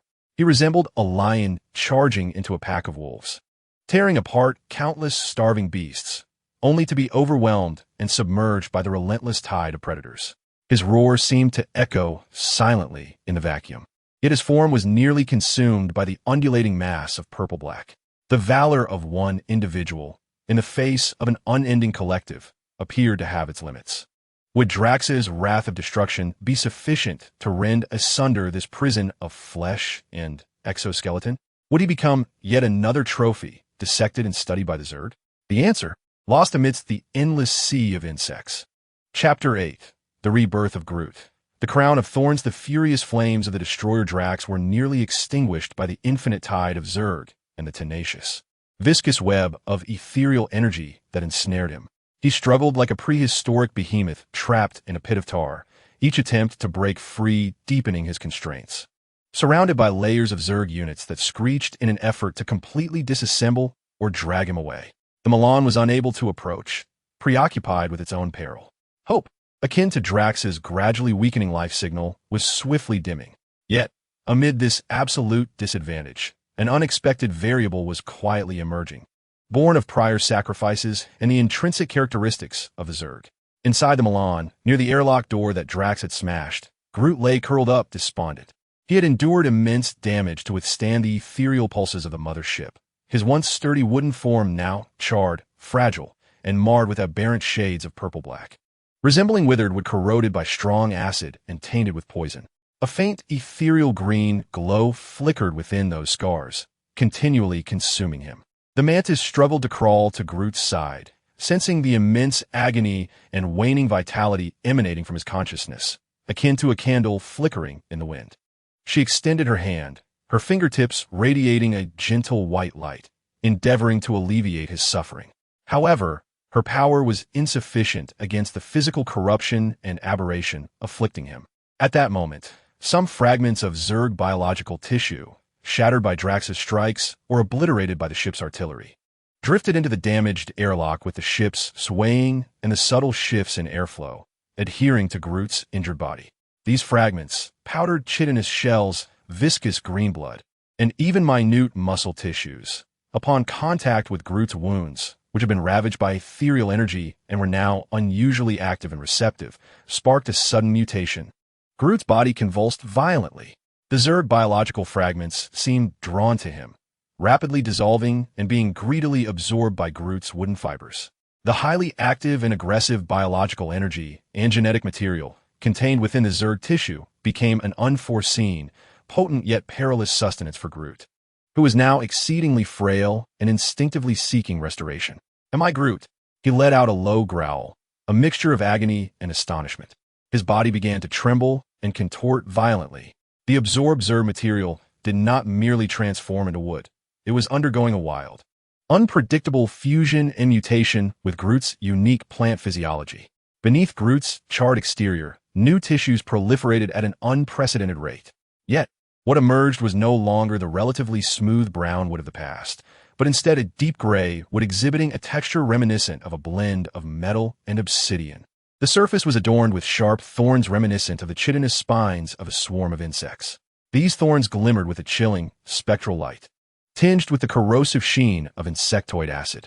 The damaged and fractured branches had regrown, yet they became even more robust and menacing, resembling twisted serpents with edges as sharp as blades. More alarming were the wounds on his body, eroded by the spectral energy and flickering with green luminescence. These did not worsen, but seemed to have been subdued. The residual spectral energy, combined with the biological matter of the insectoid creatures and Groot's own consciousness, achieved a precarious equilibrium, forming a bizarre composite of spectral plant life. This entity flowed slowly within his newly formed thorns and wooden structure, providing immense power without entirely consuming his will. The process was agonizing yet swift, completed in a matter of seconds. When Groot lifted his head again, he had undergone a remarkable transformation. He had grown taller and more ferocious. The gentle visage of the tree being had vanished, replaced by a regal figure clad in thorny armor, exuding an aura of primal ferocity.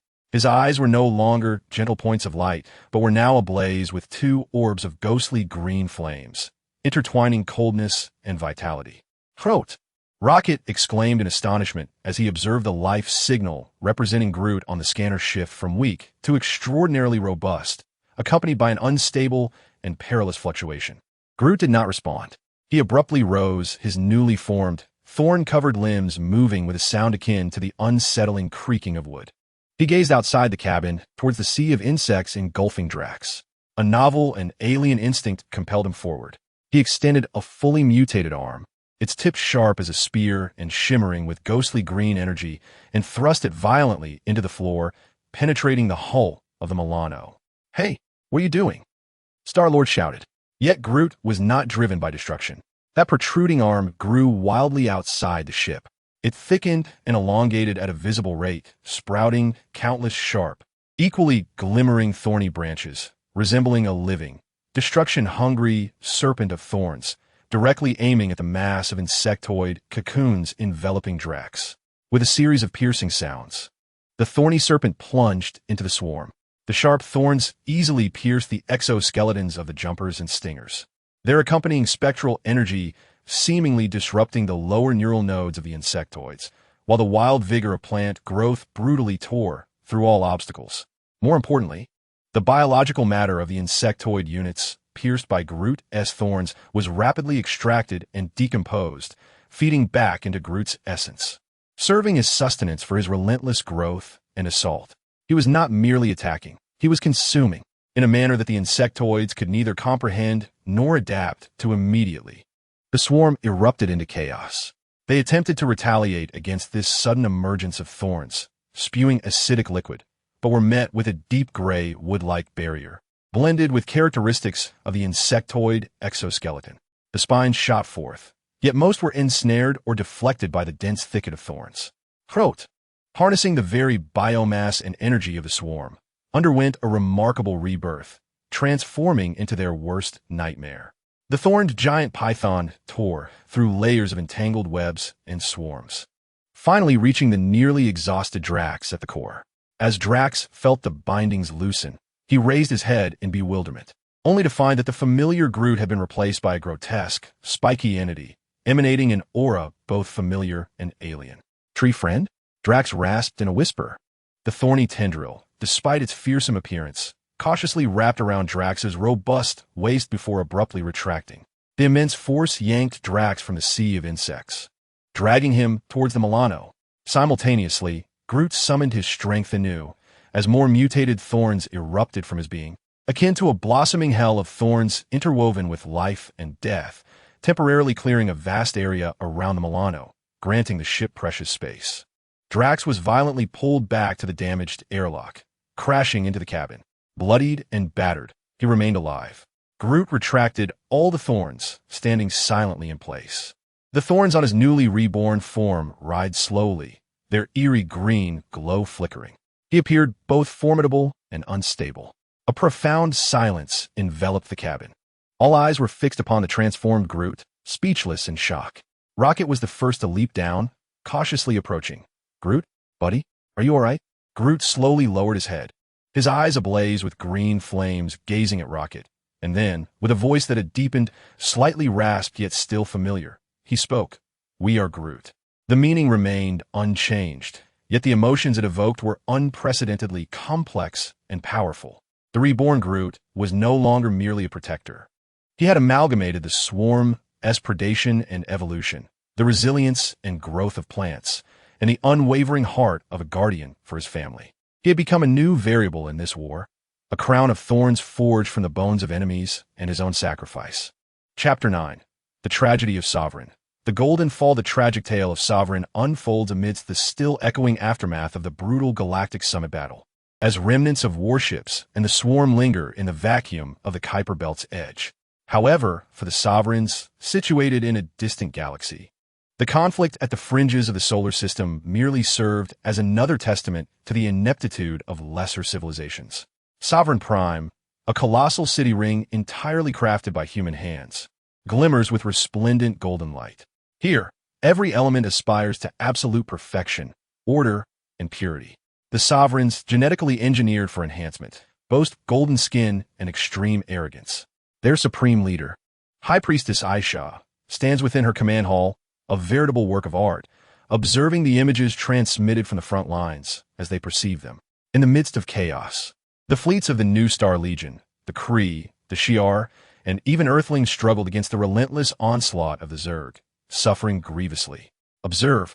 S.H.I.E.L.'s voice was cold and laced with superiority, her flawless visage devoid of any sympathy, only disdain. Chaos, inefficiency, filth. These civilizations are utterly incapable of effectively cleansing the cosmic pests. Their primitive, flawed bodies and disordered tactics are doomed to failure. She turned to face the countless, reverently standing elite of the Sovereign below.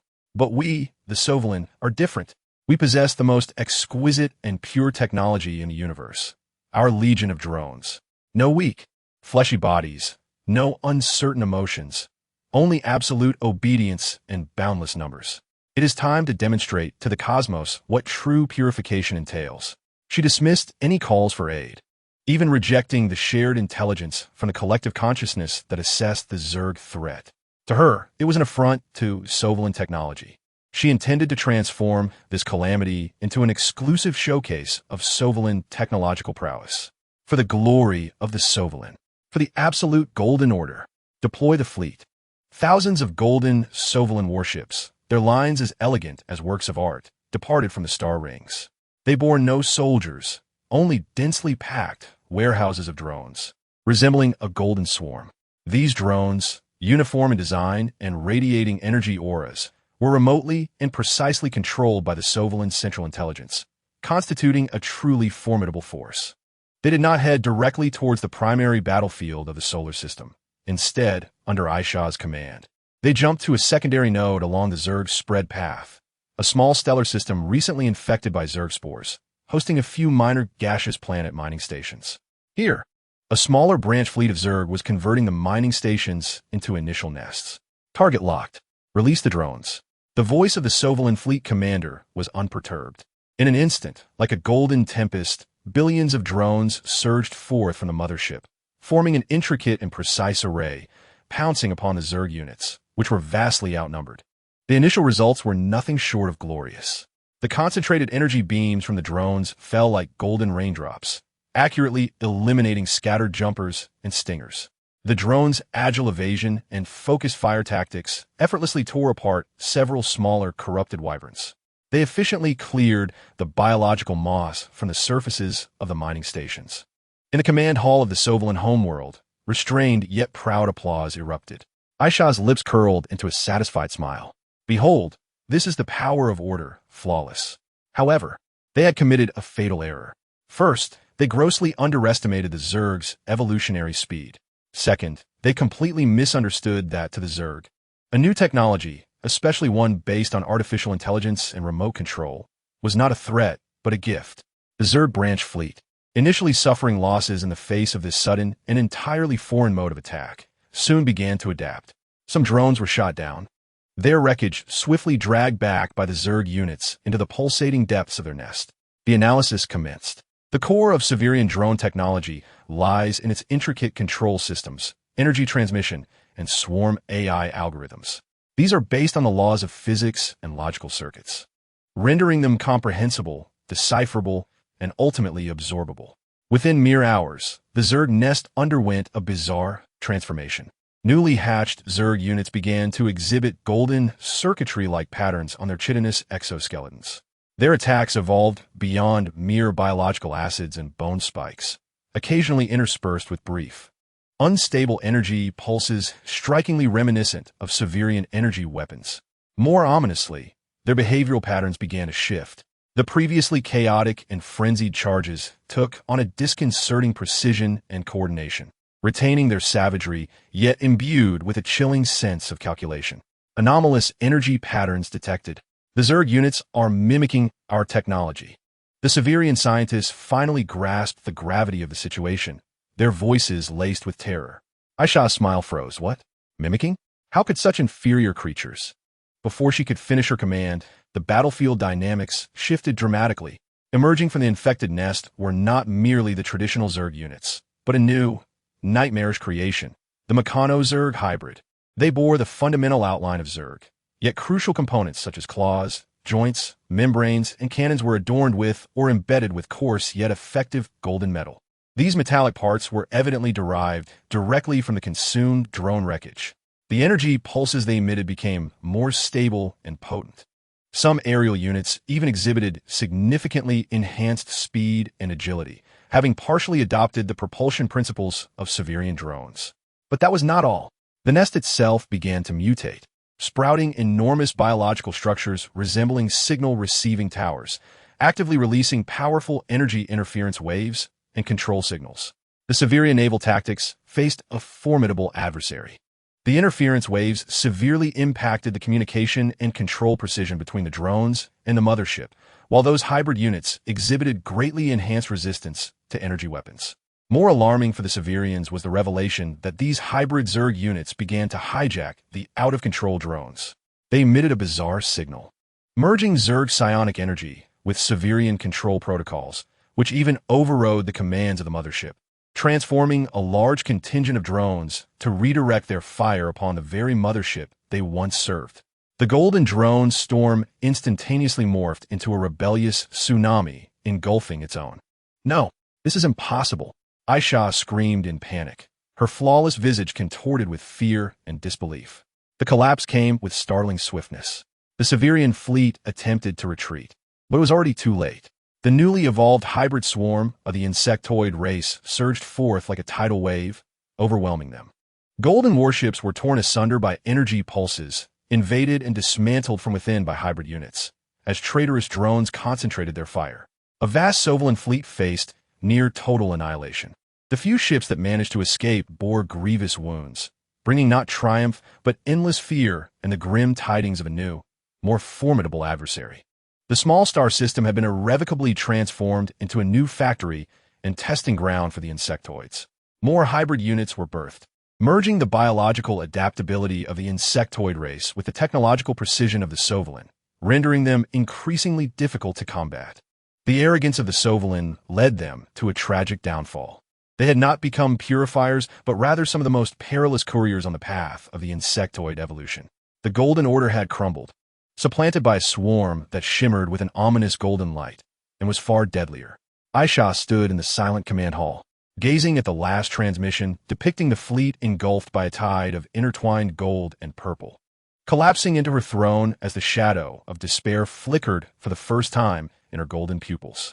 The insectoids had once again mastered a new language, with the tuition paid by the entirety of Sovereign civilization. Chapter 10. The Collector's Trove, Pandora's Box Nowhere. A chaotic refuge established within the ancient celestial head by diggers and various fringe figures, quaked violently, as if the colossal cranium was attempting to awaken from unbearable agony. The tendrils of the insectoid race ultimately reached out toward this lawless realm, not for any strategic value or abundant resources, but because the collector, Tanalier Tyvan, resided there. His renowned and all-encompassing museum was, in itself, an irresistible treasure, exuding an alluring aura to the insectoid overlords who sought to consume and absorb everything. Alarms echoed piercingly through the narrow streets, constructed of metal pipes and rugged structures. The previously bustling black market dealings and tavern brawls had been replaced by a more primal panic. People screamed and fled, yet there was nowhere to escape. Nowhere was an isolated island adrift in the cosmos. The grand palace of the collector, which also served as his museum, was under the most ferocious assault. No longer were they beset by jumpers and stingrays, but by newly evolved cutters, adept in close-quarters combat, and corruptors, capable of secreting potent acids to dissolve metallic gates. They surged like a purple tide against the palace's defenses, composed of energy and physical barriers. Tanalier Tyvan, the ancient and elegant collector, had lost his usual composure.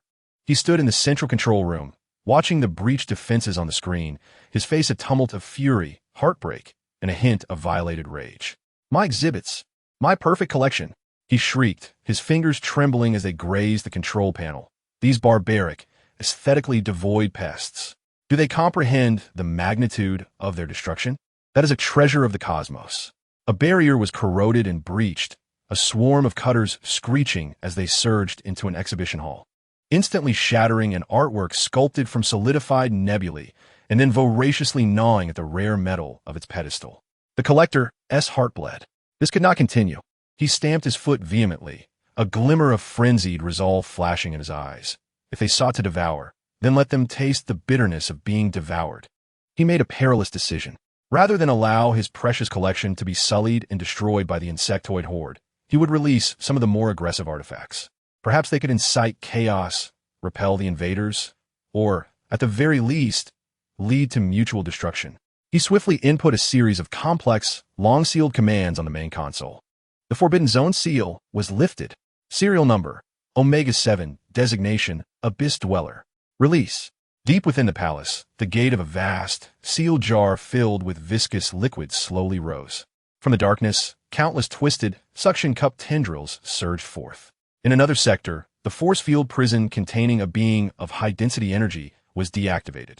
A creature composed of liquid lightning erupted forth, emitting a piercing shriek, instantly vaporizing several nearby insects. yet it began indiscriminately corroding the surrounding walls. Another command followed. A jar containing ancient spore civilization was shattered, releasing lethal, rapidly proliferating fungi that spread like green mist, consuming all organic and inorganic matter in its path, including the insects. The collector seemed to have opened Pandora's box, unleashing one by one the perilous artifacts he had safeguarded for millennia. Initially, the results appeared promising. These unleashed monstrosities, disasters, and forbidden lives possessed destruction capabilities rivaling, if not exceeding, those of individual insect units. They collided violently with the swarm, igniting a frenzied melee throughout the palace corridors and exhibition halls. The tendrils of the Abyss Dweller crushed thunder beasts, the energy being evaporated swathes of jumpers.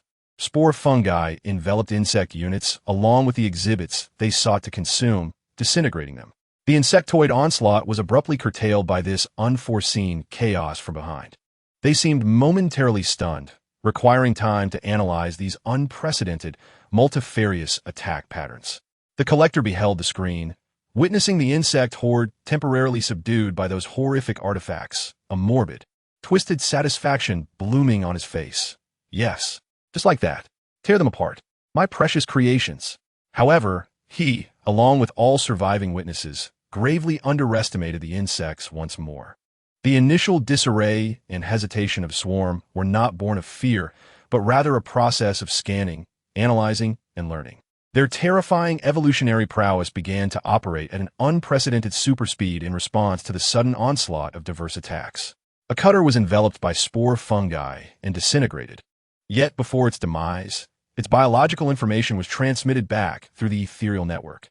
In the next moment, newly hatched Zerg units began secreting an antifungal mucus on their chitinous exteriors. An energy entity evaporated a swarm of jumpers. But its energy fluctuation frequency was duly recorded and analyzed. Soon, the emerging Zerg units began to develop peculiar organs capable of deflecting or absorbing specific energy frequencies. The tentacle attack patterns of the abyssal dwellers were documented, prompting the Zerg units to adjust their formations, giving rise to a new type of unit with an exceptionally smooth exoskeleton and vibrating cutting blades, specifically designed to counter tentacle binding. Even more alarming, the Zerg began actively capturing the dangerous relics that had been unleashed. They were no longer content merely with extermination. Instead, they sought to overwhelm through sheer numbers, swiftly subduing their foes with specialized paralysis needles or suppressive mucus, dragging them back to the operational hatcheries or assimilation chambers. The collector watched in horror as a partially paralyzed abyssal dweller was forcibly dragged into the depths of the passage by a multitude of Zerg units. An energy entity was lured into a specially prepared energy siphon field, gradually dimming. The Zerg regarded these extreme threats as a novel and invaluable source of genetic samples and technological blueprints. The collector's desperate attempts did not repel them. Rather, it was akin to providing a thirsty student with a continuous supply of cutting-edge scientific papers and weapon schematics. Chaos escalated, yet the scales of victory tipped ever more swiftly in favor of the Zerg. The palace was being dismantled from within at an alarming rate, not only consumed by the Zerg, but also ravaged by the uncontrolled relics. Now, a new hybrid Zerg, amalgamating various characteristics and even more grotesque and terrifying, began to emerge from the rear of the battlefield. The collector sat slumped in his chair, his complexion pale. He realized he had committed the same grave error as the Sovereignians, if not worse. He had unwittingly supplied even more terrifying tools to his adversaries. No, he murmured, witnessing his lifetime collection being obliterated, potentially birthing even more dreadful monstrosities. At that moment, a familiar sound of spaceship engines approached, accompanied by a barrage of ion cannon fire. The Milano struggled through the chaotic battlefield at the periphery of the void, charging in. When the world is happening, Star-Lord exclaimed, staring in astonishment at the incomprehensible biological energy, pure energy, and ethereal signals displayed on the scanner within the palace. I knew nothing in this madman's house was safe. Rocket shouted. He mixed a zoo with an armory. Gamora, her expression grave, remarked, the Zerg are absorbing those things. Drax, however, was quite exhilarated. So many things to slice. Groot, in his newly emerged thorny form, emitted a low, resonant hum, seemingly both wary and yearning towards the chaotic energy field. The collector's communication crackled to life, his visage filled with unprecedented panic. Quill, you have not arrived too late. Quickly, assist me in halting them. That cannot fall into their hands. Which one? Star-Lord bellowed. The one at the very core. Designation, 0. It must not. The collector's transmission was abruptly interrupted by a violent explosion and a dreadful, soul-piercing shriek. The image vanished. Within the Milano, the crew exchanged anxious glances, a deeper chill enveloping them. The collector's madness had not merely closed Pandora's box, it had shattered it, exposing its most profound hopes, or perhaps its deepest despair, to the universe's most insatiable devourers. The calamity of the unknown realm had only just begun, and the evolution of the swarm had added many new portals to the terrors yet to be unveiled. Chapter 11. The Aid of Asgard. The rainbow descends in the celestial palace of Asgard. The golden hall no longer resonated with the jubilant songs of feasting or the sweet aroma of mead. Instead, it was suffused with a heavy silence, as oppressive as lead. Only the crackling of the eternal fire in the hearth and the distant, muffled clashing of weapons from Valhalla broke the stillness. King Odin sat alone upon his exalted throne, his remaining eye not cast upon the subjects below, but rather piercing through the majestic dome, gazing at celestial trajectories invisible to mortal eyes. His fingers unconsciously caressed the cold metal of Gungnir, his brow furrowed as if bearing the weight of all 9 realms. Queen Frigga stood beside him, her gaze tender yet filled with concern, capable of sensing the tempest within her husband and his heart, as well as the countless wails and despairing cries of souls emanating from distant Midgard. Heimdall, the guardian of the Bifrost, stood like a golden statue at the observation platform. His eyes shone with a brilliance that transcended the stars, his vision having pierced the endless cosmos, vividly presenting to Odin and Frigga the horrific scenes of the brutal galactic battle at the edge of the solar system, as well as the terrifying sight of their home, Earth, being slowly consumed. Father, Thor's voice shattered the silence as he strode into the hall, Mjolnir humming lowly in his grasp, crackling with anxious arcs of electricity. You have seen it. Midgard bleeds. Our friends are in dire straits. Asgard cannot remain idle. His cloak was dusted with stardust, clearly having rushed back from a recently quelled border skirmish. Odin spoke slowly, his voice echoing like a deep valley, imbued with ancient authority and a hint of barely perceptible weariness. I have seen it, Thor. What I behold transcends mere warfare. I perceive an embodiment of entropy, a denial of life itself. Its greed surpasses any threat I have encountered, including frost giants and even dark elves. For this reason, we must act, Thor argued, his voice resonating within the Golden Hall. The 9 realms are one, and this is the lesson you imparted to me. If Midgard falls, how long can Asgard remain untouched? That swarm can devour even the stars. Your brother Loki, Frigga gently reminded, a complex emotion flickering in her eyes, remains lost in the cosmos. His schemes may be. Loki is Loki, Thor interjected, though his heart harbored similar trepidation. This is Asgard's duty. It is our responsibility to protect the 9 realms. We cannot forsake countless lives due to a potential conspiracy. Odin remained silent. He witnessed the valor and sacrifice of the Nova Corps, the ruthlessness of the Kree, and the precision of the Shi'ar. He observed how the arrogance of the Sutherland led to destruction and how the Collector's madness exacerbated the chaos. He also saw the heroes of Earth rise time and again in despair, only to be driven to the brink by the relentless tides. He perceived the cold, sovereign consciousness, spreading like a shadow, with aims not merely at a single planet but at all existence.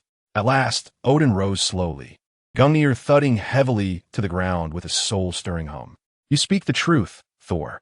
A resolute light shone from Odin's singular eye. This was no longer merely a calamity for Midgard, but a crisis for the entire 9 realms, indeed for the whole universe. Asgard has never feared war, especially when it is fought for protection. He turned towards Heimdall, his voice resonating like a mighty bell, echoing throughout all of Asgard. Heimdall, at your command, All-Father. Heimdall's voice rang clearly within the hall. Target, Midgard, primary Zerg hive, and near-Earth orbital battlefield. Odin's orders were succinct and powerful. Activate the Bifrost. Let the warriors of the Celestial Palace descend upon the battlefield. For Asgard. For the 9 realms. For Asgard. For the 9 realms. Thor raised Mjolnir, his roar echoing to the heavens, igniting a chorus of battle cries from countless Asgardian warriors outside the hall, their spirits ignited with fervor. Meanwhile on Earth, in the steadfast fortress, the battle had entered its most brutal phase. The ground assault of the Zerg resembled an unceasing tsunami, crashing against the crumbling defenses. The sky was obscured by bioships and aerial units, with sporadic flashes of Nova Corps or remaining Earth aircraft momentarily breaking through, only to be swallowed again by the overwhelming purple tide. Tony Stark's new armor was marred with scratches and corrosive marks, energy indicators blaring an alarm. Steve Rogers shattered the skull of a leaping insect, breathing heavily as his gaze swept across the weary, heavily burdened soldiers and heroes around him. "We need reinforcements or a miracle," Sam Wilson, the Falcon, called out hoarsely, diving down from the skies to fend off two charging dragons. Suddenly, a brilliantly resplendent pillar of light, imbued with unparalleled might, erupted forth like a cosmic brush wielded by the universe itself, without warning tearing through the ominous clouds of biological matter and spore mist hovering above Earth. It did not arrive from beyond the atmosphere, but rather pierced through space, striking with pinpoint accuracy upon a plane densely populated by the advancing Zerg. There was no deafening explosion, only a peculiar hum, as the very fabric of space was forcibly twisted and then restored. When the kaleidoscopic light dissipated, a vast, charred expanse emerged, resembling the divine seal of emptiness. Where once teeming with jumping insects, venomous serpents, and thunderous beasts, the area now lay barren.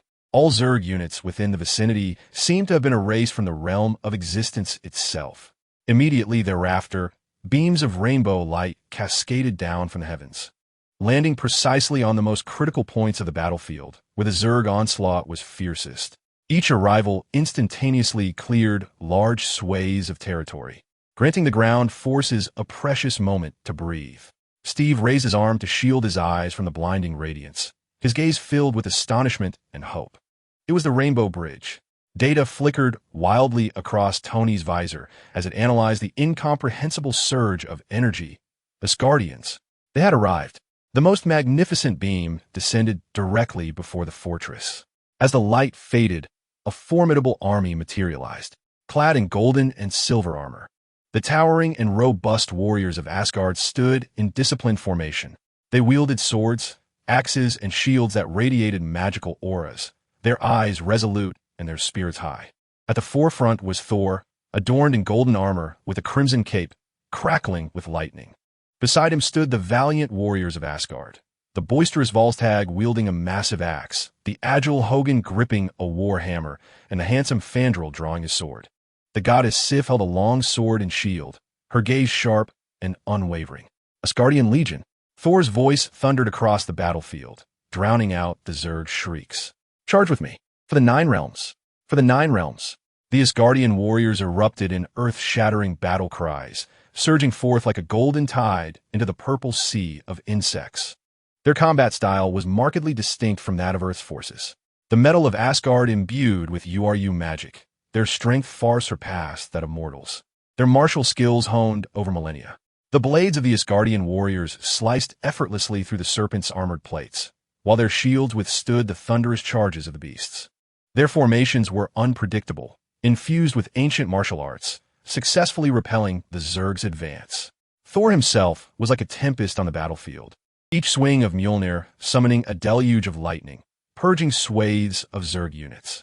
Bathed in the acidic fluids and spines of the Zerg, he remained unscathed, his eyes burning with the fervor of battle.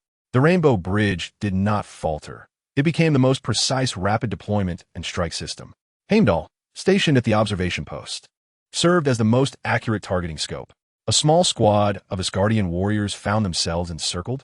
A beam of rainbow light descended, safely transporting them back to safety. A massive, newly evolved hybrid beast breached the defenses.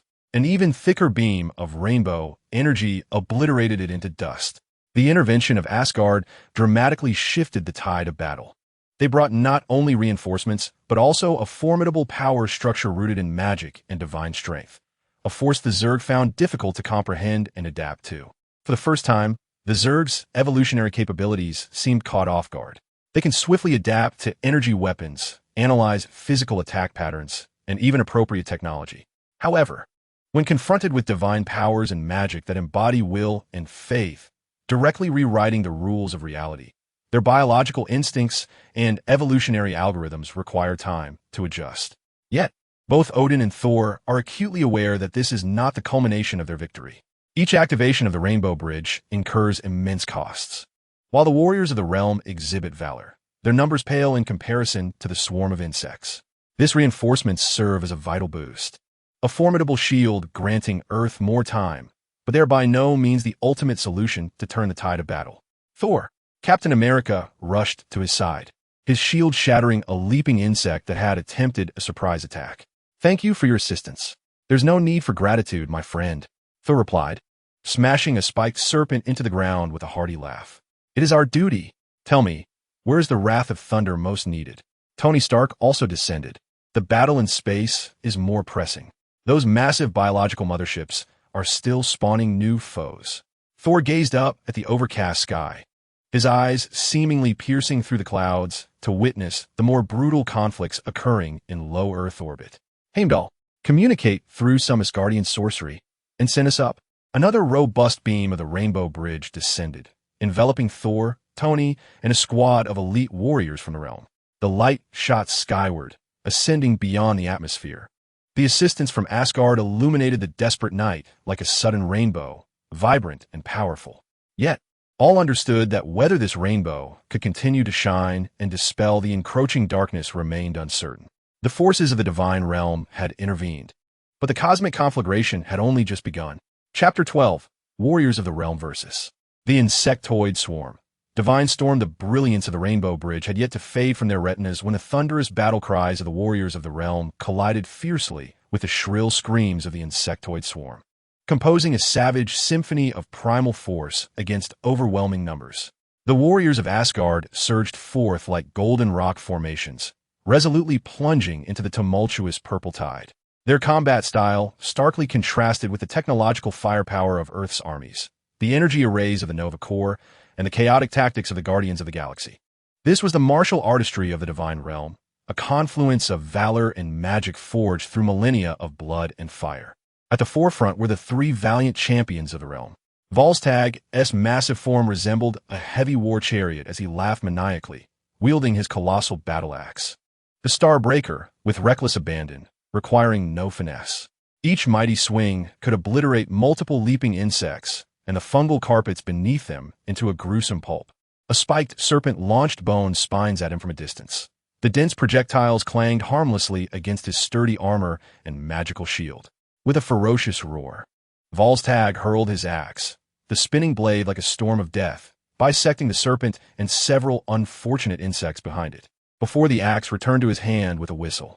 Hogun's fighting style was characterized by steadiness and precision. Hailing from Vanaheim, his combat techniques bore the distinctive marks of a unique school of thought.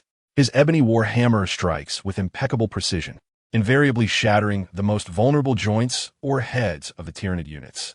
His shield blocks with remarkable finesse, often deflecting the charges of thunder beasts or the corrosive sprays of acid with the slightest angles, thereby creating exceptional opportunities for his comrades behind him to launch their attacks. He is a man of few words, yet each swing of his hammer heralds the demise of a Tyranid unit. Vandal is the embodiment of elegance and lethality. Among the three warriors, he is the most agile, dancing across the battlefield like a ballet of death. His long sword, the Piercer, glimmers like silver, striking with precision into the eye sockets of jump bugs, the throats of stab serpents, and even the junctions of dragon wings. He consistently evades attacks from the most improbable angles, delivering fierce counterattacks that claim his foes. His presence exacts a heavy toll on those Tyranid units that attempt to rely on speed for ambush. The golden hair of the goddess, Sif, stands out on the battlefield like a banner. She is not only a formidable warrior, but also an exceptional commander. Her swordsmanship rivals that of Vandal, as she issues succinct commands that deftly adjust the formations of the elven warriors. Left flank shield wall, brace for impact. Right flank, spread out and eliminate those burrowing ambushers. Thor above for Asgard. Her voice resonates with clarity and strength, significantly bolstering morale. The magical shield in her grasp not only defends but occasionally emits blinding light, temporarily dazzling the Tyranids ahead and causing brief chaos. The ordinary elven warriors form a tight formation. Their URU metal shields connect to create a shimmering barrier of runic energy, effectively repelling the onslaught of the Tyranid horde. The spears thrusting through the gaps in their shields are imbued with magical power, easily piercing the newly evolved shells of the Tyranids. Each descent of their battle axes and long swords is accompanied by the sounds of cracking shells and severed limbs. More importantly, the runes gleaming upon their weapons and armor are not mere embellishments. These runes harbor ancient divine power and magic, exerting an additional suppressive and purifying effect against the Tyranids, who embody pure biological existence. Tyranid units slain by Asgardian weapons see their biological tissues rapidly lose vitality, often turning to ash, significantly hindering their reabsorption and repurposing by the fungal blanket. For the first time, the Tyranids face an unscientific resistance to their assault. The claws of jump bugs struggle to rend URU metal. The bone spines of stab serpents are deflected by magical barriers. And even the charges of thunder beasts are forcibly impeded by the united elven warriors wielding their shields and divine power. The tactics of the Tyranid swarm seem to encounter an adversary that cannot simply be overwhelmed by sheer numbers. However, the Tyranid's most terrifying trait reveals itself once more: their unparalleled capacity for adaptation and evolution. Following their initial shock and considerable losses, their evolutionary mechanisms begin to analyze this new form of energy with full force. Newly hatched jump bugs develop a biological damping layer that weakly interferes with magical energy. Though they still struggle to withstand the might of divine weapons, they no longer crumble at the first touch. The skeletal needles of the burrowing insects have begun to exhibit a heightened penetrative quality, with their tips infused with an acidic enzyme capable of neutralizing low-tier magical energies. More distressingly, a newly emerged class of diminutive, specialized insectoid units, tentatively dubbed spellbreakers, has begun to intermingle within the swarm. Their carapaces bear warped biological structures reminiscent of inverted Asgardian runes, enabling them to actively absorb or deflect a portion of weaker divine energy impacts and magical effects. Although they remain utterly vulnerable to the might of deities like Thor or Sif, they effectively diminish the runic enhancements of ordinary celestial warriors. The battlefield has transformed into a colossal evolutionary laboratory. The divine energy of Asgard serves as a new pressure of selection, while the insectoid swarm undergoes mutations at an astonishing pace. "These damn pests," Vostag exclaimed, cleaving a jumper attempting to strike at his knee with its newly developed damping claws.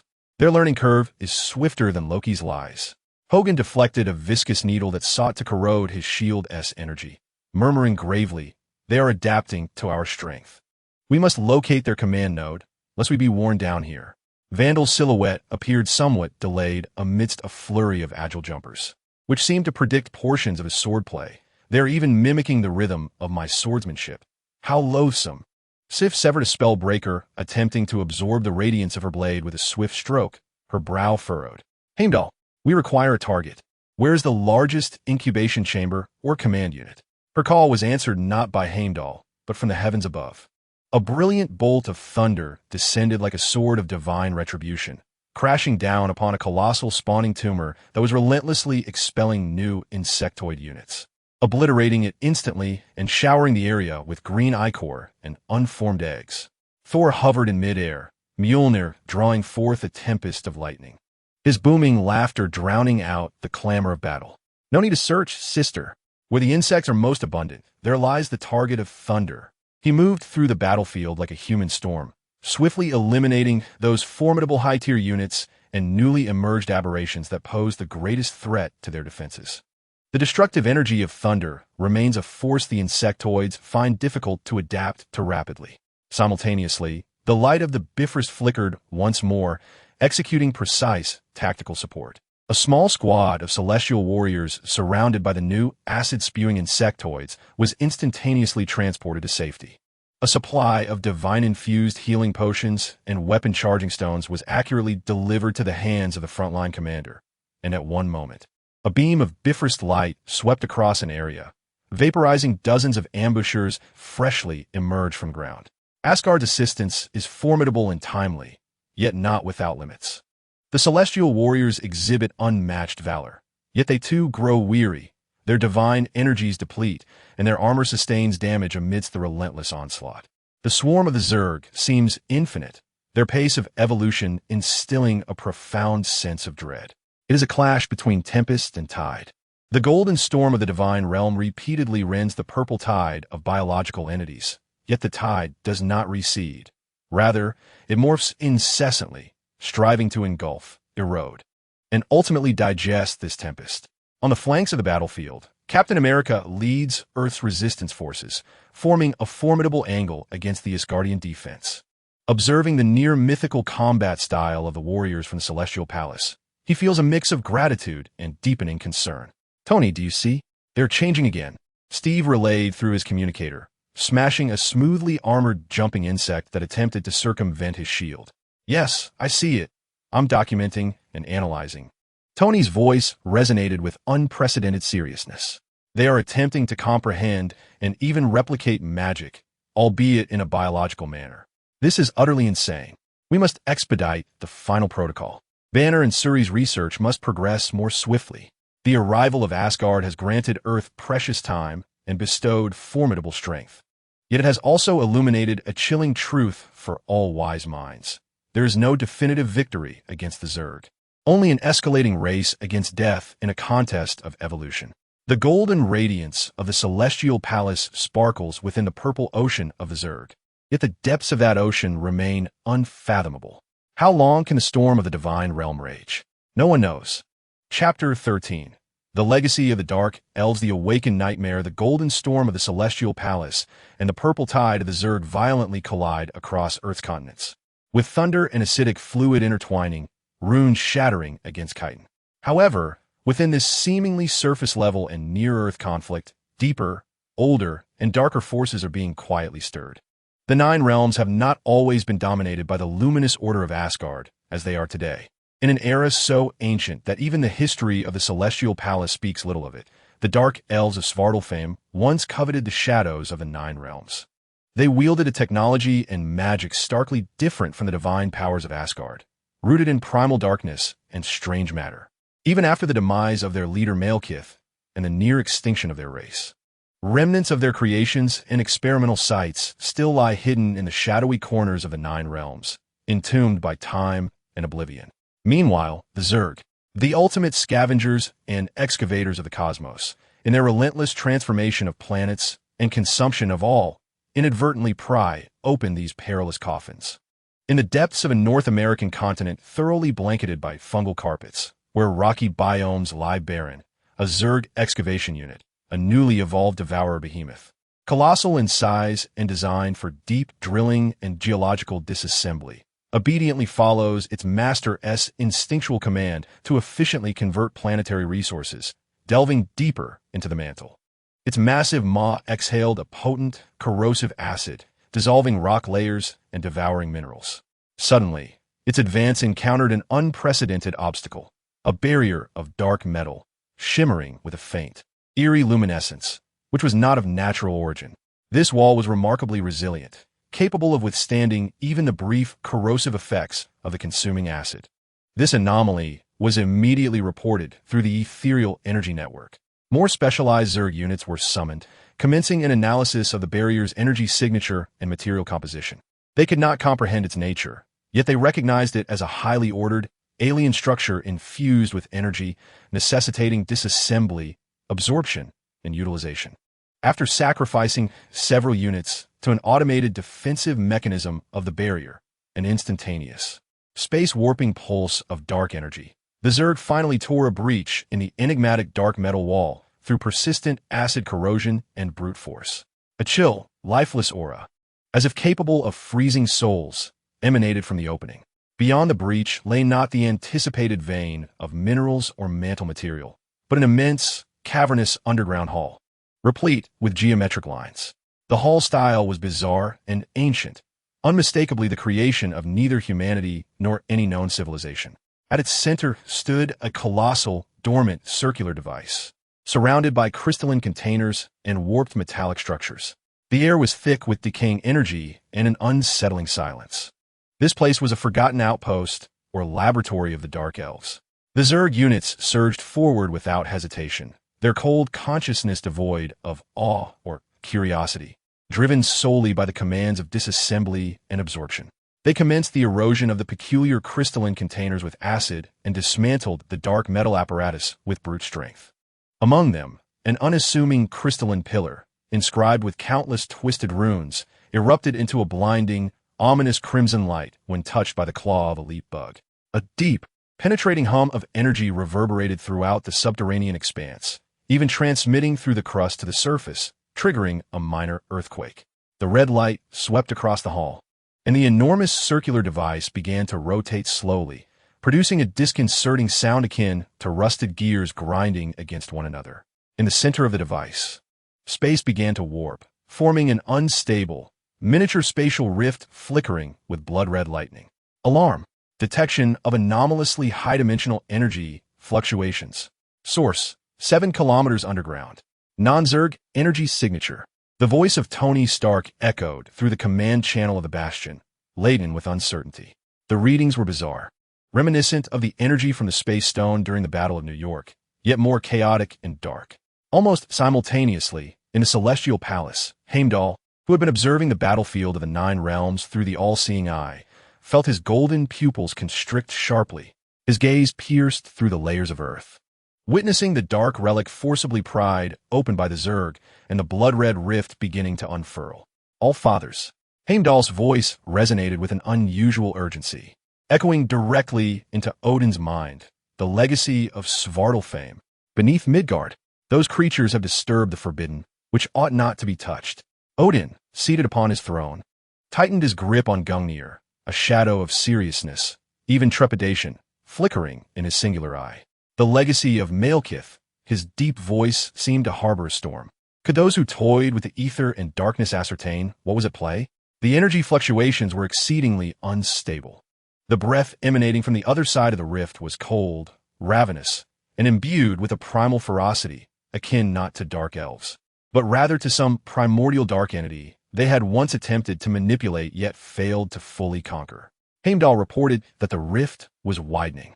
Within the subterranean ruins, the swarm appeared to sense this sudden aberration in energy. They momentarily halted their destruction of the relics, circling the blood-red rift, caught in a subtle conflict between their instinctual wariness of the unknown energy and the command to consume all bestowed by their dominion. Suddenly, a slick, pitch-black tendril, seemingly composed of pure shadow, erupted from the sanguine fissure, swiftly ensnaring the nearest spore serpent. The creature barely had time to hiss. Its resilient exoskeleton and powerful musculature withered at a visible pace under the tendril's grasp, disintegrating into fine ash.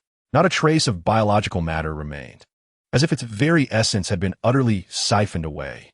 More tendrils surged forth from the rift, disregarding the swarm's acidic secretions and bone spikes, greedily capturing the surrounding units of the swarm, converting them into energy to sustain their existence. The master of these tendrils appeared to be some ancient horror, imprisoned or sealed within the dimensional crevice by dark elves, feasting upon all matter and energy. The swarm reacted immediately.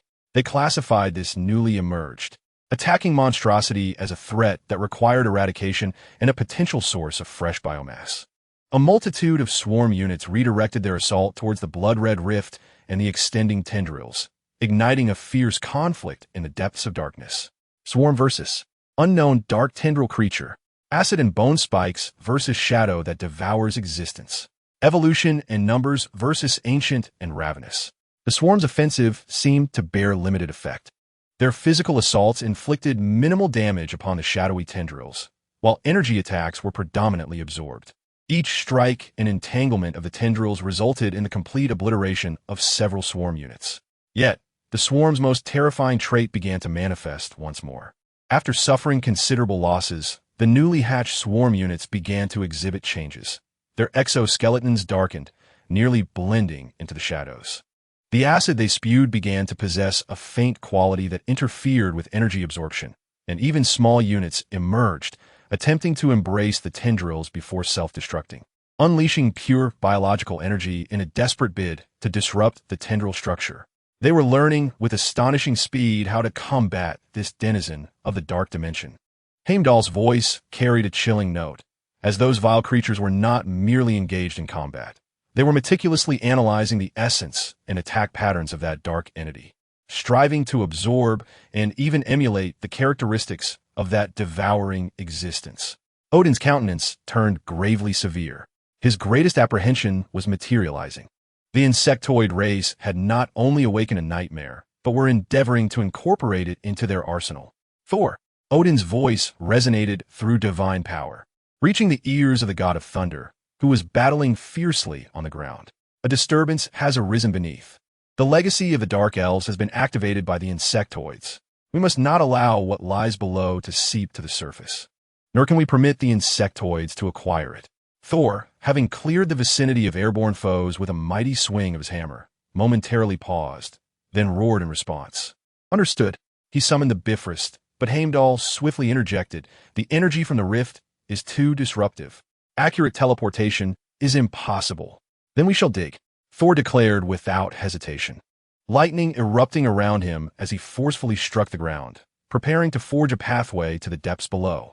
Tony Stark also received the directive. Stark, assist Thor, prevent whatever lurks beneath from ascending, and ensure the insectoids do not obtain any samples or data. Just when I thought things couldn't get worse, Tony muttered, immediately activating all geological scanning and drilling equipment to lock onto the energy source. Banner, I may need your big guy to help with the excavation.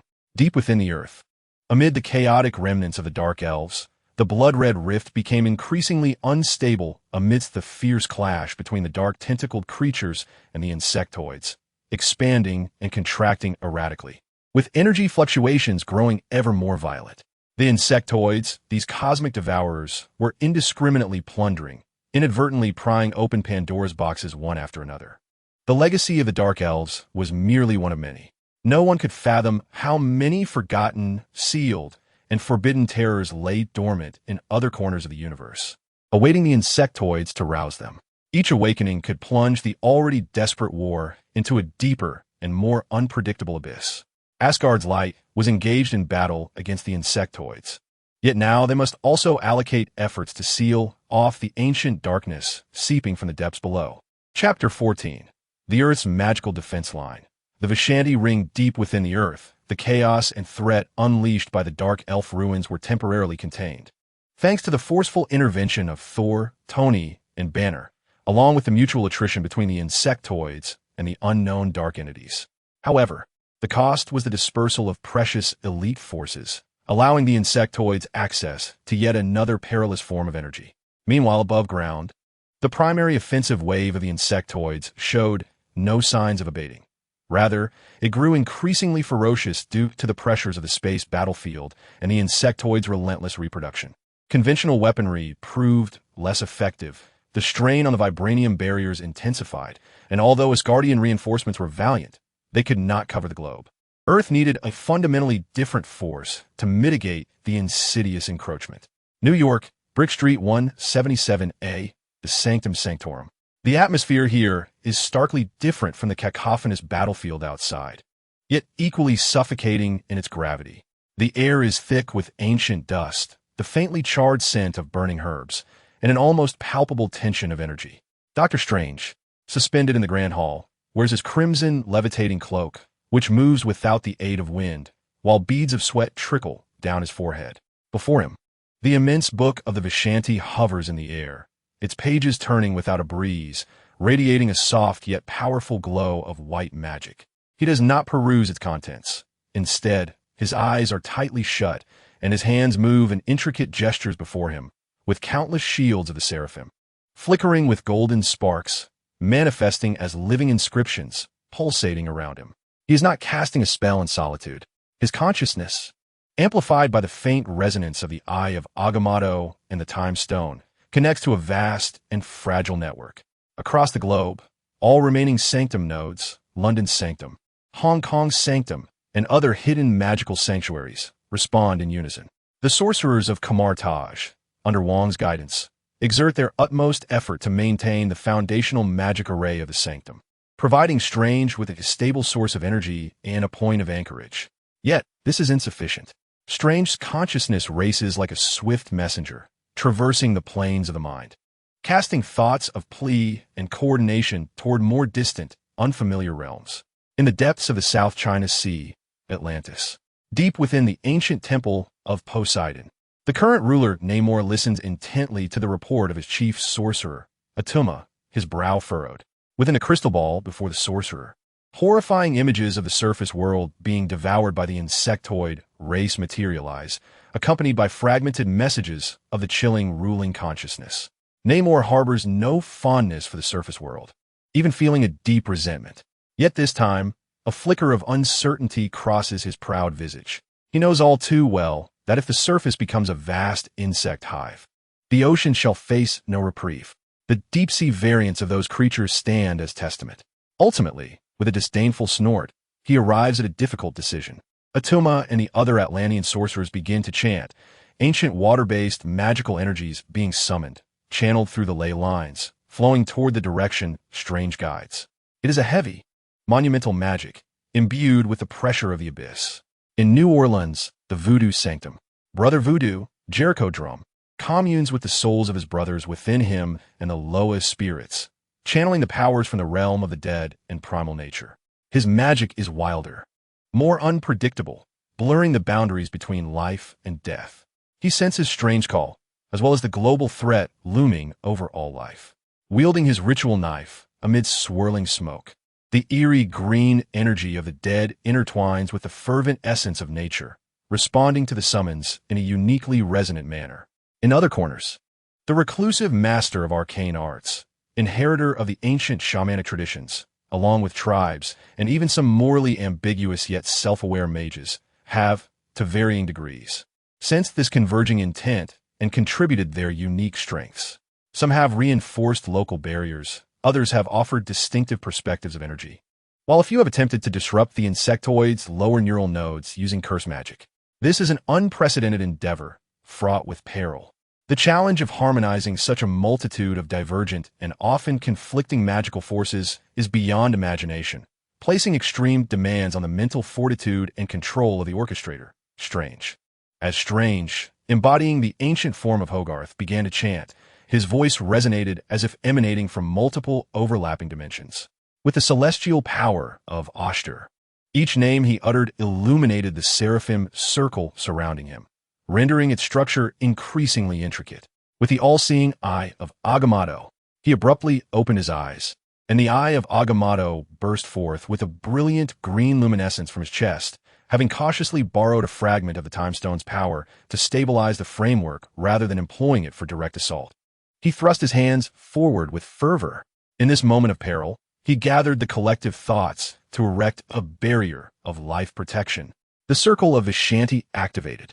Rather than a tangible shield, it manifested as a vast, complex, multidimensional web of magical energy enveloping the entire surface of the planet, composed of countless minuscule, ever-shifting magical runes and energy conduits. Its core principles were founded upon the white magic defensive system of Kamartaj, yet infused with the resilience of Atlantis, the cunning of voodoo, and the spirituality of shamanism, among other diverse forces. Its effect was not one of rigid obstruction, but rather one of repulsion, purification, and delay. Across the globe, the areas encompassed by the magical network underwent significant transformations. 1. Energy repulsion. The spread of the insectoid's fungal carpet visibly slowed, as if confronted by an invisible barrier. The digestive enzymes and transformative energies secreted by the carpet were continuously neutralized and dispersed by the magical network. While it could not entirely halt their advance, it considerably delayed their consumption of the Earth. 2. Spatial stabilization. The small, unstable wormholes and spatial folds the insectoids attempted to open encountered severe disruptions as they traversed the magical network, rendering them highly unstable or causing them to collapse outright, effectively slowing the insectoid's ability to summon reinforcements from other nests or dimensions. 3. Purification of lower units. Lesser insectoid units, such as jumpers and stingers, experienced notable discomfort and weakening when crossing stronger nodes of the magical network. Their connection to the governing ethereal network became intermittent, hindering their movements and causing confusion, with even slight burn markings from purification appearing on their surfaces. 4. Environmental enhancement. under the shroud of the magical network. The morale of Earth's defenders, humans and its guardians, received an intangible boost, fatigue diminished, and the healing of wounds accelerated slightly, while the insectoids felt an omnipresent, loathsome pressure. The results were immediate and profound. The frontline commanders swiftly reported a reduction in pressure. The Zerg's offensive had exhibited significant delays and confusion. Many defense lines, on the brink of breaching, were stabilized. Had they succeeded? King, observing the global situation through the basin spell in calamity, inquired anxiously, as he and the other mages strained to maintain the Sanctum's energy supply to the main network. Strange offered no response, his body trembling slightly, a thin line of blood staining his lips.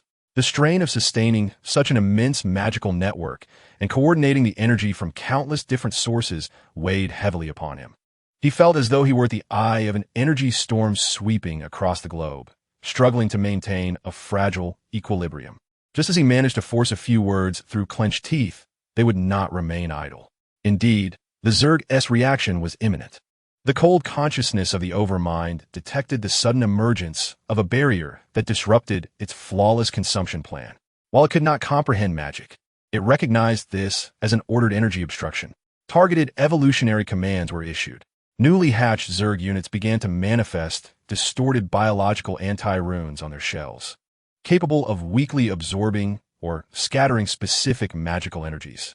They no longer charged blindly, but began to consciously focus their attacks on the energy nodes of the magical network, typically those ancient natural energy convergence points or the positions guarded by the Sanctum's mages. Even more alarmingly, new types of Zerg units, known as mana devours, were catalyzed. These grotesque entities, cumbersome and slow-moving, lacked formidable physical attack power, yet they could absorb surrounding magical energy like a sponge, swiftly transforming it into chaotic and destructive energy pulses that disrupted and even partially paralyzed the magical network. Strange let out a muffled groan, feeling several nodes of the network simultaneously assaulted by these new units, the energy flow becoming increasingly disordered. Strange. Dr. Voodoo's voice resonated through the network, urgent. Monsters capable of consuming the power of the undead have appeared in my sector. The lowest spirits are filled with rage and fear. Messages from Atlantis also arrived, indicating that their aquatic magical energies were being systematically neutralized by some Zerg units. The magical defense line was rapidly adapting and unraveling. Clenching his teeth, Strange hands flew through intricate sigils, forcibly channeling the power of the Book of S.H.I.E.L.D to repair the damaged nodes and adjust the energy frequencies, attempting to keep pace with the Zerg's evolutionary speed. This was a silent yet perilous war. On one side stood the supreme mages, gathering the magical might of the globe, while on the other loomed the cold consciousness representing cosmic-level evolutionary capabilities. The two sides engaged in a rapid-fire exchange of attack and counterattack on the energy plane. The existence of the magical barrier had afforded Earth invaluable time, significantly delaying the process of biological transmutation. Yet like a beacon, it attracted the Overmind's attention and resources for evolution. Strange stood at the heart of the sanctum, his body swaying slightly under the immense strain, yet his gaze remained resolute. He understood that this circular radiance might not eternally repel the encroaching darkness, but as long as he could endure for just one more second, his comrades on the ground and allies in space would possess an additional glimmer of hope in their quest for ultimate victory. Moreover, he was acutely aware that mobilizing such a vast array of magical energy across the globe was akin to casting a brilliant pearl into the depths of the ocean. It would not only attract swarming sharks, but could also awaken the indescribable entities lurking in the deeper, darker dimensions. The crisis had never truly receded. Chapter 15. The Interference of Dormammu Dimensional Rift. The interference of Dormammu Dimensional Rift. Dr. Strange, Stephen Strange, hovered at the core of the Sanctum Sanctorum, akin to a solitary vessel amid a tempest. His will served as the helm of the global magical network, the Vishanti Ring, laboriously guiding the energies emanating from Camartage, Atlantis, voodoo sanctuaries, and scattered magical sources worldwide as they battled the relentless consumption and evolution of the insectoid swarm. Sweat soaked his robe, and his muscles twitched from the exertion of controlling energy at the very limits of endurance. Each time the swarm evolved a new biological anti-symbol, Each instance of the energy-draining entity's siphoning node energy struck his psyche like a hammer.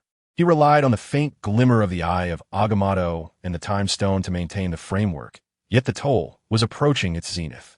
However, the true peril did not emanate from the insectoid frontlines. The vast and intense mobilization of Earth's magical energy, particularly as the world succumbed to panic and the fabric of reality frayed under the onslaught of the swarm and fierce battles, was akin to igniting a colossal beacon in the dark ocean depths.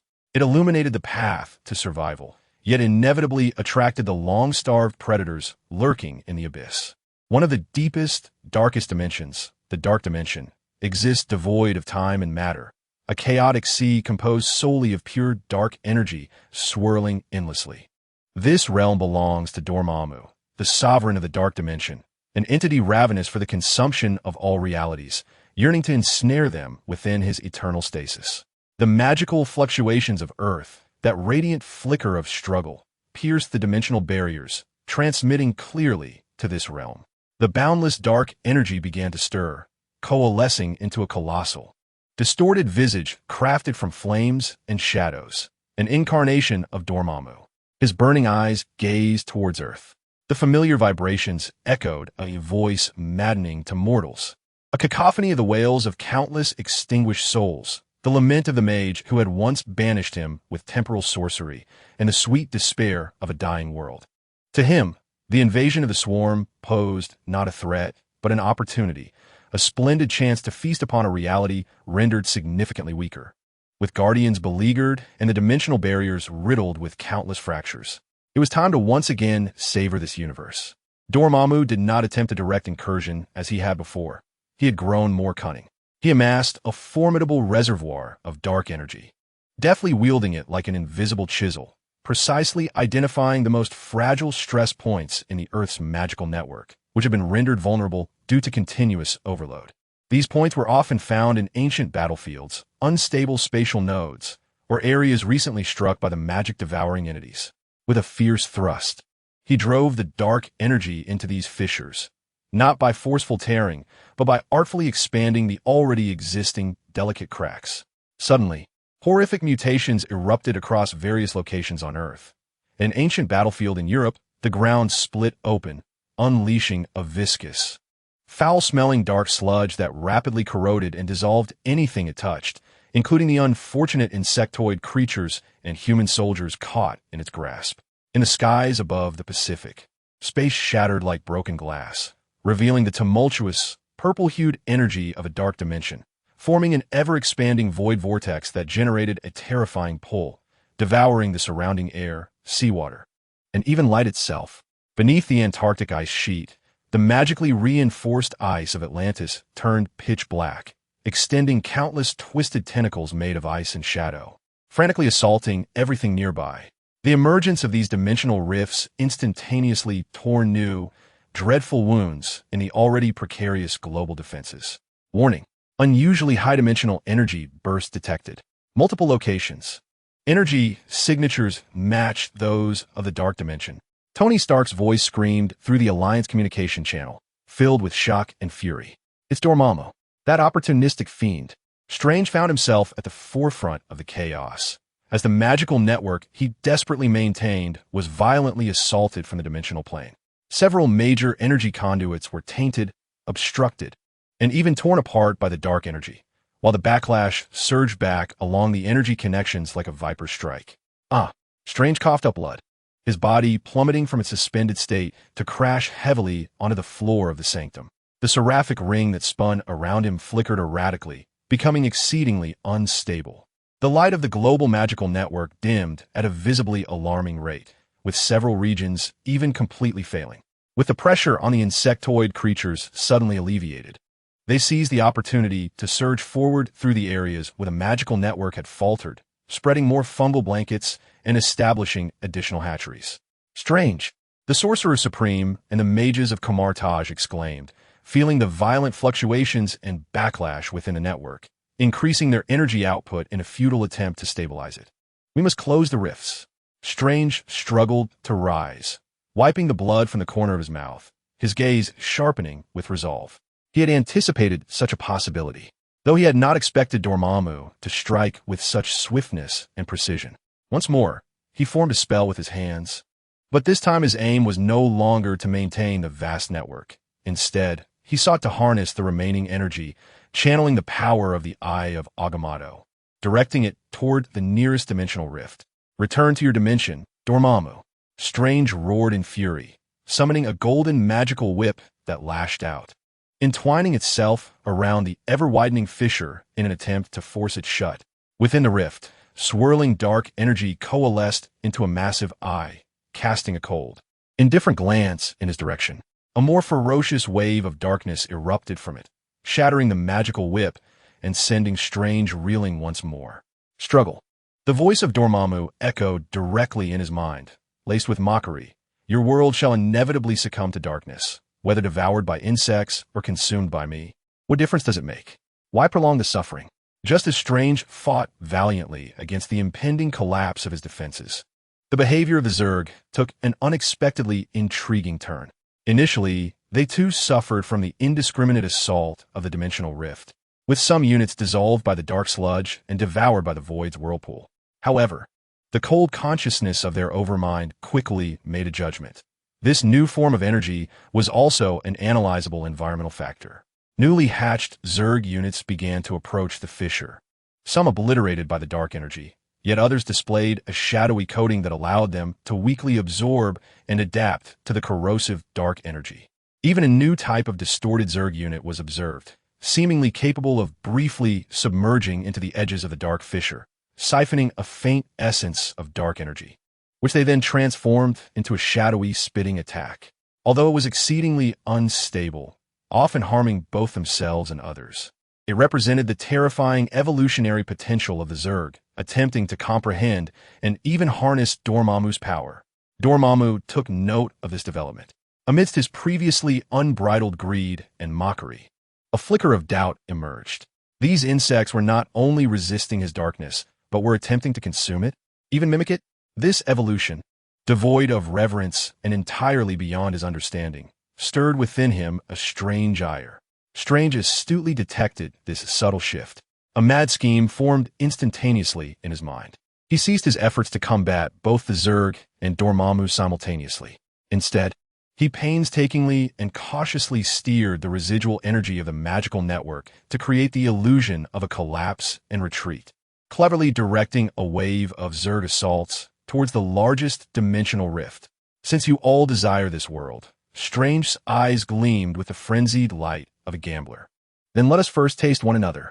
The purple sea of Zerg clashed violently with the roiling dark energy. The Zerg assailed the fissure with reckless abandon, attempting to decompose and absorb the dark energy. Dormammu's dark tendrils ruthlessly obliterated the Zerg that dared to trespass. A bizarre and terrifying war of attrition unfolded at the mouth of the rift. Dormammu's attention was drawn heavily towards this spectacle. Genuine murderous intent arose within him towards these lowly yet bothersome creatures that posed a threat to his very source of energy. The power of the dark dimension poured forth with greater intensity upon the Zerg. Strange felt the pressure dramatically diminish. He seized this precious opportunity, exerting all his efforts to mend the magical network and stitch together the smaller fissures. "Now, my king, assist me in sealing the primary rift." Strange bellowed, his hands tracing the complete symbol of the Vishani, channeling an unprecedented surge of potent white magical energy. In a fleeting moment that Dormammu was momentarily restrained by the insectoid beings, he struck fiercely at the largest rift. In the names of Hoggoth, Ashtar, and Agamotto, seal. Golden light clashed violently against the dark energy, annihilating all in its wake. The rift writhed violently between opening and closing. Ultimately, amidst Dormammu's furious roar and the mindless shrieks of the insectoids, the largest rift was forcefully sewn shut. The other rifts in different regions gradually disappeared through the efforts of the wizards.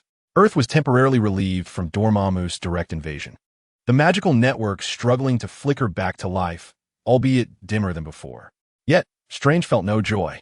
He collapsed on the ground, nearly exhausted. He gazed at the insectoids in the distance, who, though repelled, continued to frantically analyze and attempt to adapt to the lingering aura of dark energy. A chill creeping deeper into his heart. Dormammu's interference had been thwarted, but the repercussions he brought had undeniably lingered. The insectoids were once again making contact, beginning to learn an entirely new and terrifying system of power.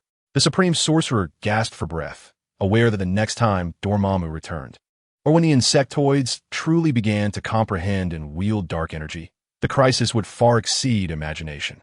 The dimensional rifts had temporarily closed, yet the fissures of the future seemed to deepen. Chapter 16. Mephisto's bargain. Desperate whispers. Dormammu's dimensional rift had been forcefully sealed. The immediate threat from the dark dimension temporarily abated, yet the scars left behind were profoundly deep. The Earth's magical network, the Vishani Ring, flickered dimly, in need of time to mend.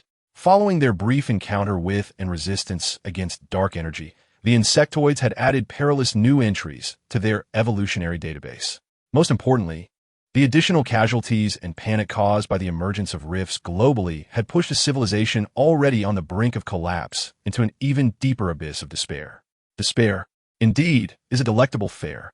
When beings are driven to the edge, when hope flickers like a candle in the wind, those existing in the shadows will silently emerge, bearing sweet poison and rusted chains. The border of hell, or a similar low-dimensional space, is not a realm of burning seas, but one twisted and desolate, filled with whispers and broken promises.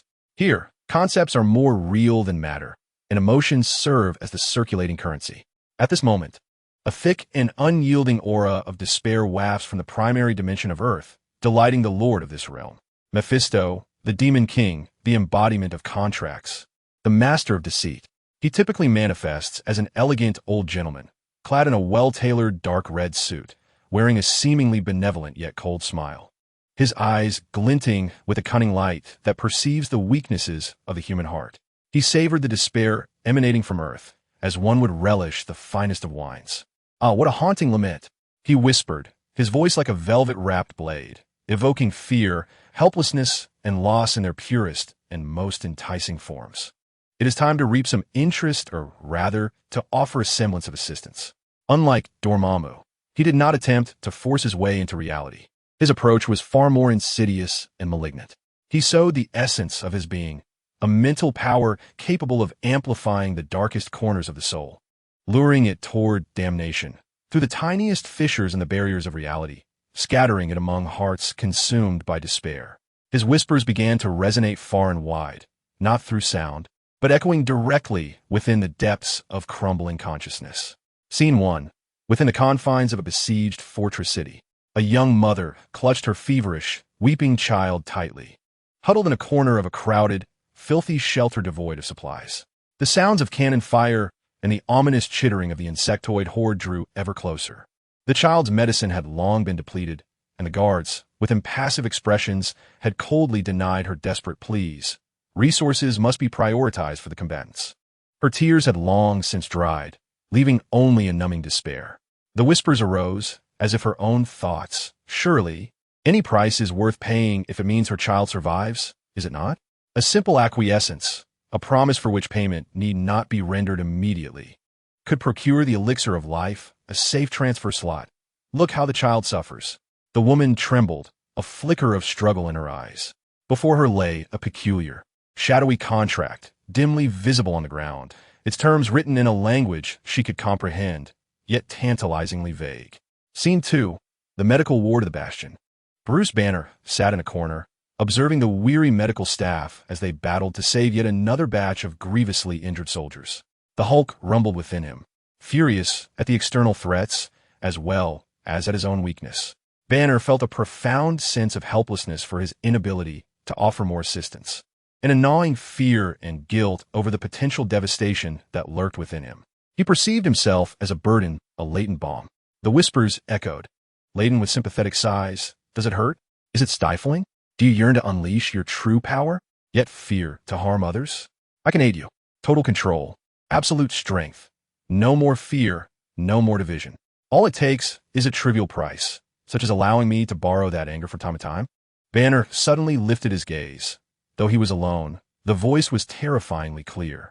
He sensed a hint of curiosity in the Hulk's roar from within. Scene 3. The Frontline Command Center. Tony Stark gazed at the global map, observing the diminishing blue zones and the burgeoning red territories, the alerts of resource depletion, and the ever-rising casualty figures. He slammed his fist down on the console, loathing the impotence that engulfed him, despising his inability to develop the ultimate weapon swiftly, resenting whether his past actions had indirectly contributed to the current plight. His pride lay shattered beneath the weight of reality. The whispers emerged, filled with seductive affirmation. The world needs Stark's genius, does it not? Not as a soldier clad in iron, but as the singular savior.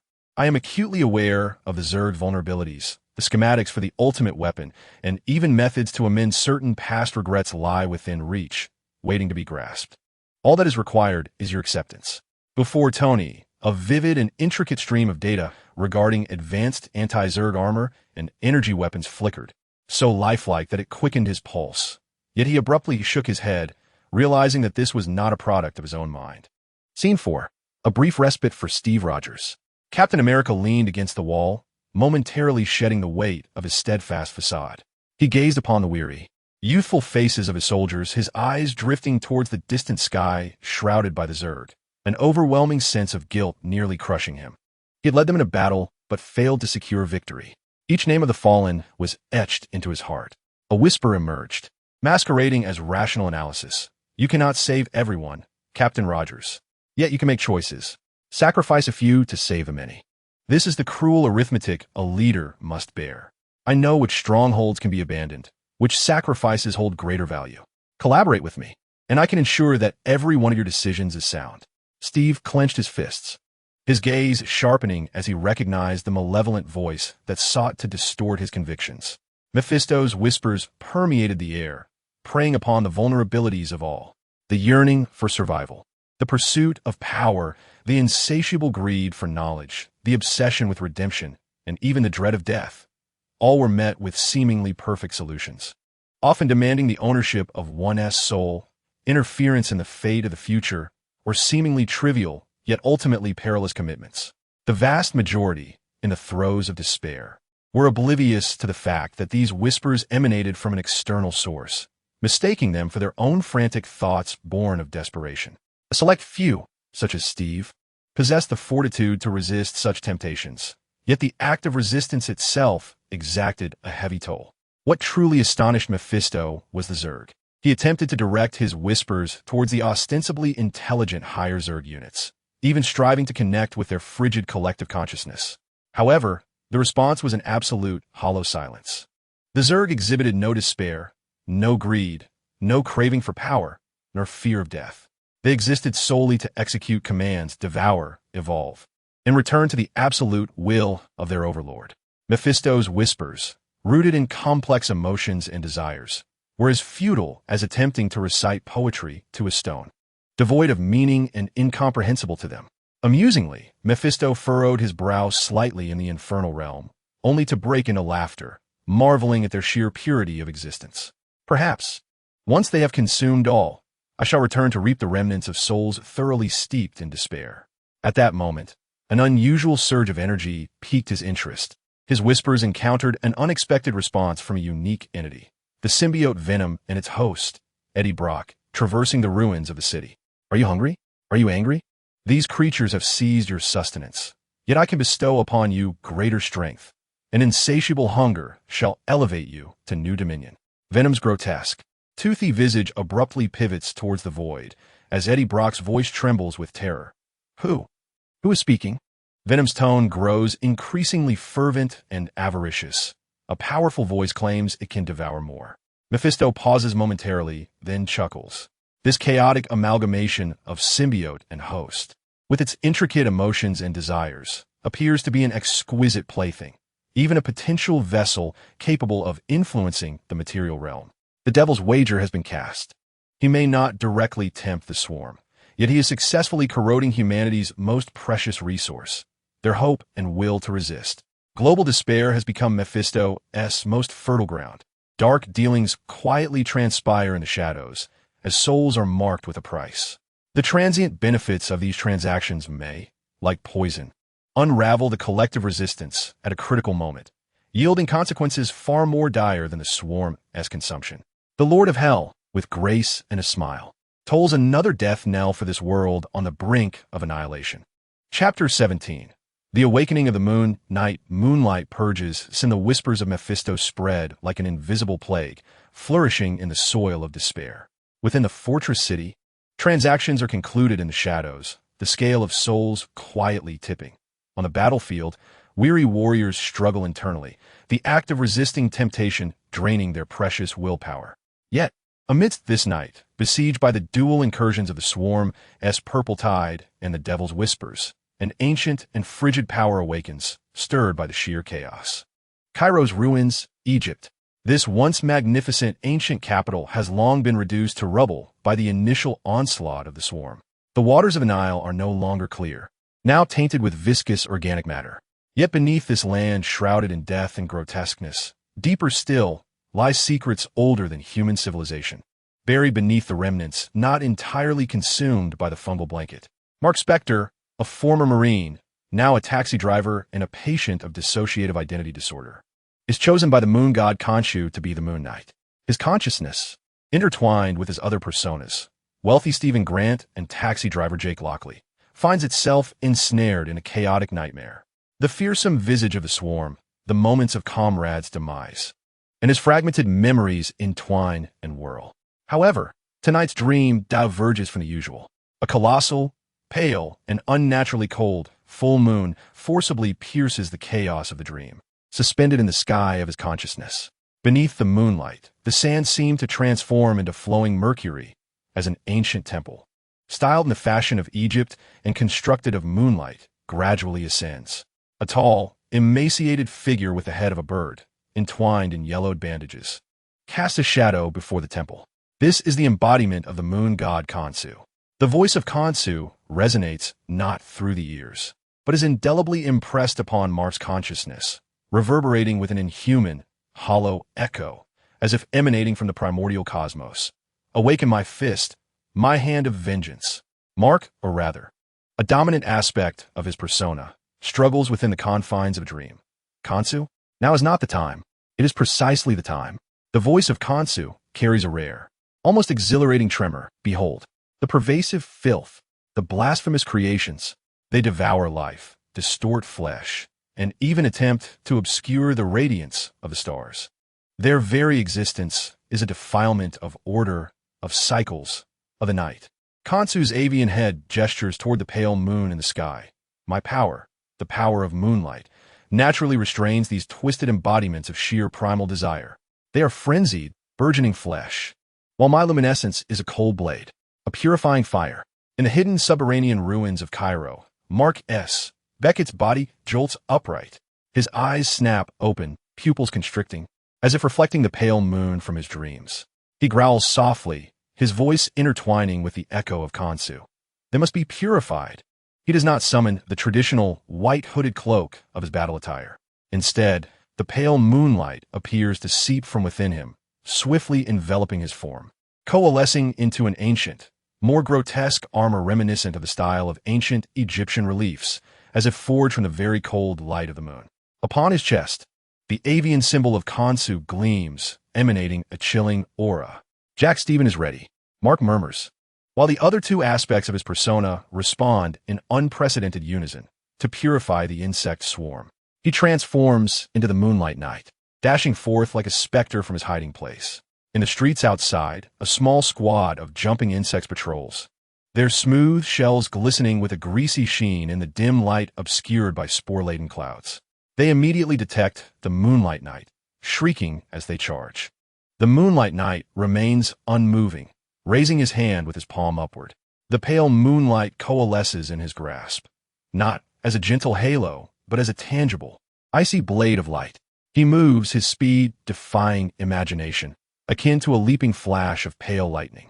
The light blade sweeps through, devoid of metallic clashing, only a strange, sibilant sound reminiscent of a hot knife slicing through grease. The jumping insects, struck by the light blade, suddenly freeze in their motions. They bleed not, nor do they scream. Their shells and flesh seem to lose all vitality, instantly turning ashen and brittle, then shattering into lifeless powder akin to weathered limestone, collapsing into a strewn mass of dust. Not a trace of biological matter remains, as if erased from existence by the moonlight. Purified. The power of Khonsu is neither a physical assault nor an energy impact, but a force of purification and stasis grounded in the laws of the moon. It targets the mad proliferation and limitless evolution of life's essence, forcibly halting it, stripping it bare, and returning it to the void. Numerous Zerg units were roused. The spines of the stinging serpents and the corrosive fluids of the flying dragons surged towards him. The figure of the Moonlight Knight flickered amidst the onslaught. His luminous armor appeared capable of deflecting and even absorbing a portion of the energy attacks from lower-tier creatures. He wielded his blade of light, and wherever it passed, Zerg units were reduced to mere dust. He could even summon localized bursts of moonlight, akin to icy flashbangs, instantaneously purging the surrounding area of lesser Zerg. His combat style was wild yet efficient, imbued with a brutal aesthetic reminiscent of a religious rite. He was not merely killing, he was enacting purification. The voices demanding more from Khonsu echoed in his mind, urging him to find the nest, locate the source. Let the moonlight cleanse this filth. The Moonlight Knight surged forth like a pale meteor towards a pulsating small hatchery within Cairo City. His arrival immediately drew the attention of the Zerg's dominant consciousness, or rather, its local node. This novel and incomprehensible mode of attack, capable of total obliteration, was assessed as a high-priority threat. Newly hatched Zerg units began undergoing transformation. Their exoskeletons darkened in hue, attempting to reflect the moonlight. Their musculature grew more resilient, striving to withstand the stasis effect. And some units capable of ejecting shadow spores emerged, evidently having absorbed residual dark energy from the previous rift, attempting to disrupt the power of the moonlight. However, the purification of the moonlight appeared to exert an additional restraining effect on this mixed dark energy. As the blade of light swept through, the shadow spores melted away like ice and snow under the sun. The evolution of the Zerg was once again delayed. The presence of the Moonlight Knight was akin to casting a cold, ever-expanding domain of purification into a viscous purple swamp. Messages were relayed back to the Resolute Fortress via the remaining communication networks. Report from the Cairo region. An unidentified allied unit has appeared. Combat style unrecognizable. Effects are significant. Zerg units have been utterly annihilated, and recovery is impossible. The intelligence officer's voice brimmed with shock and confusion. Tony Stark summoned satellite imagery and combat footage from the front lines, observing the pale figure that seemed to have stepped forth from ancient Egyptian murals, along with its ability to reduce Zerg to ashes with a mere wave. He furrowed his brow. A new superhuman or extraterrestrial assistance? The energy signature was peculiar, reminiscent of cold light, exhibiting a form of systematic suppression. He analyzed rapidly. It is the Moonlight Knight. A deep voice resonated. Blade stood at the command room's entrance. Having appeared unnoticed, he seemed to sense that pale radiance. Khonsu's agent was taken aback that the old bird also harbored an interest in the Zerg. This was fortuitous. His power countered these filthy creatures to some extent. Steve Rogers gazed at the screen, where the Moonlight Knight executed an efficient yet merciless combat style, his emotions complex. This was a formidable ally. Yet the origins of this power and the intentions of that deity exuded an ineffable strangeness and uncertainty. Record his combat data and analyze the principles behind the purification effect. Ultimately, Steve ordered that if possible, attempts should be made to establish contact with him.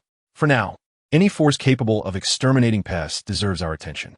Deep beneath the earth, near the temporarily subdued ruins of the Dark Elves, a faint, cold wave of lunar energy was captured and transmitted by the swarm units. Within the cold consciousness of the Dominator's database, a new entry was added under the strategies for counteraction, requiring vast computational resources to decipher and adapt to this energy type. The lunar divine power's purifying characteristics.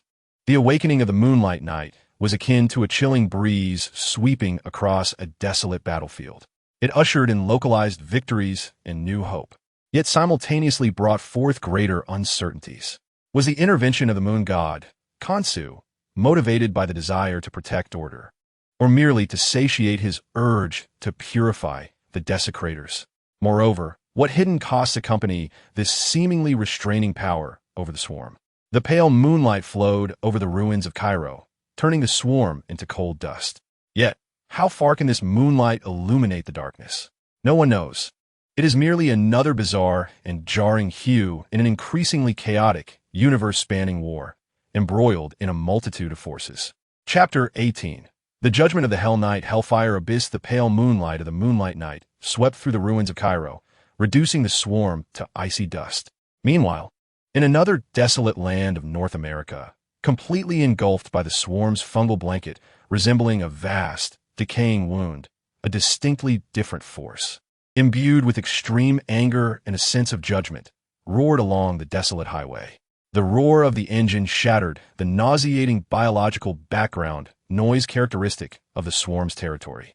This was not the sound of an ordinary vehicle, but rather a blend of hellish roars and the metallic clanking of chains being dragged.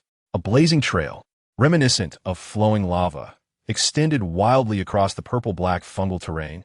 Where it passed, the blanket emitted a piercing hiss, being burned and carbonized, revealing the lifeless soil beneath. At the helm of this hellish steed was Johnny Blaze, the current Ghost Rider. His physical form had long been merged with an ancient spirit of vengeance, Zarathos, during a transaction years ago. In this moment, his human guise had been utterly replaced by a skull engulfed in hellfire, clad in spiked leather, with chains wrapped around him, twisting like serpents ablaze. Revenge! The Ghost Rider let out an inhuman roar, a sound that intertwined the wails of countless tormented souls with the rumble of hell's furnace. His will was dominated by the spirit of vengeance, driven by an instinctual desire to track down and punish all sins in the world. To him, the swarm, these creatures that mindlessly devoured life and inflicted endless suffering, were nothing more than a colossal embodiment of sin. A thunderous beast loomed before us, akin to a moving mountain, emitting a deafening, challenging roar. The Hell Knight, undeterred, twisted the throttle of his infernal motorcycle to its utmost limit. The front of the bike erupted in a blaze of fiercer flames, transforming into a grotesque visage of a demonic skull. "Gaze into my eyes, sinner," the Hell Knight bellowed, as hellfire raged within his hollow eye sockets. Not merely flames, but the very essence of judgment itself. Hellfire, the beast, with its simplistic compound eyes driven solely by instincts of slaughter and subservience, instinctively met that fiery gaze. Penance stare, activate. Yet, the anticipated effect did not fully manifest. The power of the penance stare acts upon the soul, compelling the guilty to reflect upon and feel the agony they have inflicted. However, the insectoid entities lack independent souls. Their consciousness is entirely bound to a distant overlord, akin to marionettes. The thunderous beast suddenly froze, emitting a chaotic and anguished screech. Its rudimentary neural structure, incapable of processing the painful memories of countless lives it had crushed and consumed, leading to an almost instantaneous overload and collapse. Yet, it did not succumb to annihilation as a typical sinner would. Instead, it fell into a fleeting, intense state of chaos and paralysis. But that was sufficient. The Hell Knight, astride his motorcycle, charged forth like a burning meteor, crashing violently into the paralyzed beast. Boom! Hellfire is no ordinary flame. It consumes not just matter, but the very essence of sin. The massive, guilt-laden body of the beast ignited upon impact with the hellfire, akin to butter cast into a furnace. Its green exoskeleton and flesh burned furiously in the intertwining flames of pale and deep crimson, disintegrating into ash. The flames even sought to extend deeper through some intangible spectral connection, attempting to scorch the distant source of sin. In but a single collision, the colossal, thunderous beast was utterly incinerated, leaving not a trace behind. The Hell Knight did not linger. His chains lashed out like serpents of fire, ensnaring a distant acid-spewing spike serpent, yanking it closer, the skull crashing directly into the serpent's head as hellfire swiftly engulfed and purified it. He rampaged through this Zerg-infested territory. Unstoppable, hellfire exerted an astonishingly restraining effect on the biomass of these creatures. The fungal carpet was set ablaze in large swathes, revealing charred earth beneath. Jumping bugs, spiked serpents, and flying dragons that approached him were swiftly reduced to ash under the infernal flames. His chains swept through, clearing vast swathes of enemies. His motorcycle charged forth, carving a path of purification ablaze. He even attempted to unleash the penance stare upon a medium-sized hatchery. The entire nest convulsed violently, pulsing, with painful slime oozing from its surface, and the unhatched eggs within began to decay. Although it could not be entirely destroyed due to the distant and dispersed nature of its sinful roots, it was rendered temporarily incapacitated. The existence of the Ghost Rider is akin to a pure and wrathful purifying flame, relentlessly scorching the spread of the insectoid swarm. However, the fury of the spirit of vengeance is indiscriminate.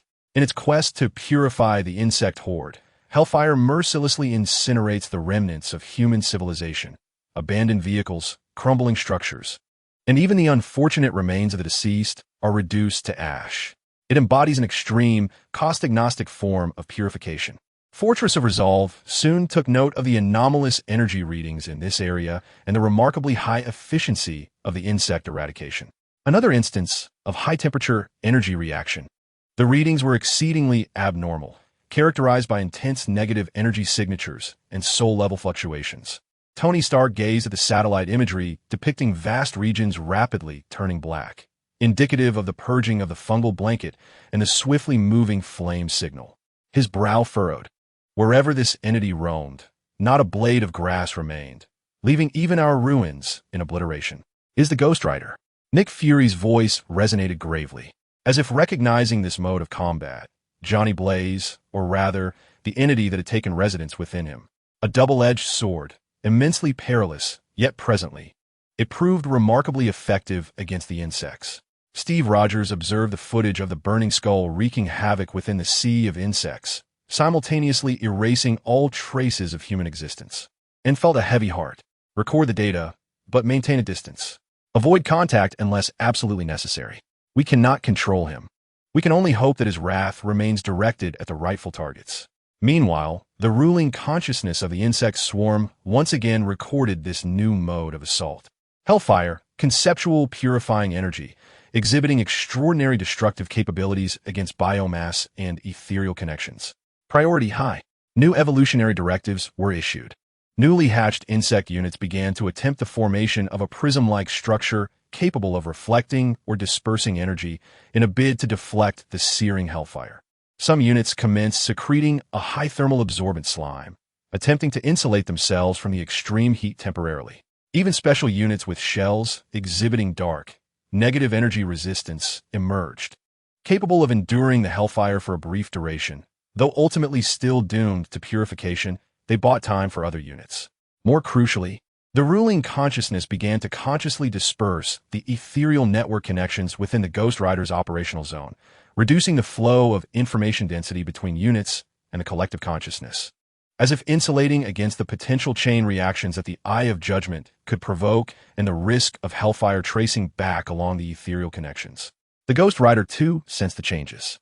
The insects had become less susceptible to incineration, and the scent of sin seemed to grow more faint and dispersed. Evading judgment, sin has nowhere to hide.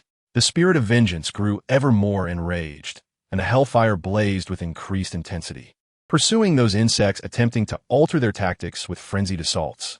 In this blazing battlefield, another figure emerged silently.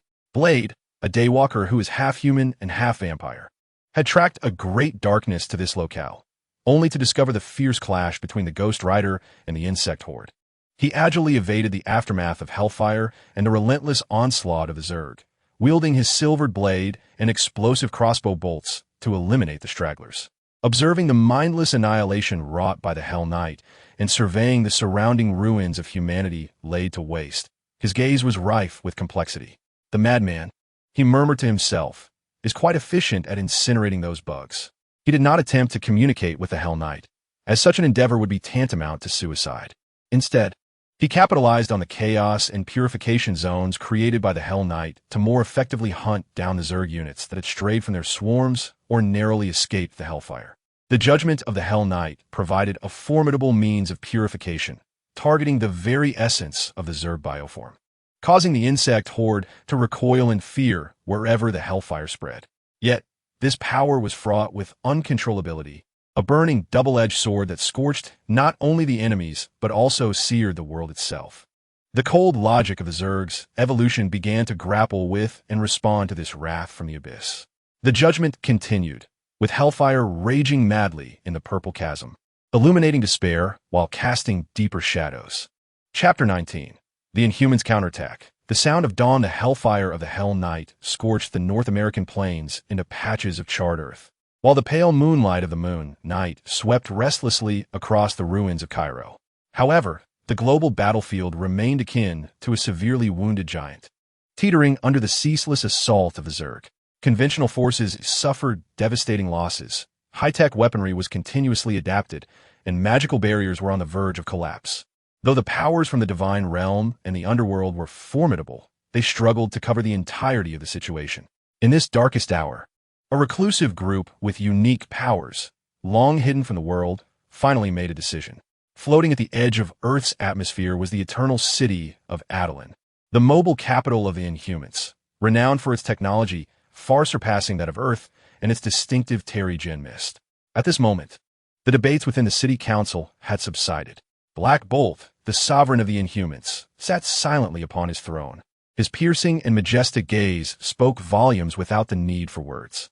Through the city's advanced observational systems, he and his people beheld the grim state of their home planet, the ever-expanding purple lesions, and the countless lives extinguished. Despite the Inhumans' choice to isolate themselves due to humanity's fear and rejection, the instinctual bond to their home world ultimately prevailed over all else. His brother, Maximus, the madman who had always championed isolation and even domination, was momentarily struck by the Zerg's pure, irrational nature of consumption, his allure momentarily subdued. In the face of absolute annihilation, internal divisions appeared trivial. Black Bolt rose slowly, lifting his hand to point at the observation screen, indicating the area where the Zerg's assault was most ferocious. A large nest on the verge of utterly tearing apart the Eurasian continental defense line. His queen, Medusa, with her powerful, blood-red mane flowing as if stirred by an invisible wind, grasped her husband's will and proclaimed loudly, her voice resonating throughout S.H.I.E.L.D, warriors of the Inhumans. Our mother is enduring unprecedented tribulations. The era of isolation has come to an end. For survival, for S.H.I.E.L.D, for Earth, we shall strike. There were no cheers, only a heavy resolve. The Inhuman warriors assembled silently and swiftly. The hatches at the base of S.H.I.E.L.D opened, and dozens of sleek, shimmering transference vessels surged forth, not directly ascending into the atmosphere, but first releasing a significant quantity of Terrigen crystal catalysts. These catalysts fell like ice crystals, vaporizing as they traversed the atmosphere, forming a thin, glimmering miasma of Terrigen that enveloped the vast battlefield. The mist posed no threat to the refined Inhumans. In fact, it slightly enhanced their abilities. However, for the Zerg on the battlefield, the effects were immediate and profound. Those Zerg units reliant on acute biological senses and psychic networks found their perception systems violently disrupted upon contact with the Terrigen mist. The jumpers became disoriented. The bone needles of the spore serpents lost their precision, and the flight paths of the dragons turned erratic. The mist acted as a potent biological pheromone disruption field, severely impairing the coordination of the Zerg's lower-tier units. Following this, the transference vessels plunged into the fray, their doors flung open. The Inhuman warriors joined the battle. Gorgon was the first to land, his massive hooves striking the earth with a force that unleashed seismic waves. The powerful shockwave radiated outward in a fan shape, sending the charging jumpers tumbling, their exoskeletons shattered. Karnak weaved through the swarming insects, his ability to identify weaknesses unparalleled.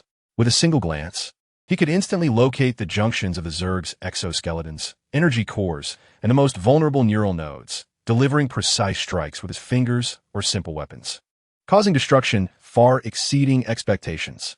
One thunder beast fell to the ground after he relentlessly targeted its joints and eyes. Crystal commanded the four great elements: earth, fire, water, and wind. With a flick of her hand, the ground split open to devour the spore serpents. Firestorms swept across the dragons. Water transformed into ice spears that pierced exoskeletons. And whirlwinds lifted the Zerg into the sky, tearing them apart. Her attacks were both magnificent and multifaceted, confounding the Zerg's adaptive mechanisms. rendering them unable to lock onto a target. Medusa's hair, akin to a living crimson serpent, possessed boundless strength, effortlessly shattering the leg bones of the thunder beasts and weaving into dense nets to shield against the relentless acid and bone needles. More inhuman warriors showcased their bizarre and extraordinary abilities. Some could emit blinding light. Others could temporarily petrify their targets. Some could transform into shadows to traverse the battlefield. And others unleashed high-frequency shrieks to disrupt the Zerg's nerves. The involvement of the Inhumans, with their bizarre, unpredictable abilities, delivered a staggering blow to the Zerg. The pressure on the front lines diminished abruptly, and the nearly collapsing defenses miraculously stabilized, even launching a counteroffensive. Yet all the Inhumans and those across the globe who monitored the battlefield via satellites or communication networks were acutely aware that the true trump card had yet to be unleashed. The figure of Black Falcon emerged at the entrance of the largest jump vessel, remaining silent, his posture upright, and his gaze calm as he surveyed the pulsating main hive below, akin to a colossal heart. Medusa watched him with concern. Each action he took bore immense risk and responsibility. Black Falcon slowly inhaled. He needed no shout. Merely parting his lips unleashed an invisible, intangible subsonic wave. Imbued with cataclysmic power, precisely directed and focused as if guided by divine hand, aimed at the vast main hive. There was no sound, only consequence. The hive, composed of countless biological tissues, immensely thick and capable of withstanding heavy artillery and low-level magical bombardments, suddenly caved inward at its surface, as if struck by an unseen colossal fist. Immediately, from that point of concavity, terrifying fissures spread like lightning across the entire surface of the hive. A bone-chilling cacophony of structural rupture reverberated from within the hive. Boom, boom, boom. The massive main hive, unable to endure the shock wave originating from the molecular level, disintegrated in an instant, exploding as if from an internal detonation. Green viscous fluid, undigested matter, countless insect eggs, and units in the process of hatching scattered like debris from an explosion. With just a single strike, an entire Zerg main hive was utterly obliterated, and this was merely the result of Black Falcon's extreme restraint. His true power could rend the continental shelf asunder. A brief silence fell over the battlefield. Whether human, Asgardian, or Zerg, all seemed momentarily awestruck by this cataclysmic blow. However, the Zerg's response once again revealed its terrifying nature. The consciousness of the Overmind instantly registered this unprecedented mode of attack. Unknown energy form, high-frequency vibrating subsonic wave, macrostructural destruction effect exceedingly potent. Priority, highest. Evolution directive issued with utmost priority. In the distance, the operational incubation pools pulsed frantically. The newly hatched Zerg units began undergoing fundamental changes in their exoskeletal structure, transitioning from uniform hardness to a non-Newtonian fluid-like resilience, attempting to dissipate and absorb the vibrational energy through deformation.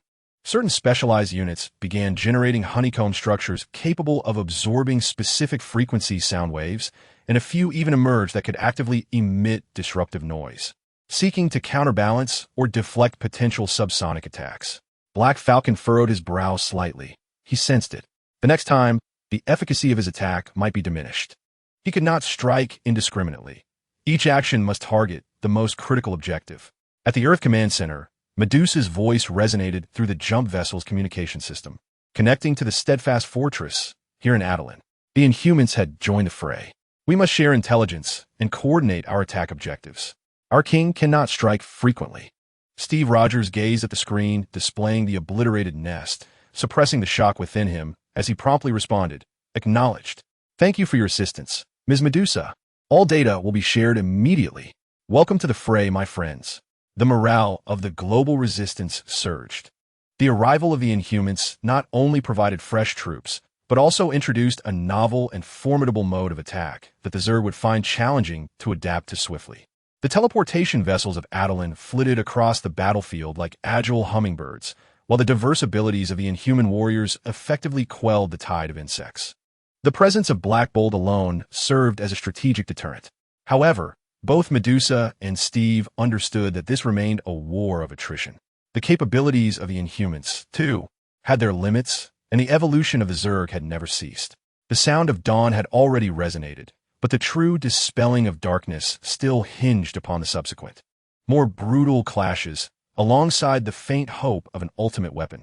The Inhumans, a long-hidden force, finally stood in the sunlight, fighting shoulder to shoulder with their erstwhile adversaries for the sake of shared survival. Meanwhile, the data repository of the Zerg had acquired a heavy and enigmatic new entry. Chapter 20. The limits of Quake S power. Fractured echoes, the dawn sound of the Inhumans continued to reverberate across the battlefield. As Black Bolt's devastating strike temporarily staved off the Zerg's most ferocious assault, the teleportation vessels of S.H.I.E.L.D coordinated with the Inhuman warriors, whose extraordinary abilities confounded the Zerg for the time being. Yet, the sheer magnitude of the swarm was overwhelming, and the evolutionary mechanisms continued to operate at full throttle, causing renewed pressure across multiple frontline sectors. One particular area, located in the once European plains, faced an especially dire situation. A valley pass jointly defended by S.H.I.E.L.D warriors and the remnants of human armored forces was under unprecedented assault. The Zerg seemed convinced that this was the critical point to breach the defenses, deploying an astonishing number of troops.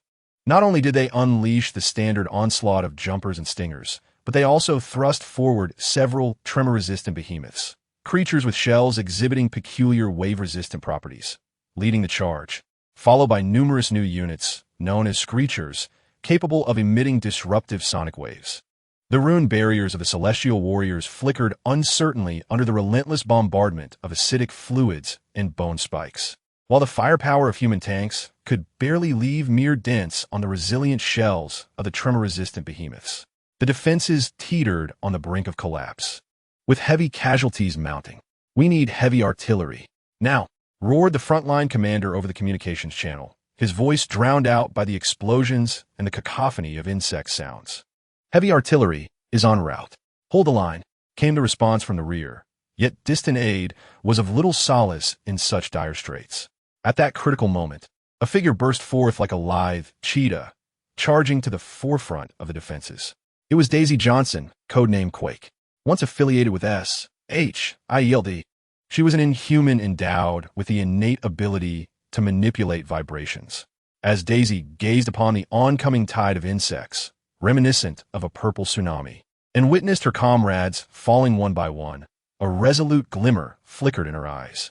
"Create some space for me," she commanded a nearby Asgardian captain, simultaneously thrusting her hands forward with great force. A powerful, invisible shockwave emanated from her hands, bursting forth in a fan-shaped arc.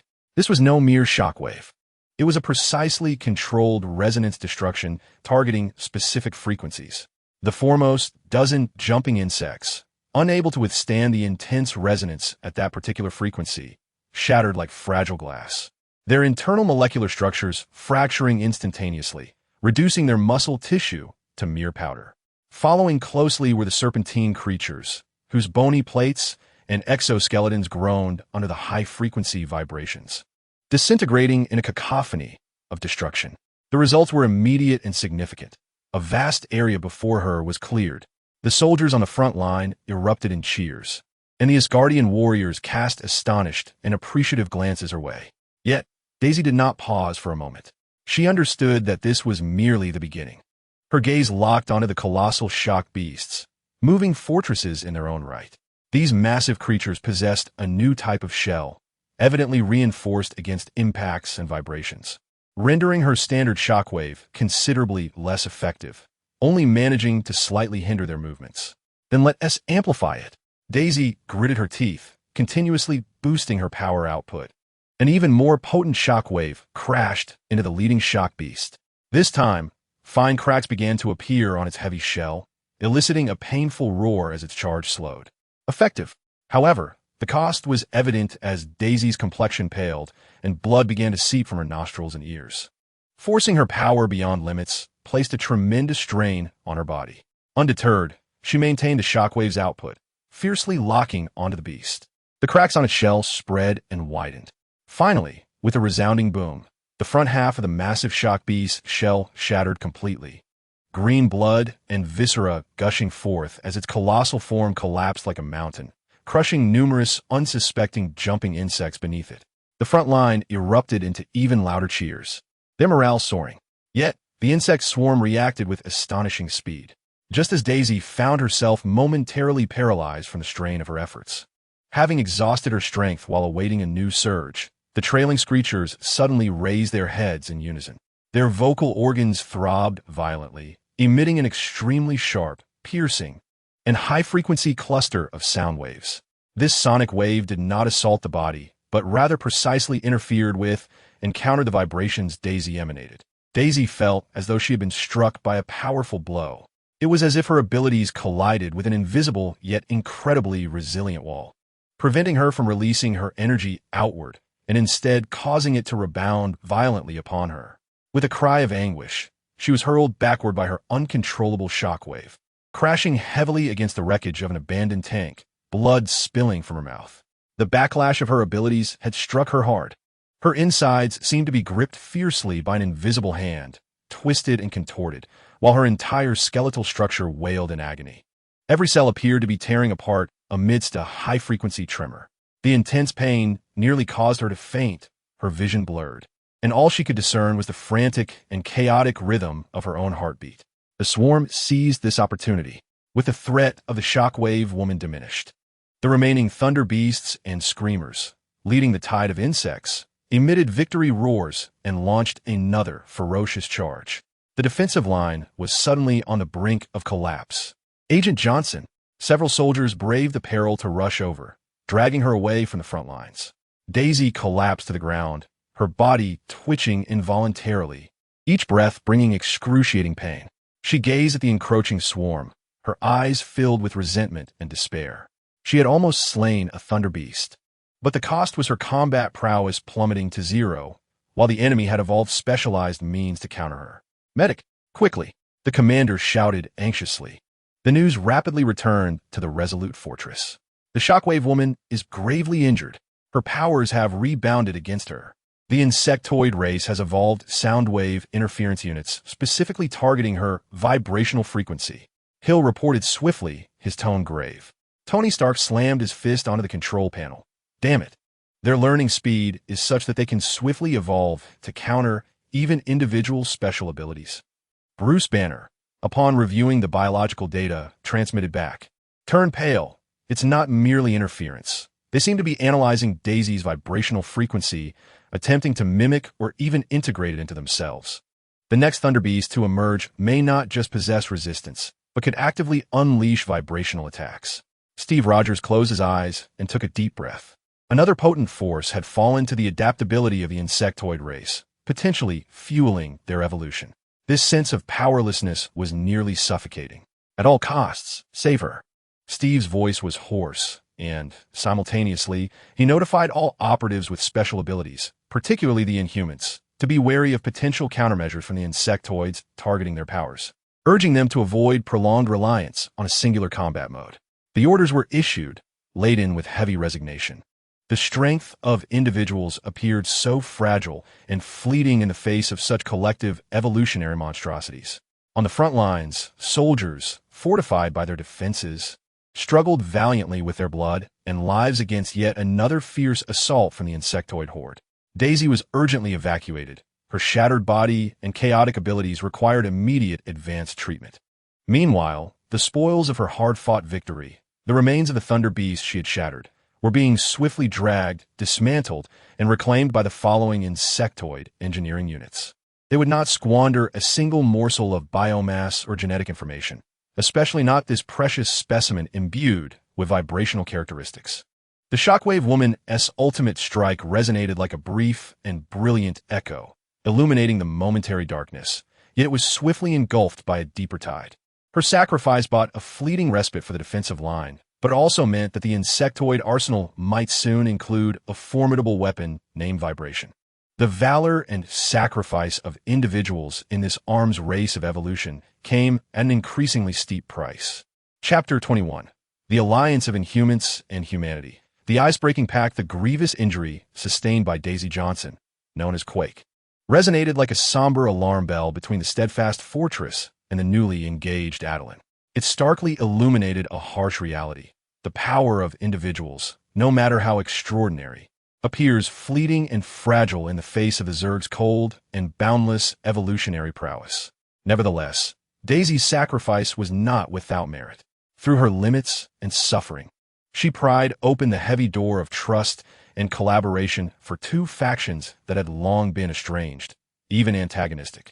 Within the command center of Adelan, the atmosphere was laden with tension. Medusa observed the return combat data, particularly how the Zerg rapidly analyzed and countered the seismic abilities, her exquisite features shrouded in frost. Their rate of learning was beyond comprehension.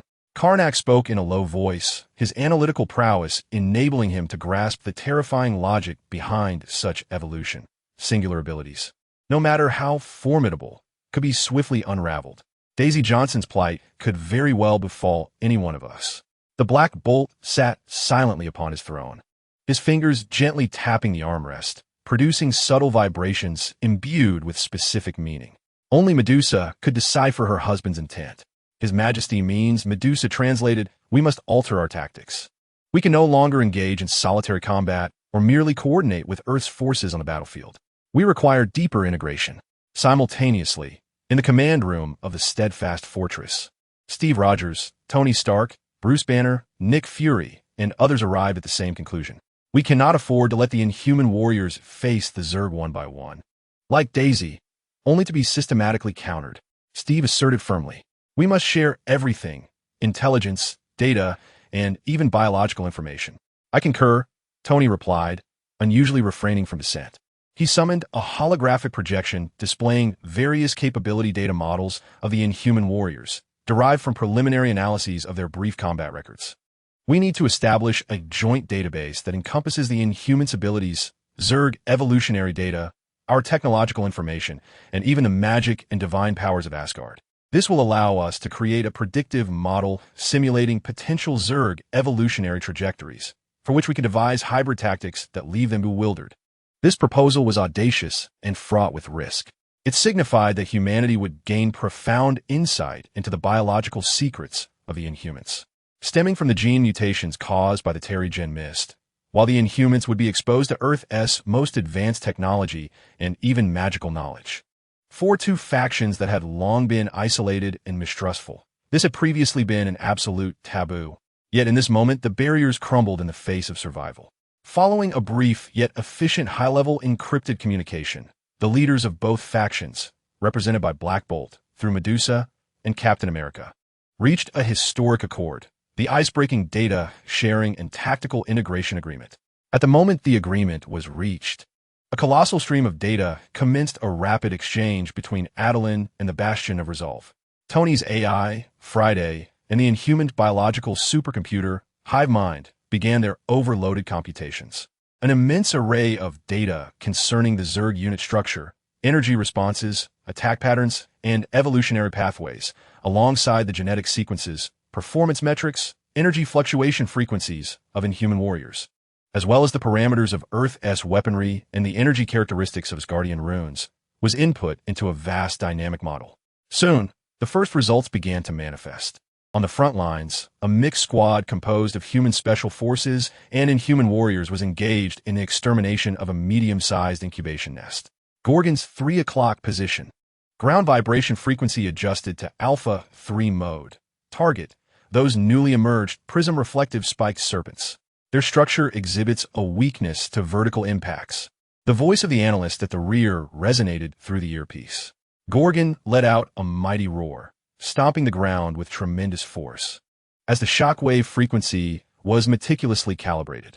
Indeed, the shells of those new spiked serpents weakened under the vibrations of the specific frequency, causing their innards to rupture and leading to their demise. Crystal, be advised, the dragon swarm on your left flank has secreted fire-resistant mucus. Switch to water elemental attacks to freeze their membranes. Crystal immediately signaled, and a flurry of ice crystals replaced the flames, effectively limiting the dragon's mobility. Simultaneously, human soldiers equipped with sound grenades, hastily modified based on Inhuman sonic disruptor data, hurled them into the fray, successfully incapacitating the sensory coordination of nearby jumpers. Meanwhile, Karl Knock shared his analyzed data on the Zerg's new unit weaknesses in real time with human snipers and Asgardian marksmen. Precision shooting often yielded greater results with less expenditure of ammunition and energy. Even some inhuman warriors began experimenting with coordination alongside human armored units. An inhuman able to temporarily enhance metal strength applied his ability to the front armor of a main battle tank, enabling it to withstand a collision from a Thunder Beast, thus buying precious time for the rear fire support. This profound integration of tactics began to bear fruit. The evolution of the Zerg became increasingly erratic.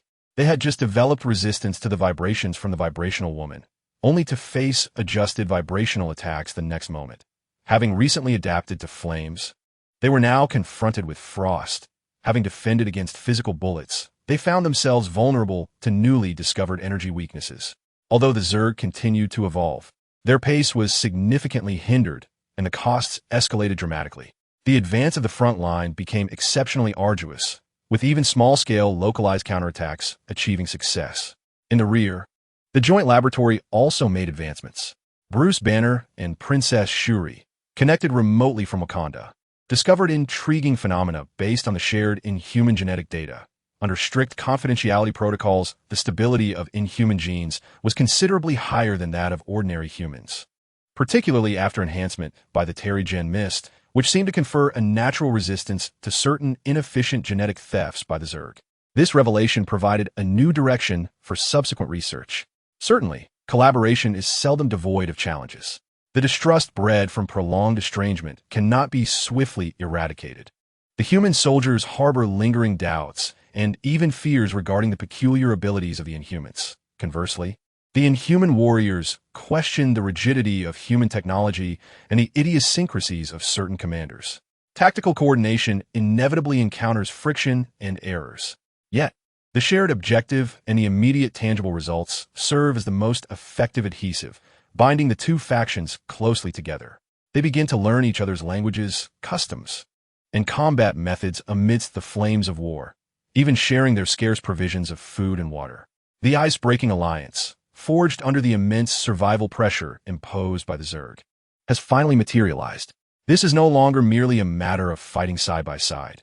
It represents a true amalgamation of blood and intellect, of extraordinary abilities and technology, of Earth and the Moon. However, all are acutely aware that this remains merely a stopgap measure. The Zerg's sheer numbers and evolutionary potential are unfathomable. Genuine victory still lies far beyond reach. Yet at least humanity and the Inhumans, two of the most extraordinary forces born of Earth, have for the first time genuinely joined hands in a collective struggle for a flickering hope. Will this fragile light of alliance illuminate the ultimate darkness? The answer remains inscribed within the future's sea of corpses and blood. Chapter 22. The Choice of the Mutants as the Disputes Cease. The establishment of the ice-breaking alliance between humanity and the Inhumans has stirred the waters of conflict like a colossal stone cast into turbulent currents, its ripples yet to settle. Another formidable force, long divided and marginalized within human society, has also been thrust to a crossroads of decision. Xavier's School for Gifted Youngsters, once a vibrant sanctuary of academia, has now transformed into a heavily fortified bastion. Energy barriers have supplanted the elegant courtyards. Classrooms are piled high, with emergency supplies, and defensive structures adorn the lawns. Professor Charles Xavier sits before the Cerebra, his once kind visage now etched with fatigue and profound concern. His consciousness perceives not only the waves of fear and suffering sweeping across the globe due to the Zerg invasion, but also distinctly hears that cold, vast, and seamless ruling consciousness, akin to the sword of Damocles suspended over all existence. His old friend and one of the most powerful mutants, Hank McCoy Beast, anxiously analyzes global data. Charles, the situation is worse than we anticipated. The Zerg's rate of evolution is exponential. While the joint resistance of humanity and the Inhumans is effective, it exacts a tremendous toll and seems merely to delay the inevitable. I see it, Hank. Professor Xavier's voice is somber. I hear it too. That consciousness bears no malice, no hatred, only a pure, cold desire to consume and assimilate. It is unlike any foe we have faced in the past. It does not concern itself with whether one is human, inhuman, or mutant. In its eyes, we are all merely organic entities to be digested. Just then, the alarm of the Cerebra blares ominously. It was not the detection of a Zerg assault. but rather the capture of an extraordinarily powerful, familiar yet profoundly unstable psychic resonance belonging to Jean Grey. This wave was intermingled with an ineffable sense of fear and a tantalizing thrill of temptation. Jean. Professor X immediately focused his consciousness, attempting to soothe her tumultuous mind. Steady your thoughts. Do not let it sway you. Jean's psychic fragments were rife with terror. Professor, it feels as though that consciousness is gazing at me. The Phoenix, it seems quite intrigued. A heaviness settled in Professor X's heart. His greatest fears were unfolding. The dormant Phoenix force within Jean, the embodiment of cosmic emotion and life energy, appeared to harbor a perilous curiosity towards the Zerg's pure, infinitely proliferating essence of life. Should the Phoenix be fully awakened, the consequences would be dire. It could obliterate the Zerg, yet also risk reducing Earth to ashes. Simultaneously, in a clandestine Brotherhood base constructed of metal, Magneto, Eric Lindshare, observed the battle unfolding on the screen. He watched as the coalition of humans and inhumans struggled to resist, witnessed cities crumble into ruins, and saw the overwhelming numbers and adaptability of the Zerg. His followers were agitated, yet their opinions diverged sharply. Eric, we must take action. Mystique. Raven urged fervently, if this continues, the entire world will be devoured. How long can we hide here in safety? Take action? Assist those who once persecuted and feared us? Toad spat disdainfully. Is it not better to let them and the Zerg deplete each other? Once they are finished, the world will naturally fall into the hands of us mutants. Take over a world ravaged by Zerg? Foolish. Blob countered gruffly, his desire for battle evident. Magneto remained silent, his gaze sharp as an eagle's. He recognized both an opportunity and a substantial risk. He concurred with Raven. Hiding was not a sustainable strategy. Yet he was resolute in not merely serving as a supporting force within the human ranks, subject to their commands. He aimed to ensure that mutants would occupy a position of dominance in the world that might emerge post-conflict, if there was to be one at all. Charles. Magneto murmured to himself, aware that his old adversary was likely contemplating the same dilemma. What would you do? Would you once more plead for peaceful coexistence? Or would you finally realize that only strength can secure survival and dignity? He abruptly rose, the powerful magnetic force causing the entire metallic chamber to tremble slightly. Gather everyone. Magneto's voice brooked no dissent. It is time to emerge from the shadows. But not as vassals of humanity, rather as saviors. We shall demonstrate to all who holds true power in this critical hour. As the two factions of mutants engaged in fervent debate, weighing their options, the Zerg made their decision for them. Perhaps sensing the enigmatic Phoenix force within Jean's being, which even the ruling consciousness found slightly unsettling. Or perhaps perceiving the latent threat posed by the mutants, several swarms of the insectoid army abruptly altered their assault trajectory, resembling a massive purple serpent, simultaneously launching an onslaught against Xavier's school for gifted youngsters and the underground stronghold of the Brotherhood of Mutants.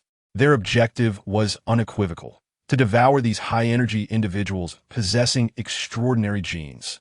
The X-Men's Academy was the first to bear the brunt of the attack. The energy barrier trembled violently under the relentless barrage of corrosive acid and bone spikes. Under the teacher's direction, the students retreated in a state of panic, preparing to counterattack.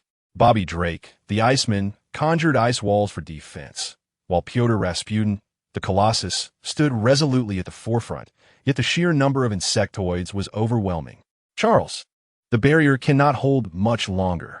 Beast roared, transforming into his blue, beastly form, tearing apart a jumping insect that had breached the shield. Professor X's expression grew grave as he endeavored to incapacitate the lower-tier insectoids en masse with his telepathic abilities, but to little avail. Their consciousness was too scattered and unified, akin to attempting to exert mental pressure upon an entire ocean. Meanwhile, Magneto's metallic stronghold was assailed by a unit of diggers capable of secreting highly corrosive acid. The metallic ceiling and walls dissolved rapidly.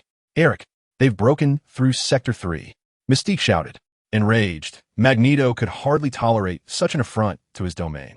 He raised his arms sharply, and all metal reinforcements, pipes, weapons, and even the metallic components on the enemies came alive, transforming into a devastating metal storm that shredded the incoming insect units into mere pulp. Yet, even more insects surged forth. His power was formidable. Yet prolonged conflict was not in his favor. In this life-and-death moment, internal disputes became utterly trivial. Professor X's voice, amplified through the cerebral wave enhancer, transcended vast distances, resonating directly in Magneto's mind and reaching all the mutants he could connect with. Eric, now is not the time for debate. Survival supersedes ideology. We must unite. For all mutants. For all life. Magneto gazed upon his retreating subordinates and the seemingly endless tide of insects, ultimately reaching a resolution. He snorted with disdain, replying, "Charles, remember, this is the power of mutants saving the world. Not for them, but for ourselves. The rest can wait." For the very first time in history, the X-Men and the Brotherhood, confronted with an existential threat, were compelled to set aside decades of discord and grievances. All combat-ready mutants. Professor X's voice echoed telepathically throughout the school, coordinating with the Brotherhood's allies. Repel the swarm. Brothers. Magneto's magnetic voice resonated through the stronghold, challenging the insects to witness what true evolution entailed. In an instant, the battlefield transformed into a surreal yet magnificent spectacle. Storm, Aurora Monroe, summoned a tempest.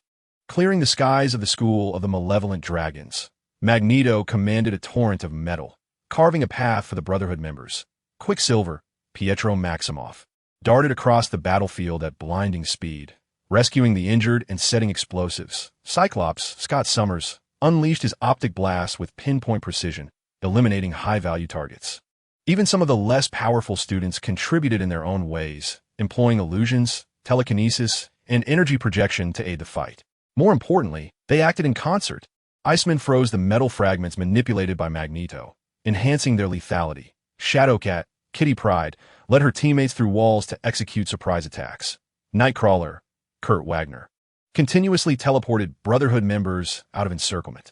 The mutants, with their eclectic and complementary abilities, achieved for the first time under the immense pressure of life and death. A truly seamless large-scale collaboration. The results were astounding. The two previously precarious strongholds, under this united front, withstood the onslaught of the insect horde and even began to mount a counteroffensive. News of this reached Fortress Courage, where Steve and Tony, observing the dazzling display of mutant teamwork on the screens, felt both astonished and relieved. Record all data. Tony immediately commanded. Analyze the effectiveness of their ability combinations. This could be another trump card in our fight against the Brood. However, Professor X's heart remained heavy. While coordinating the battle, he kept a vigilant eye on Jean's condition. He sensed that the Phoenix, under the influence of the cold, dominating consciousness and the fierce battle before her, was awakening more definitively. Jean Grey stood at the rear of the battlefield, her body trembling slightly, her eyes occasionally flashing with a terrifying crimson glow. The air around her warped from the rising heat. Her inner thoughts, "Please quiet down. I do not wish to." The mutants had finally united. Yet the cessation of conflict might unleash an even more dreadful force from the depths of the cosmos. The hope of survival and the shadow of destruction intertwined once more. Chapter 23. Jean Grey's Fear, the Awakening of the Phoenix. The unprecedented alliance of the two mutant factions under existential pressure acted like a potent stimulant on the battlefield. The X-Men and Brotherhood members, with their complementary powers, managed to temporarily repel the insect horde attacking their strongholds, even beginning to systematically eradicate them. Metal storms danced with ice walls, energy blasts intertwined with teleportation, creating a chaotic yet effective tapestry of defense. However, on the edges of this tableau, a disquieting shade of crimson began to seep forth, its intensity and ominous nature overshadowing even the Brood's violet onslaught. Jean Grey stood in a corner of the shattered hall of Xavier's school, far from the fiercest frontline, yet her battle was far more perilous than that outside. Her hands gripped tightly, knuckles whitening from the exertion, her body trembling uncontrollably. Beads of fine sweat emerged upon her forehead, not born of physical exertion, but stemming from a profound struggle within her soul. A silent war unfolded in the depths of her consciousness. On one side lay her own will, rife with an icy terror of the insectoid menace, a deep-seated concern for her comrades, and an ingrained fear of her own uncontrollable power. On the opposing side, the cosmic force known as the Phoenix Force, slumbering within her, was stirred into awakening by the ceaseless, frenzied vitality of the swarm and the cold. Pure consciousness that sought to consume everything. Fragments of Jean's awareness whispered in terrified murmurs, pleading, "Please, don't let me return to slumber."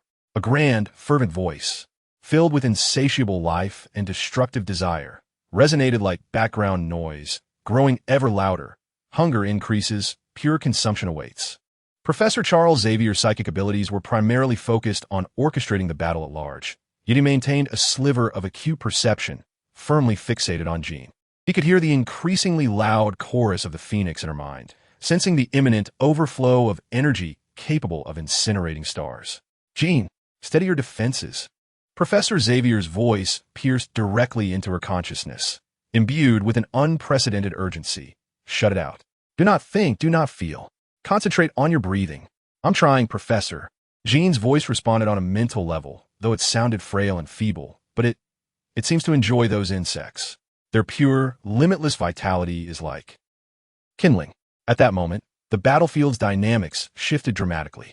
The cold consciousness of the swarm's dominion appeared to finally perceive the enigmatic power within Jean, a force it could not comprehend, but instinctively recognized as high energy and threatening. Several newly evolved behemoths, their shells thick with energy-absorbing layers, along with a new unit capable of emitting psychic disruption pulses, the psionic Ripper, were forcibly summoned. Disregarding the attacks of other mutants, charging directly towards Jean's position. "Protect Jean," Xavier bellowed. Storm summoned lightning to strike the behemoths. Yet much of it was deflected by their new armor. Magneto controlled a storm of metal shards to intercept, but was thrown into disarray by the disruptive pulses of the psionic Ripper, causing a significant drop in his precision. Cyclops, Scott Summers, felt his vision blur with fury as he unleashed a powerful optic blast, only to have it blocked by the body of a towering behemoth. One psionic Ripper broke through the defense. Its head blossomed open, revealing pulsating, grotesque biological organs radiating a sickly pink light aimed at Jean, unleashing a silent yet malicious psychic assault. This onslaught was not intended to kill, but to provoke and ignite. "Ah!" Jean let out a heart-wrenching scream, collapsing to her knees, cradling her head.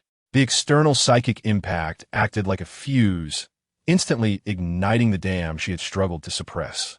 For the first time, the golden red flames of her essence erupted uncontrollably from her surface. The temperature of the surrounding air surged dramatically, causing the ground tiles to crack and melt under the intense heat. An indescribable, soul-chilling pressure radiated outward from her center. All mutants nearby, whether X-Men or Brotherhood members, experienced an instinctual, overwhelming terror that compelled them to recoil. Even the deranged insectoid units hesitated momentarily. The psychic raptor, seemingly intent on continuing its assault, was abruptly engulfed by a spontaneously generated flame composed purely of golden red energy, leaving no trace, as if obliterated from the very fabric of existence. Jean slowly lifted her head. Her eyes transformed entirely into burning golden red orbs, devoid of any white or pupils, replaced instead by an endless inferno. Her hair danced without wind, appearing as if it had also transformed into flowing flames. A terrifying energy coalesced around her, causing the very space to warp slightly. The voice of the Phoenix became clearer, tinged with curiosity and greed. More fuel for purification. Unconsciously, she raised her hand, directing it toward the swarm of insectoids still charging from a distance. There was no sound, no flash of light. Yet, in the sector aligned with her fingertip, all insectoid units, be they jumpers, stingers, flyers, or colossal thunder beasts, froze in place. Their bodies emanated a golden red glow from within, and then, like weathered sand sculptures, they silently disintegrated into the most fundamental particles, leaving not even a trace of biological remnants. In an instant, the battlefield was cleared. The scale and thoroughness of this obliteration far surpassed the previously devastating strike of the Black King. A deathly silence enveloped the entire battlefield. Humans, mutants, and insectoids alike were paralyzed by this incomprehensible, almost law-like force of annihilation. Scott looked on in terror at the familiar yet alien silhouette shrouded in golden red flames. Professor X felt his heart plummet. His greatest fear had materialized. The Phoenix had been awakened prematurely, albeit perhaps only a minuscule fraction of its power. However, The reaction from the insectoid sovereign exceeded all expectations. It exhibited no fear, no retreat. That cold consciousness seemed profoundly intrigued by this newly manifested force capable of complete existential erasure. Vast computational resources were mobilized, feverishly analyzing the energy characteristics of that fleeting moment. Newly hatched insectoid units began exhibiting bizarre transformations. Their exoskeletons darkened in hue, attempting to mimic void characteristics to diminish their presence. Some units began generating highly unstable energy, neutralizing organs within, aiming to self-detonate before disintegration to disrupt the energy flow. Even workers were observed frantically gathering residual energy particles from the Phoenix, though they scarcely collected anything, attempting to analyze it. They were even endeavoring to comprehend and counter the Phoenix's power. This frenzied desire for evolution was utterly chilling. The entity known as Jean Grey, or rather, Jean dominated by the Phoenix's instincts, appeared displeased by the provocation of the insectoid race. She raised her hand once more, and the golden-red radiance began to coalesce with even greater intensity. "Scott, stop her!" Professor X shouted anxiously, desperate to prevent her from wielding her powers any further. Each exertion would awaken the Phoenix within her even more, and the insectoids were analyzing her. Scott, suppressing his fear and concern for his beloved, rushed forward and embraced her tightly from behind. "Jean, wake up. Look at me. It's me, Scott. Control it." Perhaps the call of love had stirred something within her. Or perhaps Jean's own will was fiercely struggling. The flames enveloping her fluctuated violently, at times fierce and at times subdued. A look of profound anguish crossed her face, and in her golden-red eyes, a fleeting glimpse of familiar emerald green emerged. "Scott, help me. It's too strong," she murmured intermittently. Seizing this moment, Professor X concentrated all his mental energy, not to attack, but to gently caress Jean's tumultuous psyche, constructing a temporary barrier for her fragile self-awareness. "Quick, take her away from here, to the stasis chamber. Isolate her from all external stimuli," he commanded to Beast.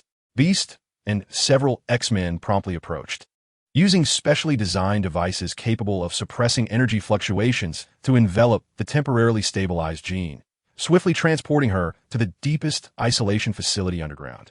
The golden-red flames gradually extinguished, yet the harrowing pressure and the vision of the insectoids being obliterated remained indelibly etched in the minds of all witnesses. The Phoenix's initial cry, though but a fleeting moment, reverberated throughout the cosmos. It displayed an extraordinary restraint against the insectoids, yet the inherent uncontrollability of the Phoenix, combined with the insectoid's frenzied evolution attempting to analyze and adapt to its power, posed a far more profound and terrifying threat than merely resolving the current crisis. Jean was taken away, yet the fear lingered. The mutants had triumphed in the defense of their stronghold, but they may have unleashed an adversary more terrifying than the insectoids. Professor X, weary, leaned against the Cerebro machine, aware that the immediate crisis had passed, but a far more arduous war concerning the Phoenix had only just begun. Meanwhile, the insectoids database was enriched with an ominous and perilous record. Chapter 24. Quicksilver's rescue in the wake of Jean Grey's momentary loss of control over the Phoenix's power. Followed by its subsequent suppression, it was akin to the silent detonation of an energy nuclear bomb over the battlefield. The terrifying force that obliterated a significant number of insectoids in an instant sent chills down the spine. While the insectoids' ensuing attempts to analyze and adapt to such cosmic energy instigated a palpable dread among all aware of the situation. The X-Men and the Brotherhood united to stabilize their stronghold, yet the cost was that Jean was urgently placed in a stasis isolation, and Professor X, having exhausted his mental faculties, was left utterly fatigued, casting a new shadow of internal anxiety over the entire mutant faction. However, the war would not cease due to localized upheavals. In the vast expanse of other global disaster zones, countless civilians and small bands of resistance, unable to evacuate in time, continue to struggle desperately under the relentless pursuit of the Zerg. Each day, communication with outposts is lost, and every silent cry of despair signifies the extinguishing of life. Within the command center of the Bastion, the distress signals on the global situation map flicker like a candle in the wind, unstable yet alarmingly numerous. Many of these distress points are situated deep within Zerg-controlled territories, where the environment is complex, rendering the dispatch of large-scale rescue teams tantamount to suicide, while aerial support is easily thwarted by Zerg anti-air units. The last communication from Shelter B12 in Sector 7 reported a depletion of food supplies and the infection of injured personnel. The Hope Forward base in the Southeast Asian rainforest has been out of contact for over 48 hours, with the last report indicating the emergence of new types of infiltrators. The intelligence officer's voice was low and weary. Each briefing hinted at a tragedy that may have already unfolded. Tony Stark, agitated, grasped his head. "We require an impossible method of rescue. Swift, capable of traversing complex terrain, adept at evading the main Zerg forces, and able to carry sufficient supplies." No sooner had he spoken than a figure appeared at the command room, door like a wraith, stirring a gentle breeze. It was Pietro Maximoff, the Quicksilver. He had just arrived from a mutant stronghold. Having traversed at super speed, his silver uniform still dusted with the remnants of battle, yet his breathing remained remarkably steady, as if he had merely taken a leisurely stroll. "I hear you need a delivery?" Pietro tilted his head, his words tumbling out so swiftly that they were barely comprehensible. His face wearing its customary blend of defiance and concern, tinged with urgency. All eyes instantly converged upon him. "Pietro," Steve Rogers addressed him, "can your speed accomplish this? To delve into the Zerg zone, locate survivors, provide supplies, and even bring them out? The environment there is exceedingly perilous, rife with various new Zerg threats." Pietro waved his hand dismissively, interrupting, "Captain, you are correct. It is dangerous for ordinary people." A confident smile graced his lips, "But for me, I merely require the coordinates, a supply pack, and a sufficiently spacious rear seat for passengers." He patted his broad back. Plans were swiftly devised. Tony and Banner urgently modified a multi-functional rescue pod, aerodynamically designed to securely fasten onto Quicksilver's back, containing high-energy compressed food, emergency medical supplies, purification tablets, and even a few compact energy weapons. The first objective, a small mining shelter nestled deep within the Andes Mountains of South America, housing 27 survivors, including the elderly and children. The latest distress signal indicated that they were besieged by a burrowing creature, with their escape route on the verge of being completely sealed. Coordinates locked. "Pietro, good luck." Hill transmitted the information into his tactical visor. Luck is for ordinary people. Before Pietro's words had fully registered, he had vanished from sight, leaving only the sound of a sonic boom and a ripple of displaced air in his wake. In the next instant, he surged forth like a silver lightning bolt, bursting from the steadfast fortress and darting along a meticulously planned route that skillfully evaded the larger nests, heading straight for South America. His world transformed into a blur of colors and the howling of the wind. Mountains, rivers, and towns cloaked in a carpet of fungi rapidly receded beneath his feet. He navigated with an inhuman swiftness, his figure eluding the grasp of ordinary insectoids, who could merely sense a gust of wind before their target vanished into the horizon. Occasionally, aerial units attempted to intercept him, but in the eyes of Quicksilver, their speed was akin to that of a standstill. He effortlessly evaded them, even playfully using the back of a dragon to propel himself, sending it tumbling off balance. Minutes later, he arrived at the designated area. The sight before him was breathtaking. The entrance to the mine was completely sealed by a thick, viscous biological membrane, and the ground surrounding it was riddled with holes of various sizes, clearly the handiwork of burrowing worms. A few of these creatures lingered near the entrance, sensing the disturbance. As they lifted their heads, a flash of silver appeared.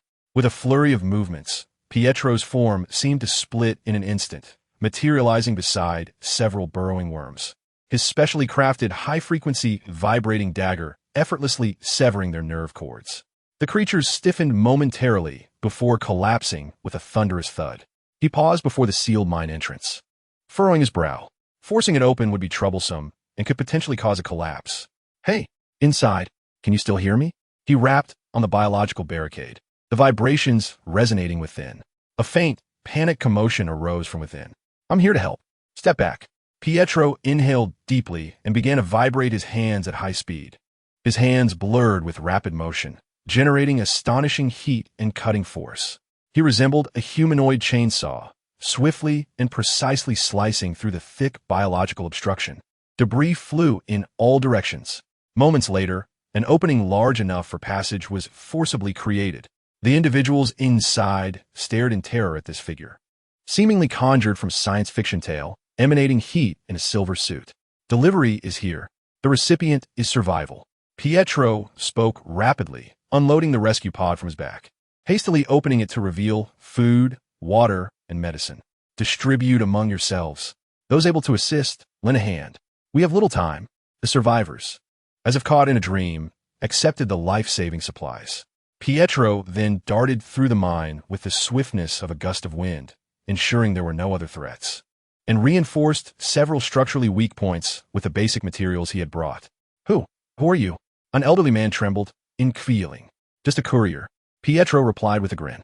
Now anyone wishing to hitch a ride out of here, climb aboard my back. Hold on tight. If you fall off, it's not my concern.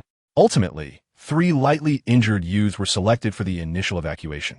They nervously climbed on a Quicksilver's broad back, gripping him tightly. Hold on. If you get motion sickness, try not to vomit on me. As Pietro's words faded, he transformed once more into a silver streak, bursting forth from the mine. The return journey was slightly slower due to the load, yet still exceeded the speed of any conventional transport. The wind howled fiercely in his ears, and the surrounding scenery stretched into a linear blur. The survivors on his back could only close their eyes, overwhelmed by this unforgettable and nearly terrifying experience of speed. Occasionally, a Zerg unit would attempt to strike, but Pietro always managed to evade with mere inches to spare, even using his momentum to hurl a blocking jumper aside. He safely delivered the first batch of survivors to a frontline reception point without pause, vanishing once more to return to the mine and escort the next group. This cycle continued until all 27 survivors were evacuated safely. This was merely the first of countless rescue missions he undertook. In the ensuing days, Quicksilver's figure became a silver beacon of hope amidst the global devastation. He navigated through the burning streets of cities, rescuing families trapped in crumbling high-rises. He raced across plains ensconced in fungal carpets, delivering ammunition and hope to isolated outposts. He even risked infiltrating underground bunkers to extract the last survivor from shelters on the brink of being overrun by digger worms.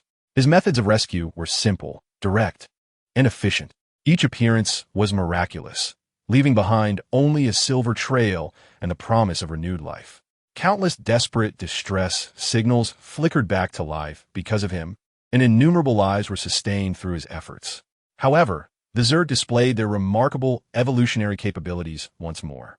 They began laying extensive adhesive traps and sensor-based spore mines in critical areas, endeavoring to hinder his speed. Newly evolved stalker units, capable of predicting his attacks, began attempting to lock onto his elusive silhouette. Quicksilver's rescue operations grew increasingly perilous. He had to judiciously select his routes, sometimes even engaging in high-speed combat to swiftly neutralize the most formidable threats. On one occasion, while rescuing a group trapped in a complex sewer system, he nearly fell victim to a newly emerged unit that could spray a fast-setting adhesive net, narrowly escaping with his extreme speed just as the net was about to close in. They learned quickly, he thought during a brief respite, wolfing down high-energy food while lamenting to Captain America, who had come to check on him. That next time he ought to have Stark equip his Sauls with flamethrowers specifically to deal with those sticky nuisances. Steve looked at the young, weary yet bright-eyed speedster and gave his shoulder a reassuring pat. You have done more than enough, Pietro. You have given countless people a chance to live. Not fast enough, Pietro replied, shaking his head, his gaze sweeping across the screen still filled with innumerable distress signals. Never fast enough. He rested for less than 10 minutes, replenishing his fluids and energy before transforming once again into a silver lightning bolt, racing towards the next coordinates. Quicksilver's rescues could not alter the overall tide of battle, but through his solitary efforts, he significantly reduced civilian casualties, preserving the vital spark of resistance. More importantly, the stories of his successful rescues, like sparks among the ashes, resiliently conveyed signals of hope in a world engulfed in despair. The silver trajectory, a swift and brilliant light amidst the shadows of death. Chapter 25. The Scarlet Witch's Altered Reality, Chaotic Ripples. Quicksilver's silvery path streaked across the global battlefield, akin to a lifeline stitching together the wounds of despair. Yet, The speed of his salvation ultimately could not match the vastness of the spreading calamity. The relentless onslaught of the Zerg continued to exert immense pressure on multiple fronts, with new defenses being breached daily and new territories consumed by the fungal blanket. The air of despair, far from dissipating due to the valiant feats of a few heroes, thickened like an ever-accumulating storm cloud, growing heavier with each passing moment. Amidst this deepening despair, another Maximoff, Wanda Maximoff, known by her codename Scarlet Witch, bore the unimaginable torment both within and without. She had lost vision, lost her home, and now was forced to witness the world spiraling toward annihilation. Her beloved brother Pietro danced along the edge of life and death, and with each of his departures, her heart clenched tightly. The omnipresent death and suffering further exacerbated her already unstable emotions, wrought by her chaotic magic. Stationed near the front lines, she aided in defense and used her powers to soothe the terrified refugees in a makeshift camp. However, as she observed children crying from hunger and fear, soldiers being carried off the battlefield with severed limbs, and the ever-expanding purple shadow creeping along the horizon, something within her began to fracture. Why? Why is this happening? She murmured softly, as crimson energy flowed uncontrollably from her fingertips like restless tendrils, flickering and reducing nearby stones to dust, only to reassemble them into distorted flowers, which then crumbled once more. Her chaos magic, derived from the ancient god Thon, possessed the power to alter reality and twist probability, so potent it could reshape worlds, yet perilous enough to annihilate everything. Her emotions served as the most volatile catalyst for this immense power. One evening, the Zerg launched a surprise attack on the refugee camp. Though the defenses held, the cost was steep. Wanda witnessed a young soldier, whom she had just barely healed with her magic, fall to a lurking creature's piercing strike through his chest, dying instantly while shielding several children during their retreat. The gaze he cast upon her in his final moments was laden with unspoken wishes and a profound attachment to life. That look became the last straw that broke the camel's back. Wanda stood frozen, her body trembling violently. Grief, anger, helplessness, and an utter loathing for this cruel reality erupted within her like a volcano, churning. No, her voice emerged low and distorted. It shouldn't be like this. It can't be like this. She suddenly lifted her head. Her once familiar emerald eyes were now wholly consumed by a surge of crimson light, boiling like blood. A formidable tempest of chaotic magic erupted around her, swirling her chestnut hair in a wild dance. She emitted a shriek that transcended her own being, embodying infinite anguish and power. There was no destination, no bounds, only an unadulterated, fervent desire to negate the harsh reality before her, as the essence of chaos brutally interfered with the fundamental laws of existence. From her core, an invisible yet immensely potent wave of reality alteration surged forth, expanding with the rapidity of a supernova. Wherever the wave reached, the scenery morphed into a kaleidoscope of surreal imagery, a nightmarish tapestry interwoven with reality. The young soldier who had just perished, his gaping chest wound vanished in an instant, sat up in bewilderment as if merely roused from slumber, while the assailant who had taken his life dissolved into nothingness, as if erased by an unseen hand. Several grievously wounded individuals experienced an unnatural healing, their injuries mending in defiance of biological principles, limbs regrowing yet bearing a slightly warped appearance, with ominous red glimmers flickering beneath their skin. The shattered fortifications encircling the camp reassembled like a film played in reverse, rising from the debris, yet adorned with an eerie, ever-shifting crimson script, exuding unstable energy fluctuations. A small squad of jump bugs, in their frantic approach to the camp, suddenly melted as if made of wax, or inexplicably turned upon one another, with one transforming into a harmless bouquet of wilting roses. Further afield, a stretch of land once cloaked in a fungal carpet saw the repugnant purplish-black organic matter recede like a tide, revealing beneath it a pristine expanse of verdant grass. Yet upon closer inspection, the grass swayed in an unnervingly synchronized rhythm, reminiscent of a deceptive backdrop. In an instant, the reality surrounding the refugee camp was forcibly distorted, altered within a radius of several kilometers. Mortal threats were obliterated, pain was alleviated, and destruction was restored. The inhabitants of the camp were left astounded, soon erupting into euphoric celebration and incredulous cheers as they knelt in gratitude for this miraculous turn of events. Yet, this spectacle of wonder was fleeting. The essence of chaotic magic is one of distortion rather than creation. It is governed by probability, not laws. Wanda's desperate, unconscious, and vast alteration of reality was profoundly unstable, draining her immense mental fortitude and vitality. Almost within mere seconds of the effects manifesting, the backlash commenced.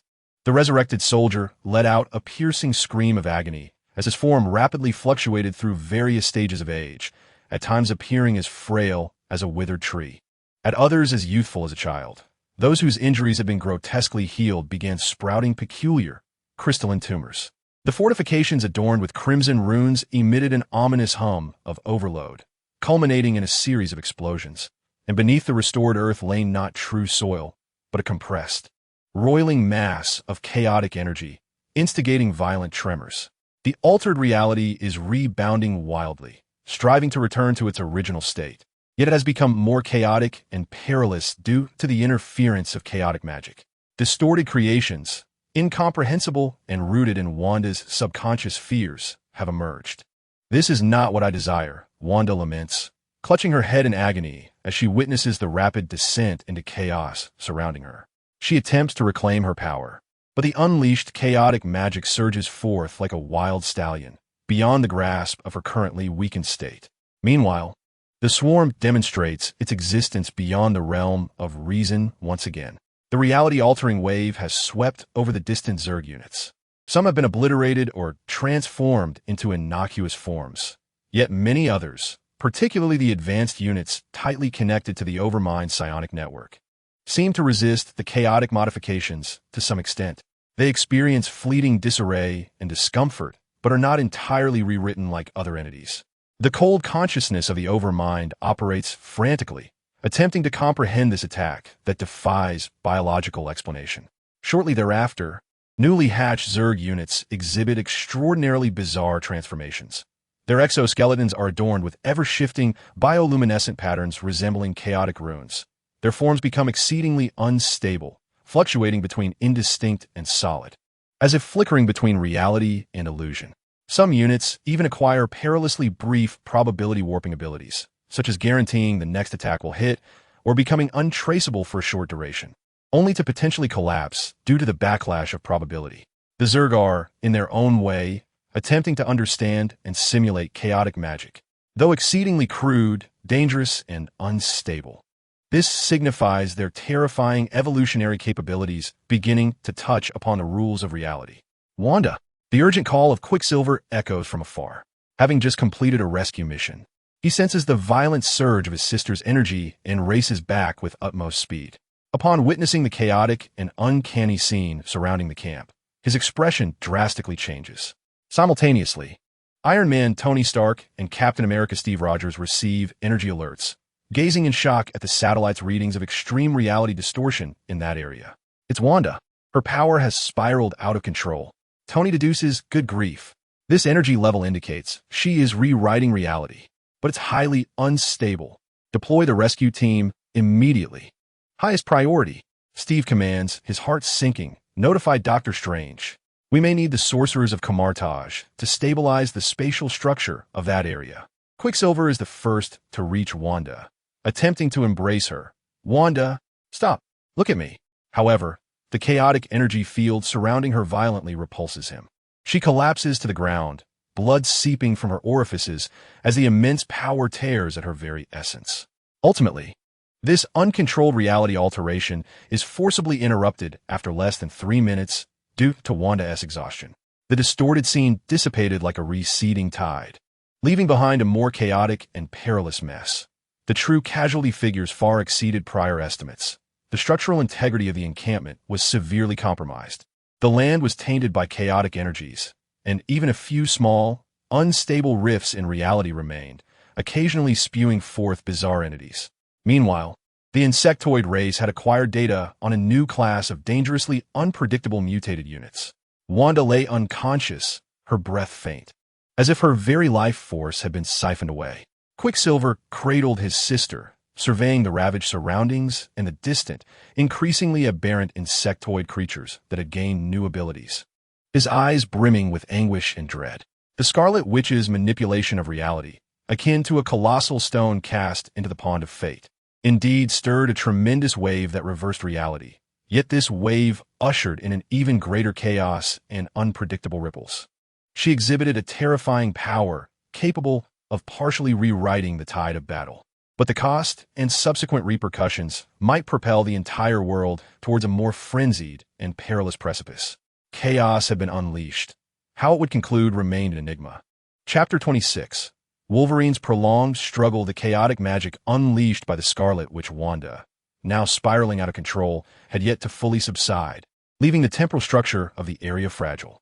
The remnants of distorted creations and chaotic energies resembled festering wounds, demanding immense effort from the sorcerers of Camartage to gradually mend. On the side of the insectoid race, a new batch of formless, perilous units, attempting to mimic probability manipulation, emerged, causing considerable distress for the frontline commanders. The global battlefield resembled a colossal giant, continuously bleeding, precariously sustained by the valiant efforts of Asgard, the Inhumans, mutants, and various heroes, barely maintaining a precarious balance. Yet, all understood that passive defense could not last indefinitely. Someone must delve into that purplish-black abyss, uncover the enemy's core, gather intelligence, and even sow destruction from within. This individual needed to possess formidable survival skills, dauntless courage, and a psychological preparedness to endure extreme suffering. Wolverine, Logan, stood as the singular choice. At that moment, he found himself at the edge of a fissure leading to the underground main nest, recently blasted open by heavy drilling munitions. Below surged a suffocating stench, a noxious blend of decaying organic matter and corrosive acid. Deep within the crevice, pulsating biological passages of a purplish-black hue could be discerned, resembling the esophagus of a colossal beast. "Remember your mission, Logan," Nick Fury's voice crackled through the miniature communicator in his ear, the signal intermittently disrupted by the overwhelming biological energy interference. "Locate the energy core of the main nest, gather organizational samples, especially any data regarding their assimilation capabilities. If you discover any of our people captured by them, you know what to do." Logan interrupted coldly, his voice hoarse and laced with hostility. He held a cigar, which appeared exceedingly odd in such a setting, inhaled deeply, then spat the stub onto the ground, crushing it underfoot. He did not require Fury's reminders. He had lived long enough to witness horrors far more terrifying than death itself. His adamantium claws extended slowly from between his fingers, emitting a chilling sound of friction. "Good luck, Wolverine," the young Spider-Man's voice interjected, imbued with rare seriousness and concern. Logan did not respond. He merely cast a glance back at his comrades, who stood ready, buying him time and creating an entrance. Then, he leaped without hesitation into the abyss of darkness belonging to the swarm. The descent was brief, yet oppressive. He crashed heavily onto a resilient, slick surface of biological tissue, splattering viscous liquid around him. The surroundings were instantly engulfed in absolute darkness, save for the faint phosphorescence emitted by distant fungal organisms providing a meager source of light. The air was stiflingly humid, each breath akin to swallowing a thick broth. Almost the moment he landed, the assault began. A leaping creature, lurking in the shadows, screeched as it lunged at him. Logan needed not rely on sight. With primal instinct and acute hearing, his claws slashed wildly. The creature's shell crumbled before his talons like paper, instantly torn to shreds. Green ichor sprang across him with a hissing, corrosive sound. Yet his formidable healing factor sprang into action, mending the slight burns almost immediately. He advanced like a relentless machine of slaughter through the enormous corridors formed of biological matter. Leaping creatures, stinging serpents, and even newly emerged units capable of emitting paralyzing spores could not impede his progress. His claws shredded all in their path. His body withstood every injury and healed rapidly. He resembled an indomitable, perpetually moving wedge, forcefully driving into the heart of the hive. However, the hive's defenses were far from over. The ground suddenly turned amuck, attempting to engulf him like quicksand. It was a devouring trap. Logan roared, digging his claws into the walls to stabilize himself, forcibly extricating himself. Countless compound eyes suddenly opened on the walls, unleashing disorienting mental rays. He experienced intense headaches and hallucinations, but his brain, hardened through countless traumas and memory wipes, proved remarkably resilient. He roared as he clawed at those compound eyes. The air thickened with potent neurotoxins. His healing factor clashed violently with the toxins, causing his muscles to spasm, his vision to blur, yet he staggered onward. This was an ultimate test of will and endurance. His healing abilities were not limitless. Each injury, each dose of poison drained his internal energy. His movements began to slow, his breaths grew heavier. But he could not afford to stop. He pressed deeper, documenting the path, sensing the flow of energy, moving towards the area pulsating most intensely with ethereal waves. At last, he broke through a thick, membrane-like barrier, and the scene before him elicited a visceral discomfort even in this battle-hardened veteran. It was an immense underground chamber, as if the very earth had been hollowed out. At the heart of the chamber lies a central core, pulsating like a colossal heart, interconnected by a myriad of blood vessels, nerve fibers, and biological conduits. It emanates powerful energy fluctuations and ethereal radiation, evidently serving as the control hub of this nest. Surrounding the walls of the chamber, an array of biological vesicles is densely packed. Each vesicle harbors a living being, including human soldiers, unfortunate captives among the mutants, and even warriors from Asgard. They are evidently still alive, yet their bodies are entwined with the biological tissue of the insectoid race, slowly being decomposed and assimilated. Their forms undergo horrific mutations, sprouting insectoid exoskeletons and appendages, their eyes vacant, emitting unconscious groans.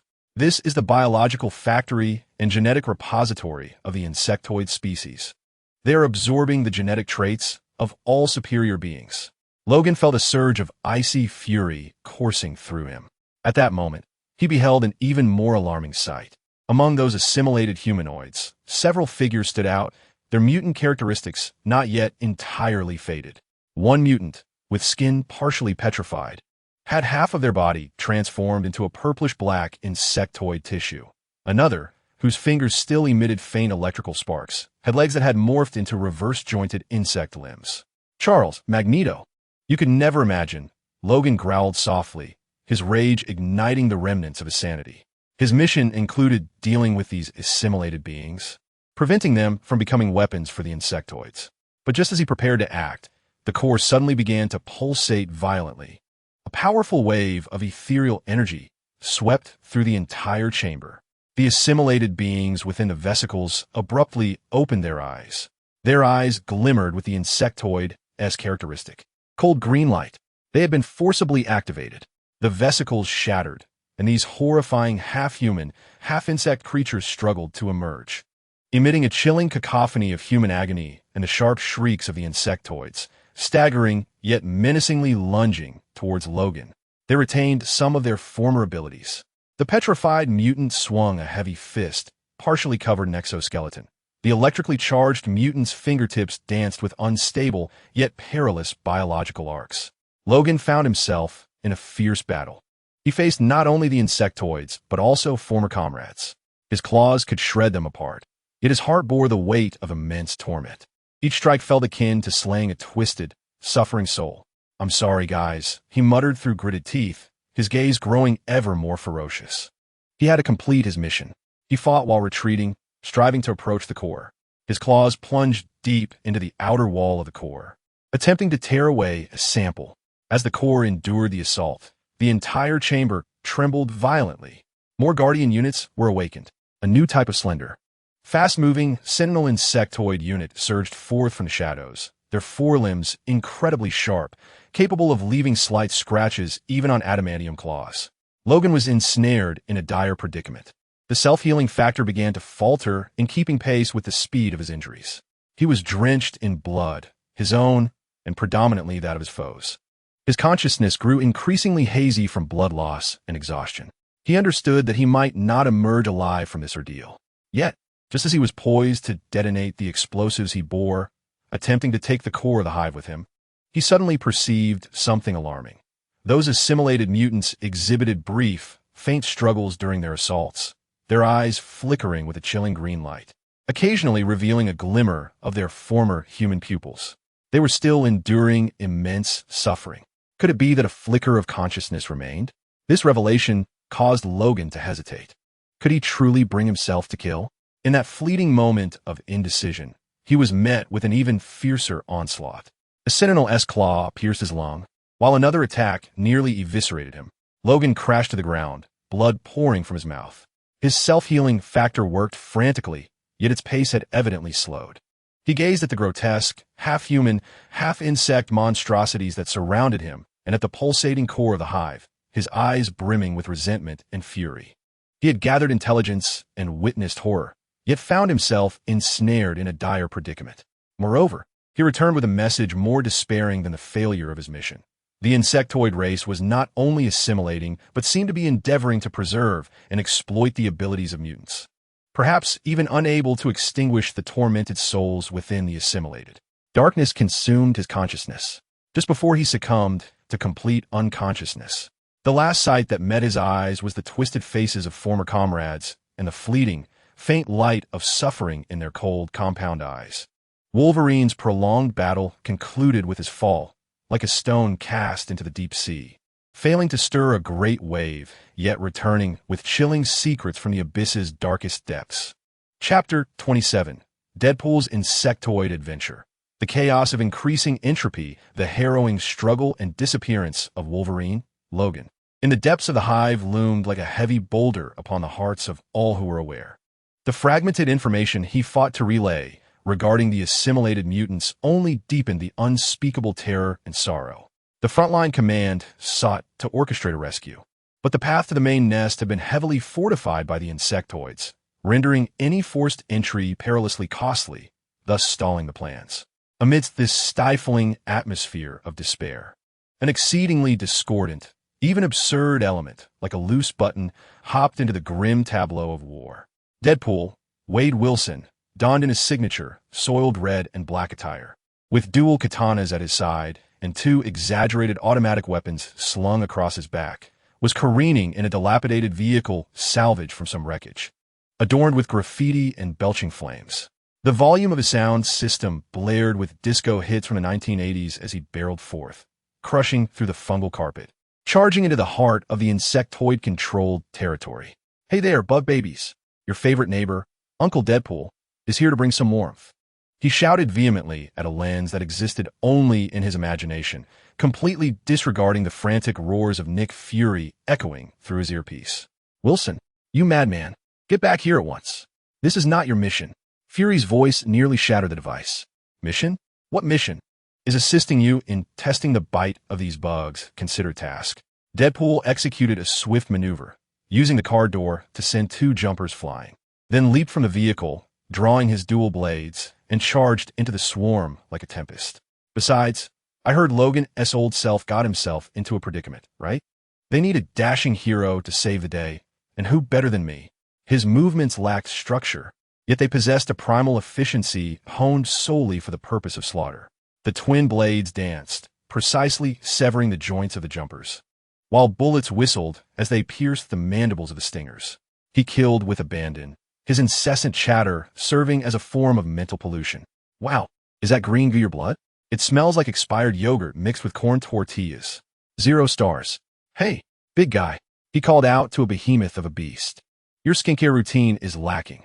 Your epidermis is far too thick. Care for a recommendation for my specially formulated exfoliating scrub? I guarantee a transformative experience. A rebirth as a bug. And you over there, flying dragon. Yes, you.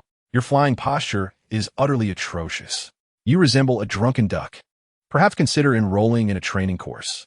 The initial response from the swarm followed standard protocol. Attack, devour. Jumpers lunged to bite, leaving gashes in his uniform, and even tearing away chunks of flesh. The stinger's bony spines pinned him to the ground, while the dragon's acidic saliva sizzled upon him. Yet, an extraordinary turn of events soon unfolded. This target, shredded, pierced, and corroded, did not succumb to death or disintegration like other creatures. Those ghastly wounds healed at a visibly unnatural pace, defying biological norms. Flesh regrew where it had been torn, the corroded skin rapidly restored, and even the organs that had been pierced by the spines mended in the blink of an eye. Ouch, that itches like crazy. Deadpool exaggeratedly writhed. Are you giving me a complimentary exfoliating massage? Your technique is abysmal. 0 stars.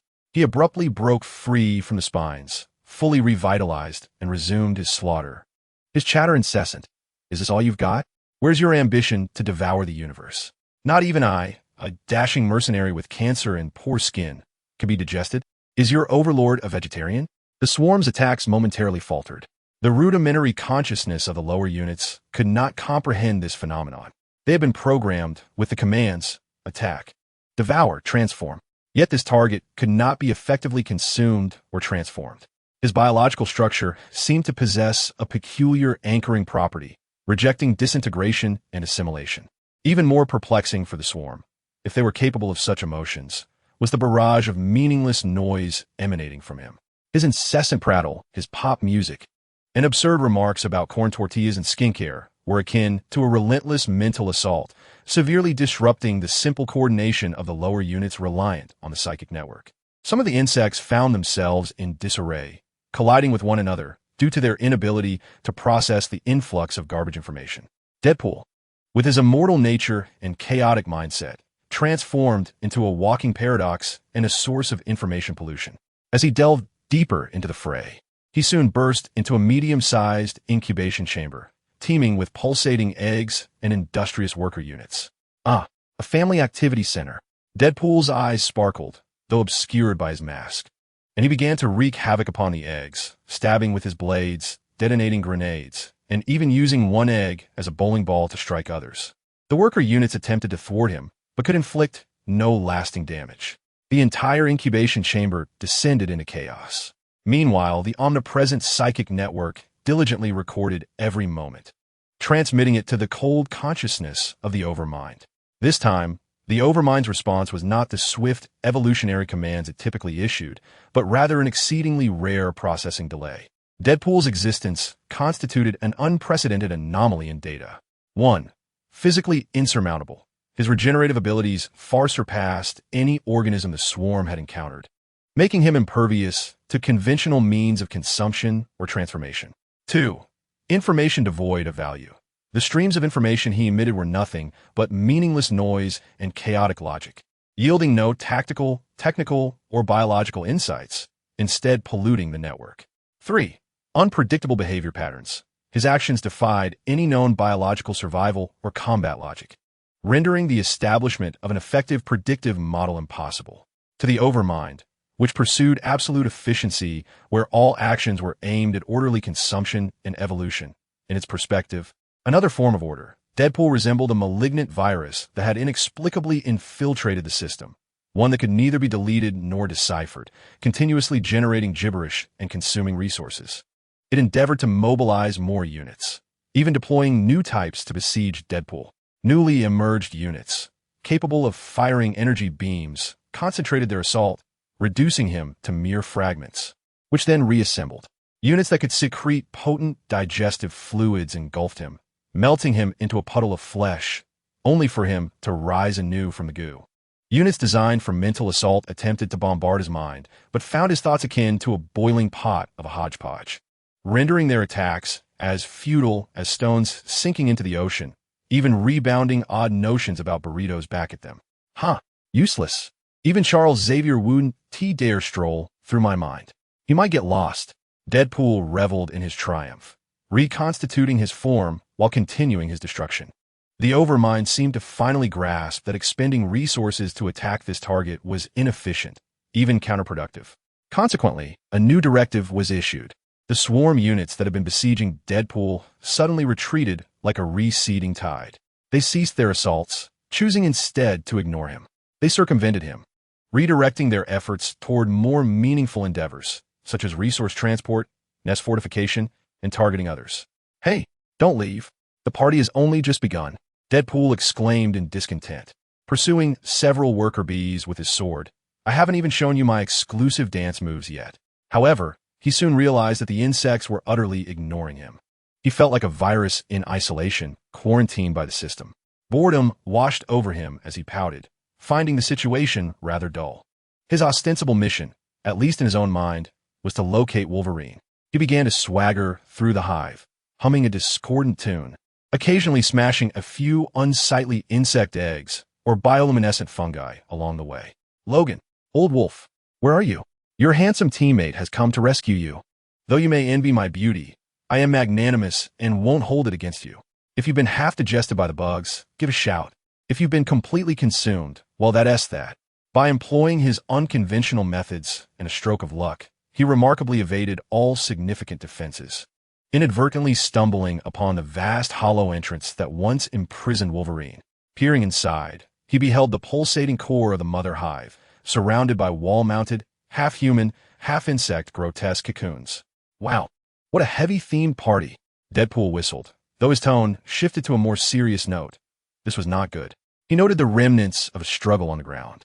Dried blood interspersed with fragments of adamantium belonging to Logan, but saw no sign of the man himself. Had the old fellow slipped away, or had he been reduced to insect detritus? Scratching his head, Deadpool decided to disregard it. Since he was already there, he might as well take a souvenir. His gaze fell upon the massive core of the mother hive and the agonized mutants struggling within the cocoons. He made a reckless decision. Moments later, a violent explosion erupted from within the hive. It was not directed at the core, but rather at the biological conduits connecting the cocoons. Deadpool unleashed all his grenades and explosives, creating a chaotic destruction that temporarily severed the core's energy supply to certain cocoons, inciting pandemonium. Then, he hoisted the nearest mutant, relatively less transformed and seemingly still possessing a faint vestige of human consciousness, partially encased in shell-like armor, yet still recognizable, and made a hasty retreat. Let us go. Time to broaden your horizons. Although the Zerg units, hindered by quarantine protocols, reacted a beat too late, they allowed him to carry the specimen through a path of carnage, primarily him dispatching the insects, and back out through the original fissure. Upon returning to the human front lines, covered in slime and insect blood while bearing a twitching half-insect mutant, all the soldiers stood astonished. Delivery? Freshly minted, half-off merchandise? Deadpool exclaimed, dropping the mutant to the ground and addressing his communicator, Fury.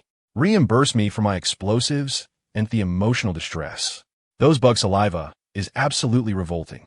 Nick Fury, in the command center, gazed at the footage being transmitted back, along with the precious living specimen, his face darkened yet resigned.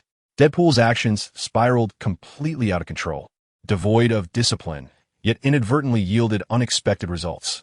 A specimen of a mutant partially assimilated by the Chitauri, along with crucial intelligence confirming that the Chitauri would employ isolation strategies against targets exhibiting extreme chaos and incomprehensibility.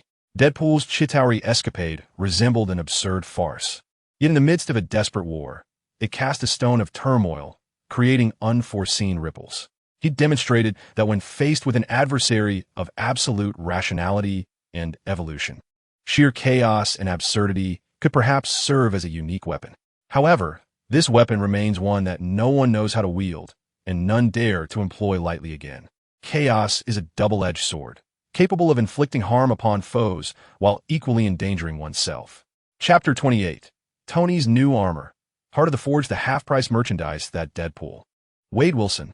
Retrieved from the depths of that purplish-black hell, a mutant captive partially assimilated by the Chitauri, yet retaining a faint flicker of consciousness, along with his absurd yet undeniable report on Chitauri isolation strategies, sparked an uproar within the resolute fortress. The scientific and medical teams seized upon the tortured being with both exhilaration and horror, striving to unravel the secrets of Chitauri assimilation and to explore the possibility of reversal. Meanwhile, Tony Stark, the hero renowned for his intellect and technology, grappled with an unprecedented sense of frustration. His armor was repeatedly adapted by the Chitauri, the effectiveness of his weaponry dwindled, and even the defensive systems he designed were consistently breached. Watching his comrades rely on mutation, magic, divine prowess, and even immortality to wage fierce battles at the front lines. While his technological might seemed to be fading, this sense of helplessness threatened to engulf him. He had sequestered himself in the laboratory for over 48 hours, surrounded by scattered energy drink cans, discarded parts, and whiteboards filled with intricate equations. Holographic projections continuously replayed combat data of various Chitauri units, their adaptation processes, and energy signatures. It was never enough. His eyes were bloodshot, and he anxiously tugged at his scalp. Energy weapons were deflected, physical attacks adapted, and explosive impacts absorbed. Their learning curve was vertical. We must break free from this cycle. Escape the physical rules they can swiftly comprehend. His gaze swept across the corner of the laboratory, where an array of past armors was displayed, from the initial Mark I to the latest Chitauri specialized model. They had once shone brilliantly, but now seemed shrouded in dust. His attention finally lingered on a vibranium sample emanating a soft blue glow, a precious gift from Wakanda. Next to it lay a fragment of URU metal, glimmering with mysterious energy, a donation from Thor of Asgard. Two materials from disparate civilizations, representing the pinnacle of different power systems within the universe. A mad notion ignited in his mind, like lightning cleaving through the night. What if he no longer chose? Tony murmured to himself, his eyes rekindling with fervent light. What if he were to amalgamate them all? What he sought to forge would no longer be merely a sturdier, more powerful suit of armor. He aspires to create a mobile, multi-system integrated tactical platform, an ultimate weapon capable of real-time switching and even merging various energy modalities based on battlefield conditions, rendering the evolutionary mechanisms of the insectoid race utterly confounded. The project is codenamed Forge. The crux of the plan lies in integration and transition. 1. Material fusion. Utilizing vibranium as a foundational framework, it provides unparalleled physical defense and energy absorption deviation. URU metal is ground into a fine powder, serving as a pivotal node in the energy circuit, enabling it to bear and channel mysterious divine or magical energies. 2. Energy core enhancement. Drawing from the partial research findings of Bruce Banner and Princess Su Rue on the insectoid's ethereal energy, he has designed a novel simulated ethereal energy reactor. Rather than directly employing ethereal energy, it emulates certain energy characteristics, allowing its output to efficiently harm insectoid biological tissue while remaining elusive to their energy absorption organs. 3. Multi-mode weapon system. Pulse diffusion cannon. Fires modulated energy pulses that disrupt the coordination of the insectoid's ethereal energy network. High-frequency vibration blade. Inspired by data from Shatterstar and certain Inhuman warriors, the weapon's edges can vibrate at exceedingly high frequencies, destroying the molecular structure of the insectoid exoskeleton. Purifier launcher. Equipped with diluted and stabilized Kamartaj white magic rune energy, it exerts an additional purifying effect on insectoid biomass. Entropy inducer. Theoretical phase attempts to locally reverse the highly ordered biological structures of the insectoids, inducing a retrograde evolution towards chaos. Extremely dangerous and unstable. 4. AI overclocking. Friday's system has been comprehensively upgraded, interfacing with a joint tactical database capable of real-time analysis of the insectoid types on a battlefield, predicting their potential evolutionary trajectories, and instantly recommending, or even autonomously switching to, the most effective attack modes for Stark. This endeavor is nearly insurmountable. The forced integration of technology, alien metals, magic divine power, and even simulations of ethereal energy into a single system presents an unimaginable complexity, with a risk of catastrophic failure looming large, potentially leading to self-destruction. Yet, Tony Stark is never short of the audacity and resolve to turn the impossible into reality. He toils almost ceaselessly, mobilizing all remaining resources of Stark Industries and even soliciting remote theoretical support from Reed Richards through interdimensional communication. The Fantastic Four is currently attempting to construct a space bridge. Dr. Banner is responsible for the calculations regarding bioenergy simulations, while Dr. Strange reluctantly agrees to provide some fundamental, relatively stable magical rune models for integration, sternly warning against the perils of magic misuse. The laboratory hums day and night, with energy fluctuations oscillating between stability and fury. Several violent explosions nearly topple the lab, but all are quelled by emergency protective systems. At last, after countless failures, adjustments, and even minor energy surges, an unprecedented suit of armor stands silently at the center of the laboratory. It is more substantial than any previous model, with sharp angles and lines that exude an overwhelming sense of power. The body displays a captivating blend of dark gold and deep crimson, yet its surface shimmers with the unique aqueous luster of vibranium and the subtle star-like specks of URU metal. Its energy core emanates a peculiar hue, a fusion of technological azure and magical amber. The weapon modules on the arms and shoulders appear increasingly intricate and adaptable. Friday, final system diagnostics. Tony's voice, though hoarse, was imbued with anticipation. All systems online, Mr. Stark. Vibranium URU composite framework stable. The ethereal core's output power has reached an anticipated 87. Multi-mode weapon system on standby. Energy circuit compatibility testing has barely passed. Friday's voice carried a hint of barely perceptible concern, warning him that the entropy induction device was exceedingly unstable and usage was strongly discouraged. I understand. It's merely a backup option. Tony approached the armor, extending his hand to touch the cold exterior that harbored myriad powers. Sir, Princess Shuri has sent a message, reminding you that vibranium's conductivity to magic is not flawless, posing a risk of energy dissipation. Dr. Strange has reiterated that forcibly merging energies from disparate systems may lead to unpredictable distortions of reality. Tell them, risk management is my middle name. Tony inhaled deeply, initiating the dawning process. Nanobots flowed like a torrent of liquid metal, swiftly enveloping his body. The new furnace armor was complete. In an instant, Tony experienced an unprecedented sensation. He could not only perceive the armor's formidable physical capabilities and the feedback from technological sensors, but he also sensed the dormant Asgardian power within the URU metal, akin to a slumbering beast, along with the subtle yet vibrant flow of dimensional energy coursing through the magical circuits. Several forces maintained a fragile equilibrium under his command. All right, let's see how effective this is. He burst through the laboratory ceiling, transforming into a dazzling stream of gold red and orange blue, racing towards the nearest fierce battlefield. There, a heavily armored thunder beast, evolved multiple times and capable of deflecting most energy attacks, was furiously assaulting a defensive line composed of Asgardian warriors and human tanks. The situation dire. Hey there, big guy. Tony's voice resonated through external speakers. Try this. He raised his hand, unleashing the pulse dispersal cannon. The specialized energy pulse disrupted the ethereal field surrounding the Thunder Beast, causing it to falter and emit an agitated roar. The Thunder Beast abruptly turned towards him, charging forward. Tony immediately switched modes. The high-frequency vibration blades shot forth from his arm, and he dove down, narrowly skimming past the Thunder Beast. The vibration blade carved a trail of brilliant sparks and deep gashes across the beast's thick shoulder armor. Although it did not sever completely, the damage inflicted far exceeded that of conventional weaponry. The Thunder Beast, in pain, opened its dorsal plates and launched a barrage of biologically honed missiles tracking energy signals. Friday. Magical barrier. The runes on the surface of the armor glowed, and a translucent, flickering orange-yellow magical barrier, shimmering with fragments of seraphim rings, instantly expanded.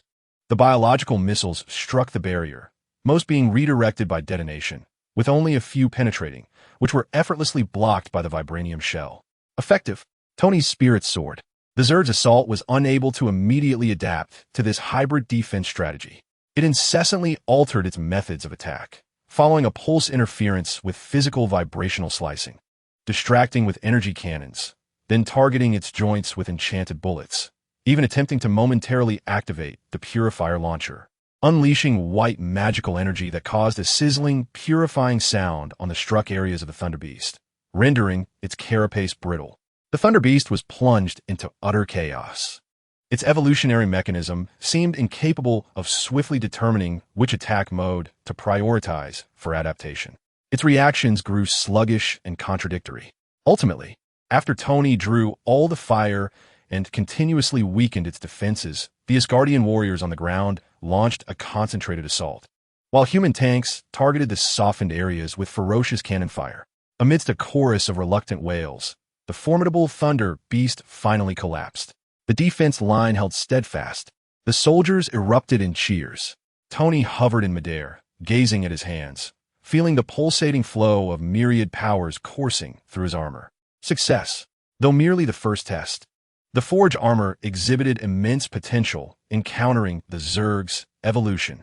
However, he acutely sensed the overwhelming burden on the armor system, with astonishing energy consumption, and the balance of several powers remained fragile. Especially that entropy-inducing device. Merely sensing it sent chills down his spine. Friday. Record the data. Engage the cooling systems at full capacity. Let's return home. There are numerous adjustments to be made. He turned and soared back to the fortress. Yet a fiercer flame ignited within him. The forge had made its initial mark, affirming the correctness of the path. But this was merely a beginning. To master this fusion of powers flawlessly and become a true instrument capable of altering the tide of battle, a long journey lay ahead. And the Zerg would undoubtedly continue to evolve. A new, more perilous phase in the arms race between technology and evolution had commenced. Chapter 29, Anti-Hulk Armor Versus. Thunder Beast, the Earth's spine was fracturing, not metaphorically. Gazing down from low Earth orbit, a specific region of the African tectonic plate was rising and tearing apart in a manner that defied the natural order. This was not geological activity, but rather a terrifying transformation triggered by some colossal entity proliferating, excavating, and traversing underground. Murky plumes of dust and steam soared thousands of meters into the air, resembling a festering wound on the planet. Among these, the deepest and most grotesque wound lay within the desolate mountains beyond the borders of Wakanda. Boom! The thunderous sound of collapsing mountains drowned out all explosions and cries on the battlefield.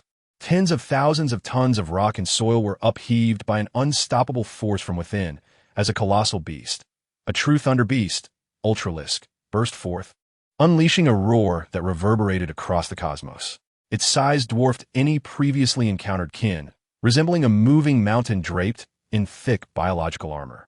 Its height rendered skyscrapers insignificant, and each step triggered local earthquakes. The pair of immense, curved, bone-like, scythed jaws on its head could effortlessly flatten hills with a mere sweep.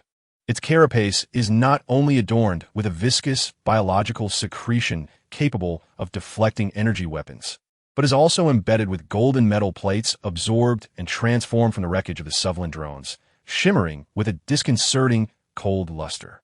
It epitomizes the ultimate ground force of the swarm, a living battering ram. Its target is unmistakable, the energy barrier of Wakanda, with just a few more frenzied impacts.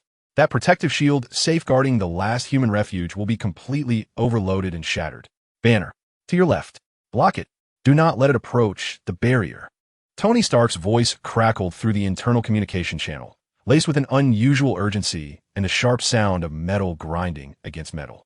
His Mark L nanosuit was entangled with swarms of mutalisks and a new breed of flying insect, combining Suvlan technology to launch bioplasma projectiles. Plasma cannons and mini-missiles wove a fiery net in the air, yet he could not extricate himself immediately. Below, Hulk let out a furious roar. His massive green form bulged with muscle, veins protruding like serpents. He hefted a boulder the size of a house and hurled it towards the head of the behemoth. Crash! The boulder shattered against the beast's chitinous jaw, debris flying. The creature merely shook its head, emitting an enraged growl, its crimson compound eyes locking onto the diminutive yet powerfully radiant green target beneath.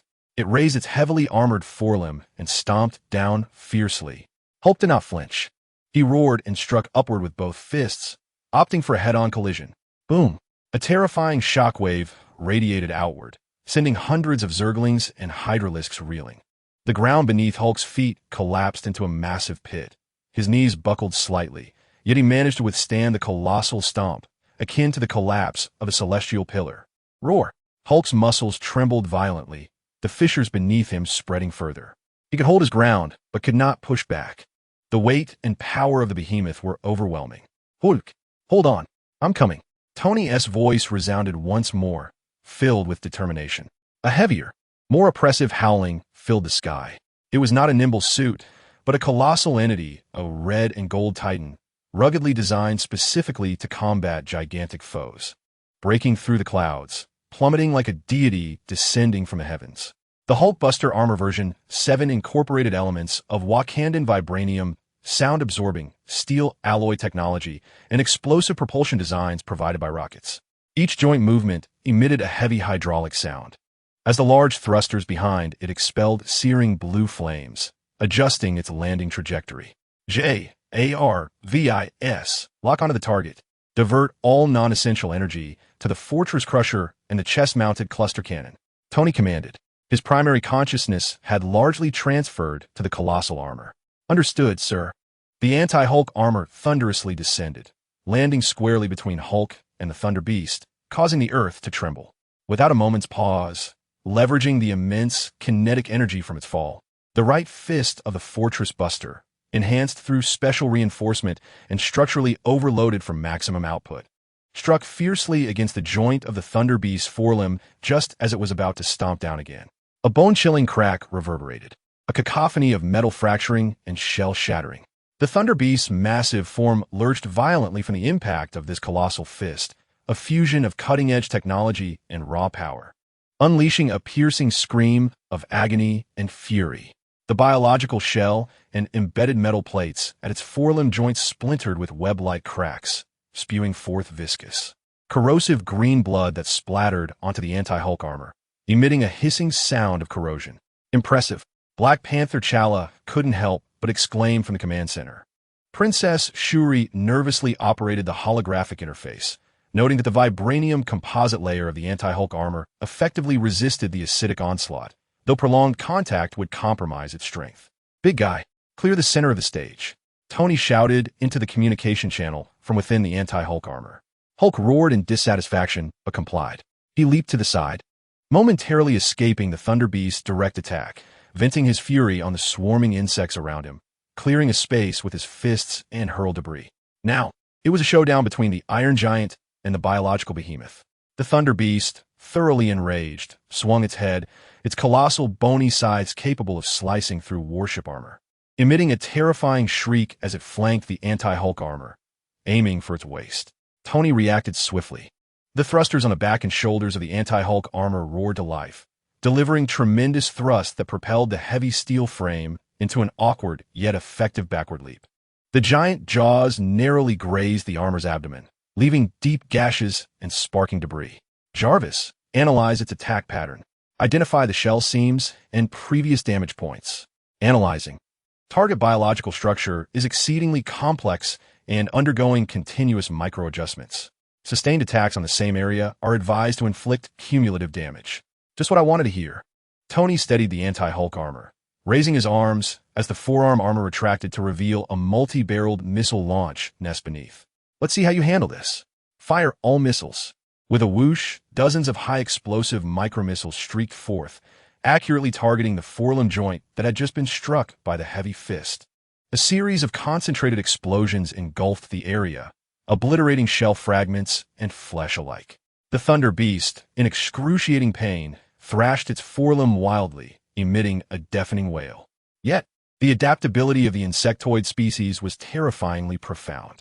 Before the smoke from the explosions had dissipated, several orifices suddenly opened on the Thunder Beast's thick shell, its internal biological tissue writhing violently.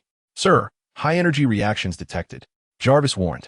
In the next moment, dozens of viscous biological spore projectiles, enveloped in potent acid, were launched at an astonishing velocity, blanketing a vast area surrounding the anti-Hulk armor. These spore projectiles even made slight adjustments to their trajectories mid-air. Tony immediately activated the defense systems. The anti-Hulk armor crossed its arms protectively over its chest, and a formidable energy shield unfolded instantaneously.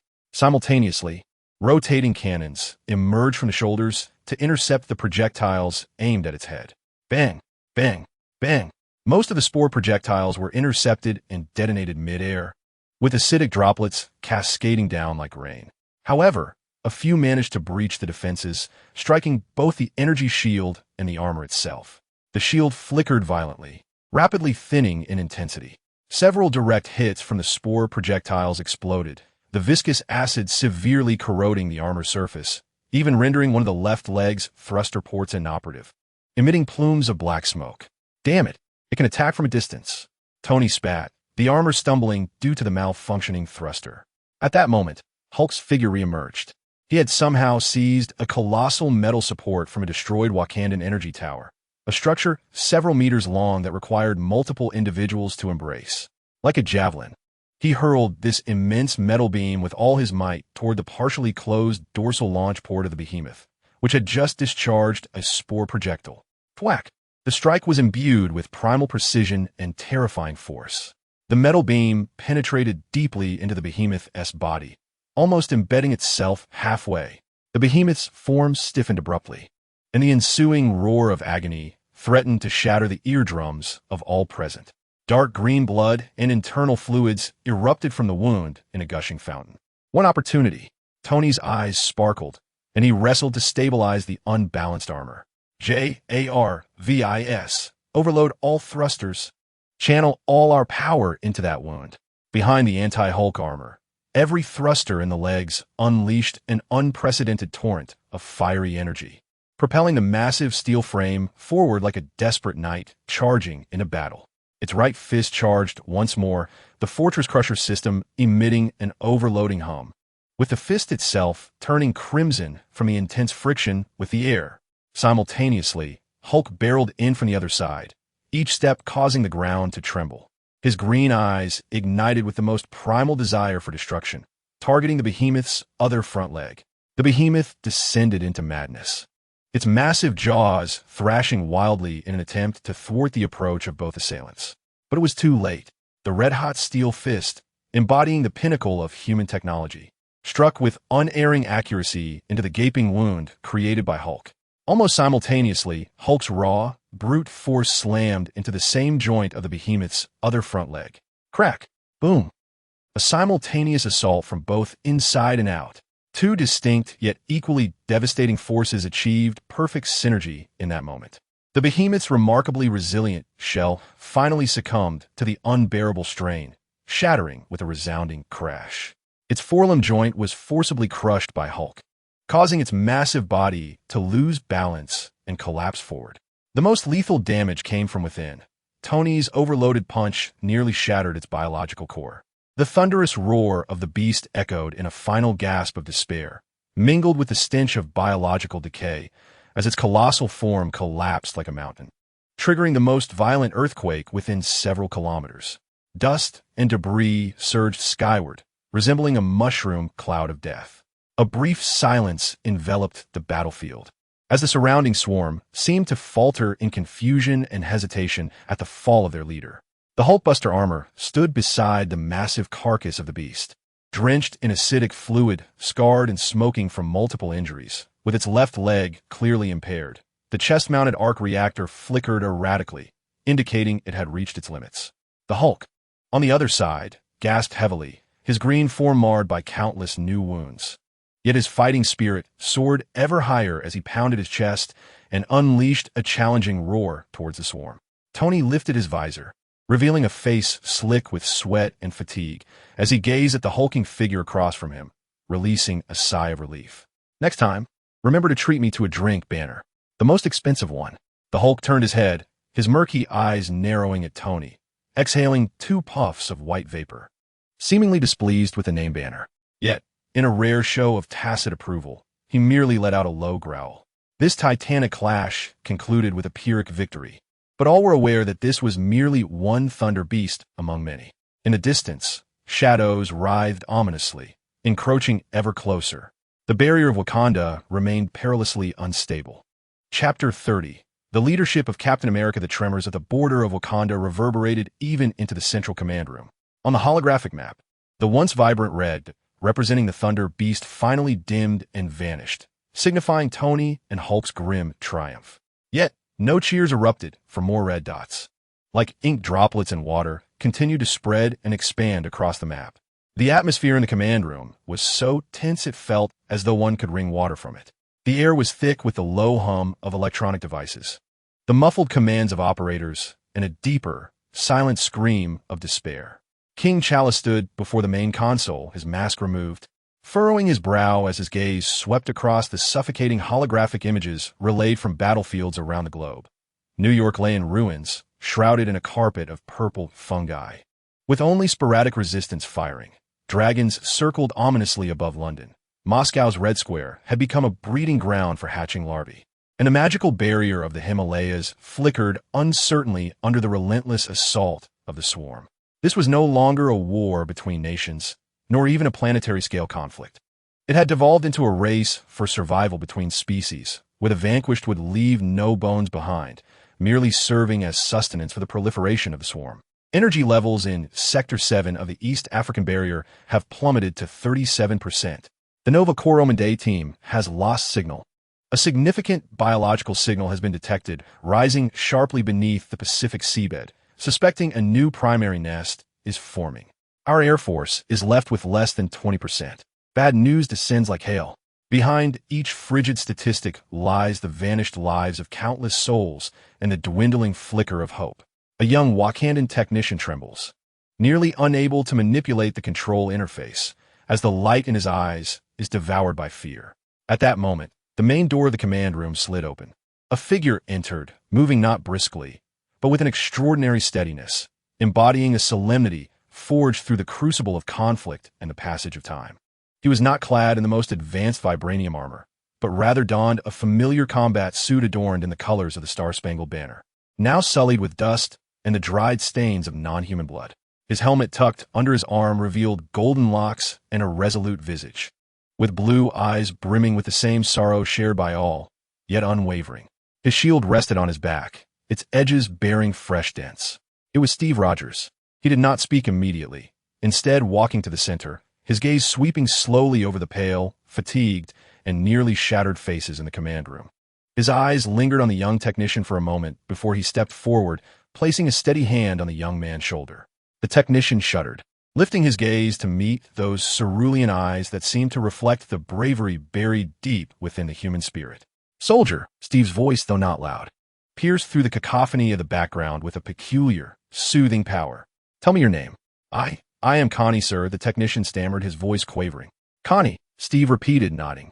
"What you're doing right now, Connie, every second you hold on, is granting every fighter on the ground an extra moment. You are vital. We all need you to stay focused."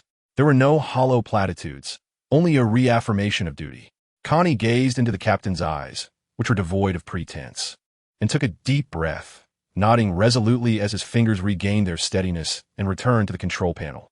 Only then did Steve turn to T'Challa and the others. He glanced at the global map, his brow furrowing slightly, but his voice remained steady. "The situation is dire, but we are still standing. As long as we can stand, we can fight. Captain, the swarm's assault shows no signs of abating. Their numbers far exceed our most pessimistic estimates." T'Challa's voice bore deep fatigue. "Our resources are dwindling rapidly." "I know," Steve replied, stepping closer to the holographic map, his gaze sharp as an eagle's. "Thus, we must not allow them to dictate our movements. They aim to exhaust us. We must alter the rhythm." He pointed to several areas of intense conflict. Here, and here. Our resistance is being fragmented and isolated. The swarm is exploiting this, picking us off one by one. We need to coordinate. "Coordinate?" questioned a military representative from the Kree Empire, participating via remote holographic communication. "Our communications are severely disrupted. The swarm's bioelectric waves render long-distance precise command nearly impossible." "We do not require intricate instructions," Steve asserted, turning to him with a resolute gaze. "What we need are simple signals, a unified rhythm, and trust." He raised his voice emphatically, ensuring that every individual in the command center could hear. From this moment forth, all resistance forces centered around the Wakandan barrier shall delineate sector defenses, abandon isolated strongholds that cannot be maintained, and consolidate forces towards primary defense nodes. The ground troops must prioritize stabilizing the front line. Do not engage blindly. He then turned to T'Challa. "Your Majesty, how much strike capability does Wakanda's Air Force retain?" "Not much, but we can still orchestrate a few effective assaults," T'Challa replied. "Good. Do not use it for a direct assault against the swarm. Instead, concentrate it as a rapid response unit. Wherever the pressure mounts and high-value targets emerge, such as the recent behemoth, strike there, a swift hit and retreat. Do not engage in prolonged combat." He then addressed the communication station. "Do everything possible to restore contact with the Himalayan sanctuary, Atlantis, Adelan, and the remnants of the Nova Corps in orbit. Detailed battle reports are unnecessary. We require 3 signals: green for holding the line, yellow for needing support, and red for imminent loss. We must ascertain where assistance is most needed." Finally, he surveyed the room. "We are individuals from different nations, planets, and even dimensions. We possess disparate technologies, cultures, and combat strategies. Yet, at this moment, we share a singular identity." He paused, his voice resonating like a hammer, striking the heart of each listener. "We are survivors. We are all those who continue to breathe and resist. The swarm devours everything, but they fail to comprehend one crucial truth. They are not confronting mere individuals waiting to be crushed. They face an entire race, united in a clenched fist amidst desperation. His words seemed imbued with an almost magical quality. The atmosphere in the command center shifted subtly. The suffocating despair lingered. Yet it was enveloped by something new, something coarse and resilient, a fierce determination, reignited, willing to extract a piece of flesh from the enemy, even at the cost of the last drop of blood. The operator's commands became clear and assertive. The officers' gazes refocused on tactical arrangements. Even representatives from other factions on the long-range communication screens straightened their spines slightly. Captain Rogers, Chala began, his tone imbued with newfound respect. The Wakandan army stands ready for your command. Not command, your majesty, Steve corrected, raising the helmet in his hand. It is a matter of fighting side by side. He slowly donned the helmet, the emblem of the stars and stripes still vibrant in the command center's light. I will head to the front lines, to where this shield and this signal are needed most. His voice, muffled through the mask, bore a tone of unwavering certainty. The coordination of command and overall strategy is entrusted to you all. I, along with anyone who can wield a weapon, shall hold that line. Without uttering another word, he turned and strode purposefully from the command center, stepping into the tumultuous battlefield beyond. Moments later, across the remaining communication channels worldwide, an unclear and frequently disrupted signal emerged on the flickering screens of countless shelters and the tactical scopes of soldiers. The backdrop was a city in flames and the golden grasslands of Wakanda, with the sounds of explosions resonating incessantly. Captain America, Steve Rogers, stood atop a destroyed tank, his shield smeared with grime and his uniform tattered, yet he maintained an unwavering posture. Behind him were the warriors of Wakanda, the battle-scarred soldiers of the new Avengers, and civilians who had just taken up arms. He refrained from delivering a lengthy oration. His voice, roughened by battle, resonated through the operational broadcast system, reaching every corner capable of receiving the signal. To all who can hear me, I am Steve Rogers. I know you are afraid. I am too. I know you have lost loved ones, homes, and the hope of seeing tomorrow. I feel the same. But look to your left, look to your right. You are not alone. There are others beside you, breathing and fighting. We may come from different places, but now we stand on the same line. Beyond this line lies everything we hold dear. The swarms will come. They will come in unending waves. But we will not retreat, not out of orders, nor for hope, but because you have nothing left except for the person standing next to you. Fight for them. Fight for what you can still protect. Today, we may all perish here, but we shall make them understand what the earth is made of. Avengers, assemble. He issued that iconic, timeless rallying cry, swiftly followed by a more resounding declaration that encompassed all who are willing to fight, assemble. Then, he leaped from the tank, raised a shield against the oncoming tide of creatures, and launched a counteroffensive. The people behind him erupted in a thunderous roar, following the star-spangled shield like moths to a flame, yet imbued with resolute valor. The signal faltered amidst violent explosions and interference. Yet, the image and voice of that moment sliced through the pervasive clouds of despair, engulfing the globe like a lightning bolt. In the ruins of Tokyo, a group of self-defense force remnants and citizens glimpsed the intermittent footage on their mobile phones, gripping their rudimentary weapons tightly as they barricaded an entrance to a subway. In the sewers of London, British SAS operatives and a self-proclaimed Dr. Voodoo heard the broadcast and began guiding survivors toward a predetermined defensive point. On the peaks of the Himalayas, exhausted sorcerers heard the voice, and the king remarked to Strange, "Look, the captain still stands." A faint smile flickered on Strange's weary face as he reinforced his hold on the Seraphim shield.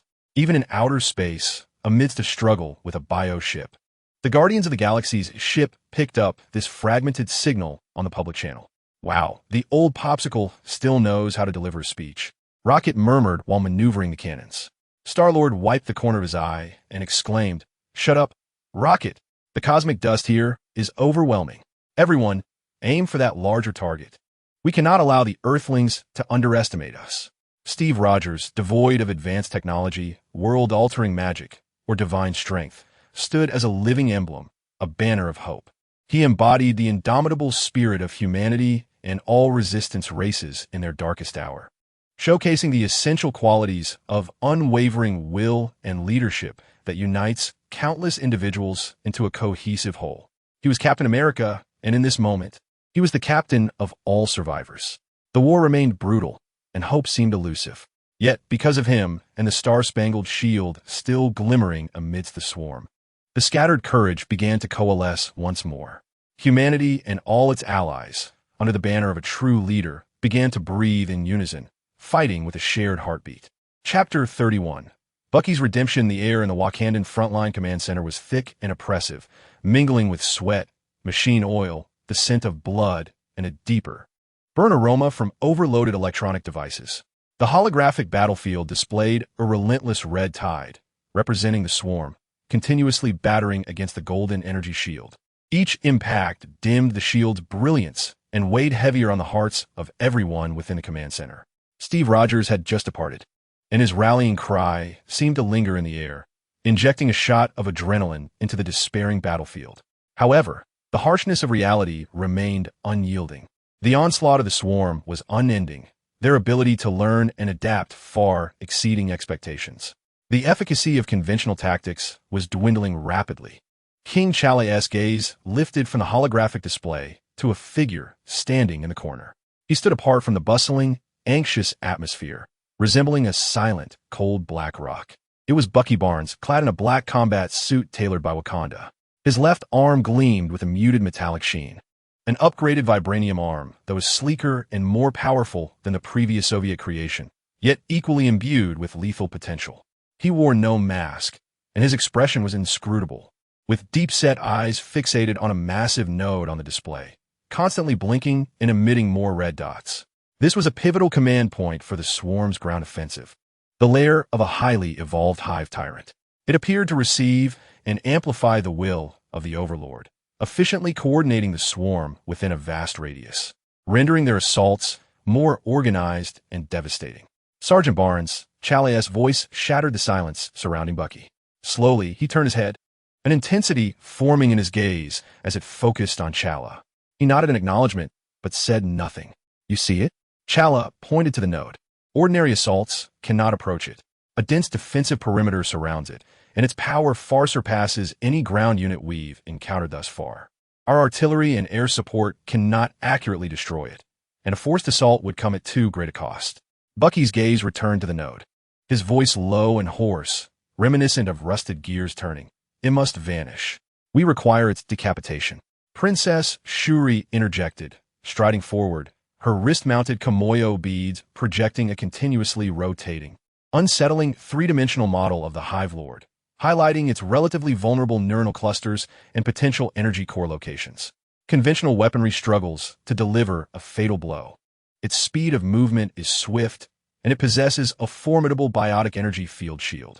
Yet at close range, with sufficiently penetrating attacks directed at those flickering points of light, she indicated one could exploit these weaknesses.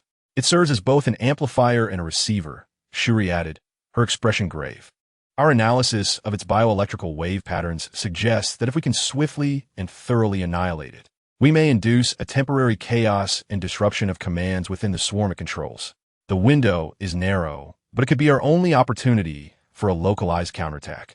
Chala regarded Bucky. This is a suicide mission, penetrating the heart of the hive, without support, without retreat. The success rate is below 15%. We cannot command you. I'll go, Bucky interrupted, his voice devoid of inflection, as if merely stating an established fact. No grand declarations, no hint of hesitation. He did not even inquire about the details. His eyes bore the weight of 70 years of indoctrination, bloodshed, guilt, confusion, and the fragile tranquility sought within Wakanda. Now, that peace was shattered once more, with the world on the brink of annihilation. For Bucky Barnes, this was perhaps not merely a war, but a reckoning, a confrontation with the relentless demons of his past and the true demons of the external world. Redemption was never a gift bestowed by others, but rather something earned through blood and fire. Chala and Shuri exchanged a glance and nodded. We will create a diversion to draw attention away from you. Time is limited, Chala stated. That will suffice. Bucky turned and approached the armory. He began silently inspecting his weapons. A large-caliber vibranium sniper rifle for clearing special units at a distance. 2 high-energy combat daggers crafted for vibranium for silent infiltration and final assassination, and the full power output calibration of his left vibranium arm. His movements were precise and efficient, devoid of any excess, akin to a finely tuned instrument. Yet beneath that exterior lay a surging undercurrent. Sam Wilson, the Falcon, had just concluded a round of aerial reconnaissance and entered, his weary steps leading him to witness Bucky preparing to depart. He grasped the situation instantly. "Bucky," Sam stepped forward, concern and disapproval etched across his face. "This is madness. You're going alone." Bucky halted, for the first time revealing a fleeting expression of profound complexity, bordering on anguish. But it vanished in an instant. "Someone has to do it, Sam." His voice was low. "This is what I do best." He was not Captain America, not a symbol, incapable of rallying everyone with speeches. He was the Winter Soldier, a blade in the shadows, an efficient and lethal machine of death. The past was his curse. Yet in this moment, it may well be the only blade capable of piercing the defenses of the swarm. Sam opened his mouth as if to speak, but ultimately settled for a firm pat on Bucky's shoulder, his vibranium arm producing a dull thud. "Come back alive, buddy. Don't forget, you still owe me a Brooklyn barbecue." A faint twitch flickered at the corner of Bucky's mouth, an attempt to summon a smile that ultimately faltered. He nodded, pulling up the black mask that concealed all but his icy, lifeless eyes. "For Steve," he murmured, then turned, slipping away into the night like a drop of ink dissolving into darkness, silently vanishing at the chaotic edge of the battlefield at Wakanda's border. The world outside was a hellish landscape. The sky had been tainted a sickly crimson by the wings of flying beasts and the fire of biological artillery. The ground trembled with the cacophony of explosions, the anguished cries of humanity echoing amidst the chaos. A foul blanket of fungi covered everything, squelching beneath foot, as if the earth itself were rotting. Bucky navigated through this nightmarish terrain. He was no longer the lost soldier. He had transformed back into the ghost that instilled terror in the world. His vibranium arm effortlessly tore apart any lesser insectoid that dared to obstruct his path, while his combat knife sliced through the throats of the spitting serpents with lethal precision, silencing their alarms. He utilized the ruins, craters, and even the corpses of colossal insectoid units for cover, his movements deft and unpredictable, perfectly avoiding the torrents of the main battlefield. His mind was unnaturally calm, even frigid. The combat protocols and assassination techniques that had been forcibly implanted within him surged forth instinctively. Yet this time, they were governed by his own will. He was killing for a purpose, his chosen target, to protect. This sensation was foreign, yet carried a thrilling sense of release. In the distance, Wakanda's feigned assault commenced. A small detachment of the Royal Guard launched a fierce strike against the flank of the swarm, drawing a significant portion of their attention.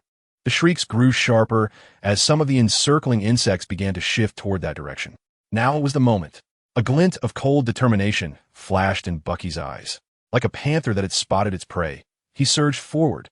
His vibranium left arm unleashed a tremendous force, propelling him like a cannonball across the perilous terrain in mere moments. A single shot from a sniper rifle rang out, and the head of a serpent poised to unleash its spines burst into a cloud of gore. He plunged into the heart of the Hive Lord's core area. Here, the insectoid units were more densely packed, and new types of heavily armored Guardian variants, akin to moving fortresses, emerged. They immediately detected this unwelcome intruder, emitting piercing alarm shrieks as they surged towards him. Bucky did not falter, nor could he afford to. He was ensnared in the most frenzied melee. His vibranium arm became a fearsome weapon, each swing accompanied by a shriek that tore through the air, reducing the advancing insects to mere pulp. His combat knife transformed into twin beams of crimson death, expertly slicing through the seams of their armor, dismantling their neural centers. He was akin to a harbinger of death dancing amidst a sea of blood and corpses, every step crushing shattered shells and splattering viscous fluids. Yet, he too was paying a price. The caustic acid seared through his battle attire, leaving behind painful scorch marks. A scythe-like appendage of the insect cut into his ribcage, instantly staining his garments with crimson. His movements began to distort slightly, impaired by agony and fatigue. At last, he breached the final line of defense, comprised of elite insectoids, and beheld the mountain's Hive Lord. It was an immense entity, resembling a grotesque tower fashioned from flesh and shell. Multiple pairs of compound eyes flickered with a cold, malevolent intelligence. Upon noticing Bucky, It unleashed a roar imbued with fury and mental assault, its formidable while crashing down upon Bucky's mind like a tangible weight. Were he an ordinary man, he would have succumbed to madness in that very moment.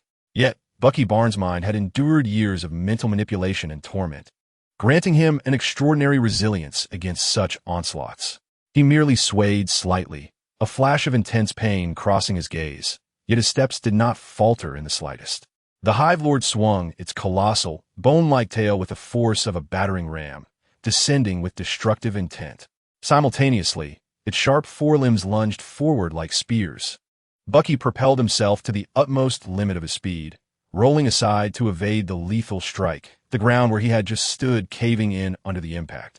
Using his vibranium arm, he propelled himself off the ground, launching at an astonishing angle, narrowly dodging the piercing forelimb, even stepping upon it to sprint upward along its form. The weak point marked by S.H.I.E.L.D, a cluster of neural bundles radiating bioluminescent energy, lay just beneath its head. The Hive Lord thrashed violently, attempting to dislodge this minuscule yet deadly threat. Bucky's vibranium fingers dug fiercely into the crevices of its shell, anchoring him in place like a small boat amidst a tempest, precariously evading the assaults of its smaller appendages. He drew ever closer to his target. He could even detect the nauseatingly sweet and metallic scent emanating from the core of biological energy. Just as he raised his dagger, poised to deliver a fatal blow, an overwhelming tide of psychic force surged into his mind, far more potent than before, infused with the cold, greedy will of the Overlord, echoing like the whispers of countless entities. A chilling voice, not conveyed through the air, resonated directly within the depths of his consciousness. The powerful tool, a perfect vessel of shattered awareness, had taken notice of him. It recognized this resilient, efficient individual, endowed with a formidable fighting physique, yet bearing a fractured psyche. Its vast consciousness perceived Bucky's potential, envisioning his assimilation and transformation into an immensely powerful insectoid hero unit. It sought to directly crush and reshape Bucky's consciousness with its overwhelming will. Join the eternal evolution. A violent headache assailed him, as if countless searing iron rods were piercing through his temples. Fragments of 70 years of nightmarish brainwashing commands, frozen dread, the agonized cries of mission targets, and Steve's calls for Bucky all surged forth, intertwining with the Overlord's tempting yet coercive whispers, threatening to shatter his very identity. He emitted a pained howl, his movements frozen, the dagger nearly slipping from his grasp. His gaze began to dull, the icy intent to kill supplanted by confusion and struggle. The strength of his vibranium arm seemed to wane. Seizing the opportunity, the Brood Lord's massive appendage swept toward him, aiming to crush him in one fell swoop. At that critical moment, it was not the voice of the Dominator, nor the brainwashing commands that reached him. Instead, from the depths of his memory came a cry, vividly clear, echoing from a Brooklyn alley. It was Steve Rogers, before he was injected with the serum, back when he was still a scrawny lad. Every time Bucky found himself in trouble, Steve would shout like that, charging forward with a trash can lit in hand. And Sam, come back alive, buddy. You still owe me a Brooklyn barbecue. Those fragments, remnants of James Buchanan Barnes rather than the Winter Soldier, ignited like stars in the darkness, feeble yet fiercely resisting the cold, all-consuming tide of despair. I'm not a tool, Bucky bellowed, a hoarse roar erupting from his throat, the chaos in his eyes replaced by an excruciating clarity. I am James Buchanan Barnes. Gathering every ounce of willpower, he fought against the mental assault of the Dominator. Thrusting his head upwards, his eyes ablaze with resolute fire, he abandoned defense, channeling all his strength, all his will, all his fury and longing for redemption into the vibranium of his left arm and the dagger in his right hand. Just as the Brood Lord's appendage was about to strike him, he lunged forward.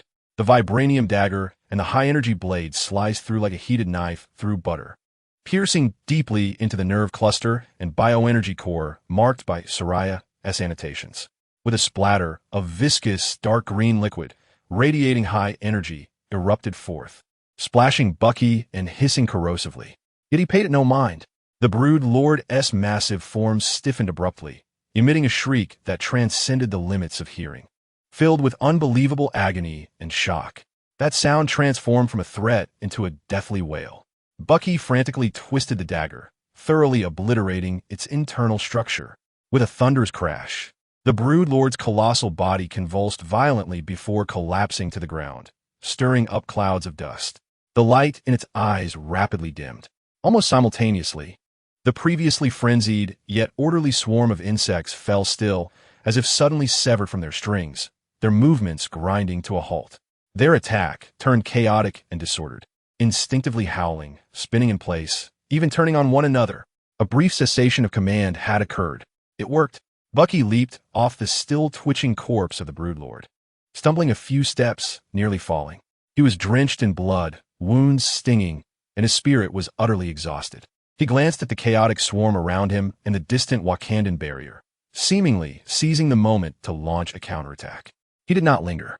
The mission was accomplished. He had to leave. As he turned, seeking an escape route, a heavy weight settled in his heart. More swarms of insects, though thrown into chaos, instinctively blocked every avenue of retreat. He found himself utterly encircled, exhausted, battered, and with ammunition nearly depleted.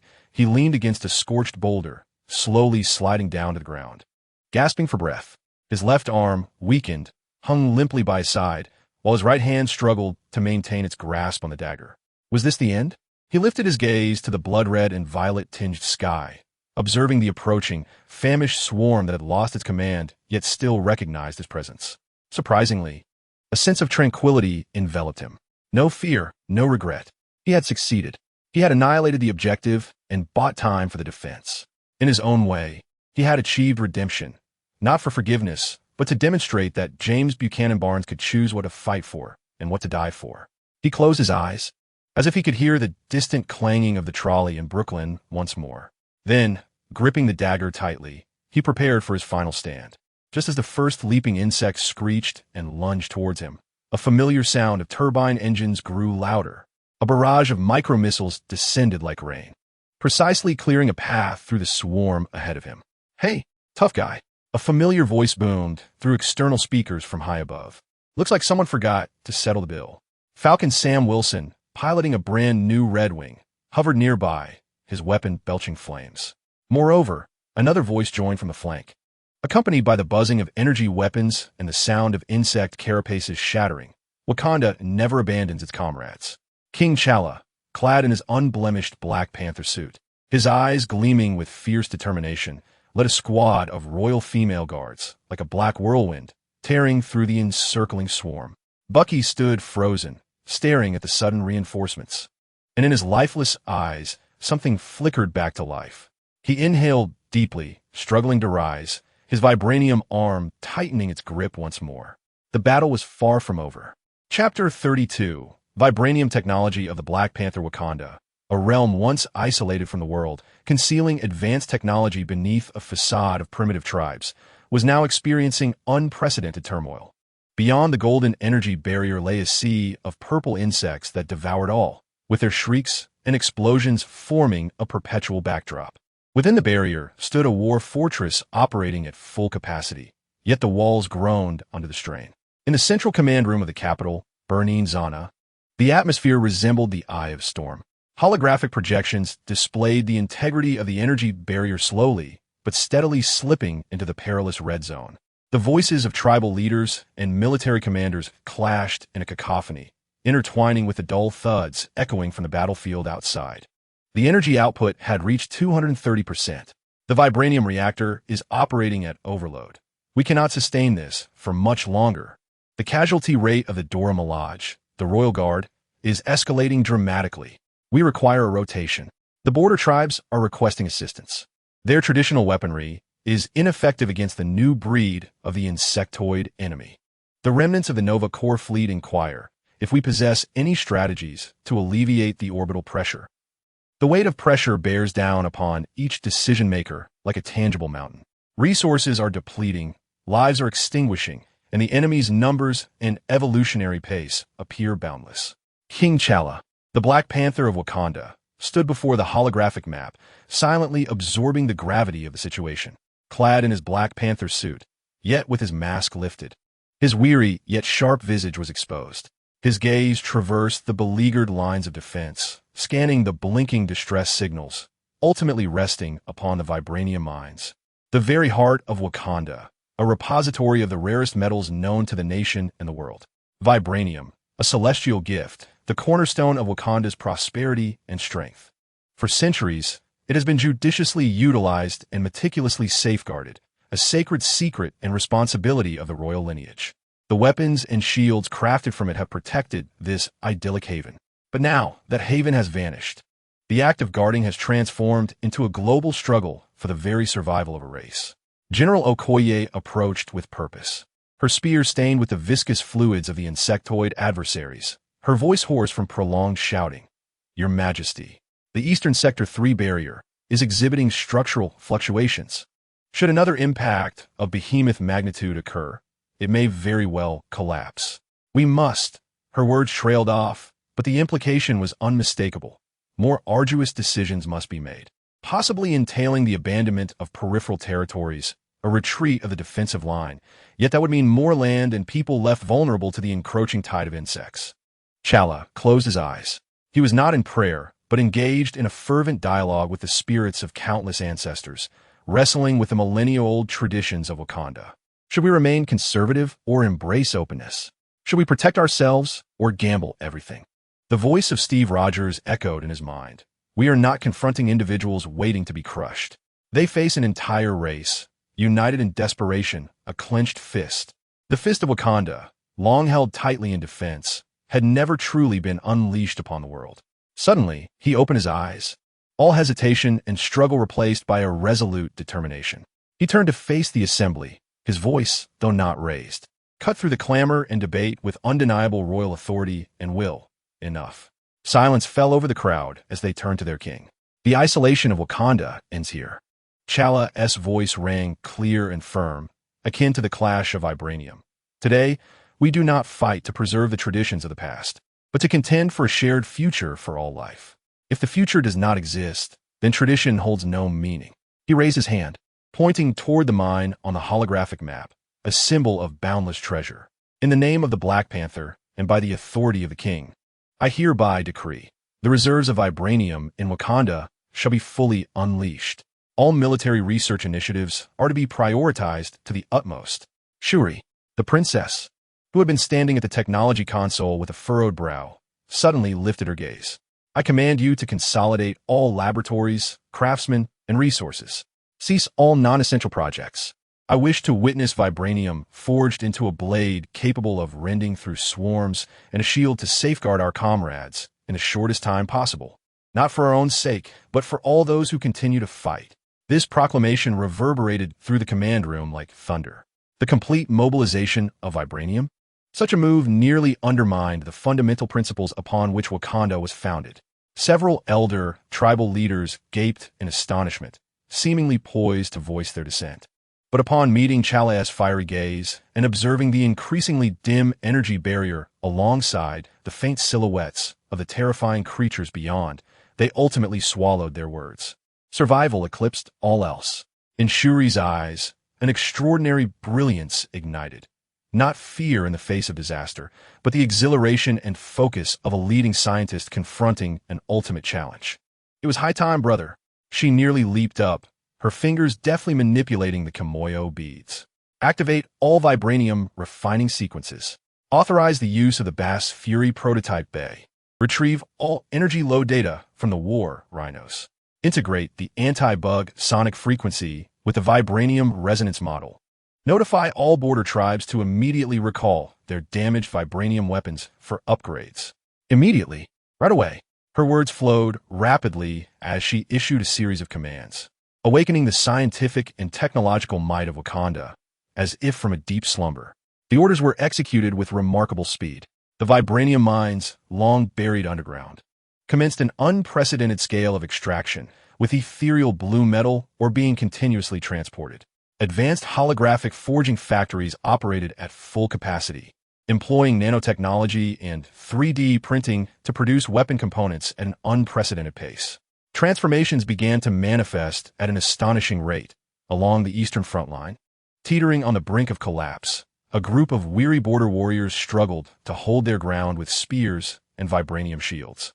Their weapons had become damaged and were ineffective against the newly fortified exoskeletons of the insectoid foes. Just then, a fleet of transport aircraft swooped in. Okoye, leading the charge, delivered a fresh batch of weapons straight from the production line. "Catch!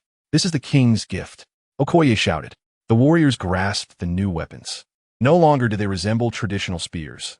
Instead, they were vibranium blades, designed in accordance with mechanical principles, equipped with sharp barbs and energy-cutting edges. Their shields were swiftly replaced with new ones, featuring sharper edges and the capability to emit high-frequency vibrations through the handles, transforming them into formidable cutting weapons.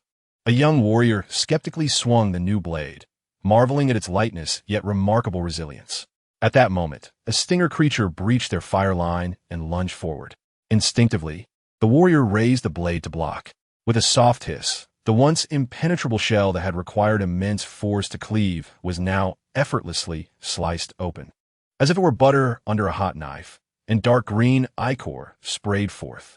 The warrior stood momentarily stunned, only to be subsequently engulfed by a surge of ecstasy and martial fervor. "For Wakanda," he bellowed, charging headlong into the swarm. The newly developed vibranium weaponry significantly augmented their close-quarters combat efficiency, transcending mere upgrades to individual armaments. Wakanda's Air Force experienced a qualitative leap as well. The new fleet of Buster's Fury attack aircraft took to the skies, their key structural components fortified with thicker layers of vibranium armor, capable of withstanding more potent corrosive acids and physical impacts. Beneath their wings, traditional energy cannons had been replaced with launchers for high-intensity, high-frequency vibranium shrapnel bombs. Upon detonation, these shrapnel bombs unleashed an all-encompassing metallic tempest, with countless minuscule vibranium fragments spinning at superlative speeds, effortlessly shredding clusters of jumpers and stingers, and even inflicting severe damage upon the exoskeletons of larger entities. On the ground, colossal war rhinos were rearmed. Their hefty vibranium armor was equipped with large, insect-repelling horns based on the principles of sonic resonance. When the horn sounded, specific low-frequency resonances effectively disrupted the neural systems of mid-level insectoids, rendering them sluggish or even chaotic, thus creating opportunities for subsequent assaults. T'Challa had not confined the technology solely to Wakanda. He honored his commitments. A series of tightly sealed technology crates were personally escorted by the Royal Guard through a hastily established and perilously unstable quantum tunnel, dispatched to several critical locations. The Himalayan Comitage Sanctum.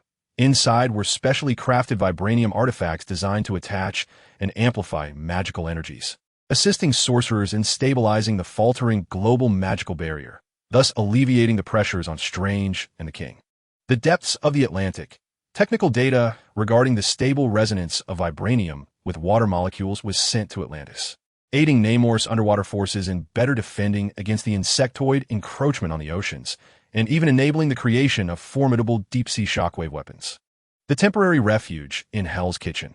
A collection of vibranium-forged melee weapons and protective vests suitable for street heroes was delivered, significantly enhancing the survival and combat capabilities of Daredevil, Luke Cage, and others. Moreover, some pivotal vibranium alloy formulas and miniaturization techniques for energy cores were also shared with Tony Stark and Reed Richards, who were laboring tirelessly in their laboratories. "Your Majesty, are you certain you wish to proceed?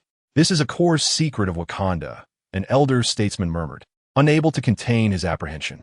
T'Challa gazed at the holographic display, where battlefronts, temporarily stabilized by the infusion of new technological support, even showed faint arrows of counterattack. His demeanor remained serene. When the forest ignites, those who wield the best buckets have no right to stand idly by. We either extinguish the flames together, or we all turn to ash. Wakanda's comprehensive intervention served as a potent lifeline to the beleaguered global resistance forces. The formidable nature of vibranium technology began to genuinely reverse the disadvantages on the local battlefronts. However, the Dominion of the Swarm immediately recognized this abrupt shift. That cold consciousness, amalgamated from countless minds, began to focus and analyze the sudden emergence of this blue metal capable of effectively harming its denizens. A new wave of evolution has begun to brew deep within the insect hive. Armor, thicker and capable of deflecting high-frequency vibranium shrapnel to a certain extent. units that secrete more corrosive acid to more swiftly consume vibranium armor, and even attempts to mimic the molecular structure of vibranium through special variants of the insect race. The scales of war teeter ever so slightly, yet the more brutal technological and evolutionary arms race has only just commenced.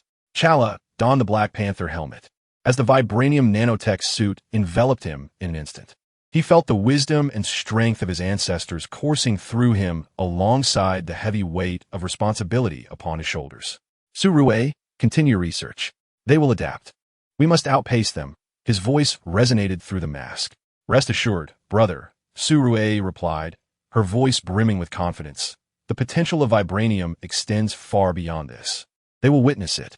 With a low rumble, the Black Panther transformed into a streak of black lightning, charging once more toward the smoke-filled front lines. Behind him lay Wakanda, fully open, a dazzling torrent of technology aglow with a ghostly blue luminescence. Chapter 33.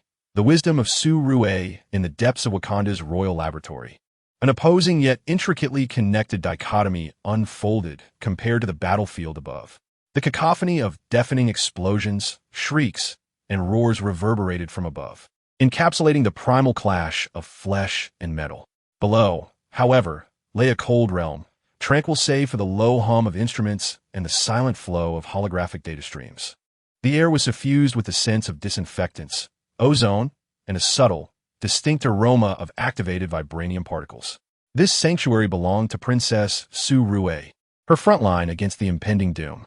A massive circular holographic screen dominated an entire wall, segmented into countless windows, real-time battlefield imagery, biological structure analyses of insectoid units, energy barrier stress assessments, and vibranium weapon efficacy evaluations cascaded like a waterfall, too rapid for the untrained eye to comprehend. Standing before the screen, Su-Rue was no longer clad in regal finery. Instead, she wore a simple yet practical white lab coat, her hair neatly tied back. Though her eyes were bloodshot, they burned with an insatiable thirst for knowledge and an almost obsessive focus. Her fingers danced swiftly across the virtual interface, magnifying, annotating, occasionally grasping a Kimoyo bead to instantaneously relay new ideas or computational commands. The penetration efficiency of vibranium shrapnel against the third-type Stinger carapace has decreased by 7.3%. They have thickened their chitinous layer and secreted a new deflective mucus. She murmured, her tone as calm as if commenting on the weather. Yet, her fingers deftly summoned the corresponding material simulation program, adjusting the shrapnel's rotational frequency, incorporating secondary explosive propulsion, and initiating a microacceleration grail at the point of contact to execute the simulation. Simulation in progress. Princess Su-Rue, the laboratory's AI, Grelot, responded in a steady voice. Immediately, intricate ballistic and penetration mechanics models appeared on the holographic screen. Minutes later, the results emerged. The penetration efficiency was projected to improve by 15.6%. The new design proposal had been uploaded to the Armory's nanoforging array. A minor upgrade on the ever-changing battlefield may well signify the survival of dozens of warriors. Yet this is still insufficient, far from adequate. Su-Rue's gaze shifted toward a larger window, where a heart-wrenching scene was unfolding in real time.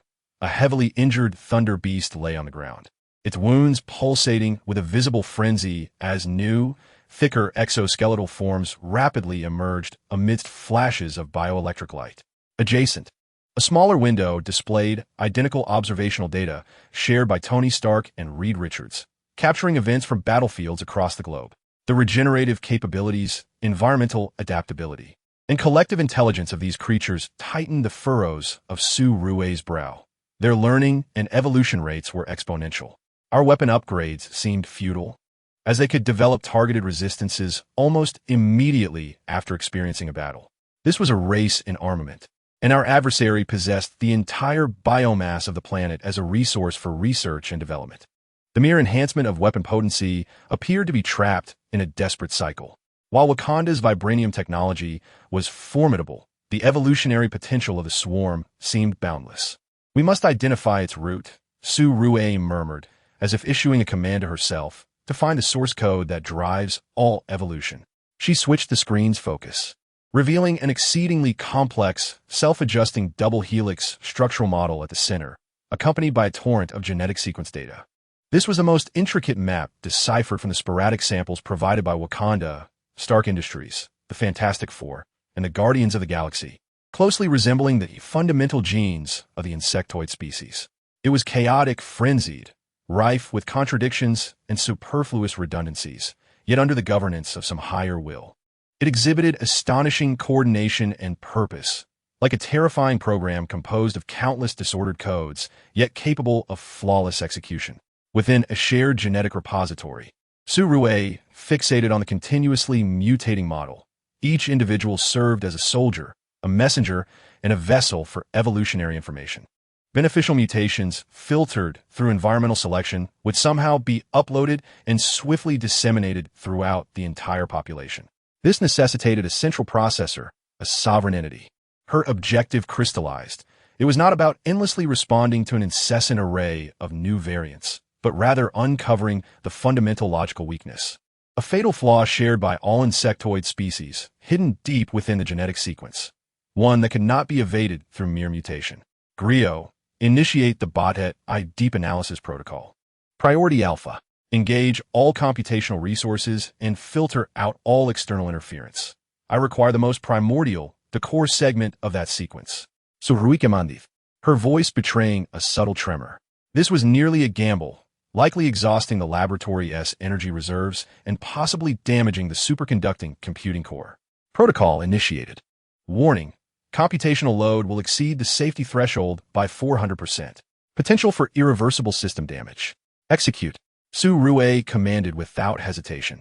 The lights in the laboratory dimmed instantaneously, as all energy was redirected to the central processor.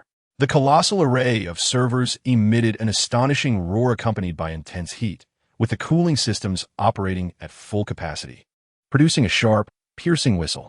The data stream on the circular screen transformed into a dizzying blur of nearly indistinguishable light. S.H.I.E.L.D stood her ground, fists clenched, her nails nearly digging into her palms. She fixated on the center of the screen, where a chaotic mist of genes swirled. Time ticked away. Above the screen, the distress signals from various battlefields continued to flash, and the casualty figures incessantly rose. Each flicker pierced S.H.I.E.L.D's heart like a needle. She understood that with every passing second, more lives were lost on the ground. The pressure coiled around her heart like a constricting python, nearly suffocating her. She was a princess, a brilliant scientist, yet she was also merely a young girl burdened with the hopes of a civilization and an entire planet. The cost of failure was a thought too dreadful to entertain. Sweat trickled down her forehead, just as the computational core was on the verge of overloading and melting down. The frenzied data stream abruptly halted for an instant. In the center of the screen, within the tumultuous genetic mist, an exceedingly tiny yet remarkably stable gene fragment flickered for a fleeting moment, having not succumbed to the rampant mutations of its counterparts. It lay deeply concealed, shrouded by layers of redundancy and camouflage, yet its structure exhibited a bizarre, unnatural perfection and fragility. "Seize it," S.H.I.E.L.D screamed, her hands moving with a speed barely perceptible to the eye, focusing all her analytical prowess on that ephemeral fragment. Griot faithfully executed the command. The immense computational power meticulously peeled away the layers of disguise, magnifying the structure of that minuscule segment again and again. It was not a functional gene used for protein encoding. It resembled more of a marker, a lock, or perhaps an antenna for receiving signals. Its structure was extraordinarily intricate, relying on a very unique left-handed amino acid configuration that is exceedingly rare in Earth's biological realm, and it exhibited a complete dependence on energy fluctuations at specific quantum frequencies. S.H.I.E.L.D's heart raced. A bold, astonishing hypothesis detonated in her mind. They were not products of natural evolution. Her breath quickened, her eyes gleaming. They were engineered.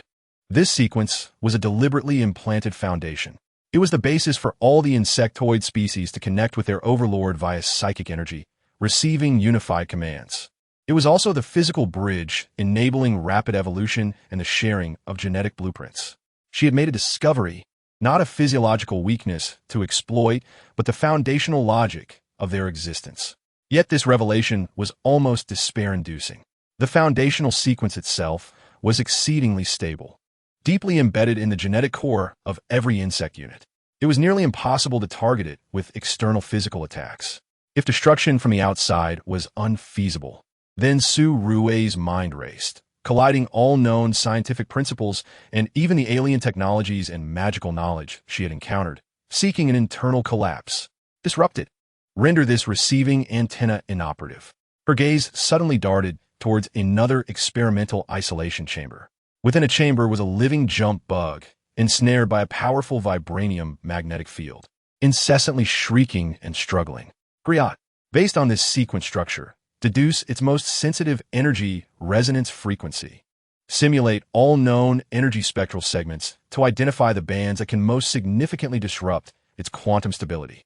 Her voice was sharp with excitement. Quickly, another resource-draining calculation commenced, this time with a clear objective. Moments later, the results emerged. The screen displayed an extraordinarily intricate and ever-changing composite frequency waveform. Suri gazed at the waveform, her eyes alight with disbelief and ecstasy, as it revealed an energy signature comprising specific gamma-ray pulses, high-frequency gravitational wave modulation, and dark energy harmonics. An almost theoretical existence. The creation of a weapon capable of stably emitting such a complex frequency posed a technological challenge far beyond the current capabilities of Earth's science, potentially even touching upon fundamental laws of the universe. Yet, with direction came hope. She promptly transmitted this crucial discovery, along with the frequency data, through the highest encryption channels to Tony Stark, Reed Richards, Bruce Banner, and the distant headquarters of the Guardians of the Galaxy in Nova Corps. This is the Achilles heel of the insectoid species. She appended a note in her message regarding their fundamental connectivity protocols. We require a device capable of generating and precisely projecting this interference frequency on a massive scale. The sooner, the better. After dispatching the message, she leaned heavily against the console, breathless and nearly exhausted. The immense mental strain left her dizzy. However, she did not rest. Steeling herself, she straightened, her gaze sharpening once more. Griot, initiate the Soundwave insect-repelling horn modification plan B. While we cannot generate the perfect frequency, we can attempt to simulate some of its harmonics, which should induce stronger neural disruption and connectivity chaos among the lower-tier insectoids. She wiped the sweat from her brow while simultaneously integrating the newly discovered genetic sequence characteristics into the biometric systems of all vibranium shrapnel weapons, striving to ensure that the shrapnel would detonate in proximity to the genetic signal, maximizing lethality. She could not afford to wait until the ultimate solution materialized. She had to exploit every available resource, extracting every ounce of advantage. Just then, the communicator crackled to life with Chalia's voice amidst the sounds of fierce battle. Suri, the pressure on the Eastern Front has temporarily eased. Your new weapon is proving effective. Can we achieve more? Suri glanced at the screen, displaying the ultimate answer, yet tantalizingly out of reach, and then at the tactical optimizations based on her recent discoveries that were being partially implemented. Taking a deep breath, she pressed the communication button, her voice weary yet imbued with undeniable resolve. Hold on, brother. I can see the key. Now, we need time and hands to forge it. She turned back, plunging once more into the sea of data. The spark of wisdom had ignited, yet transforming this spark into a raging flame capable of incinerating the insect horde lay on a long and arduous path ahead. Chapter 34. The microcosmic breakthrough of Ant-Man and Wasp: The War Upon Earth has descended into a gruesome stalemate on a grand scale. The skies are shrouded in an eternal night, painted by dragons and cannon fire, while the ground trembles beneath the footsteps of thunderous beasts. The barriers of Wakanda flicker like a candle flame in a storm. Yet, in another dimension, an equally crucial, perhaps decisive battle unfolds on a scale imperceptible to the naked eye. Scott Lang felt a wave of nausea wash over him. This discomfort did not stem from the physical unease of navigating through subatomic particles. Hank Pym's technology was nearly flawless in that regard, but rather from the immense psychological strain and sense of helplessness he endured. He and Hope Van Dyne, the Wasp, had embarked on countless microscopic infiltration missions, delving into regions cloaked by the chitinous blankets of the insectoid horde, even daring to venture into the slowly writhing, perpetually proliferating incubation sacs of the alien brood. Their objective, to comprehend the operational mechanisms of the swarm at the most fundamental level, seeking any potential vulnerabilities. However, the sights they beheld would haunt even the most sane of minds for a lifetime. From this microscopic perspective, the biomass of the swarm was not merely flesh and blood. It was a frenzied, efficient, and grotesque organic factory. The chitinous blanket itself served as a vast neural network and nutrient delivery system, with countless nanoscopic biological pulses coursing through it, transmitting information and energy. They observed the rapid division and differentiation of the jumping insect cells, transforming from stem cells into lethal killing machines within mere minutes. They witnessed the crystalline bone spikes of the stingers being cultivated in specialized biological vesicles, hollow and filled with corrosive acid under high pressure. They even beheld how the formidable carapace of the thunderous beast was formed by the deposition of unique carbon biopolymers, layer upon layer, as if produced by a 3D printer at astonishing speed. All of this exuded a chilling, extreme efficiency devoid of aesthetic beauty. It was as if the mysteries of life had been brutally disassembled by some force, reducing them to mere function, then reassembled in the most ruthless of manners. Document the enzyme reaction sequences of the shell deposition. Hope's voice came through the miniature communicator, calm to the point of being icy. She always maintained such a demeanor, burying her emotions beneath a facade of professionalism. Yet Scott could discern the taut string beneath her voice. Moreover, their energy conversion efficiency was astonishing. They could nearly transform 95% of organic matter into combat biomass, wasting almost nothing. They're the ultimate organic locusts, Scott murmured, deftly maneuvering his army of ants to evade a torrent of corrosive intracellular fluid that left devastation in its wake, leaving no trace behind. They had amassed a wealth of data, transmitting it back to Pym's laboratory and the joint database of Tony Stark and others. This information held immense value, aiding figures like Sue and Reed in better comprehending the biological mechanisms of the swarm, thereby enhancing weapon designs. For instance, a specific frequency ultrasonic device developed based on the vulnerabilities of the stinger's bone spikes could effectively detonate the acid sacs within. Yet, this was merely a fraction of the vast system they glimpsed, akin to peering through a narrow tube at a great beast.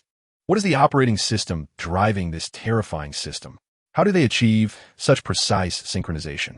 By what means does the will of the master transmit, without delay, to each individual, from the Leviathan in the starry sky to the creatures on the ground?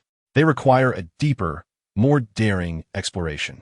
Scott, I detect an unusually intense source of energy fluctuations. Hop's voice suddenly grew urgent. Direction, 3 o'clock, deep within the largest incubation sac. It is not biological energy, but rather resembles some form of coordinated field energy. Scott's spirit lifted. The master's remote control? Perhaps. However, the intensity fluctuates greatly and is extremely unstable. It resembles background noise, amplified countless times. Hop adjusted her detector. We must venture inside to investigate. That is an exceedingly risky choice. The incubation sac is writhing violently, evidently gestating a formidable new type of unit. The internal biological defense mechanisms must be exceedingly fierce, and the environment even more hostile. Hank would not approve, Scott instinctively remarked. My father is not here, Hop asserted resolutely. Captain Steve needs answers. The world needs answers. Now follow me. The wasp transformed into a flash of golden light, unhesitatingly charging towards the gaping, hellish maw of the massive flesh sac. Scott cursed under his breath, but had no choice but to grit his teeth and rally his ant team to follow closely behind. The internal environment proved to be worse than anticipated. A viscous, nutrient-rich liquid, reminiscent of amniotic fluid, enveloped them. Gigantic, pulsating blood vessels crisscrossed like highways. Various amorphous insectoid embryos floated in the liquid, drawing sustenance from umbilical-like biological tubes and growing at a visibly accelerated pace. The air, if it could be called air, was saturated with a high concentration of biological electrical signals, nearly disrupting their communications and sensors. With her smaller stature and more agile technology, Hop struggled to forge a path ahead while continuously scanning for the source of the anomalous energy. Closer now, the sensation felt peculiar, Hop's voice tinged with confusion. It is not continuous. It resembles a pulse, yet is immensely complex. Suddenly, a peculiar cavity emerged ahead. There was no nutrient liquid, nor floating embryos. Only countless thick biological nerve bundles, akin to fiber optic cables, converging here, forming a complex, faintly glowing nodule.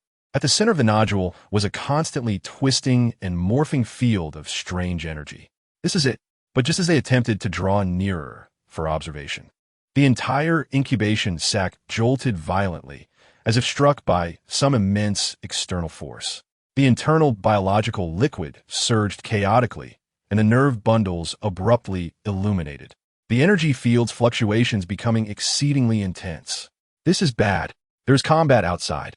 The energy is overloaded, Scott shouted as several of his ant mounts were swept away and destroyed by the tumultuous currents.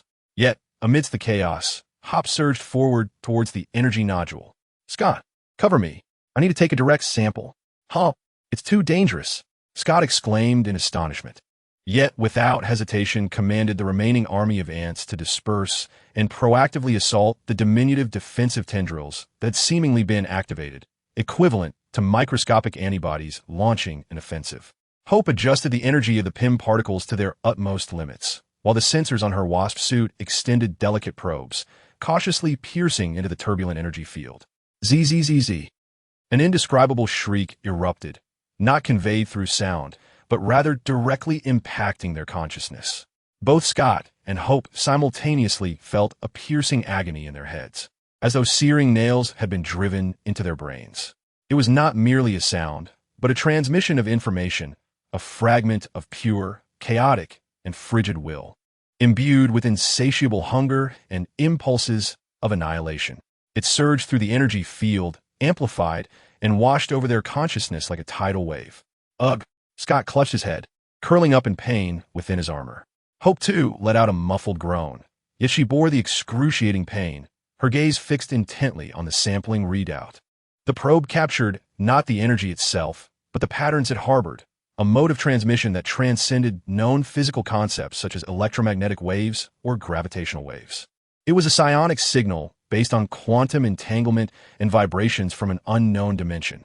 The waveform displayed on the readout was dizzyingly complex, resembling a cacophony of chaotic noise.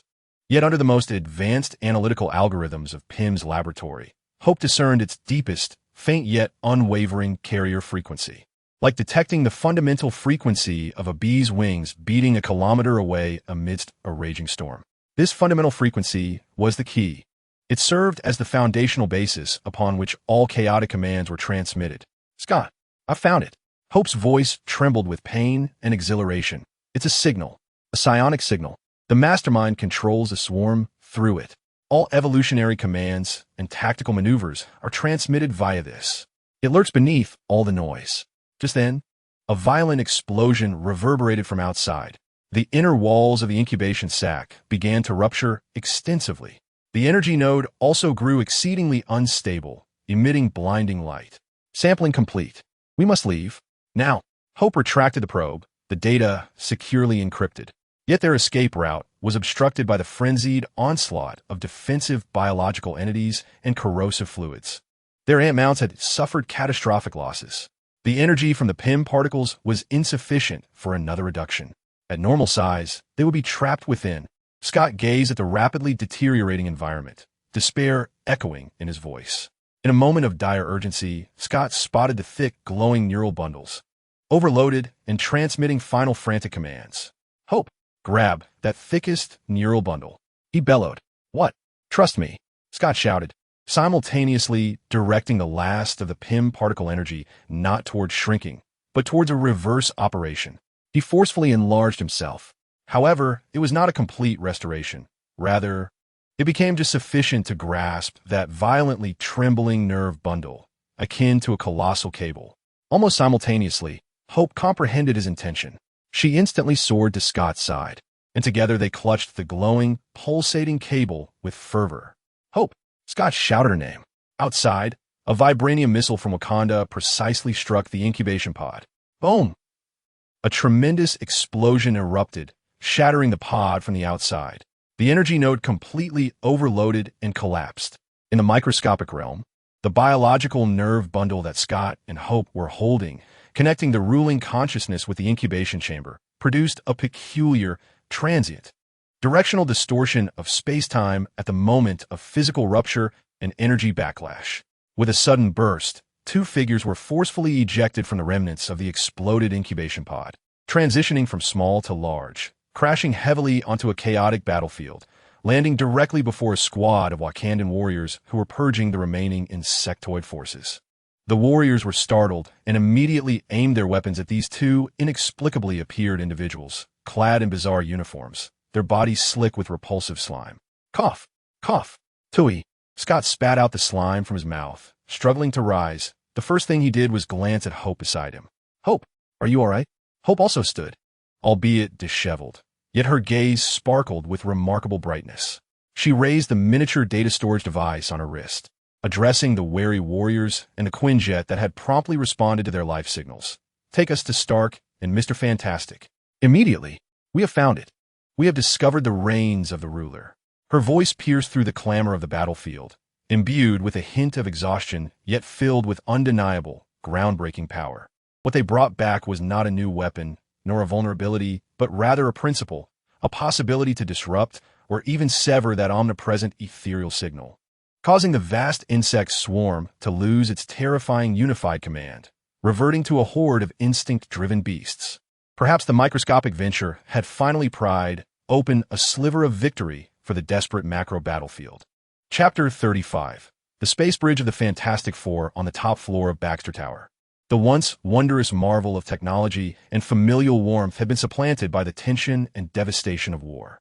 The glass exterior bore numerous cracks, reinforced with makeshift alloy panels. Outside, the sky over New York City was no longer the familiar blue, but was tainted a morbid purplish red by the shadows of the insectoid fleet and sporadic resistance fire.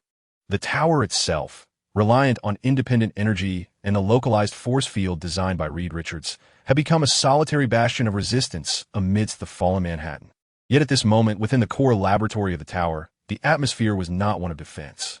Here, the tension was palpable, more desperate, and all or nothing. Quantum fluctuation readings are unstable. Richards, are you certain this contraption won't blow half the East Coast to smithereens? Ben Grimm's rugged voice echoed through the laboratory, laden with deep concern. His immense rock-like form obstructed a humming, energy-laden circular device, poised as if to shield against any imminent explosion. At the heart of this apparatus, it was not void of substance, but rather filled with a distorted vortex of energy, seemingly composed of countless shattered mirrors, leading to an unfathomable expanse of alien starry skies. This was the magnum opus of Reed Richards, a creation to which he had devoted his very essence, a makeshift space bridge founded on years of research into interdimensional travel, yet never before tested over such vast distances or with such formidable power. Susan Storm, the Invisible Woman, exerted herself to maintain a potent force field enveloping the entire device. Beads of perspiration formed on her brow, her lips taut as she fought to contain the wild energy from escaping. Ben, say less. Reed needs to concentrate.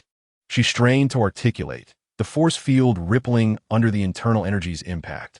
Johnny Storm, the Human Torch, hovered above the laboratory, surrounded by searing plasma flames, not for combat, but serving as a humanoid energy buffer. This feels more exhilarating than battling a horde of dragons, he exclaimed through gritted teeth, continuously absorbing and transmuting the harmful radiation emanating from the space bridge. Sis, the energy this thing is siphoning could incinerate an entire hive. At the center of it all stood Reed Richards, his body akin to an exceptionally elastic rubber band, extending countless branches as he simultaneously operated dozens of control interfaces. His mind processed a vast horn of data at an extraordinary pace. The self-assured demeanor previously etched on his face had vanished, replaced by an intense focus under extreme pressure, tinged with the resolve of a gambler on the brink of recklessness.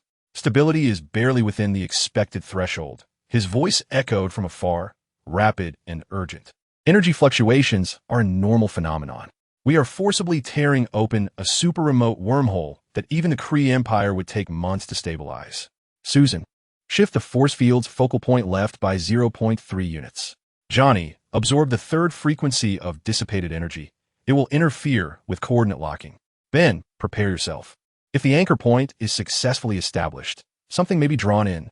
His plan bordered on the audaciously reckless. With Earth's resources nearly exhausted and the threat of the Zerg far exceeding expectations, seeking external assistance had become, theoretically, the sole option.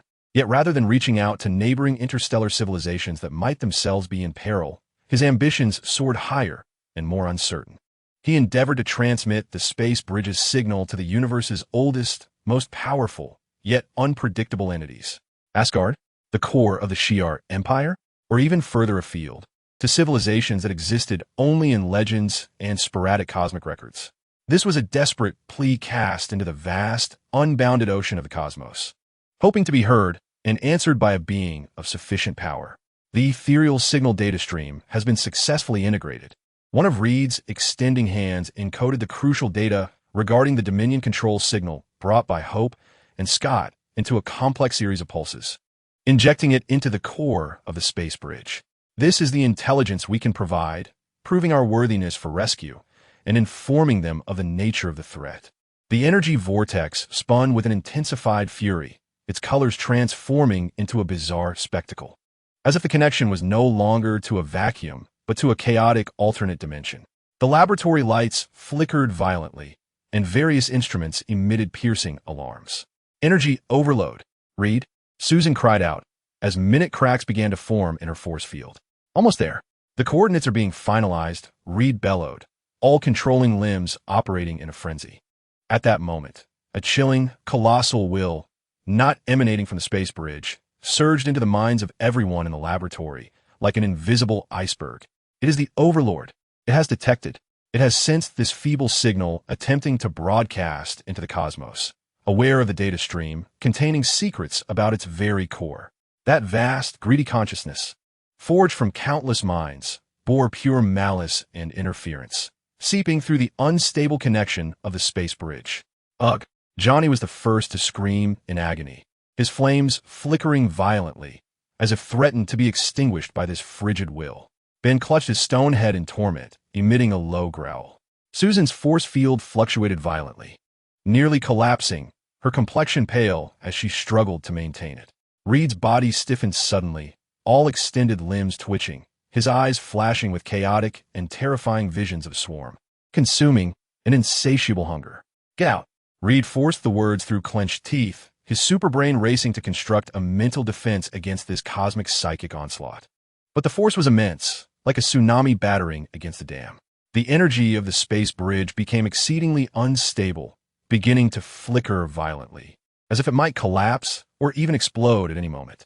Within the distorted stellar pathway, the terrifying shadow of a bioarmada seemed to emerge, attempting to squeeze through this unstable channel. A catastrophic failure. It could even invite disaster. In this dire moment, a brilliant silver streak, akin to a comet piercing through the dark night, suddenly surged from the far end of the exceedingly unstable space bridge. Its speed defied the laws of physics, seemingly transcending light itself. This luminous streak grazed the cold, immense will of the Overlord with precision and gentleness.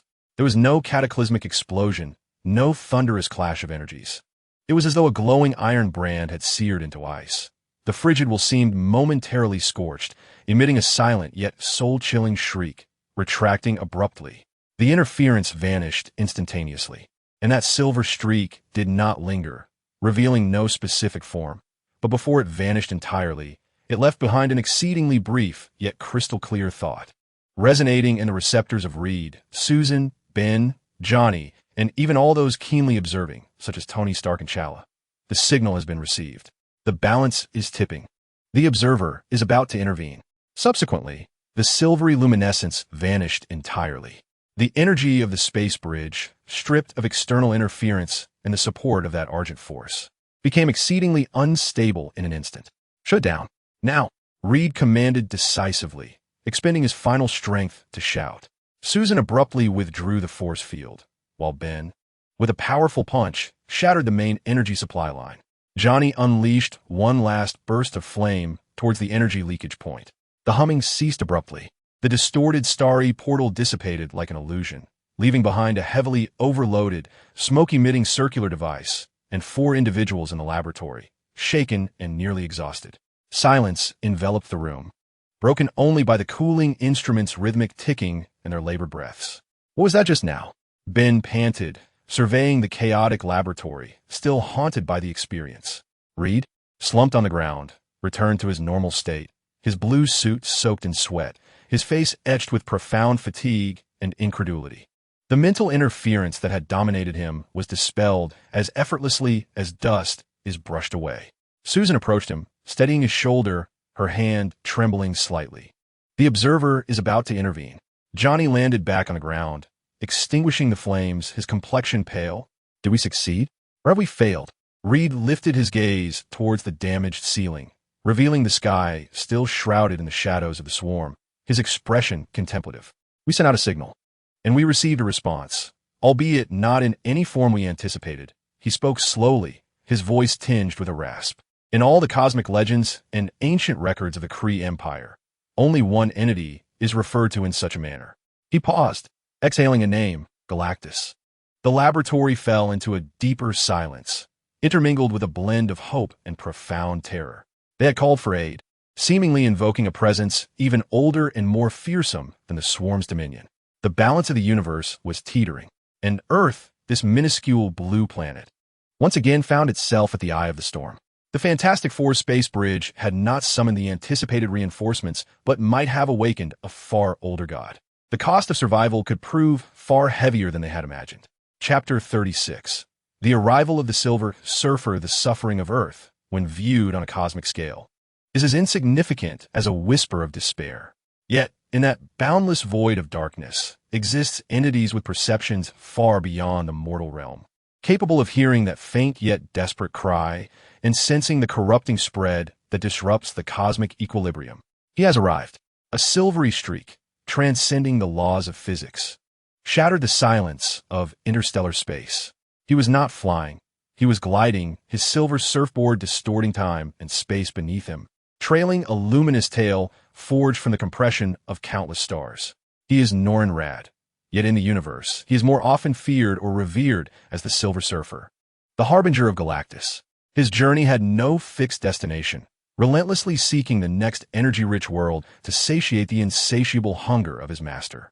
However, an anomalous and tainted wave of aggressive energy, akin to ink diffusing in clear water, disrupted his perception of the cosmic energy harmonics. This energy, voracious, proliferative, and assimilative, distorted and engulfed the diversity of life and the natural energy fields of planets wherever it spread, transforming them into a monotonous, ravenous state of existence, merely existing for the sake of existence. This was not mere destruction. It was a blasphemy against the cosmic cycle of life, a malignant aberration. A more intense interference emanated from a faint, yet significant spatial bridge signal that had recently been forcefully projected into the depths of space from a diminutive blue planet. The data fragments contained within this signal, pertaining to the swarm and their overlords, unveiled the source and nature of this contamination to him. Thus, he altered his course, not out of sympathy for the lesser beings, having witnessed countless civilizations rise and fall, but out of a sense of duty. The balance of the universe required preservation, and certain forms of imbalance, particularly those characterized by frenzied proliferation and transformation, could taint sustenance, even posing a threat to the very act of star consumption. His arrival was silent, yet impossible to disregard. The first to perceive it were the keenest observers on Earth. In the Himalayas, at the sanctum of Kamar Taj, Dr. Stephen Strange, exerting all his might to maintain a magical barrier, suddenly lifted his head, feeling the eye of Agamotto pulsating uneasily against his chest. What he sensed was neither the encroachment of dark dimensions nor the cold will of the swarm, but a vast, frigid presence, as ruthless as the cosmos itself, drawing near, its energy level sending tremors deep within the soul of the Sorcerer Supreme. "A king," he exclaimed, "do you sense it?" Another incomprehensible entity approaches. Simultaneously, in a subterranean laboratory in Wakanda, Princess Shuri, engrossed in analyzing ethereal energy signal frequencies, and Hope, just recovering her breath, abruptly turned towards the energy detection array. An undeniable energy signal was rapidly approaching Earth, its readings far exceeding any units they had ever encountered, even surpassing the totality of the swarm's Leviathan bioships. While its energy signature was entirely unfamiliar, neither biological nor of any technology known to them. Griot, analyze the source of the signal. What is this? Shuri exclaimed. unable to fully parse. The energy composition transcends the existing database. The highest similarity record shows a 0-0-3 match. Suspected planetary devourer emissary related to various legendary accounts. The AI reported calmly. Emissary of the Devourer of Worlds? Hope's expression shifted, realizing that Reed's space bridge had indeed summoned an even greater threat. In a fortified laboratory beneath Stark Tower, Tony Stark gazed at the glaring signal marker on the holographic screen, indicative of an extraordinarily high-energy entity. Cursing, damn it. Just when I thought I had one mess sorted out, another, even larger, arrives. Jarvis, focus all satellites and deep space telescopes on it. I need to know what it is and what it intends to do. The remnants of the Nova core fleet, alongside the Milano of the Guardians of the Galaxy, were engaged in a fierce and desperate struggle against the insectoid biofleet. Quill, look over there. Rocket Raccoon's piercing voice echoed through the communication channel as his furry paw pointed at a light on the radar screen, approaching with an astonishing speed. Star-Lord Peter Quill maneuvered the ship perilously to evade an attack from a corrupted dragon, casting a glance at the impending threat, his pupils narrowing. What on earth is that? A new insectoid supership? The energy readings are off the charts. More terrifying than 1,000 hives combined. Rocket shrieked. At that moment, the silver streak showed no signs of slowing down or evasiveness, crashing directly into the chaotic battlefield in Earth's low orbit. It did not attack either side, be it the vessels of the Nova Corps or the insectoid ships. It merely passed through. Yet, its passage was a declaration in itself. The Silver Surfer glided over the bloody battleground like an indifferent deity. Where he traversed, cosmic energy spontaneously converged and reverberated. Several insectoid ships that obstructed his path disintegrated silently, as if cast into strong acid, dissolving into their most fundamental particles without leaving a trace, all without him making direct contact. Their tainted bioenergy fields crumbled effortlessly before the brilliance of that silver radiance. The warriors of the Nova Corps and the members of the Guardians of the Galaxy stood in stunned silence, momentarily forgetting their attacks, as they beheld the silver figure cutting through the insectoid fleet like a hot knife through butter, leaving behind a fleeting vacuum trail of pure energy. Is he helping us? Nebula pondered, gazing at the spectacle. Unlike Gamora, whose brow furrowed with wariness and deeper unease, he seemed entirely indifferent to us. As if in his eyes there was no distinction between us and the insects. The Silver Surfer showed no inclination to halt, not even a glance at the trivial skirmish. His objective was unmistakably Earth itself. He transformed into a silver thread, piercing through the atmosphere.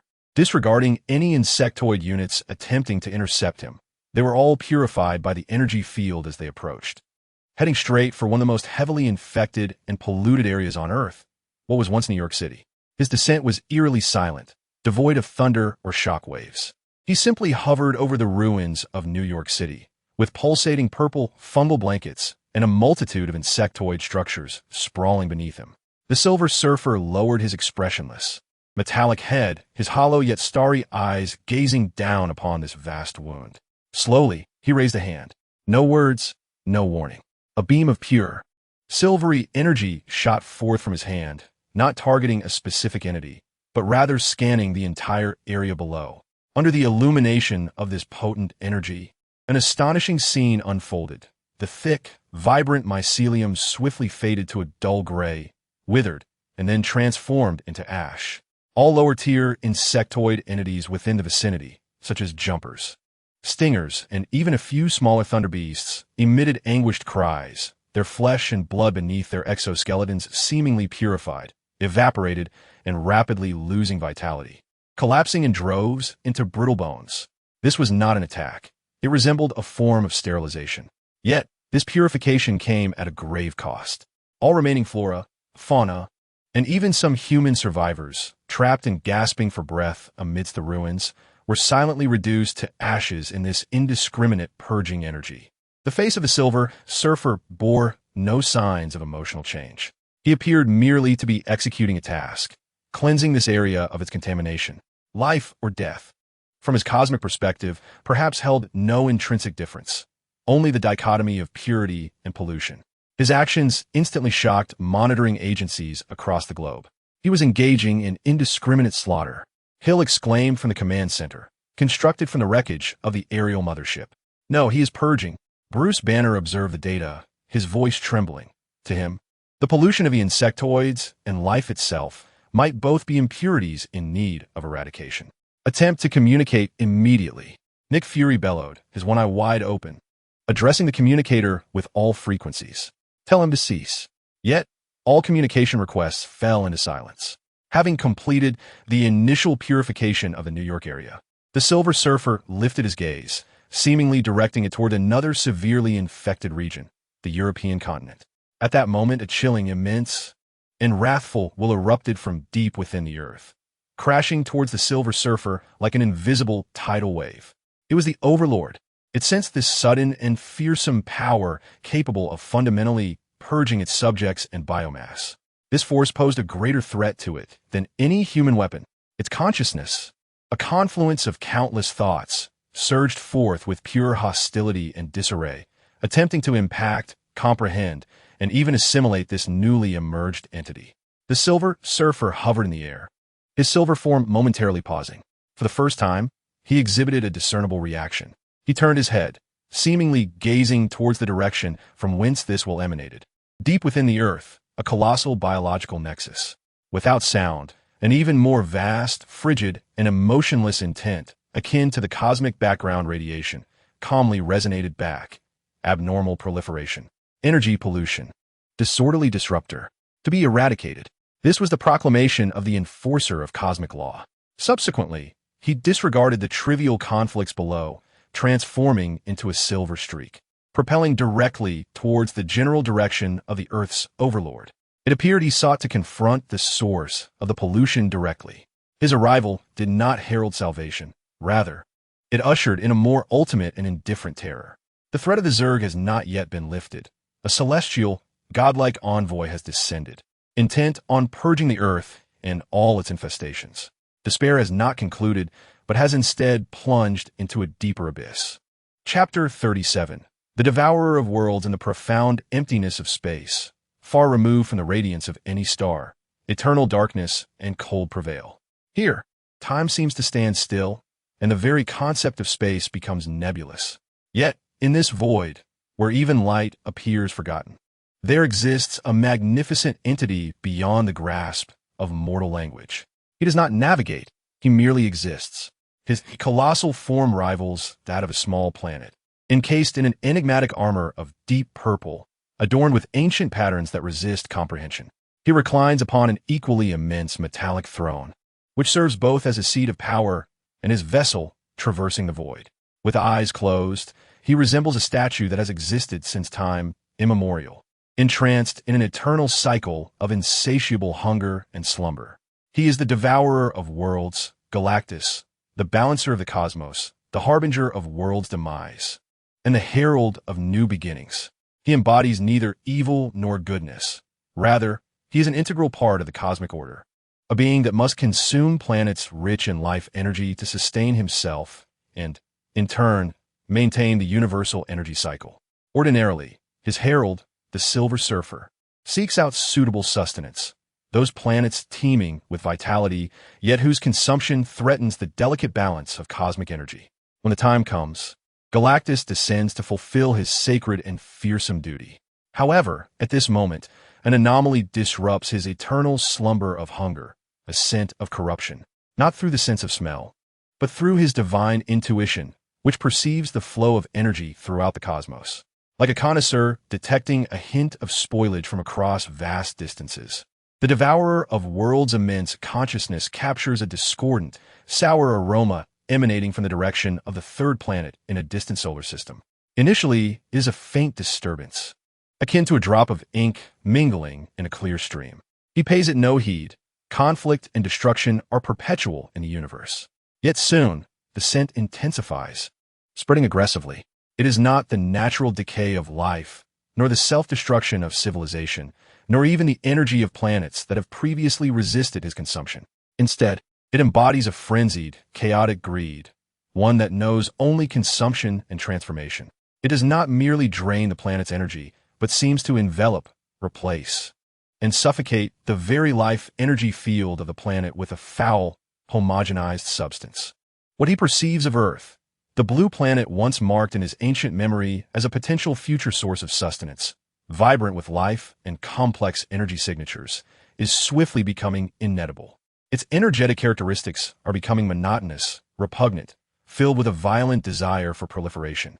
Like a prime cut of Kobe beef, it is rotting at an astonishing rate, teeming with maggots, transforming into a mass of deadly mold that only continues to swell. This is not merely the loss of food source. This constitutes a sacrilege, a desecration of the cosmic cycle of life, and an interference with his solemn duty. The colossal eyelid of the planet Devourer, as immense as a mountain, slowly opens. Within its depths lies no pupil, only a blazing expanse of incandescent light reminiscent of the core of a supernova. A silent fury, potent enough to freeze the souls of all sensitive life forms in the surrounding star systems, ripples outward. He gazes upon Earth. His sight pierces through the vastness of light years, transcending the biotic energy disruptions wrought by the swarm, and clearly reveals the lamentable state of that planet. A purple fungal blanket cloaks the continents like a festering scar. Grotesque biological edifices siphon energy from the core. Once diverse forms of life are consumed, disassembled, and reconstituted into hideous machines of slaughter. Even the planet's atmosphere, oceans, and magnetic field are forcibly altered to accommodate a singular, avaricious mode of existence. Deep within the core of that world, he senses the source of the corruption, a conglomerate of countless plundered genes and the wills of the enslaved, a cold consciousness existing purely for the sake of existence. The overmind, the will of the star devourer, and that of the insectoid overmind experience their inaugural, albeit intangible, encounter. This is not a communion of language, but a collision of two cosmic entities. The will of the overmind is a greedy torrent, a cacophony of countless individual cries converging into a singularity of cold calculation and insatiable hunger. It perceives the boundless might of the star devourer. Its initial reaction is not fear, but a primal desire, a yearning to analyze, deconstruct, and assimilate this unprecedented power. In contrast, the will of the star devourer embodies ancient purity, an absolute force representing some foundational law of the cosmos. The torrent of appetite crashes against him like a stream colliding with a rocky promontory, producing nothing but cold splashes. Utterly ineffective. Within the will of the star devourer lies only a detached scrutiny based on the vast disparity of power and a resolute judgment deeming the other as a corruption that must be eradicated. He pays no heed to the thoughts or intentions of the overmind. To him, it is merely a particularly large and active mass of mold, something that needs to be purged. Nothing more. His envoy, Nerlindrad, has already arrived and transmitted more specific information, including the faint distress signal regarding the ethereal energy emitted by that diminutive civilization. This further corroborates his perceptions. The immense cranium of the planet Devourer slightly shifts, its gaze seemingly directed elsewhere. Within his awareness, another world, once a suitable source of sustenance, is also being insidiously tainted by this corruption. It spreads slow, yet its trajectory is disconcerting. This insectoid blight possesses the capability for interstellar propagation. They are not merely annihilating a world. They're contaminating the cosmic food chain and disrupting the natural cycle of energy within the universe. If allowed to proliferate unchecked, one day even his own existence may be jeopardized, not through conflict, but by rendering all consumable planets inedible. This is utterly unacceptable. An eternal thirst blazed within him. Yet at this moment, a more pressing necessity was ignited: purification. He needed to eradicate this taint, not to salvage the insignificant civilization, whose survival was inconsequential in his eyes, but to restore the cosmos' sanctity, to ensure that sustenance would remain available in the future, and to fulfill his duty as the balancer. The planet Devourer, that colossal entity, began to stir, not propelled by engines, but through the gathering and distortion of cosmic energy around him. A hyperspace conduit formed, leading directly to the targeted planet. The space surrounding his throne began to fold and twist, the light of stars elongated into eerie lines. His objective, the solar system, Earth. He intended to venture forth, not to consume, but to execute a thorough disinfection, to obliterate that planet along with all its sources of pollution, erasing it from existence and reducing it to its most fundamental energy particles, perhaps even reclaiming some of the untainted primordial energy. As for the civilization that once thrived on that planet, those diminutive beings, engaged in their inconsequential resistance against the swarm, in his actions, they were no different from the insectoid race, mere impurities awaiting eradication. The cosmic broom was about to sweep down, not merely to clear dust, but to shatter and incinerate the entire cabinet stained with stubborn mold, along with all that it contained. Earth's fate had never appeared so bleak. It was not only battling the swarm, but was also about to confront a cosmic deity who deemed it, along with its infections, irredeemably corrupted and in need of complete eradication. The Star Eater had already sensed this. The Star Eater was on the verge of descending. Chapter 38. The compassion of Stardust, the will of the planet Devourer, surged like an invisible tide, engulfing the two envoys who had arrived on Earth ahead of time. This was not a specific command, but an undeniable declaration of intent, a cold harbinger of the impending final judgment. Purification, eradication, restoration. The Silver Surfer, Norinrad, hovered above the North American continent, his silver visage betraying no emotion, as he received and fully embraced this will from the Creator. In his perception, cleansed by cosmic energy, Earth had become a decaying fruit, its surface struggles and the onslaught of the swarm mere disordered noise that needed to be silenced. He raised his hand once more, pure cosmic energy beginning to coalesce, poised for a broader, indiscriminate cleansing. However, the other envoy, Stardust, hesitated slightly. Unlike the Surfer's pure metallic energy form, Stardust's existence was more ethereal, comprising a humanoid shape fashioned from active cosmic energy and nebular matter, surrounded by a dazzling swirl of luminescent particles akin to miniature galaxies. While devoid of a traditional heart or brain, her core consciousness retained a more nuanced perception and connection to life itself than that of the Surfer. She too received the will of the Star Eater, comprehending the supreme necessity behind it. Yet, simultaneously, her body, composed of stardust, keenly attuned to the more intricate and subtle frequencies emanating from the planet beneath her feet. What she perceived was not merely the singular, avaricious, and nauseating biological chorus of the insect swarm. Beneath this vast, desperate cacophony, she discerned countless faint yet resilient flickers of light, points of life. Human, animal, and even plant life, struggling, enduring, and burning with their last vestiges of will beneath the purple mycelium of the swarm, amidst endless terror and death. She sensed the spiritual fortitude radiating from a mother protecting her child, the unwavering resolve of a warrior charging into the sea of insects, fully aware of his impending demise. The sparks of wisdom from scientists who, despite despair, refused to relinquish their quest for understanding, and the almost blind yet unifying hope exuded by individuals like Steve Rogers. These flickers, diminutive and fragile, ephemeral as a candle in the wind, formed a complex and tragic symphony of life, starkly contrasting with the swarm's pure desire for annihilation. This symphony stirred something ancient within the depths of her stardust consciousness. She had once been life itself, long before becoming the harbinger of star devourers in countless epochs past. That memory had been blurred by cosmic energies, yet in this moment, it stirred a barely perceptible ripple. Her movement slowed. The cosmic energy, capable of vaporizing mountains, gathered in her hands, now exhibited subtle, unstable fluctuations. Stardust. The cold, unyielding intent of the Silver Surfer reached her, imbued with inquiry and a hint of confusion, executing its master's will to cleanse the pollution. The contours of Stardust's face, shaped by luminescent particles, turned toward the Surfer, unable to convey expression. Yet the fluctuations of energy communicated a complex signal. I perceive resistance. Not against us, but against the Devourers. A powerful collective will. The Surfer's response was devoid of emotion, stating that their existence had been obscured by contamination. To eliminate them along with the pollution was the most efficient course of action. This was the path of balance. Yet their light was fundamentally different from the source of pollution. Stardust endeavored to convey her ineffable perception. They were attempting to save themselves. Perhaps to save themselves? For the first time, a wave of nearly mocking energy flickered within the Surfer's thoughts, if it could be deemed mocking. Look at them, Stardust. Their weapons cannot halt the tide.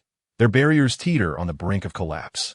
Their destruction is inevitable, regardless of the insect swarm. Our arrival merely accelerates an unavoidable process and prevents the spread of contamination. Stardust fell silent. She understood that the surfer's words were logically irrefutable. From the cosmic scale and the perspective of a star devourer, this was the most rational approach. Yet her gaze could not waver from those tenacious flickers of light. She beheld a golden beam of light, reminiscent of a meteor, collide with a leviathan, the ensuing energy explosion illuminating the sky. She sensed, deep underground, those who sought refuge, sustaining each other through the faintest of connections.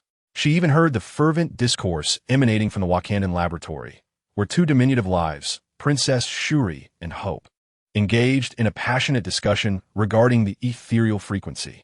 Though their intellectual sparks were faint, they bore a poignant sharpness. Was this also a part of the cosmos? These transient, fragile lives, bursting forth with such intricate emotions and resolve, were their existences truly devoid of value, merely deserving to be erased alongside pollution? In that fleeting moment of communion between the two emissaries, the sentient beings on the ground seized the precarious opportunity. Now was the moment. All channels, maximum power broadcast. Nick Fury roared from the command center, madness flashing in his singular eye like a final gambler's bet. An urgent message package, hastily compiled by Reed Richards, Tony Stark, Princess Shuri, and others, contained crucial data regarding the Zerg's ethereal signals, an overview of Earth civilization, and a plea, not for mercy, but for a chance to prove their worthiness to survive and their capability to address the pollution, at least to a significant extent.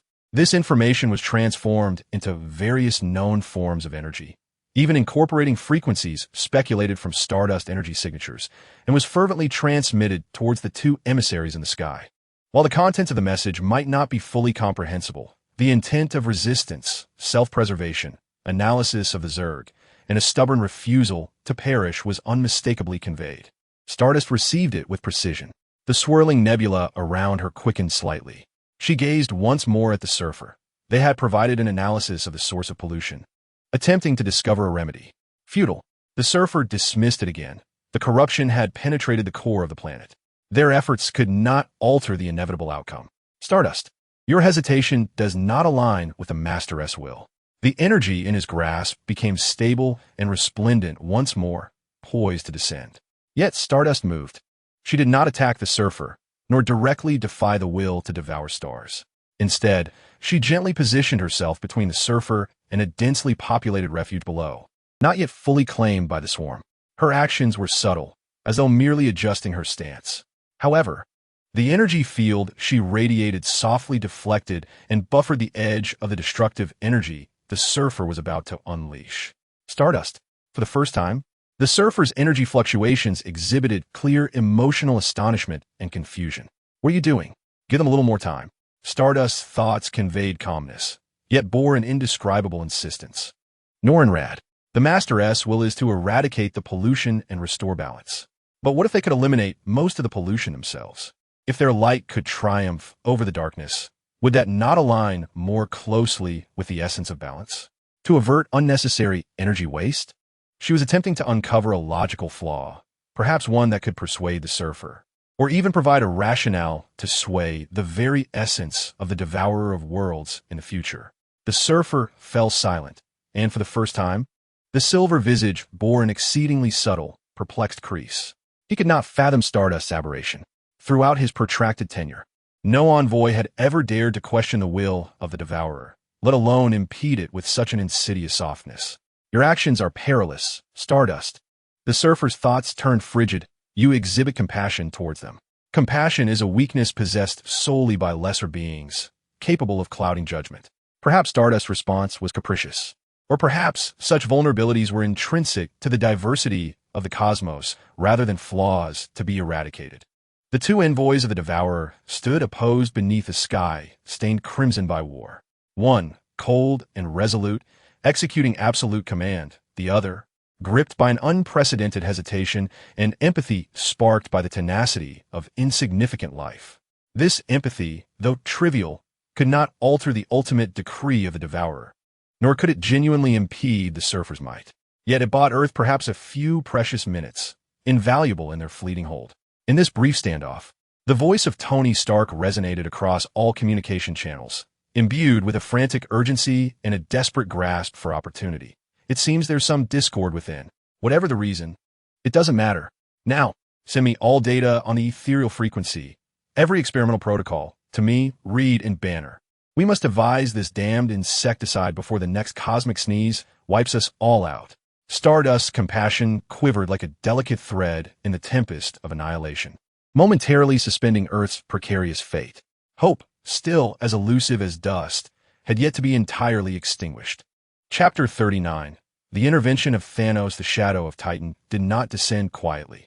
Rather, it tore through the void at the edge of the solar system in the most domineering and indisputable manner. A fleet so vast it was suffocating, starkly contrasting the grotesque biology of the Chitauri with the sleek lines of Earth's technology, emerged, a pure, cold torrent of steel born for conquest and destruction. The Chitauri mothership loomed like a moving metallic mountain, while the warships of the Dark Order resembled meticulously sharpened tombstones, guarding the central flagship, the Sanctuary II, the largest and most fearsome of all. It had arrived. Thanos had come. His arrival instantaneously disrupted the already chaotic battlefield, be it the remnants of Earth's coalition's monitoring network, the final deep space probes of the Nova Corps, or the biological detection systems of the Swarm, all simultaneously emitted the highest level of alarm. Yet another unfathomable hostile power had joined this apocalyptic feast.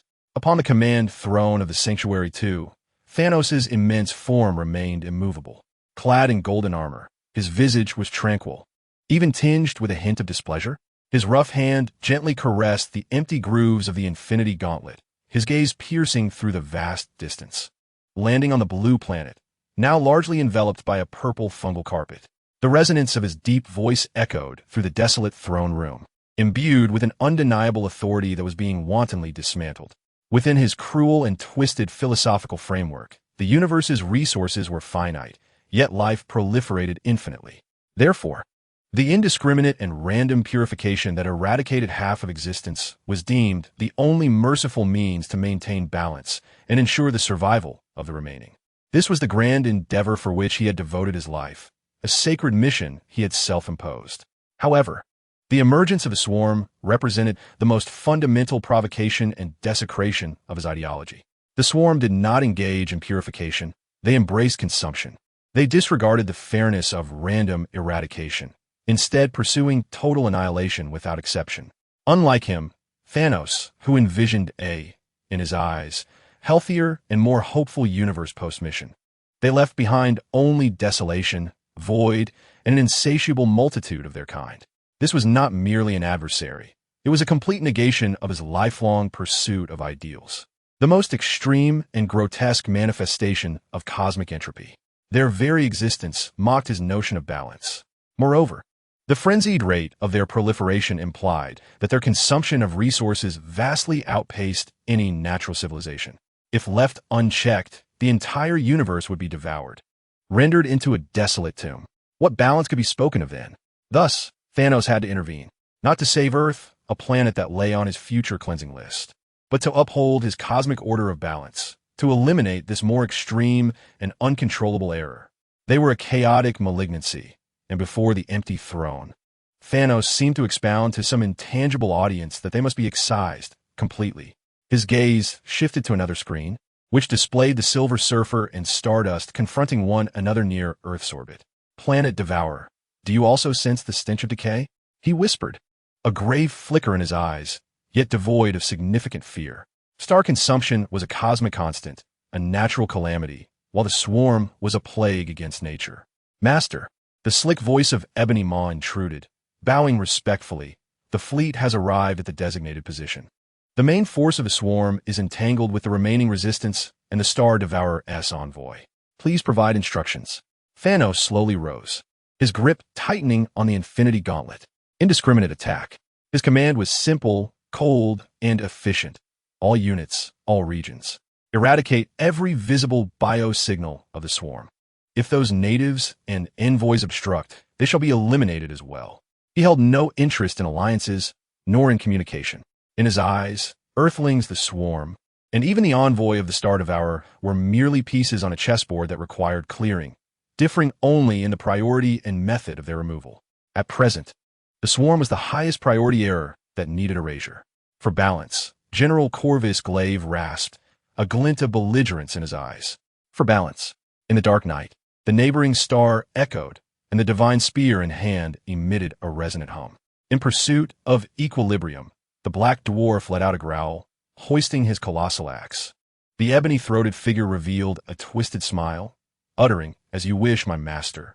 The vast fleet of Thanos, akin to a cold and precise machine of annihilation, commenced its operation. They disregarded formation and S.H.I.E.L.D. tactics, simply unleashing devastating firepower upon any area where signals of the insectoid race were detected. A thick plasma beam, potent enough to rend asteroids asunder, erupted from the main cannon of the Temple 2, instantaneously vaporizing dozens of clustered, corrupted insect dragons. Alongside a nearby, small Nova Corps frigate that was reduced to cosmic dust simply for being too close. Countless Chitauri landing crafts surged towards the surface of Earth like a swarm of locusts, ignoring the Wakandan barrier as they barreled straight into the regions overrun by the insects. The hatches burst open, and Chitauri soldiers along with Leviathan beasts poured forth, engaging in a most brutal and primal slaughter against the swarm. Energy weapons clashed with biological bone projectiles. Leviathans collided with thunder beasts, and jumpers tore into the ranks of Chitauri infantry. Thanos' army showed no regard for casualties.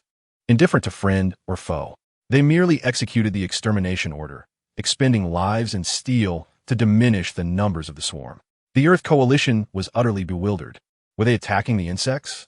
Sam Wilson piloted his winged suit, narrowly evading a random barrage from a Chitauri energy cannon, shouting into his communicator, "They're attacking us too." Natasha Romanoff's voice crackled through, the backdrop filled with explosions and the screams of Chitauri soldiers, who struck at anything in sight. What madness drives these lunatics? Tony Stark cursed vehemently, obliterating a Chitauri infantryman attempting to assault a ground hospital, only to pivot and confront a stingray attracted by the explosions. They're executing an extermination order. Bruce Banner's voice trembled. But it's not just half of us. It includes everyone. The battlefield descended into further chaos, drenched in blood. From the heavens to the earth. 3 or even 4 forces, the Earth Coalition, the Swarm, Thanos' army, and the occasional energy remnants of the Star Eater, ferociously clashed. Lives were extinguished every second. Human, insectoid, Chitauri. And from the Dark Cult. The Wakandan barrier strained under the pressure from multiple fronts, flickering between existence and oblivion.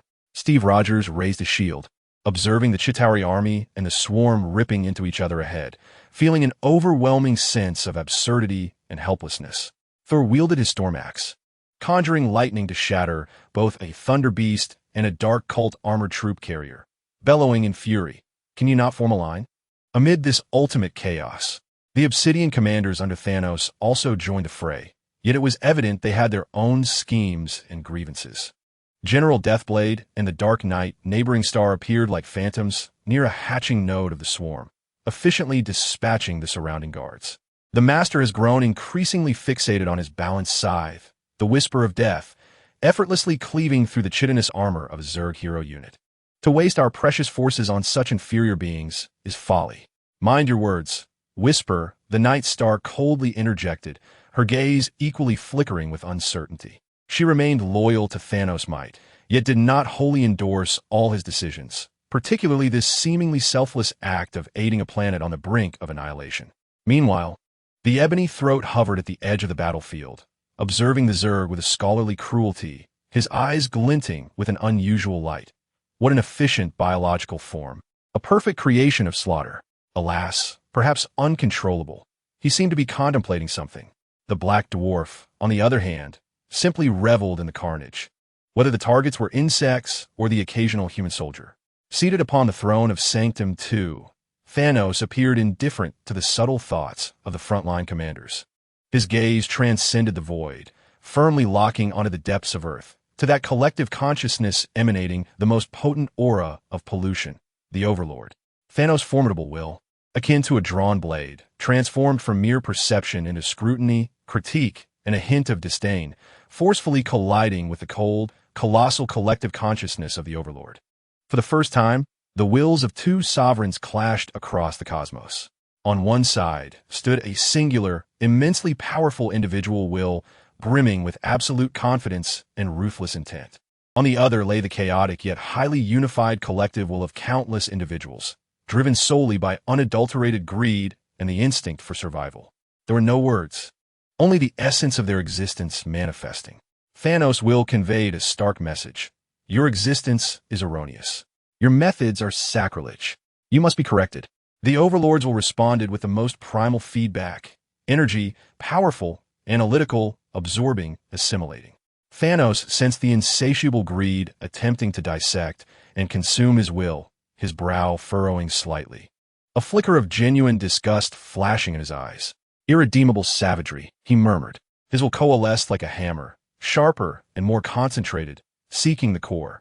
The vulnerability within that vast collective consciousness.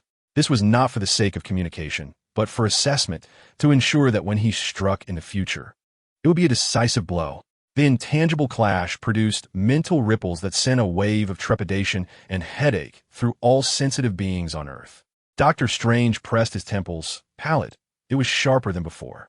Wanda Maximoff, the Scarlet Witch, felt her chaotic magic destabilize, fearfully gazing skyward as if she beheld two colossal dark suns on the verge of collision.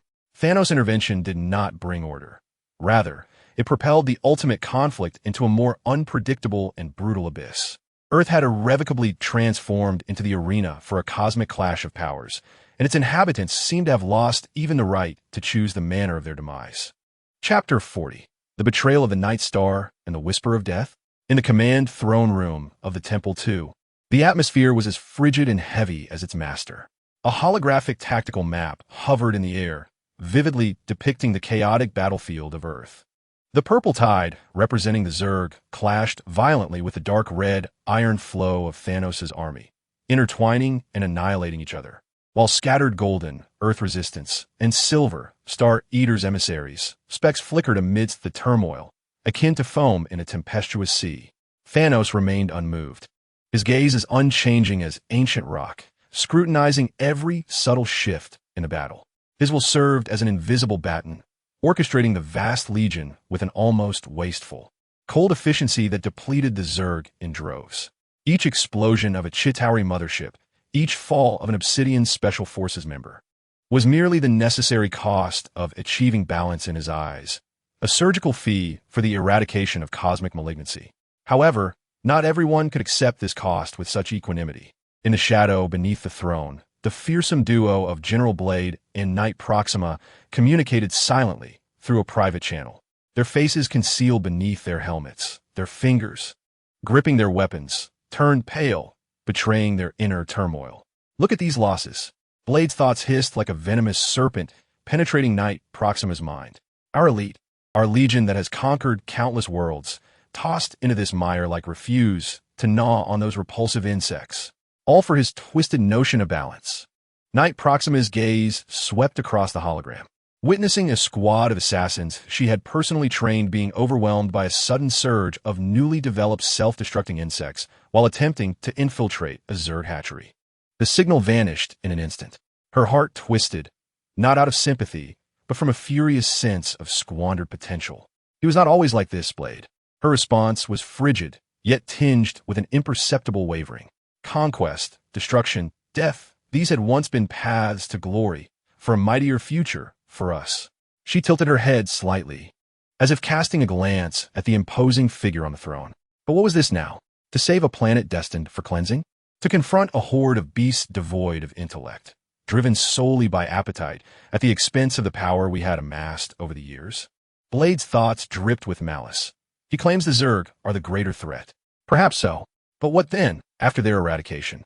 With a shattered fleet and weary soldiers, would they execute his sacred mission of random extinction? Other cosmic powers would pounce upon them like hyenas, ready to tear them apart. This was no longer conquest. It was suicide. Their discontent stemmed not from a moral awakening, but from the starkest of realities: power, resources, survival. They were the apex predators of a universe, accustomed to drawing strength from destruction to fortify themselves. Yet Thanos' current actions, in their view, squandered the very capital upon which their existence depended. all in pursuit of an elusive ideal that could even jeopardize their own interests. Has he grown weak? Or has he lost his sanity? The Reaper speculated maliciously. No, the Dark Star was relatively composed. He was merely too fixated, so absorbed that he failed to perceive the actual depletion of his forces. The cunning octopus-faced Ebony Maw appeared to have ulterior motives. The Black Dwarf was nothing but a mindless thug.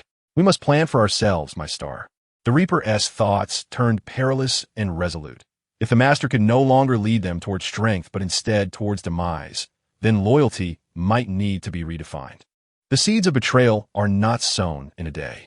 They had long germinated amidst countless conquests and slaughters, buried deep out of fear and reverence for Thanos' absolute power. Now, on this chaotic battlefield, devoid of an end and fraught with immense consumption, beneath Thanos' seemingly irrational decisions, that seed finally broke through the soil. They would not openly rebel. That would be tantamount to suicide. But they could adjust the manner in which they executed orders. Reaper, Dark Star, Thanos' frigid voice suddenly interrupted their private discourse. The resistance of the swarm in the Himalayas is unusually tenacious. A powerful energy source, referring to the Sanctum Sanctorum, is interfering with the cleansing progress. You are to personally go and destroy that energy source, clearing all obstacles in the area. The command was clear and direct. As you command, Master. The Reaper and Dark Star bowed in unison, their voices devoid of any distinction. They turned to leave the command room, their strides still steady and rife with menace. Yet, in that fleeting moment of turning, their gazes exchanged an exceedingly brief communication through the helmet's visor. In those eyes, the former absolute obedience was replaced by a tacit, frigid calculation. They boarded their specialized assault craft, departing from Sanctum II, and surged towards Earth. However, they did not head directly for the Himalayas. First, to the East African war zone, the Reaper commanded the pilot, a Chitauri commander. The Master has commanded us. The commander hesitated. In an instant, Dark Star's cold gunpoint pressed against the commander's throat. The orders have been updated. Local swarm samples must be prioritized for analysis. Do you have any objections? Under the threat of death, the command was faithfully executed. The assault craft altered its course, heading towards the Wakandan battlefield. Their true objective? Not the samples. The Wakandan battlefield was one of the fiercest zones of conflict between the swarm and human resistance, and also one of the areas where Thanos' Legion suffered the most grievous losses. They were heading there, but not to efficiently execute extermination orders, rather to conserve their strength. Upon reaching the edge of the battlefield, they did not, as was their custom, plunge headlong into the most fervent fray. General Reaper brandished his unparalleled blade, yet his targets were often those already significantly weakened by the Wakandan defenses or the swarm itself, reaping victories with minimal risk. In the dark of night, Proxima Centauri drifted along the periphery of the battlefield, her sharpshooter's precision casting forth projectiles that invariably missed the most formidable of the Zerg heroes, instead targeting the lesser threats, those easily vanquished minions. During a minor skirmish, they inadvertently redirected a swarm of Zerg charging towards their position into the midst of a beleaguered detachment from the faction of General Deathblade, resulting in near-total annihilation of that squad. The commander of that unit had recently expressed discontent with the directives of Deathblade, a treacherous maneuver, eliminating dissenters. Their lackadaisical approach and tactical adjustments were soon noticed by others. General Deathblade, the oily voice of Ebony throat echoed through encrypted communications, laced with an unsettling curiosity. Your efficiency in extermination seems to fall below expectations. Do you require assistance? Mind your own affairs, Ebony Throat, Deathblade coldly retorted. The mutation level of the Zerg here exceeds our estimates. We are conducting necessary tactical assessments. With a swift stroke, he cleaved a wounded leaping Zerg in half, as if to validate his words. Meanwhile, Black Dwarf was entirely unconcerned, rampaging through the swarm, bellowing in frustration. Deathblade, Proxima, what are you dawdling for? Come and help me crush these foul creatures. His recklessness inadvertently drew considerable fire, creating a comparatively safer environment for the Deathblade couple. The United Earth Coalition had also taken note of the peculiar behavior of this elite detachment. Those two giants seem less fervent than before, observed Sam Wilson, hovering above. They're conserving their strength, Natasha Romanoff discerned sharply, her voice icy. Or perhaps they are clearing their own ranks. It seems the madmen are not entirely united. Should we exploit this? Steve Rogers inquired, his tone weary yet perceptive. Nevertheless, such betrayal or passivity remained trivial in the grand tapestry of war. Thanos' legion continued to expend vast resources against the Zerg, and the minor subterfuges of the Deathblade couple could alter little, merely prolonging their own forces' attrition. True treachery might require a more significant opportunity, a more desperate situation, or greater temptation. And in this chaotic theater of war, temptation was omnipresent. For instance, could the Zerg's terrifying capacity for adaptation and evolution be harnessed? Ebony Throat floated at the opposite end of the battlefield, scrutinizing the actions of the Deathblade couple, casting a glance at the ever-evolving Zerg units. A deeper, more perilous contemplation manifested on his inhuman visage. Proxima Centauri and General Deathblade may have taken a first step towards deviation. Yet whether this step leads to complete betrayal or merely serves as a self-serving survival strategy remains uncertain. Their wavering, akin to a small stone cast into a bloodied mire, sent ripples that were swiftly consumed by larger waves, heralding the emergence of subtle yet fatal cracks within the seemingly impregnable fortress of Thanos. The fissure, at some pivotal moment in the future, may very well become the proverbial straw that breaks the camel's back. Chapter 41, Thanos vs. The overmind of the swarm, psychic confrontation. Within the command throne room of the Sanctum II, the cacophony of external artillery fire, explosive energies, and the lament of extinguished lives is muffled by the heavy bulkheads, leaving behind an almost stagnant, suffocating silence. Thanos, colossal figure akin to a mountain, sits with his eyes tightly shut, his visage etched with deep lines that narrate the tale of endless ages and resolute determination, devoid of any discernible emotion. Yet, his consciousness has long transcended this formidable corporeal form, morphing into an invisible yet unparalleled blade of war, traversing the barriers of space and matter, piercing through the nauseating stench of decay, and plunging deep into the heart of Earth, targeting the source of filth and hunger, the overmind of the swarm. This is not a clash of energies, nor a contest of might. It is the most fundamental collision of wills, ideologies, and existences. Thanos' will is an absolute singularity. It is dense, pure, and indomitable, akin to steel forged through eons of relentless hammering. Within it lies his obsessive yet unwavering conviction. The universe demands balance. Life necessitates restraint. And chaos requires order, even if it is a brutal order as defined by him. His will embodies that of a conqueror, that of a deity, imbued with an undeniable authority and a chilling, self-righteous benevolence. Conversely, the Overmind's will is an infinite collective. It is not a singular thought, but a tumultuous torrent of consciousness fragments from billions of assimilated and enslaved individuals, a cold and cacophonous mental current. It harbors no beliefs, no ideals, only the primal, basal drives to consume, absorb, evolve, and proliferate. It is the very embodiment of hunger, the ultimate manifestation of cosmic entropy, devoid of morality or purpose, existing solely for the sake of existence. When Thanos' razor-sharp will penetrates this sea of thought, he does not encounter a rival to engage with, but rather an endless, viscous, and frigid swamp. Thanos' will strikes like a hammer, battering against the collective consciousness, delivering his judgment. Your existence is rebellion, your manner, a desecration of the cycle. The response is not one of rebuttal, nor of fury, and certainly not of overt hostility. Instead, it is the synchronous feedback of myriad subtle consciousnesses, akin to droplets coalescing into a tsunami. Energy, powerful, analyze, structure, decompose, absorb, assimilate. There is no fear, no comprehension, only a cold, mechanical desire for analysis. The collective consciousness of the Overmind instinctively attempts to comprehend this sudden influx of high-quality energy consciousness, much like its denizens would attempt to understand an unfamiliar, hard mineral.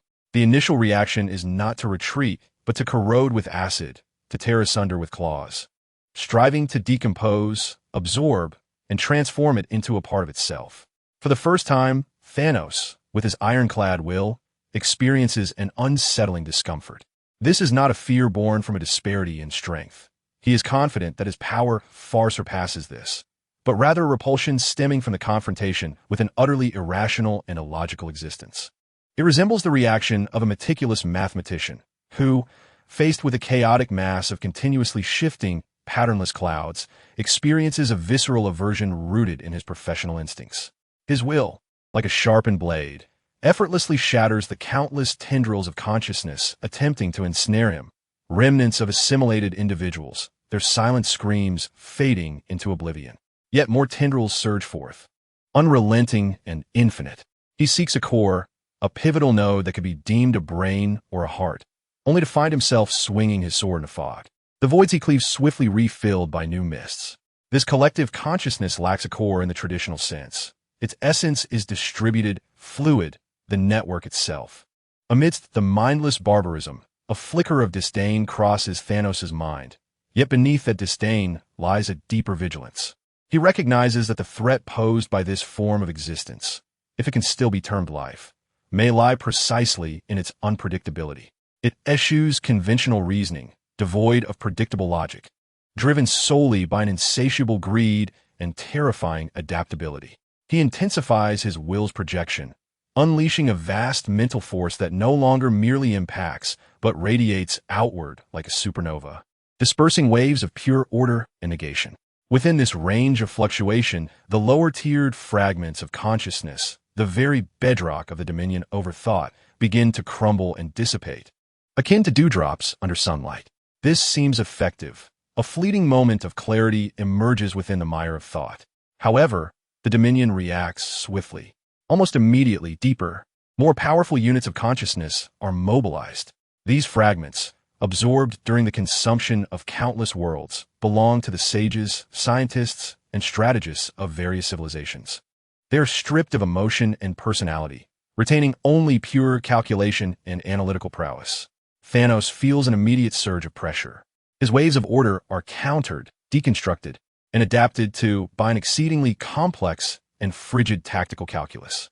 Countless retaliatory models, tailored to his will's characteristics, are instantaneously generated, tested, and discarded, as if billions of biological supercomputers are working in concert. Simultaneously, a far larger, more primal hunger, akin to the gravitational pull of a black hole, begins to tug at his will, seeking to drag him into the abyss of thought, to deconstruct and absorb his formidable mental energy. Intriguingly, for the first time, Thanos' will exhibits a subtle fluctuation, not fear, but a kind of curiosity, akin to a collector discovering a previously unseen specimen, though grotesque, with unique characteristics. Such efficient collective computation and pure desire for absorption wasted on this meaningless proliferation sparks a dangerous thought within him. What if he could harness this power, directing its greedy appetite and efficient evolutionary capacity toward his established goals, eliminating those unnecessary, worthless civilizations? Wouldn't his grand design of balance be achieved more swiftly and thoroughly? However, this fleeting thought was swiftly dismissed. He immediately recognized the peril inherent in such an idea. The essence of this power is to consume all. It cannot be genuinely controlled. It will only turn upon those who attempt to master it. His relationship with the sovereign is fundamentally irreconcilable. This silent confrontation lasted but a brief moment in the realm of reality. Yet on a spiritual level, it has transpired countless times in a relentless exchange of offense and defense. Thanos slowly opened his eyes. For the first time, amidst the blazing white light of his gaze, a semblance of gravity emerged, overshadowing the usual detachment and resolve. He had underestimated this adversary, not in terms of strength, but in the very essence of its existence. This was not a war that could be easily crushed by sheer force. It was a battle against a cosmic phenomenon, a living catastrophe. He lowered his gaze to his hand, adorned with the empty infinity gauntlet.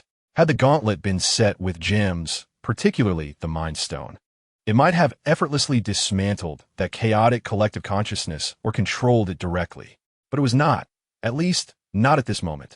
Ebony Maw, Thanos' voice resonated, deep and commanding, breaking the silence of the throne room. Yes, my lord, Ebony Maw appeared like a specter. Adjust our strategy, Thanos commanded, redirecting his focus toward the hologram of Earth, prioritizing the elimination of the Zerg's spatial nodes and biological energy pools. Sever their energy connection to the Earth's core nest. Weaken them, rather than engage in an endless war of attrition. He altered his tactics, shifting from a direct mental assault and physical annihilation to a more pragmatic approach of weakening and isolating. He acknowledged the sovereign's tenacity and resolved to adopt a more enduring and perhaps more effective strategy. As you wish, Ebony Maw bowed, a flicker of barely perceptible light crossing his eyes. The master's adjustment seemed to affirm some of his inner conjectures. Thanos no longer sought to directly confront that frigid mental morass with sheer will. Yet, that brief clash had imparted a profound understanding of the formidable nature of this foe. Meanwhile, deep within the earth, the sovereign's vast collective consciousness, having repelled this sudden and high-quality mental probe, fell into a momentary, instinctual contemplation. It deeply imprinted Thanos's will characteristics and energy patterns into the highest priority of its expansive biological database. High-value target threat level, extremely high prioritize analysis, adaptation, and consumption. A new round of evolution targeting Thanos and his legion is already brewing among the Zerg. The initial confrontation between the two sovereigns yielded no clear victor, only a deeper apprehension and a more intense desire to consume. Consequently, the situation on Earth has become increasingly intricate and perilous. Chapter 42. The fluctuation of the Infinity Stones at this moment, the diminutive planet Earth seemed to become the focal point of all malice and chaos in the universe. The bioenergy of the swarm resembles a festering sore, polluting both the earth and the sky. The iron torrent of Thanos' legion carries with it a chilling intent of annihilation, ruthlessly sweeping away all in its path. The cosmic energy of the devourer of stars, meant to purify all things, hangs like the sword of Damocles, exuding an indiscriminate, ultimate threat. These three cosmic forces collide, intertwine, and vie for dominance, generating an energy vortex and a tumult of disturbances at the level of fundamental laws, far surpassing the capacity of any instrument to measure with precision. Space moans in despair. Time becomes viscous and unstable, and the very fabric of reality stretches like a taut drumskin, bearing unimaginable pressure.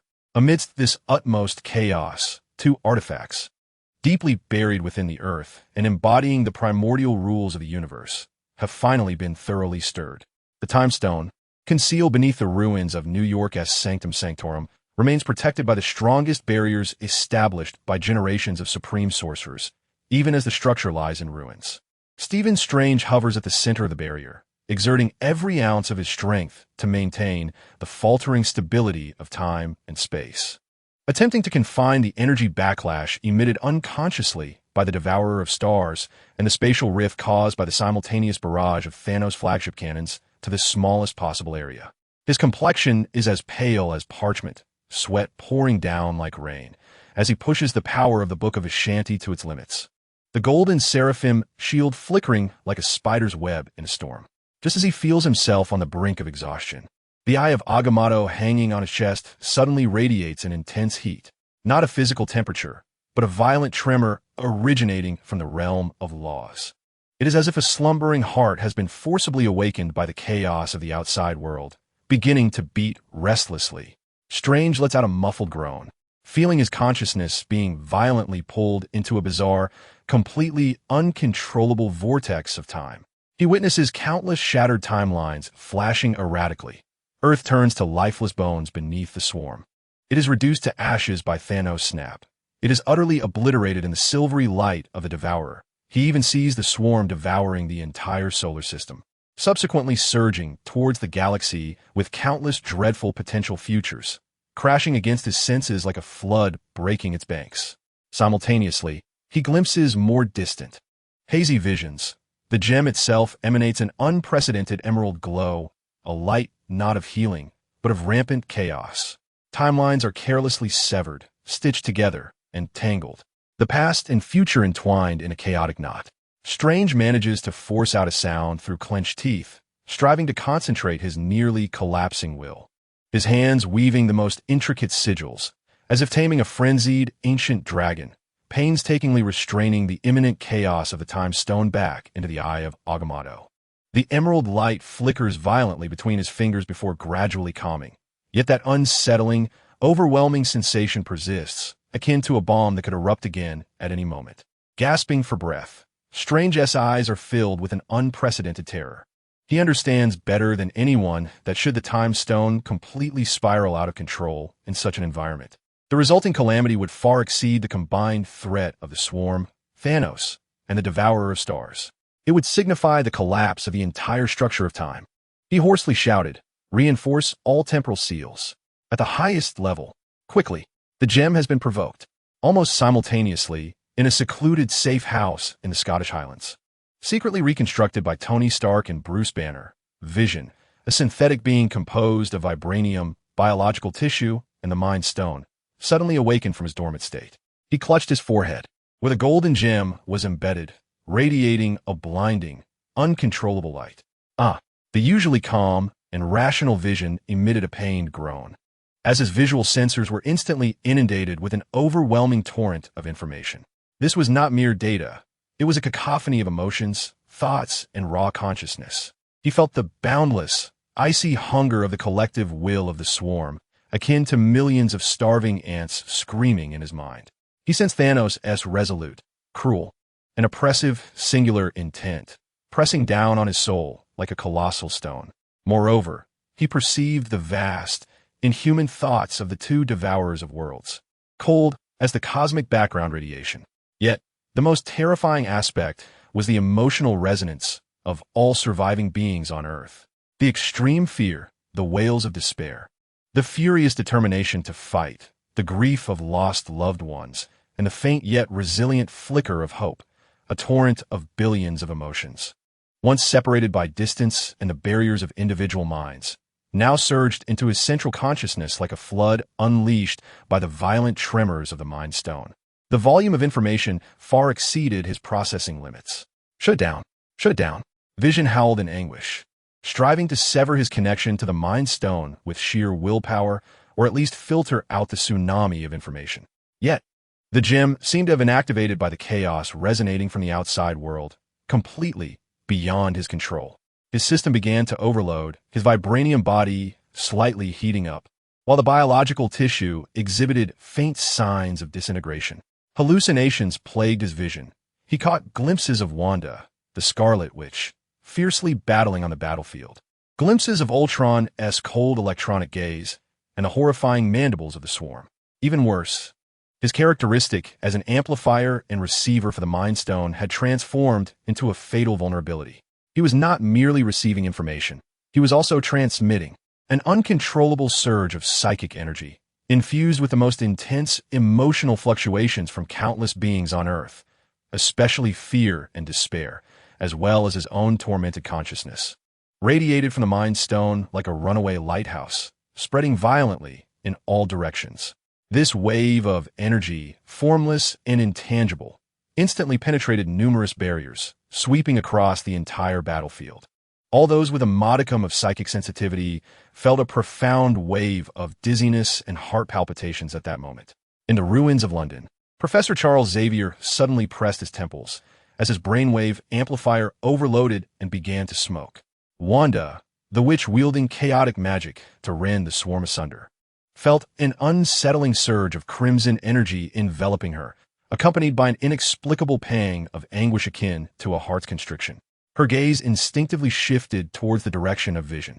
Even far beyond in the cosmos, the form of stardust, composed of pure energy, wavered slightly as it too sensed that minuscule yet potent surge of life essence, now sharper, more agonizing than before.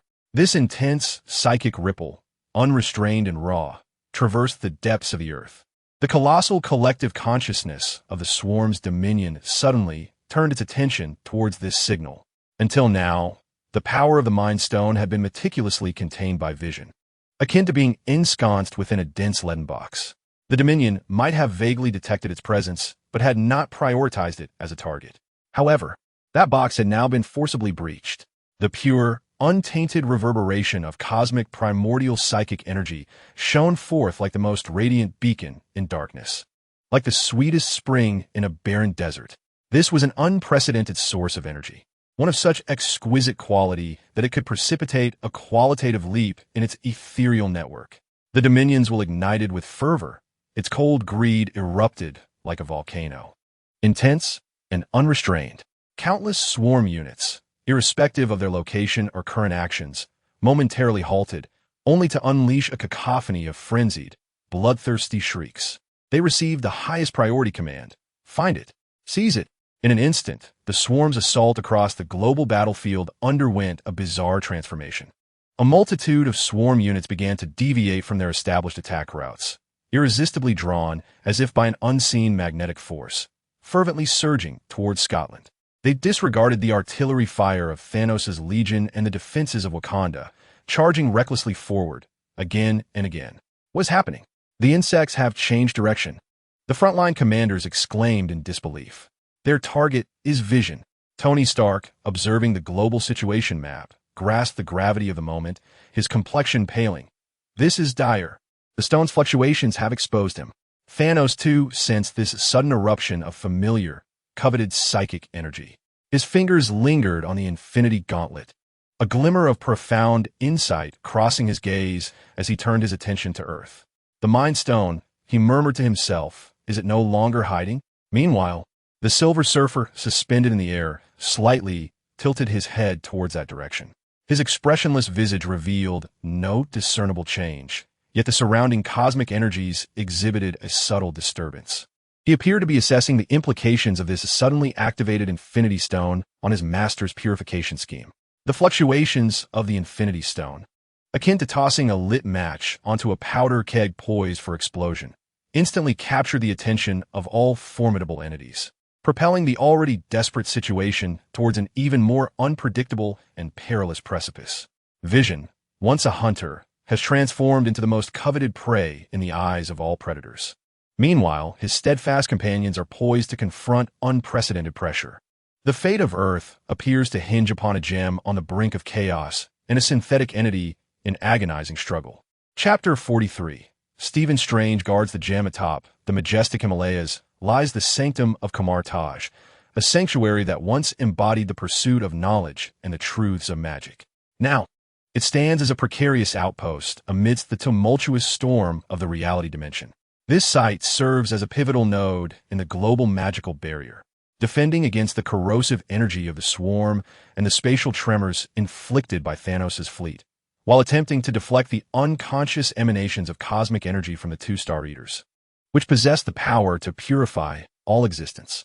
Stephen Strange, the Sorcerer Supreme, is the cornerstone of this bastion.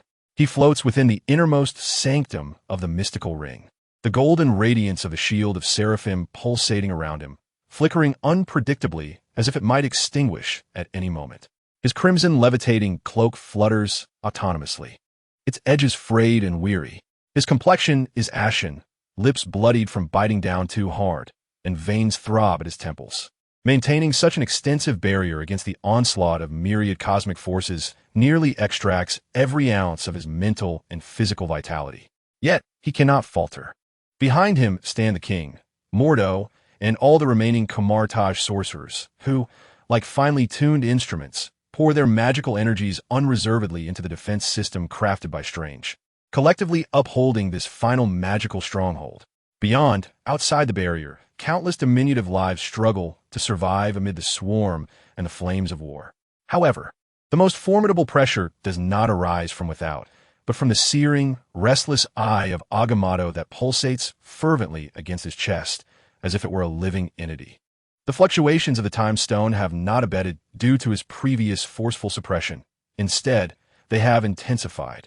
The chaos from the outside, particularly the uncontrolled, potent radiation from the Mind Stone, strikes like a relentless hammer against the laws of time, perpetually igniting a fierce resonance within the Time Stone. Strange's consciousness feels as though it is being torn asunder.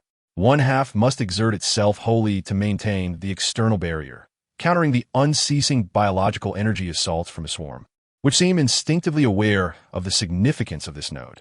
The other half must delve into the tempestuous whirlpool of the Time Stone. Akin to the bravest yet most foolhardy sailor, striving to navigate a storm that threatens to engulf all timelines. He beheld countless shattered futures racing before his eyes. Swarms breached the barrier, and a violet fungal carpet instantaneously enveloped the sanctum, transforming the sorcerers into warped insectoid wizards. Thanos' colossal hand tore through the fabric of space. The Infinity Gauntlet effortlessly crushed the eye of Agamotto, and the emerald light wailed as it extinguished. The indifferent gaze of the silver surfer fell upon him, as the light of purification swept over the sanctum, the mountains, and everything else, reducing them to their most elemental particles, dissipating into nothingness. In a moment of despair, he even saw himself compelled to open the eye of Agamotto, releasing the power of the time stone in a futile attempt to reverse the tide of defeat, only to plunge the entire timeline into irretrievable chaos. "Steady your mind," Strange whispered to himself, his voice raspy as if sandpaper were scraping against his throat. "Observe, comprehend, but do not succumb. You are the Sorcerer Supreme. You are the Guardian." Sweat trickled down his chin, evaporating into the fervent energy before it could touch the ground. His hands struggled to maintain the Vishani sigil, his fingertips trembling from exertion. Each violent throb of the time stone felt like a direct assault on his very soul. "Stephen," the king's voice pierced through, laden with anxiety. "There are cracks appearing in the eastern barrier. A new type of unit from the swarms is concentrating its energy to attack there. They seem to sense the fluctuations of the stone." Strange partitioned a fragment of his focus, his mind stirring as he channeled arcane energy toward the east. The golden seraphim shield flickered, momentarily reinforcing the fissure.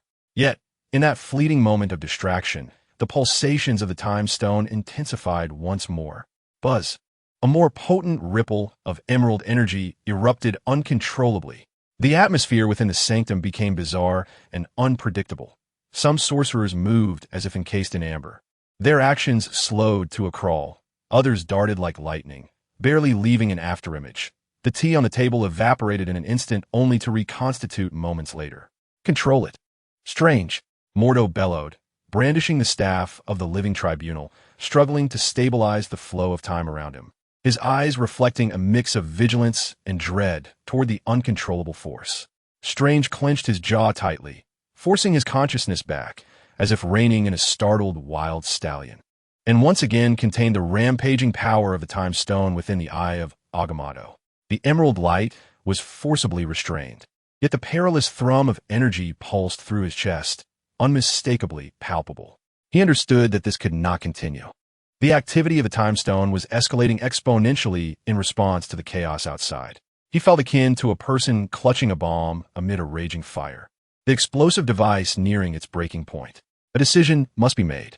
Should he persist in this arduous maintenance until either he or the stone succumbed first, or dare to take a risk? His gaze swept over the sorcerers within the sanctum, valiantly holding their ground, over the holographic images of heroes and civilians perishing in the conflagration, finally resting upon the eye of Agamotto. A dangerous, almost mad thought surfaced in his mind, an idea that grazed the most profound taboos of magic. Perhaps it was not necessary to fully suppress the time stone. Perhaps it could be guided instead. It is not intended to alter the past, the forbidden act, but rather to accelerate, to hasten the flow of time within a minuscule radius surrounding the sanctum, enabling the defensive systems of Camartage to operate at a velocity far exceeding that of the outside world, thereby alleviating some of the pressure from external assaults. Or perhaps to accelerate the decay of the Zerg's attacking energy, allowing it to dissipate before striking the barrier.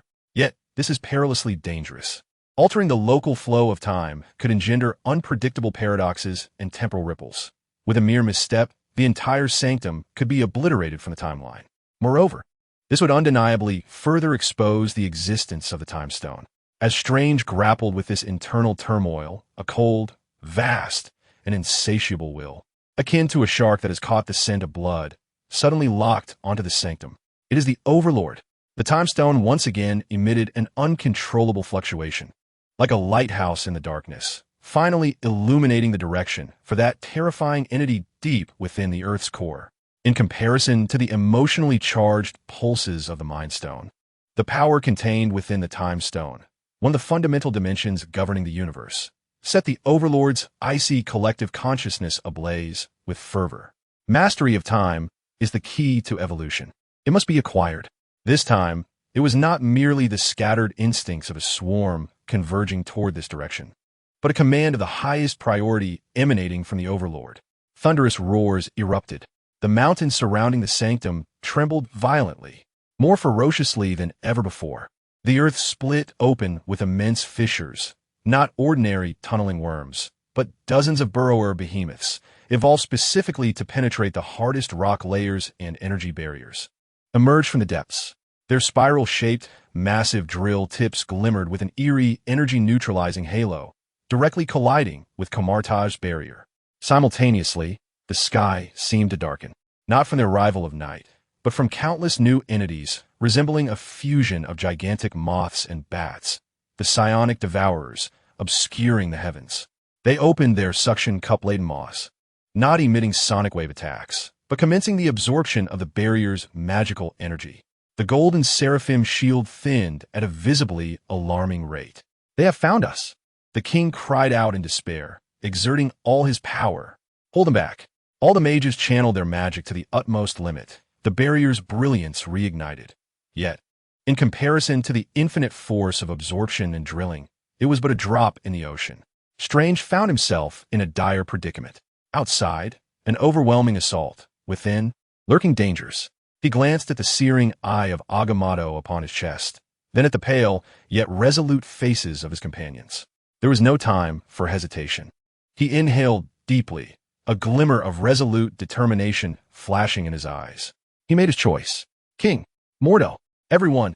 Strange's voice was as cold as ice, yet imbued with an undeniable conviction. "Abandon the maintenance of the overall barrier. Contract the defenses. Concentrate all magical energy upon me. Buy me 10 seconds. What are you planning to do, Stephen?" The king asked in astonishment. "What do you intend to do?" Mordo's eyes brimmed with disapproval. "That is forbidden. You will ruin everything. Do not pursue this course, or we shall lose it all." Strange bellowed, his hands weaving ancient, intricate sigils imbued with an aura of malevolence, starkly contrasting with the customary light magic of Camartage. "Trust me, or trust fate."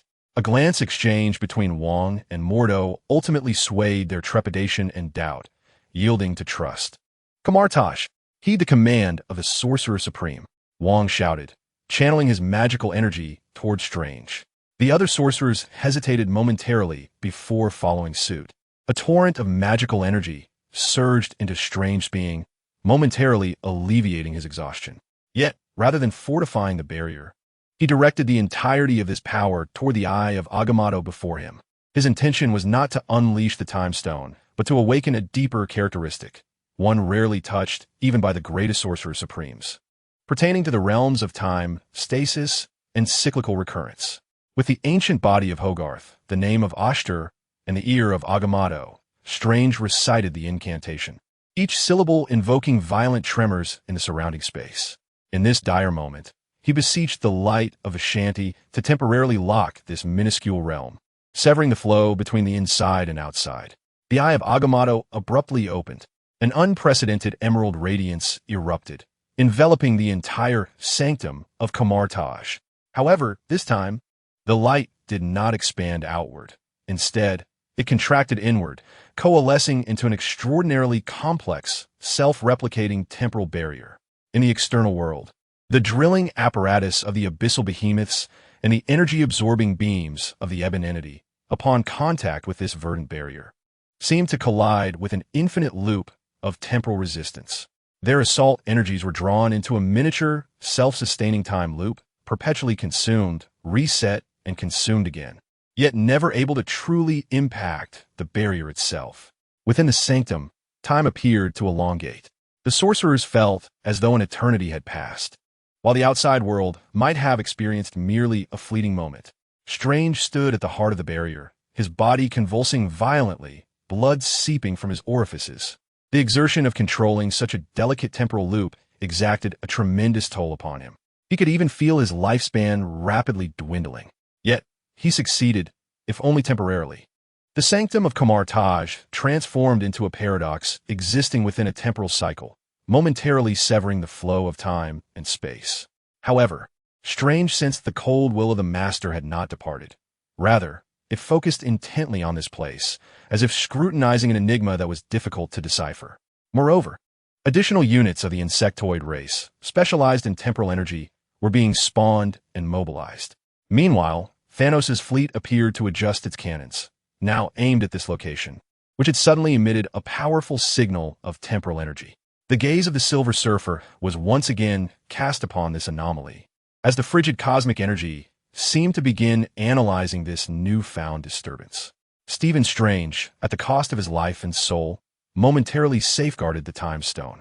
Yet he understood that this merely delayed the moment of final judgment by an inconsequential fraction of time. The weight of this fleeting moment, perhaps, was more burdensome than he had anticipated. Chapter 44. Vision and the Mind Stone in the Scottish Highlands, within Stark's emergency safe house, which should have served as the most tranquil refuge in the eye of the storm, had now transformed into the focal point of the universe's most searing gaze. The heavy walls of vibranium alloy and the multiple energy barriers could shield against most physical detection and energy scans, but they were powerless to obstruct the intense psychic waves emanating from the fundamental laws of the cosmos. Vision lay collapsed on the cold metallic floor, his body curled and trembling violently. His synthetic form, composed of vibranium and biological tissue, was engaged in a silent yet perilous internal struggle.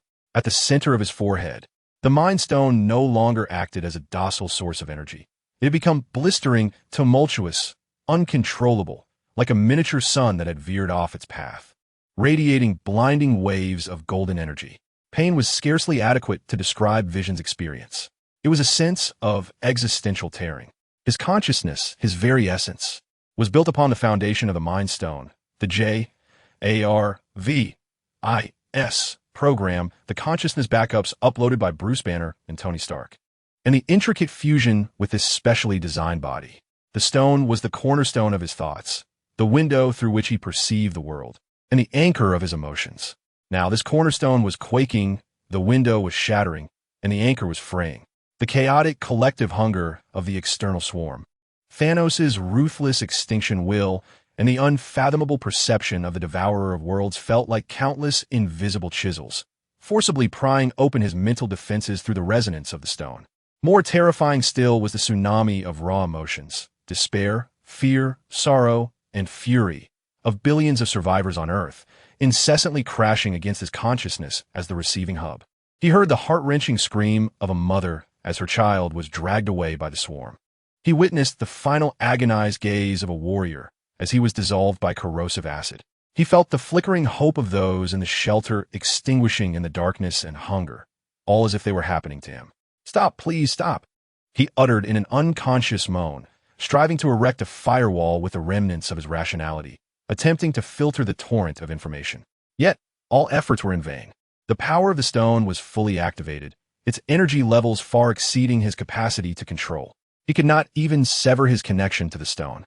That connection was an integral part of his existence. His visual sensors flickered with chaotic images. Wanda, the Scarlet Witch, in the distant battlefield, her face wrought with anguish as chaotic magic swirled around her. Ultron's cold metallic visage overlapping with the menacing mandibles of the swarm. Steve Rogers struggling forward, shield in hand.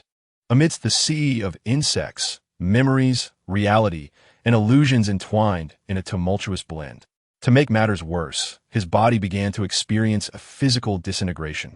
The vibranium skeleton emitted an unbearable hum under the high-frequency energy fluctuations, while signs of necrosis and liquefaction began to manifest in the biological tissues. Golden energy surged erratically beneath his skin like uncontrollable veins, searing him.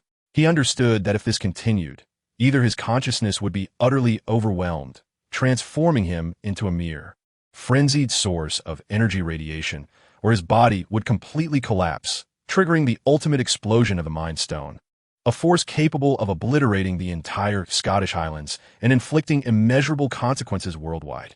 Outside, the crisis had already descended.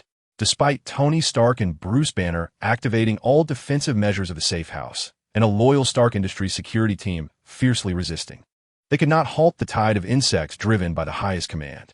The Earth was torn apart as new drilling units with energy-repellent coatings emerged from the ground, relentlessly assaulting the outer walls of the safe house. The sky was shrouded in shadow as dragons and newly emerged ethereal moths battered the energy barrier like a torrential storm, even resorting to self-detonation to deplete the barrier's energy. The barrier's energy plummeted to 47%. Bruce Banner, now led by Dr. Banner, anxiously shouted at the control panel. his fingers flying over the controls, attempting to optimize energy distribution. There were simply too many of them. Moreover, their target was unmistakably clear. It was Vision. Tony Stark, clad in a damaged-marked suit, had just repelled a wave of dragons that breached the barrier and landed beside Vision, lifting his helmet to reveal a face smeared with oil, sweat, and profound despair. "Can you hear me? You need to regain control. Otherwise, we're all finished." Vision struggled to lift his head, the gem's radiance blinding Tony.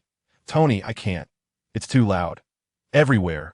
Just then, a massive energy beam descended from the heavens, precisely vaporizing a large swath of the attacking insect horde. It was Thanos' fleet.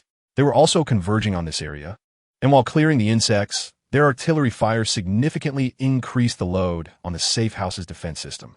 "Stark," Nick Fury's voice crackled through the communication, hoarse and urgent.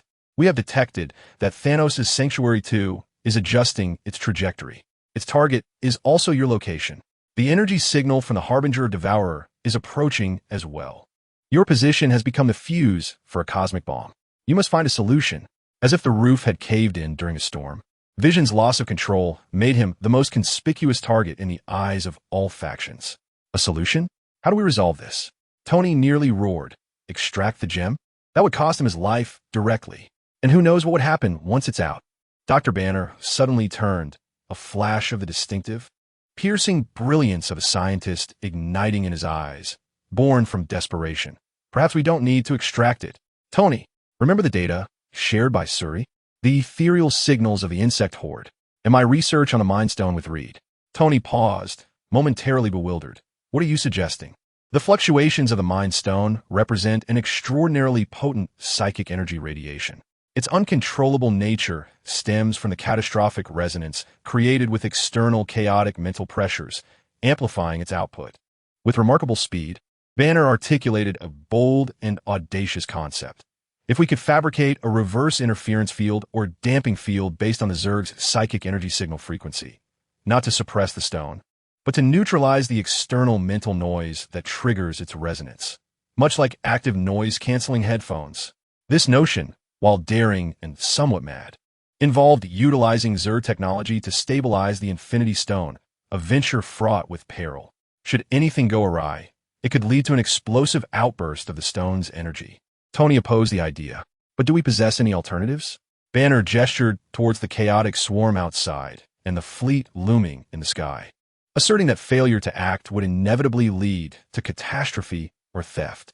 Vision emitted a painful cry once more, the stone's radiance intensifying, causing cracks to appear on the walls of the safe house. Observing Vision's agonized struggle and the dire situation outside, Tony gritted his teeth and declared, "Let's do it. What must I do?" "Import all the psychic frequency data packets sent by Su-Ru-A into the main reactor of the safe house. Adjust the output mode to simulate that reverse fluctuation. I will calculate the neutralization parameters." Quickly, Banner nearly lunged at the console.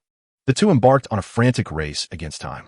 Tony's armor interface connected to the main computer, exerting all efforts to decrypt and import the data, while Banner harnessed the terrifying computational power of his 7 doctoral degrees to frantically calculate the theoretically existing neutralization frequency. Outside, the swarm's assaults escalated in madness. One of Thanos' escort ships even descended, employing its secondary cannons to clear the Zerg surrounding the safe house, with gunfire grazing the shield, causing the entire structure to tremble violently. General Proxima Midnight and the figure of Corvus Glaive appeared on a distant hillside, coldly observing the scene. The Silver Surfer floated high above, his indifferent gaze seemingly penetrating through layers of barriers, directly locking onto the restless stone embedded in Vision's forehead. As the parameter calculations reached 89%, Banner was drenched in sweat, exclaiming that more time was needed. "We have no time left," Tony shouted at the impending overload of the S.H.I.E.L.D. generator. At that moment, Vision abruptly ceased trembling.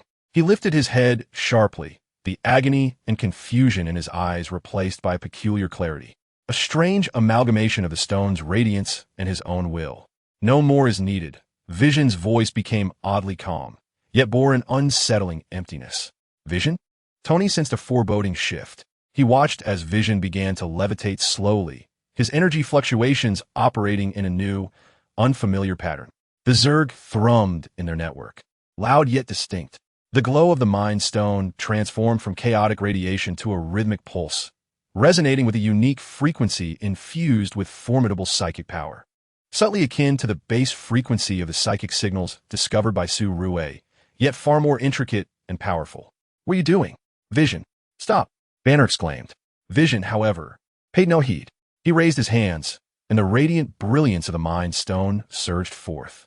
An invisible yet immensely powerful psychic energy did not expand outward. Instead, it surged back towards the depths of Earth's dominating consciousness with a precision akin to a needle's point meeting its target, traversing the omnipresent network of ethereal signals. No longer was he a passive recipient of interference. He actively infused his anguish, his consciousness, and the raw power of the Mind Stone into the collective network of the insectoid swarm. This was a desperate, self-sacrificial counterattack, a last-ditch effort. If the tranquil whispers of your dreamlike visions could not be silenced, then let chaos reign. In an instant, the collective consciousness of the Dominators deep within the earth faltered. The frigid torrent of chaotic thoughts seemed to be pierced by a searing iron, while the individual struggles of pain and despair blended with the pure, primordial psychic energy of the Mind Stone, creating an unprecedentedly destructive virus against the Dominator's highly unified, collective thought structure. For the first time, the perfect synchronization of the swarm displayed visible discord. Across the globe, the insectoid units, previously in a frenzy of attack, suddenly exhibited disjointed movements, some even turning against one another. Though this moment was fleeting, it provided the beleaguered Earth Coalition with a precious respite. Yet, the price paid by Vision was exorbitant. He let out a cry, his energy dimming instantaneously, plummeting from the skies as if severed from power. The brilliance of the Mind Stone flickered erratically, unstable and unreliable. He forcefully severed the connection, but he was on the brink of collapse. Now was the moment. Banner seized this brief opportunity and abruptly pressed the final execution button. The main reactor of the safe house emitted a peculiar hum, and an artificial, reverse ethereal damping field swiftly enveloped Vision. The tumultuous psychic energy fluctuations were reined in like a wild stallion, still struggling, but significantly restrained in intensity and range. The external swarm's assault faltered, seemingly stripped of its most precise direction. Tony rushed forward, catching the descending Vision. "Buddy, are you all right?" The light in Vision's eyes was exceedingly faint, and he struggled to speak. "They heard me. The Dominator remembers me." He had temporarily stabilized the stone and repelled the swarm. Yet he had also rendered himself and the Mind Stone utterly exposed to the insatiable gaze of the Dominators, becoming their highest priority prey. Meanwhile, in the sky, Thanos' gaze deepened, and the attention of the Silver Surfer remained unwavering. The crisis had merely pulled back from the brink of explosion, marking the beginning of a far more intricate chase. Vision's struggle was far from over.